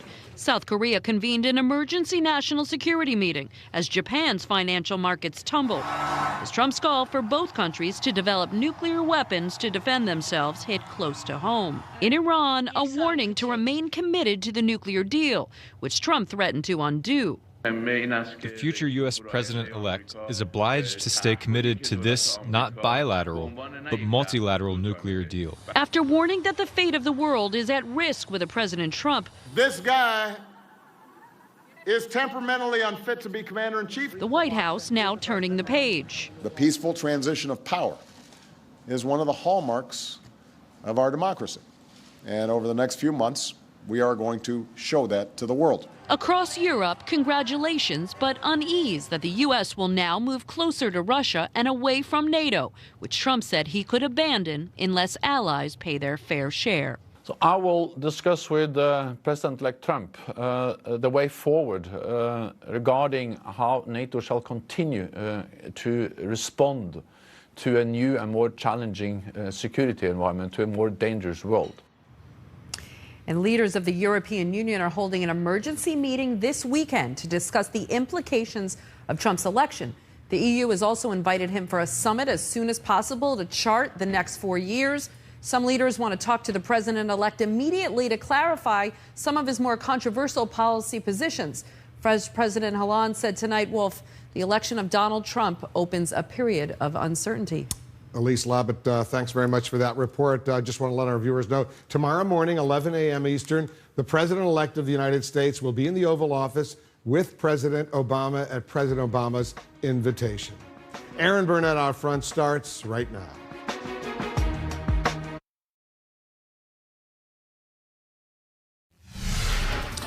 Out front next, the breaking news. President-elect Donald Trump, against all odds, pulling off the biggest upset in modern politics. How? We're going to break exactly how down for you. And an emotional Hillary Clinton concedes, telling her supporters Trump deserves a chance. Plus the Trump administration. Who is in, who is out? Let's go out front.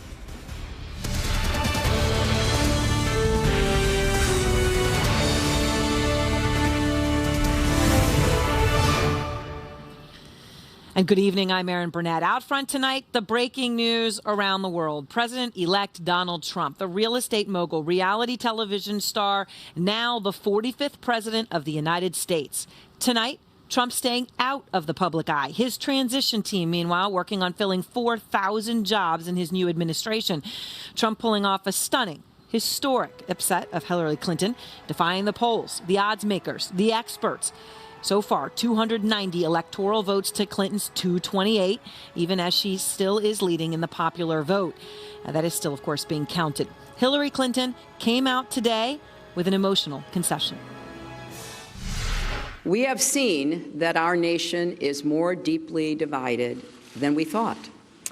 But I still believe in America, and I always will. And if you do, then we must accept this result and then look to the future. Donald Trump is going to be our president. We owe him an open mind and the chance to lead. And after this extremely bitter campaign, there was sadness, disbelief, and tears shed around the White House this morning. But President Obama stepped up and made a strong call for unity. I had a chance to talk to President-elect Trump last night, about 3:30 in the morning, I think it was, to congratulate him on winning the election. And I had a chance to invite him to come to the White House tomorrow to talk about making sure that there is a successful transition between our presidencies. And tonight, there are peaceful anti-Trump protests around the country. You can see some of them, people exercising their right. These are live pictures from New York City and Chicago. Hundreds have taken to the street. Wall Street, in the meantime, surging today. There was a steep drop overnight. Election results first showing Trump likely to win. In fact, the market fell nearly 900 points, ending the day up over 250. That is a swing of more than 1,000 points, something we didn't even see many days at the depth of the financial crash. And yet it ended higher, solidly so, a record. Lots to get to tonight. We begin with Jason Carroll at Trump Tower in New York. And Jason, a big, stunning, unexpected upset for Trump. What are you learning about his plans? Well, the team is hard at work on the transition. A number of names being floated out there, like Governor Chris Christie and former New York City Mayor Rudy Giuliani. The question going forward, Aaron, is how this new president is going to lead a deeply, deeply divided country. Tonight, Donald Trump is embracing a new reality as the next president of the United States. I've just received a call from Secretary Clinton.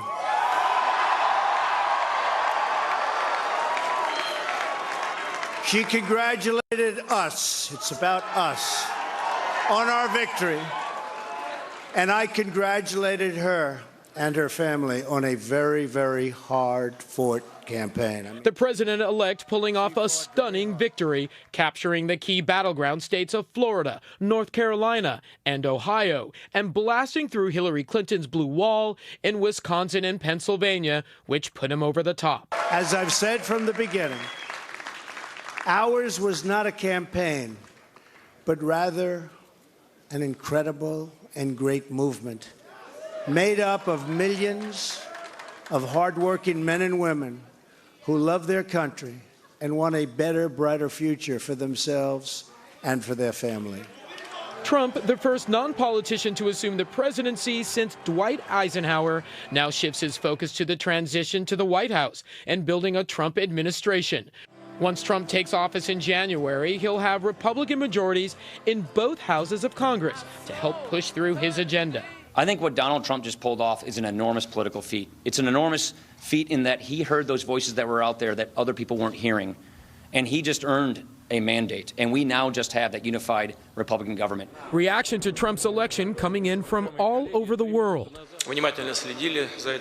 Russian President Vladimir Putin welcoming Trump's victory, saying his country is ready to restore relations with the U.S., but a cooler reaction in Mexico, where the news was greeted with blunt front-page headlines, and former President Vicente Fox reiterating the country would not pay for a border wall. Despite his overwhelming electoral college win, Trump still faces the challenge of bringing together a nation bitterly divided by a hard-fought campaign. Now it's time for America to bind the wounds of division.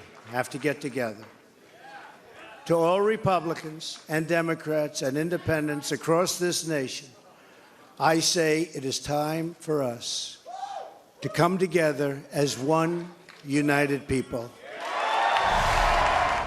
And Aaron, just off camera, I can hear some protesters chanting, "She's still alive." Another sign that this country is somewhat deeply divided. Trump, for his part, telling people that what he wants to do is reach out to people of all races, all backgrounds, all ethnicities. Clearly an attempt to quiet some of his critics who say he ran a racist, bigoted type of campaign. Those who did not support him now saying what they're looking to do is to see how this man will govern as a president, and those who did support him are looking for him to make good on those many promises he made during his campaign. Aaron. All right, Jason Carroll, thank you very much. And one person saying keep an open mind, give him a chance, Hillary Clinton, calling for unity tonight. Maybe she was unable to speak overnight to try to come to terms with what had happened. But today, when she did, gracious, somber, speaking to supporters and staff today. Joe Johns is out front live in Clinton's hometown of Chappaqua, New York. And Joe, you know, that had to be the hardest thing she's ever done in her life. She indicated it was very painful. I think that's probably a huge understatement. What are you hearing about her mindset right now? I think you hit the nail on the head. Somber is the word. That speech she gave today, visibly painful for Hillary Clinton. It was clear she wanted to try to console her supporters, but frankly just did not have a lot to work with. The campaign did maintain a media presence on Twitter and so on. The last tweet that we saw was a Bible verse from the book of Galatians. Let us not, what was it here? It was, let us not grow weary in doing good. But it was not signed by Hillary Clinton with the characteristic H, signaling it came directly from her. Hillary Clinton's bid to become the first woman elected president coming to a painful end. This is not the outcome we wanted or we worked so hard for, and I'm sorry that we did not win this election for the values we share and the vision we hold for our country.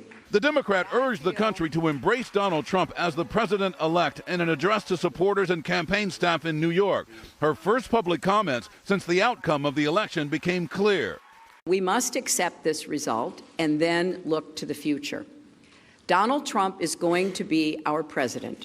We owe him an open mind and the chance to lead. President Obama echoing that call in remarks from the Rose Garden.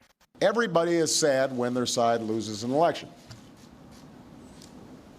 But the day after, we have to remember that we're actually all on one team. The president pledging to make sure the transition to a Trump administration is as seamless as possible. We are now all rooting for his success in uniting and leading the country. The peaceful transition of power is one of the hallmarks of our democracy. And over the next few months, we are going to show that to the world. Clinton not hiding the impact of the rebuke by voters. This is painful, and it will be for a long time.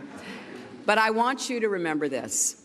Our campaign was never about one person or even one election. It was about the country we love. Her voice breaking with emotion as she spoke to young women who believed in her historic candidacy. To all the women, and especially the young women, who put their faith in this campaign and in me, I want you to know that nothing has made me prouder than to be your champion. In the end, it was a stunning defeat. Clinton came up well short in the electoral vote count, despite holding a narrow lead in the popular vote, with some still left to be counted. The defeat leaving supporters in a state of shock, some in tears, consoling each other. Clinton trying to give them a lift today with her words. I know we have still not shattered that highest and hardest glass ceiling, but someday someone will, and hopefully sooner than we might think right now. After the speech, the campaign chairman and the campaign manager spoke to Hillary Clinton's staff in Brooklyn, urging them to stay in politics. Since then, pretty much radio silence from Hillary Clinton, though we were told she expected to come back here to her home. Back to you, Aaron. All right, Joe Johns, thank you very much. And breaking news right now, we can now tell you Hillary Clinton has won New Hampshire. Certified vote totals in that state now in, showing Clinton did win New Hampshire. That nail biter. The electoral vote count now 290 for Trump, 232 for Clinton. That, of course, still leaves Michigan outstanding. Out front, David Gergen, who served as advisor to 4 presidents, S.E. Cupp, our political commentator, Mark Preston, Dana Bash, also joining me, Kayleigh McEnany, Donald Trump supporter and conservative columnist, Bakari Sellers, Clinton supporter, former member of the South Carolina House of Representatives, Paris Dennard for Trump, and former White House Black Outreach Director for President George W. Bush, and Maria Cardona. Thanks to all for being with me. Let me just start with you, Mark Preston here. New Hampshire. Obviously, at this point, the electoral, that's over, but that's still a victory for her to be able to say she has New Hampshire. Right. For her supporters. I mean, I heard Maria Cardona over there saying, yes, this matters to a lot of people when they look at their moral situation here. Yeah, I mean, look, she lost, though. I mean, the bottom line is and she's lost twice, and she's got nowhere to go from this. To Maria's point, though, they did pick up a Senate seat in New Hampshire, which is critical because Democrats are going to have a lot of trouble in Congress going into 2018, where the odds are stacked against them. No matter what happens in the Trump presidency in the next couple of years, Democrats, have an uphill battle, but the fact of the matter is she wasn't able to get it done. She wasn't able to excite her base in key states. And, so she did pick it up today. They'll find a little solace, but still.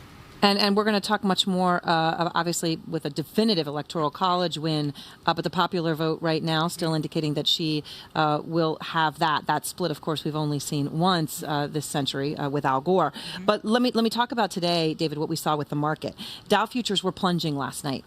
Traders outside the United States sending it down nearly 900 points. It closed up today, resoundingly so, okay? Resoundingly so, 1,000-point swing. After all the doom and gloom, you heard people out there saying all these bad things would happen in the market.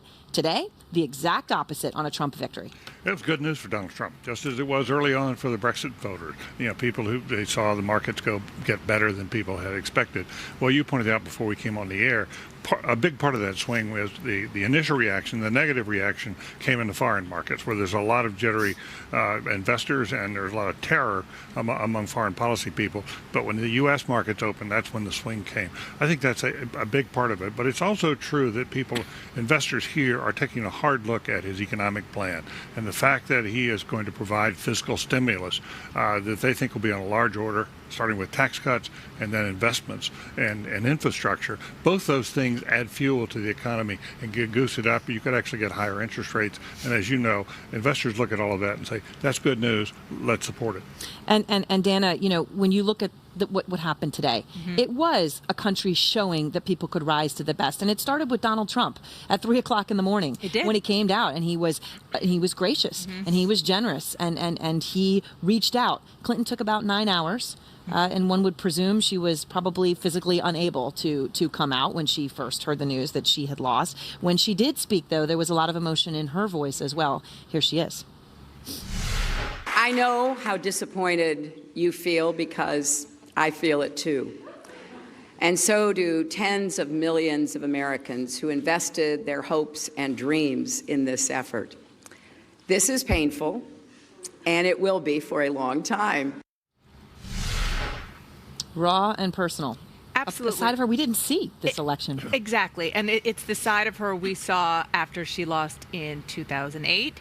It's the side of her we saw after, within that primary process, she lost the Iowa caucuses and went on to New Hampshire, and she had that famous moment where she got emotional. Right. Now, I'm not saying that, she needs to show her emotions on her sleeve, because if she did that all the time, then she would have other problems. But what she did do there was appear to show her real self.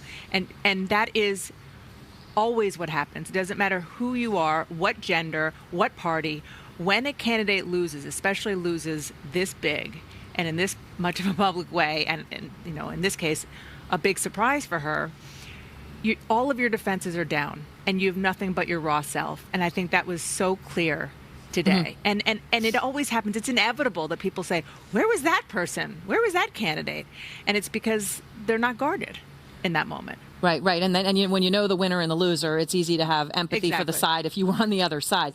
Etsy, today you had, George W. Bush, George H.W. Bush, Mitt Romney. Obviously, I know you didn't support Trump. Those are people more along the lines of where your politics are. But even on the other side, you had Elizabeth Warren, Nancy Pelosi saying they're going to work with Donald Trump. Elizabeth Warren. Right. I mean, those two have said some of the nastiest things about each other of anybody in this race. Well, it turns out on the day after the election, grown-ups come back. I mean, the election really does change you. People take it very personally. Most of us at our heart are partisan, and we've all been fighting and working for a really long time on either end of it or covering it. But at the end of the day, the country still needs running. And so I actually thought it was really nice to see people from both wings, progressive wing, the right that didn't support Donald Trump, come out and say, listen, we got to grow up. We've got to come together. This is going to be important. We still have a lot of challenges. And as, crazy as this turn of events is, this is the reality. Let's move on and get to work. So, Kayla, let's talk about this, right? Definitive electoral victory for Donald Trump. But when you look at the popular vote, Hillary Clinton is ahead there as of latest count. Even in states that Trump won, Pennsylvania, 68,000 votes out of millions of votes cast, right?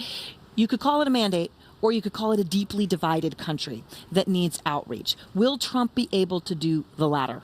Yes, and I agree with you entirely that this is a country that does need outreach. There are deep divisions here. And Donald Trump, when he came out last night and was very big in that moment, and he praised Hillary Clinton and he praised her hard work, and then he went on to say something that I think is really important. He said, this is a movement of people of all races and all religions. And today I've had a few anecdotal encounters with Hillary supporters who said, you know what, I can get behind ethics reform. I can get behind taking my government back. That actually makes a lot of sense to me. When I step back and take the partisanship out of it, what Donald Trump is saying makes sense. And I think a lot of people are going to wake up of all races and religions and say they are part of the movement of taking the government back. So, Bakari, that Kaylee's saying she sees it as outreach is needed.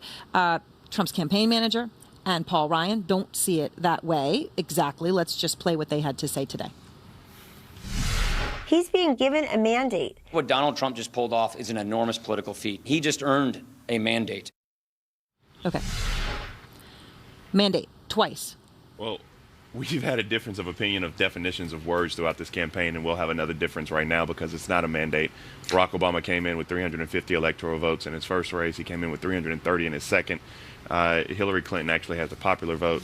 But so a mandate, whatever we want to call it, I don't think it's that. But he does come in today as the winner. And in politics, all that matters is who wins the race. That's right. It doesn't matter if you get to 270. Not about the margin, it's about the victory. Not about the margin. So Donald Trump is the president of the United States. I will do everything I can to make sure he's successful, contrary to Mitch McConnell, the way he treated Barack Obama or anybody else. Any Democrat that will not do anything he can to make sure he's successful is not doing the country a service. However, I will say that today is a devastating day for many people when they woke up this morning. My daughter was inconsolable this morning. For many Arab Americans and immigrants and African Americans, many young women, today was a very difficult day. And the reason being is because there are many of us who will do everything we can to make sure Donald Trump is successful, but still believe he does not represent what's best for the country, does not represent who we are. And Donald Trump, his biggest burden is to unify this country. The conundrum is last night he showed that he didn't have to unify the country to be successful. So I don't know why anyone wants me to believe that he'll unify the country today. Paris. Look, at the end of the day, there are a lot of fragile communities that are suffering. They are black, they are brown, they are in Appalachia, they are Republican, they are Democrat. And when you look at this decisive victory, and I think it's a mandate, you look at the people who said, we need change, we need somebody who's going to help us, we need jobs, student loan debt is out of control. And these people are the ones that came to vote. The pollsters missed it. They couldn't poll them. They didn't talk to them. They didn't understand where they came from. But there was an undercurrent of people supporting Donald Trump who found him to be aspirational.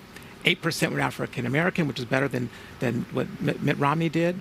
The National Diversity Coalition for Trump was out there from the beginning doing these positive things to help move this narrative.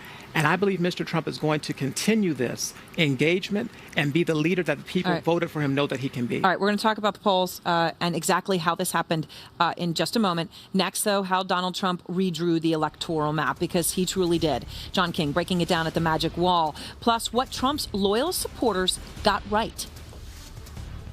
Was your faith ever shaken? Did you think the polls were ever wrong? Oh, I thought the polls were wrong from the beginning. And Donald Trump's close friend of nearly 40 years was with Trump last night as the results came in. Tom Barrack is my guest out front. And we're watching anti-Trump protests across the country tonight. We'll be right back.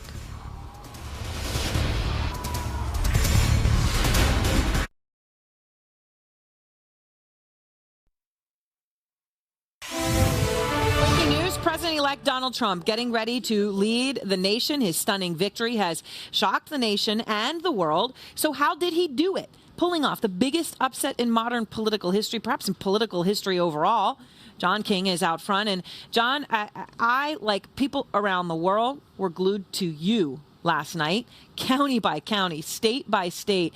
Break it down. How did Donald Trump win? Remember, Aaron, back in 2008, we talked about how Barack Obama, then Senator Obama, now President Obama, turned all those red states blue. He turned Colorado, he turned Indiana, he turned North Carolina. Well, that's what Donald Trump did last night. Let me go through the map some. Pennsylvania, we haven't quite called Michigan. It's very close, but we'll call it probably for Trump pretty soon in the hours ahead.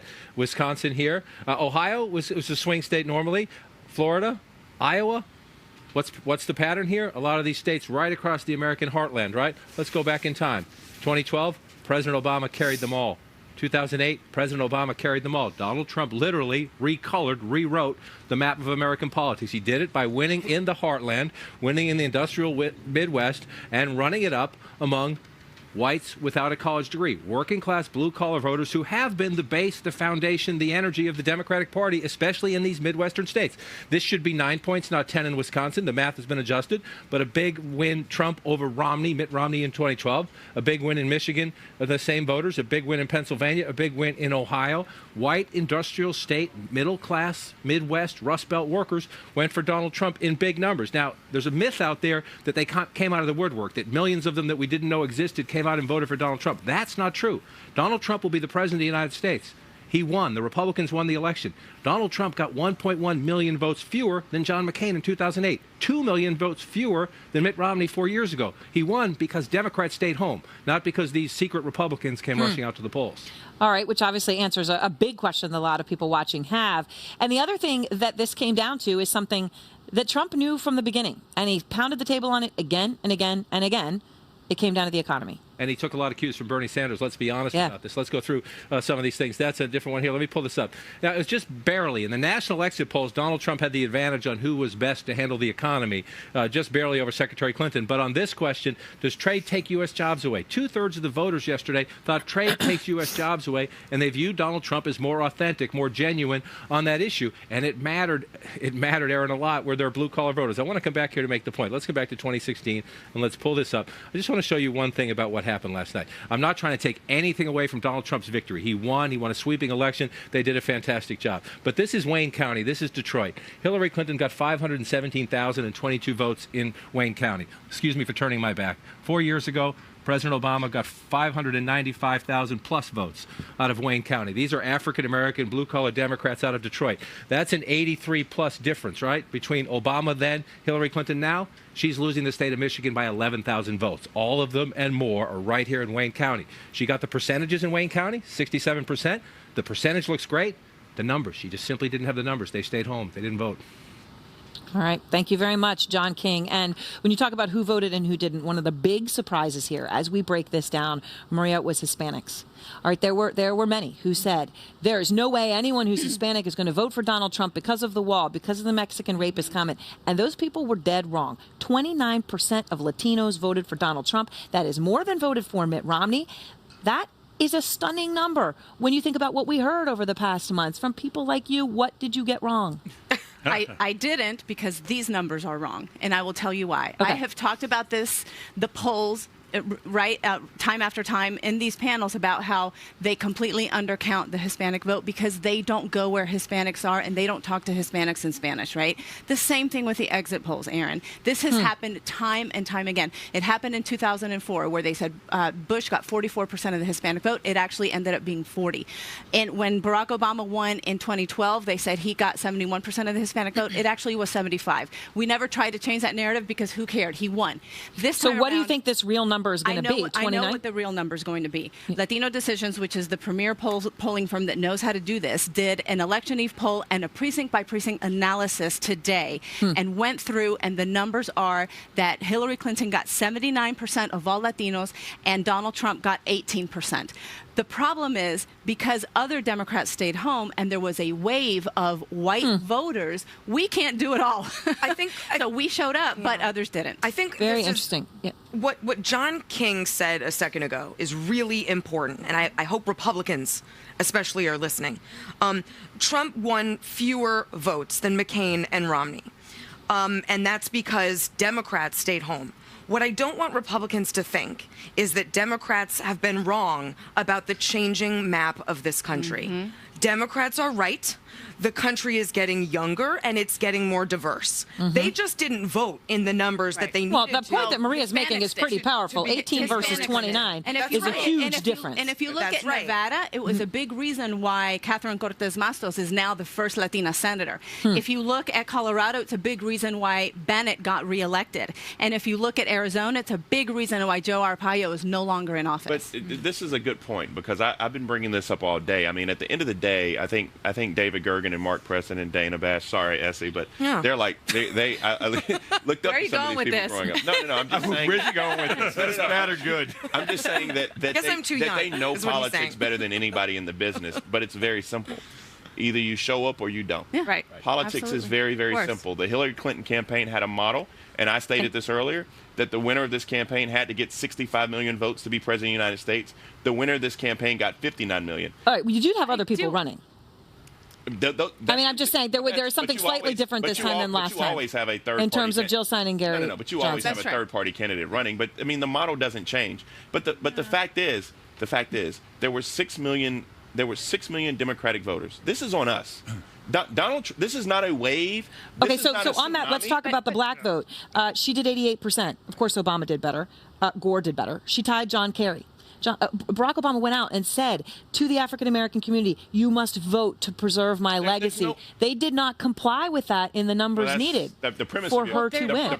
First of all, the premise of your question is off. But I will say that African Americans did not come out in the numbers that they came out with for Barack Obama. One, I don't know if we know this yet, but Hillary Clinton's white, and there was a lot of history with Barack. Al Gore did better. Al Gore is not African American. But also, you cannot deny some of the things that happened in this country. Yeah. The difference between Hillary Clinton and Donald Trump right now in Wisconsin, for example, is 27,000 votes, I believe John King said. What we also know is there are 300,000 people who didn't comply with the strict voter ID laws there. You also have in North Carolina the voter suppression that happened. These voters all of a sudden didn't vote for Donald Trump. This is not Donald Trump outreach. But I also since you clearly referred to us as graybeards, let me earn. I shaved tonight. I said experts, Dana. Experts. I know, experts. Okay, so that's millennial for old. I get it.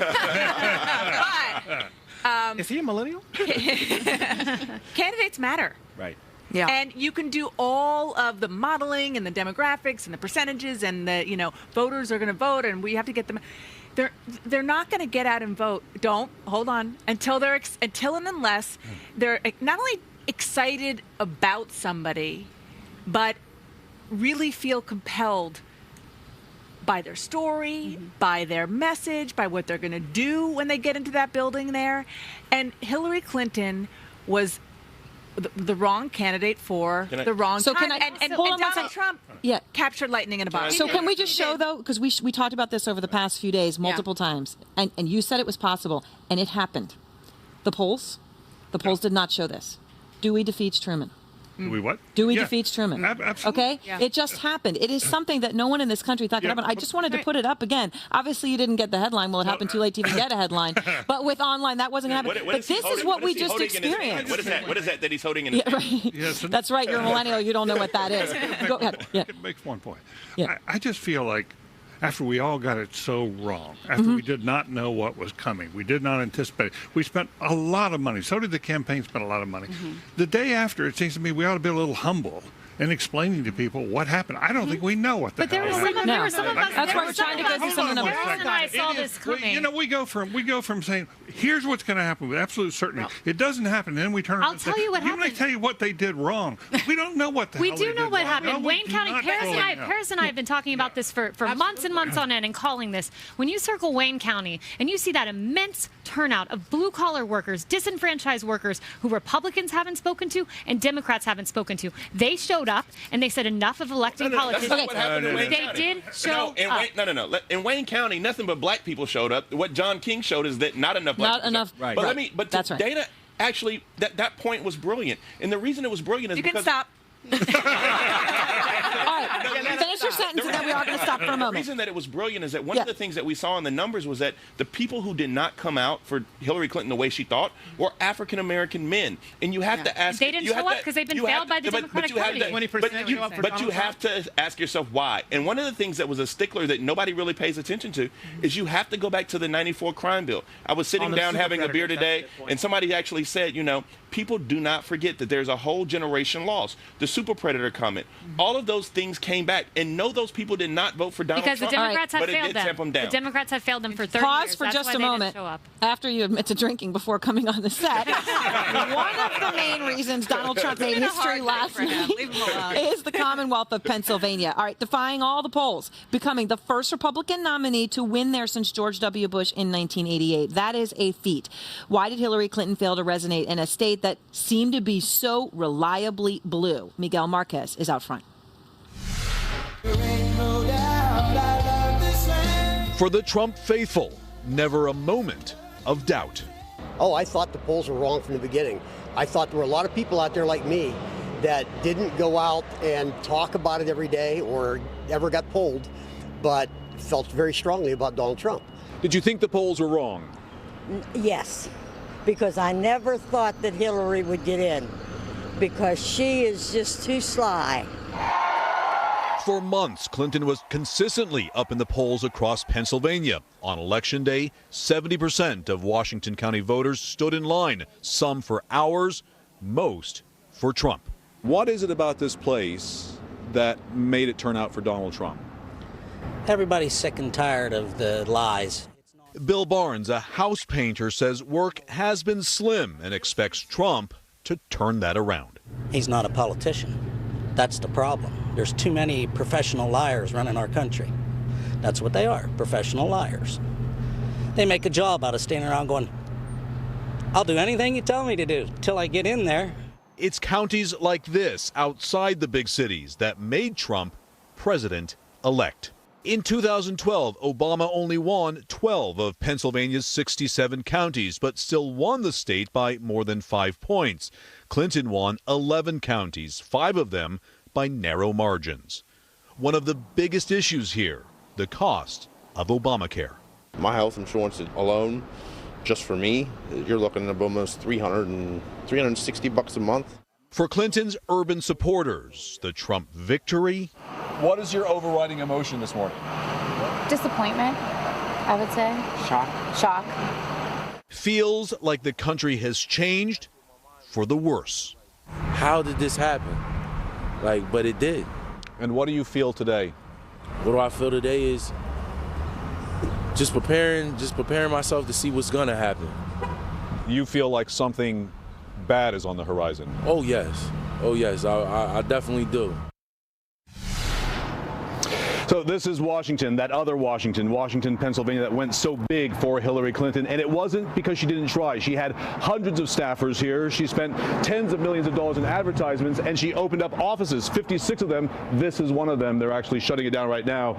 But no matter what she did, she could not overcome that desire on voters here to dismantle the establishment. All right, thank you very much, Miguel. When you look at the cost per vote, Donald Trump criticized for the lack of those field offices is cost per vote, also perhaps setting a record. Out front now, the senior senator from Michigan, Debbie Stabenow. She was a Hillary Clinton supporter. And Senator Stabenow, thank you very much. Yeah. Last time your state voted Republican, very similar, of course, to Pennsylvania, George H.W. Bush in 1988. Right. looks like we're close to calling Michigan for Donald Trump. Haven't quite gotten there yet. Right. Do you think that's the way this is going to go? And 13,000 votes, we've never seen anything so close. It's basically a tie, but it is extremely close, about 13,000 votes, 0.27%. 0.27%. I mean, close, but yet, as we've been saying, a win is a win. A win you is get a one win. more vote than the other person, Donald Trump's going to get those 16 Exactly. electoral votes. Obviously, he doesn't even need them at this point. But you didn't think it was going to go this way. Our Jessica Schneider was in your state. She asked you about this last week. Let me just play exactly what you said to her when she said, is Donald Trump wasting his time coming to Michigan again and again? Here's what you said. Yep. The Trump campaign, though, saying the Hillary camp is panicking. Are they? No, absolutely not. They're wishful thinking on their part. Look, you know the state. You were born in the state. You have served in public office for 4 decades in the state of Michigan. What did you miss? Well, first of all, let me say that this really is about people, even when we're looking at all the numbers and all the things that you guys talk about and everybody's been talking about. I think what is clear is that the folks who feel left out and behind in this recovery wanted change and were willing to overlook a lot of faults, a lot of things in order to get change. I mean, for them, they don't trust any of the establishment, and they want change. And so what I'm hopeful for, because these are people I fight for every day, I mean, these are the folks that I take bills to the floor to close loopholes, to bring jobs home.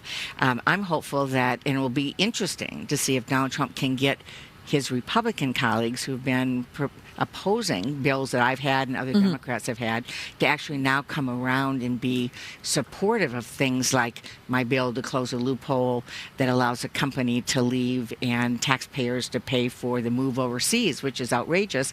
And I've been trying to get that passed for 6 years. That's something Trump in many ways sounds like he agrees with you. Exactly. I mean, are you going to work with him? Do you see room to work with President Trump?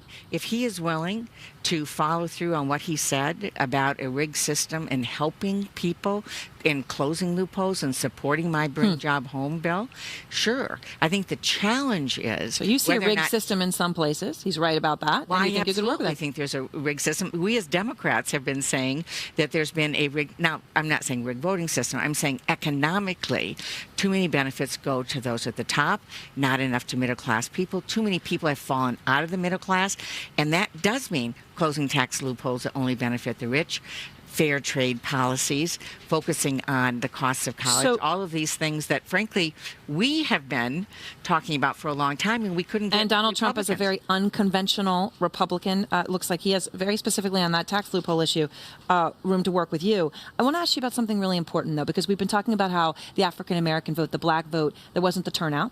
That hurt her. Women in Michigan, 53% of women voted for Hillary Clinton. That's a majority, but you know the numbers. Barack Obama, he got 57% in 2012. He got 60% in 2008. Women, why did women not support Hillary Clinton in your state as the first female nominee for president of this country? You know, Erin, it's very disappointing to me, and I think we're going to have to spend time listening and finding out why that was, because I've said since the beginning, if the women of this country want a woman president, we'll have a woman president. And I think for those of us who really believe this is time and that this is an eminently qualified person to step in, I'm very proud of Hillary and what she's done. It's something we have to thoughtfully look at and figure out. And she's gotten closer than anybody else, and I'm counting on the fact that sooner rather than later we're going to get all the way there. But that was disappointing. All right. Well, Senator, thank you very much. I appreciate your time coming on, talking about this today. And next, could Rudy Giuliani be the next Attorney General? What about Newt Gingrich as Secretary of State? New details on the Trump administration. A lot of decisions to make really quickly. Plus, a man who was in the room with Trump as the stunning election results came in. Investor Tom Barrett, close Trump friend, business associate for decades, joins me next.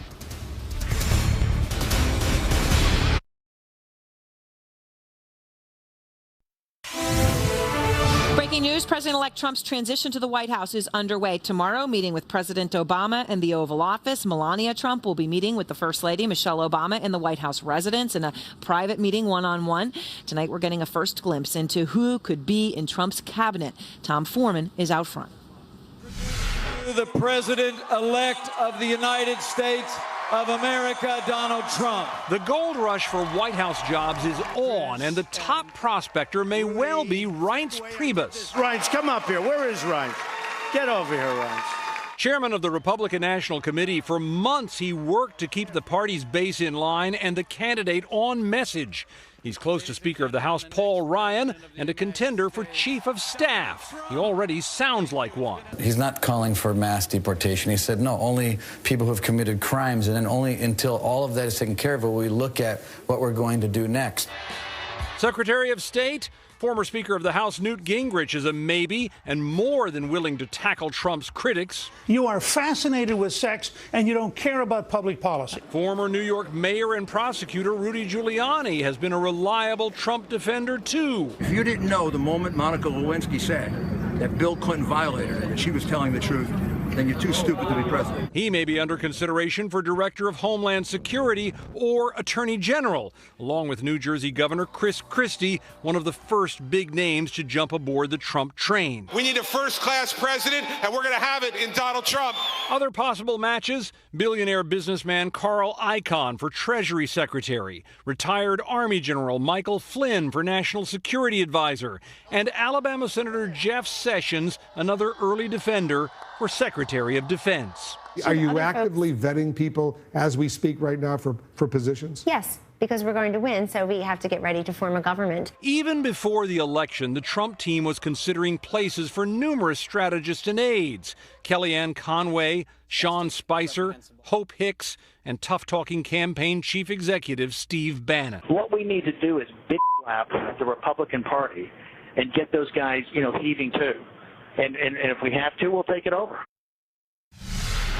Of course, all of this is nothing really but educated guesses right now. We don't really know what they're going to be up to. And certainly some of Donald Trump's more polarizing positions could keep some of the mainstream Washington players at arm's length, unwilling to step into that White House. But we do know this about D.C., Aaron. Whenever there is a job open close to power, there's always someone here ready to take it. That's for sure. All right, Tom, thank you very much. And out front now, Tom Barrack, close friend, business associate of President-elect Donald Trump for nearly 40 years. Tom, you and I have spoken time and time again throughout this entire process. There have been highs and there have been lows. President-elect Donald Trump, has it sunk in for you and for Trump himself yet? Of course. Look, I think it sunk in. I was with him last night and this morning, and the best side of President-elect Trump has come out, which is empathy and humility and compassion, things that you and I have talked about in the past that the viewing population thought we were out of our minds. So, what's happening is you're moving from candidate Trump to President Trump, and I analogize it to candidate Trump was like a UFC fighter in the middle of an octagon. And he was a martial artist using every tool that he could to convey a message. By the way, the message that only he really understood, right, against all advice. As we were telling him to pivot, be more presidential, he said, of course I can do that. That's not the message that I want to convey.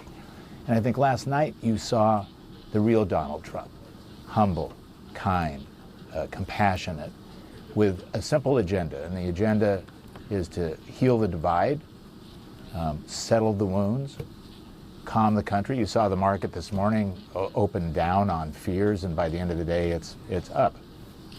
So consistency, the ability to have consensus across the board will be like President Reagan, right? I think you're going to see in the next 2 weeks, you're talking about cabinet candidates. One of the big telling signs of how this administration will operate is the first 5 big jobs, right? If you take state, defense, Treasury, Chief of Staff, Homeland Security, CIA. And if you remember, Reagan being an actor from Eureka College with little foreign experience, appointed James Baker in the first week of his electorate, and then followed it with Cap Weinberger, George Shultz, Richard Allen, and the world calmed. So I think it's a great opportunity for America to come together. Remember, we're one team. Put all of this anguish behind us. Give this man a chance. I think him playing the role of president, people will be shocked how good he'll be. So let me ask you that, because you were one of the people, as you were open about it. Be more presidential, pivot, and he didn't want to hear it. But you are now saying that he is going to be the man that this country saw at 3 o'clock in the morning, giving a gracious and somber speech, saying that he wanted to unify this nation, reaching out to Hillary Clinton. Do you truly believe that that is the man that will govern? That that is the man that America will see consistently, day in and day out? Look, 1,000%. He knows that his first objective right now is to build a bridge to this divide. Number one, first and foremost, reach out to the other side, unite this country, and then create an agenda. So all these things that people are afraid of is what wall is he going to build? He's going to build a wall of understanding, right? This is America. You can't, as a president, be a dictator and walk out and be abrupt. He'll be calm, he'll be slow, he'll be considered, he'll be thoughtful, he'll shock his offenders. And for the victors, I tell all of our peers today, you have to give up hubris. You have to give up the arrogance of victory and reach out to the other side and say, now we're really going to build a consensus on these difficult issues together, on immigration, on tax reform, on foreign policy, on the Middle East, on all of the items that were so difficult in the past. All right. Well, Tom, thank you very much. I know there are a lot of people who hope that what you say is true, who are skeptical, some of them sitting here, but I know that they hope that is exactly what this country sees. Okay, my panel's back with me. Kirsten Powers joins me as well. Kirsten, let me just give you a chance. Tomorrow is a big day. Barack Obama going to meet with Donald Trump. Michelle Obama going to meet with Melania Trump. That meeting is crucial tomorrow morning between Barack Obama and Donald Trump. Yeah. I mean, and very historic. And I think, based on what we saw with Barack Obama's speech today, I think he's really set a very conciliatory tone, and I would give anything to be a fly on the wall in that meeting tomorrow to see how he interacts with Donald Trump, who he clearly has a lot of differences with, but who I think he really wants to see succeed. And I think that he wants to be able to impart to him whatever, kind of knowledge he has that could help him succeed. And how will Donald Trump respond to that? And that is exactly how Barack Obama today spoke about George W. Bush.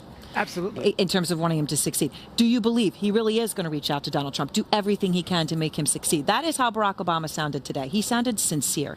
Well, look, I think President Obama wants to do that because I was at the White House for 4 years with President Bush, and at the end of that term, President Bush went out of his way to tell all of the staff, the chief of staff said the same thing, be respectful, be kind, do all that you can do to make this a good transition for the next guy coming in. We want to have it a smooth transition for him. And I believe President Obama appreciated that, and he wants to do the same thing for Mr. Trump, because at the end of the day, he wants Mr. Trump to succeed and to fill in that legacy. He talked about Secretary Clinton fulfilling the legacy. There is a gap of people who really need Mr. Trump to lead, and I think he's going to do that. Maria. I really hope that Tom is right, and that the tone that Trump used last night is the one that we can count on. But there is nothing that